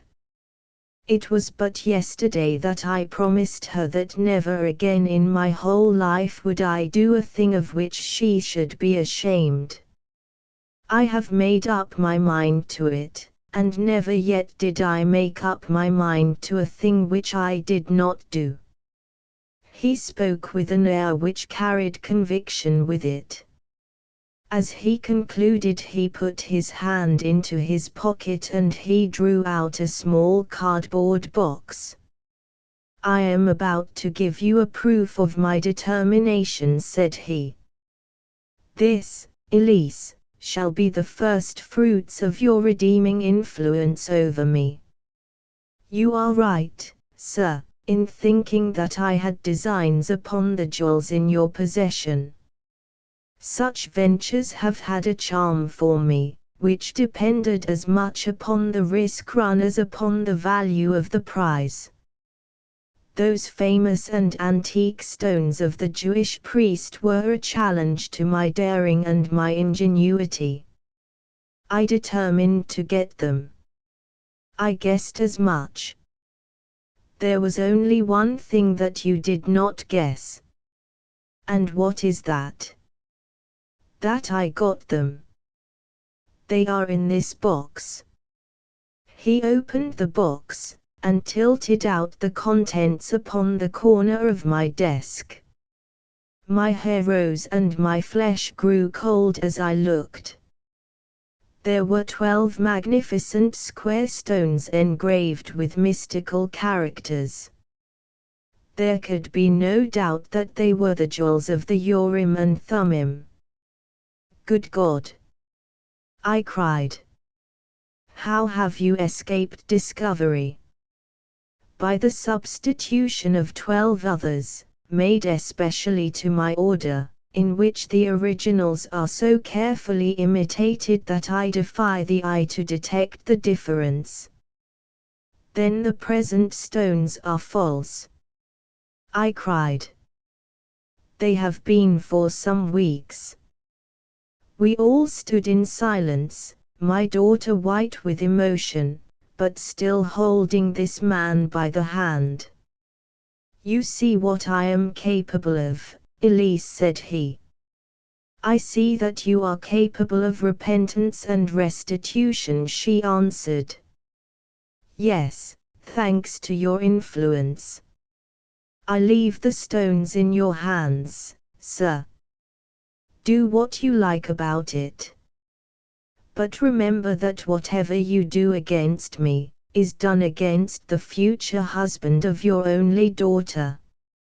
You will hear from me soon again, Elise.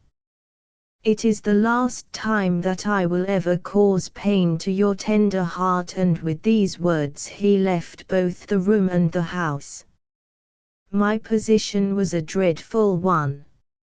Here I was with these precious relics in my possession, and how could I return them without a scandal and an exposure? I knew the depth of my daughter's nature too well to suppose that I would ever be able to detach her from this man now that she had entirely given him her heart. I was not even sure how far it was right to detach her if she had such an ameliorating influence over him. How could I expose him without injuring her, and how far was I justified in exposing him when he had voluntarily put himself into my power? I thought and thought until at last I formed a resolution which may seem to you to be a foolish one, and yet, if I had to do it again, I believe it would be the best course open to me. My idea was to return the stones without anyone being the wiser. With my keys I could get into the museum at any time, and I was confident that I could avoid Simpson, whose hours and methods were familiar to me. I determined to take no one into my confidence, not even my daughter, whom I told that I was about to visit my brother in Scotland. I wanted a free hand for a few nights, without inquiry as to my comings and goings. To this end I took a room in Harding Street that very night, with an intimation that I was a pressman, and that I should keep very late hours. That night I made my way into the museum, and I replaced 4 of the stones. It was hard work, and took me all night. When Simpson came round I always heard his footsteps, and concealed myself in the mummy case. I had some knowledge of gold work, but was far less skillful than the thief had been. He had replaced the settings so exactly that I defy anyone to see the difference. My work was rude and clumsy. However, I hoped that the plate might not be carefully examined, or the roughness of the setting observed, until my task was done. Next night I replaced 4 more stones. And tonight I should have finished my task had it not been for the unfortunate circumstance which has caused me to reveal so much which I should have wished to keep concealed. I appeal to you, gentlemen, to your sense of honor and of compassion, whether what I have told you should go any farther or not. My own happiness, my daughter's future, the hopes of this man's regeneration, all depend upon your decision. Which is said, my friend, that all is well that ends well, and that the whole matter ends here and at once. Tomorrow the loose settings shall be tightened by an expert goldsmith, and so passes the greatest danger to which, since the destruction of the temple, the Urim and Thummim has been exposed. Here is my hand, Professor Andreas, and I can only hope that under such difficult circumstances I should have carried myself as unselfishly and as well. Just one footnote to this narrative. Within a month Elise Andreas was married to a man whose name, had I the indiscretion to mention it, would appeal to my readers as one who is now widely and deservedly honored. But if the truth were known, that honor is due not to him, but to the gentle girl who plucked him back when he had gone so far down that dark road along which few return. Asterisk asterisk asterisk. End of the Project Gutenberg ebook Tales of Terror and Mystery asterisk asterisk asterisk. Updated editions will replace the previous one, the old editions will be renamed. Creating the works from print editions not protected by U.S. copyright law means that no one owns a United States copyright in these works, so the Foundation, and you, can copy and distribute it in the United States without permission and without paying copyright royalties. Special rules, set forth in the general terms of use part of this license, apply to copying and distributing Project Gutenberg trademark symbol electronic works to protect the Project Gutenberg trademark symbol concept and trademark. Project Gutenberg is a registered trademark, and may not be used if you charge for an ebook, except by following the terms of the trademark license, including paying royalties for use of the Project Gutenberg trademark. If you do not charge anything for copies of this ebook, complying with the trademark license is very easy. You may use this ebook for nearly any purpose, such as creation of derivative works, reports, performances and research. Project Gutenberg ebooks may be modified and printed and given away. You may do practically anything in the United States with ebooks not protected by U.S. copyright law. Redistribution is subject to the trademark license, especially commercial redistribution. Start. Full license. The full Project Gutenberg license. Please read this before you distribute or use this work to protect the Project Gutenberg trademark symbol mission of promoting the free distribution of electronic works. By using or distributing this work, or any other work associated in any way with the phrase Project Gutenberg, you agree to comply with all the terms of the full Project Gutenberg trademark symbol license available with this file or online at www.gutenberg.org/license. Section 1. General Terms of Use and Redistributing Project Gutenberg Trademark Symbol Electronic Works 1.0. By reading or using any part of this Project Gutenberg trademark symbol electronic work, you indicate that you have read, understand, agree to and accept all the terms of this license and intellectual property, trademark/copyright, agreement. If you do not agree to abide by all the terms of this agreement, you must cease using and return or destroy all copies of Project Gutenberg trademark symbol electronic works in your possession. If you paid a fee for obtaining a copy of or access to a Project Gutenberg trademark symbol electronic work and you do not agree to be bound by the terms of this agreement, you may obtain a refund from the person or entity to whom you paid the fee as set forth in paragraph 1.e.8. 1.b Project Gutenberg is a registered trademark. It may only be used on or associated in any way with an electronic work by people who agree to be bound by the terms of this agreement. There are a few things that you can do with most Project Gutenberg trademark symbol electronic works even without complying with the full terms of this agreement. See paragraph 1.c below.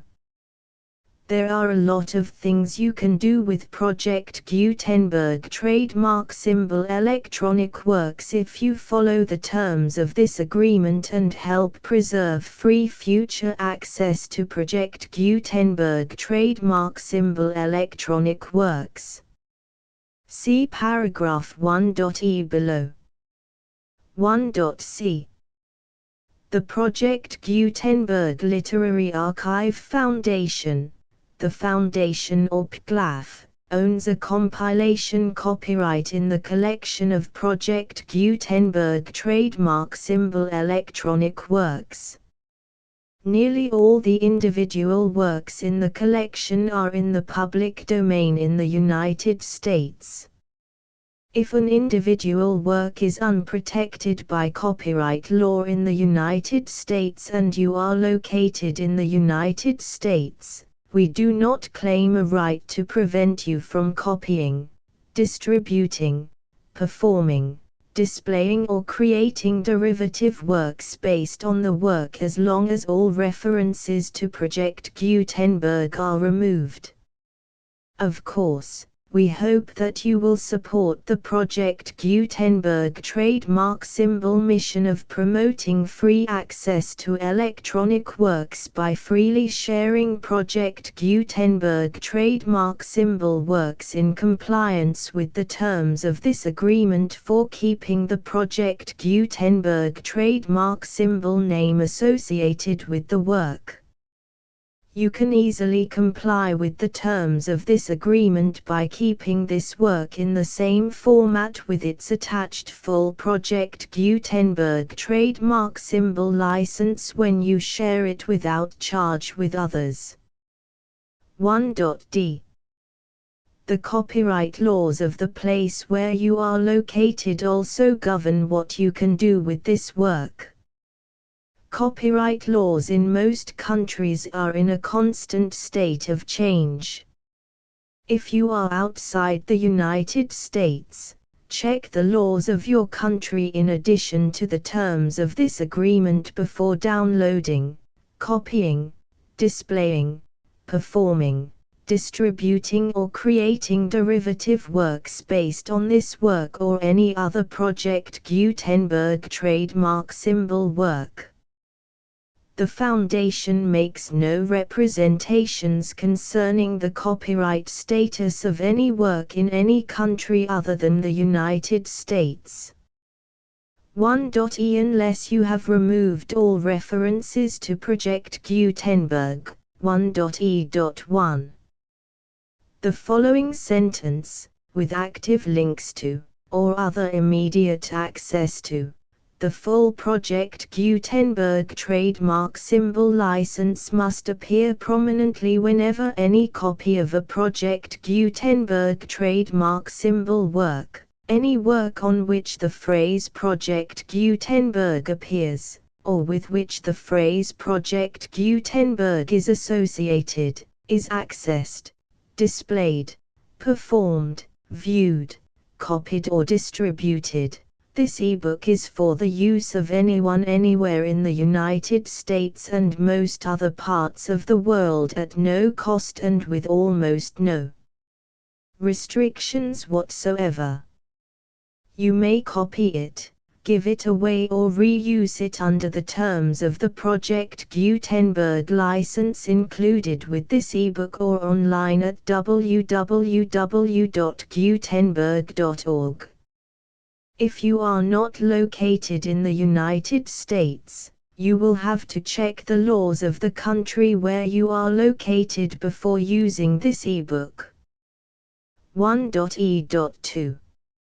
If an individual Project Gutenberg trademark symbol electronic work is derived from texts not protected by U.S. copyright law, does not contain a notice indicating that it is posted with permission of the copyright holder, the work can be copied and distributed to anyone in the United States without paying any fees or charges. If you are redistributing or providing access to a work with the phrase Project Gutenberg associated with or appearing on the work, you must comply either with the requirements of paragraphs 1.e.1 through 1.e.7 or obtain permission for the use of the work and the Project Gutenberg trademark symbol trademark as set forth in paragraphs 1.e.8 or 1.e.9. 1.e.3. If an individual Project Gutenberg trademark symbol electronic work is posted with the permission of the copyright holder, your use and distribution must comply with both paragraphs 1.e.1 through 1.e.7 and any additional terms imposed by the copyright holder. Additional terms will be linked to the Project Gutenberg trademark symbol license for all works posted with the permission of the copyright holder found at the beginning of this work. 1.e.4.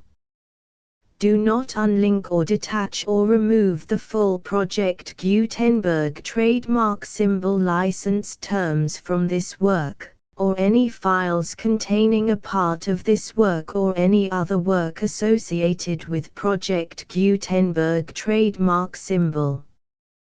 1.e.5. Do not copy, display, perform, distribute or redistribute this electronic work, or any part of this electronic work, without prominently displaying the sentence set forth in paragraph 1.e.1 with active links or immediate access to the full terms of the Project Gutenberg trademark symbol license. 1.e.6. You may convert to and distribute this work in any binary, compressed, marked up, non-proprietary or proprietary form, including any word processing or hypertext form. However, if you provide access to or distribute copies of a Project Gutenberg trademark symbol work in a format other than plain vanilla ASCII or other format used in the official version posted on the official Project Gutenberg trademark symbol website, www.gutenberg.org, you must, at no additional cost, fee or expense to the user, provide a copy, a means of exporting a copy, or a means of obtaining a copy upon request, of the work in its original plain vanilla ASCII or other form. Any alternate format must include the full Project Gutenberg trademark symbol license as specified in paragraph 1.e.1. 1.e.7. Do not charge a fee for access to, viewing, displaying, performing, copying or distributing any Project Gutenberg trademark symbol works unless you comply with paragraph 1.e.8 or 1.e.9. 1.e.8. You may charge a reasonable fee for copies of or providing access to or distributing Project Gutenberg trademark symbol electronic works provided that you pay a royalty fee of 20% of the gross profits you derive from the use of Project Gutenberg trademark symbol works calculated using the method you already use to calculate your applicable taxes. The fee is owed to the owner of the Project Gutenberg trademark symbol trademark, but he has agreed to donate royalties under this paragraph to the Project Gutenberg Literary Archive Foundation. Royalty payments must be paid within 60 days following each date on which you prepare, or are legally required to prepare, your periodic tax returns. Royalty payments should be clearly marked as such and sent to the Project Gutenberg Literary Archive Foundation at the address specified in Section 4, Information about donations to the Project Gutenberg Literary Archive Foundation. You provide a full refund of any money paid by a user who notifies you in writing, or by email, within 30 days of receipt that he does not agree to the terms of the full Project Gutenberg trademark symbol license. You must require such a user to return or destroy all copies of the works possessed in a physical medium and discontinue all use of and all access to other copies of Project Gutenberg trademark symbol works. You provide, in accordance with paragraph 1.f.3, a full refund of any money paid for a work or a replacement copy, if a defect in the electronic work is discovered and reported to you within 90 days of receipt of the work. You comply with all other terms of this agreement for free distribution of Project Gutenberg trademark symbol works. 1.e.9.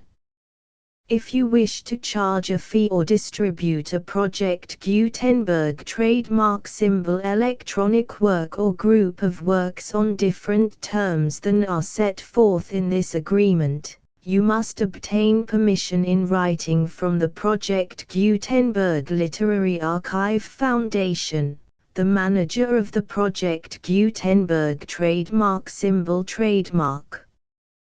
Contact the Foundation as set forth in Section 3 below. 1.f1.f.1 Project Gutenberg volunteers and employees expend considerable effort to identify, do copyright research on, transcribe and proofread works not protected by U.S. copyright law in creating the Project Gutenberg trademark symbol collection. Despite these efforts, Project Gutenberg trademark symbol electronic works, and the medium on which they may be stored, may contain defects such as, but not limited to, incomplete, inaccurate or corrupt data, transcription errors, a copyright or other intellectual property infringement, a defective or damaged disk or other medium, a computer virus, or computer codes that damage or cannot be read by your equipment. 1.f.2 Limited warranty, disclaimer of damages, except for the right of replacement or refund described in paragraph 1.f.3, the Project Gutenberg Literary Archive Foundation, the owner of the Project Gutenberg trademark symbol trademark, and any other party distributing a Project Gutenberg trademark symbol electronic work under this agreement, disclaim all liability to you for damages, costs and expenses, including legal fees. You agree that you have no remedies for negligence, strict liability, breach of warranty or breach of contract except those provided in paragraph 1.f.3. You agree that the Foundation, the trademark owner, and any distributor under this agreement will not be liable to you for actual, direct, indirect, consequential, punitive or incidental damages even if you give notice of the possibility of such damage. 1.f.3 Limited right of replacement or refund. If you discover a defect in this electronic work within 90 days of receiving it, you can receive a refund of the money, if any, you paid for it by sending a written explanation to the person you received the work from. If you received the work on a physical medium, you must return the medium with your written explanation. The person or entity that provided you with the defective work may elect to provide a replacement copy in lieu of a refund. If you received the work electronically, the person or entity providing it to you may choose to give you a second opportunity to receive the work electronically in lieu of a refund. If the second copy is also defective, you may demand a refund in writing without further opportunities to fix the problem. 1.f.4 Except for the limited right of replacement or refund set forth in paragraph 1.f.3, this work is provided to you as is, with no other warranties of any kind, express or implied, including but not limited to warranties of merchantability or fitness for any purpose. 1.f.5 Some states do not allow disclaimers of certain implied warranties or the exclusion or limitation of certain types of damages. If any disclaimer or limitation set forth in this agreement violates the law of the state applicable to this agreement, the agreement shall be interpreted to make the maximum disclaimer or limitation permitted by the applicable state law. The invalidity or unenforceability of any provision of this agreement shall not void the remaining provisions. 1.f.6 Indemnity. You agree to indemnify and hold the Foundation, the trademark owner, any agent or employee of the Foundation, anyone providing copies of Project Gutenberg trademark symbol electronic works in accordance with this agreement, and any volunteers associated with the production, promotion and distribution of Project Gutenberg trademark symbol electronic works, harmless from all liability, costs and expenses, including legal fees, that arise directly or indirectly from any of the following which you do or cause to occur. A. Distribution of this or any Project Gutenberg trademark symbol work. B. Alteration, modification, or additions or deletions to any Project Gutenberg trademark symbol work, and C. Any defect you cause. Section 2. Information about the mission of Project Gutenberg trademark symbol. Project Gutenberg trademark symbol is synonymous with the free distribution of electronic works in formats readable by the widest variety of computers, including obsolete, old, middle-aged and new computers. It exists because of the efforts of hundreds of volunteers and donations from people in all walks of life. Volunteers and financial support to provide volunteers with the assistance they need are critical to reaching Project Gutenberg trademark symbol's goals and ensuring that the Project Gutenberg trademark symbol collection will remain freely available for generations to come. In 2001, the Project Gutenberg Literary Archive Foundation was created to provide a secure and permanent future for Project Gutenberg trademark symbol and future generations. To learn more about the Project Gutenberg Literary Archive Foundation and how your efforts and donations can help, see sections 3 and 4 and the Foundation information page at www.gutenberg.org. Section 3. Information about the Project Gutenberg Literary Archive Foundation. The Project Gutenberg Literary Archive Foundation is a non-profit 501(c)(3) educational corporation organized under the laws of the state of Mississippi and granted tax-exempt status by the Internal Revenue Service. The Foundation's IN or Federal Tax Identification Number is 64-6221541.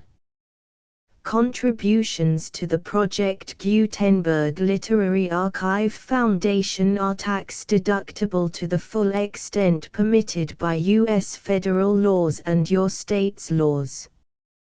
The Foundation's business office is located at 809 North 1500 West, Salt Lake City, UT 84116. 801-596-1887. Email contact links and up-to-date contact information can be found at the Foundation's website and official page at www.gutenberg.org/contact section 4.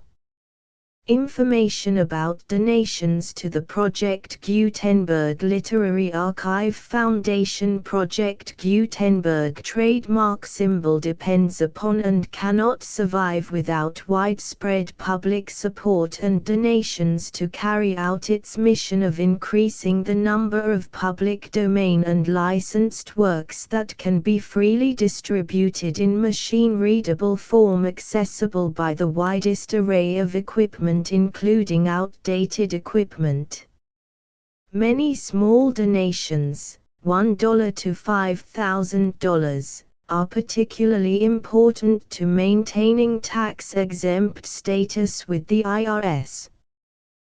The Foundation is committed to complying with the laws regulating charities and charitable donations in all 50 states of the United States. Compliance requirements are not uniform and it takes a considerable effort, much paperwork and many fees to meet and keep up with these requirements. We do not solicit donations in locations where we have not received written confirmation of compliance. To send donations or determine the status of compliance for any particular state, visit www.gutenberg.org/donate. While we cannot and do not solicit contributions from states where we have not met the solicitation requirements, we know of no prohibition against accepting unsolicited donations from donors in such states who approach us with offers to donate. International donations are gratefully accepted, but we cannot make any statements concerning tax treatment of donations received from outside the United States. U.S. laws alone swamp our small staff. Please check the Project Gutenberg web pages for current donation methods and addresses. Donations are accepted in a number of other ways, including checks, online payments and credit card donations. To donate, please visit www.gutenberg.org/donate. Section 5. General information about Project Gutenberg Trademark Symbol Electronic Works. Professor Michael S. Hart was the originator of the Project Gutenberg trademark symbol concept of a library of electronic works that could be freely shared with anyone. For 40 years, he produced and distributed Project Gutenberg trademark symbol ebooks with only a loose network of volunteer support.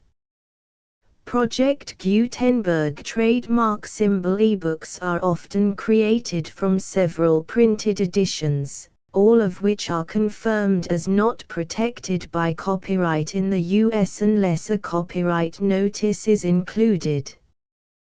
Thus, we do not necessarily keep ebooks in compliance with any particular paper edition.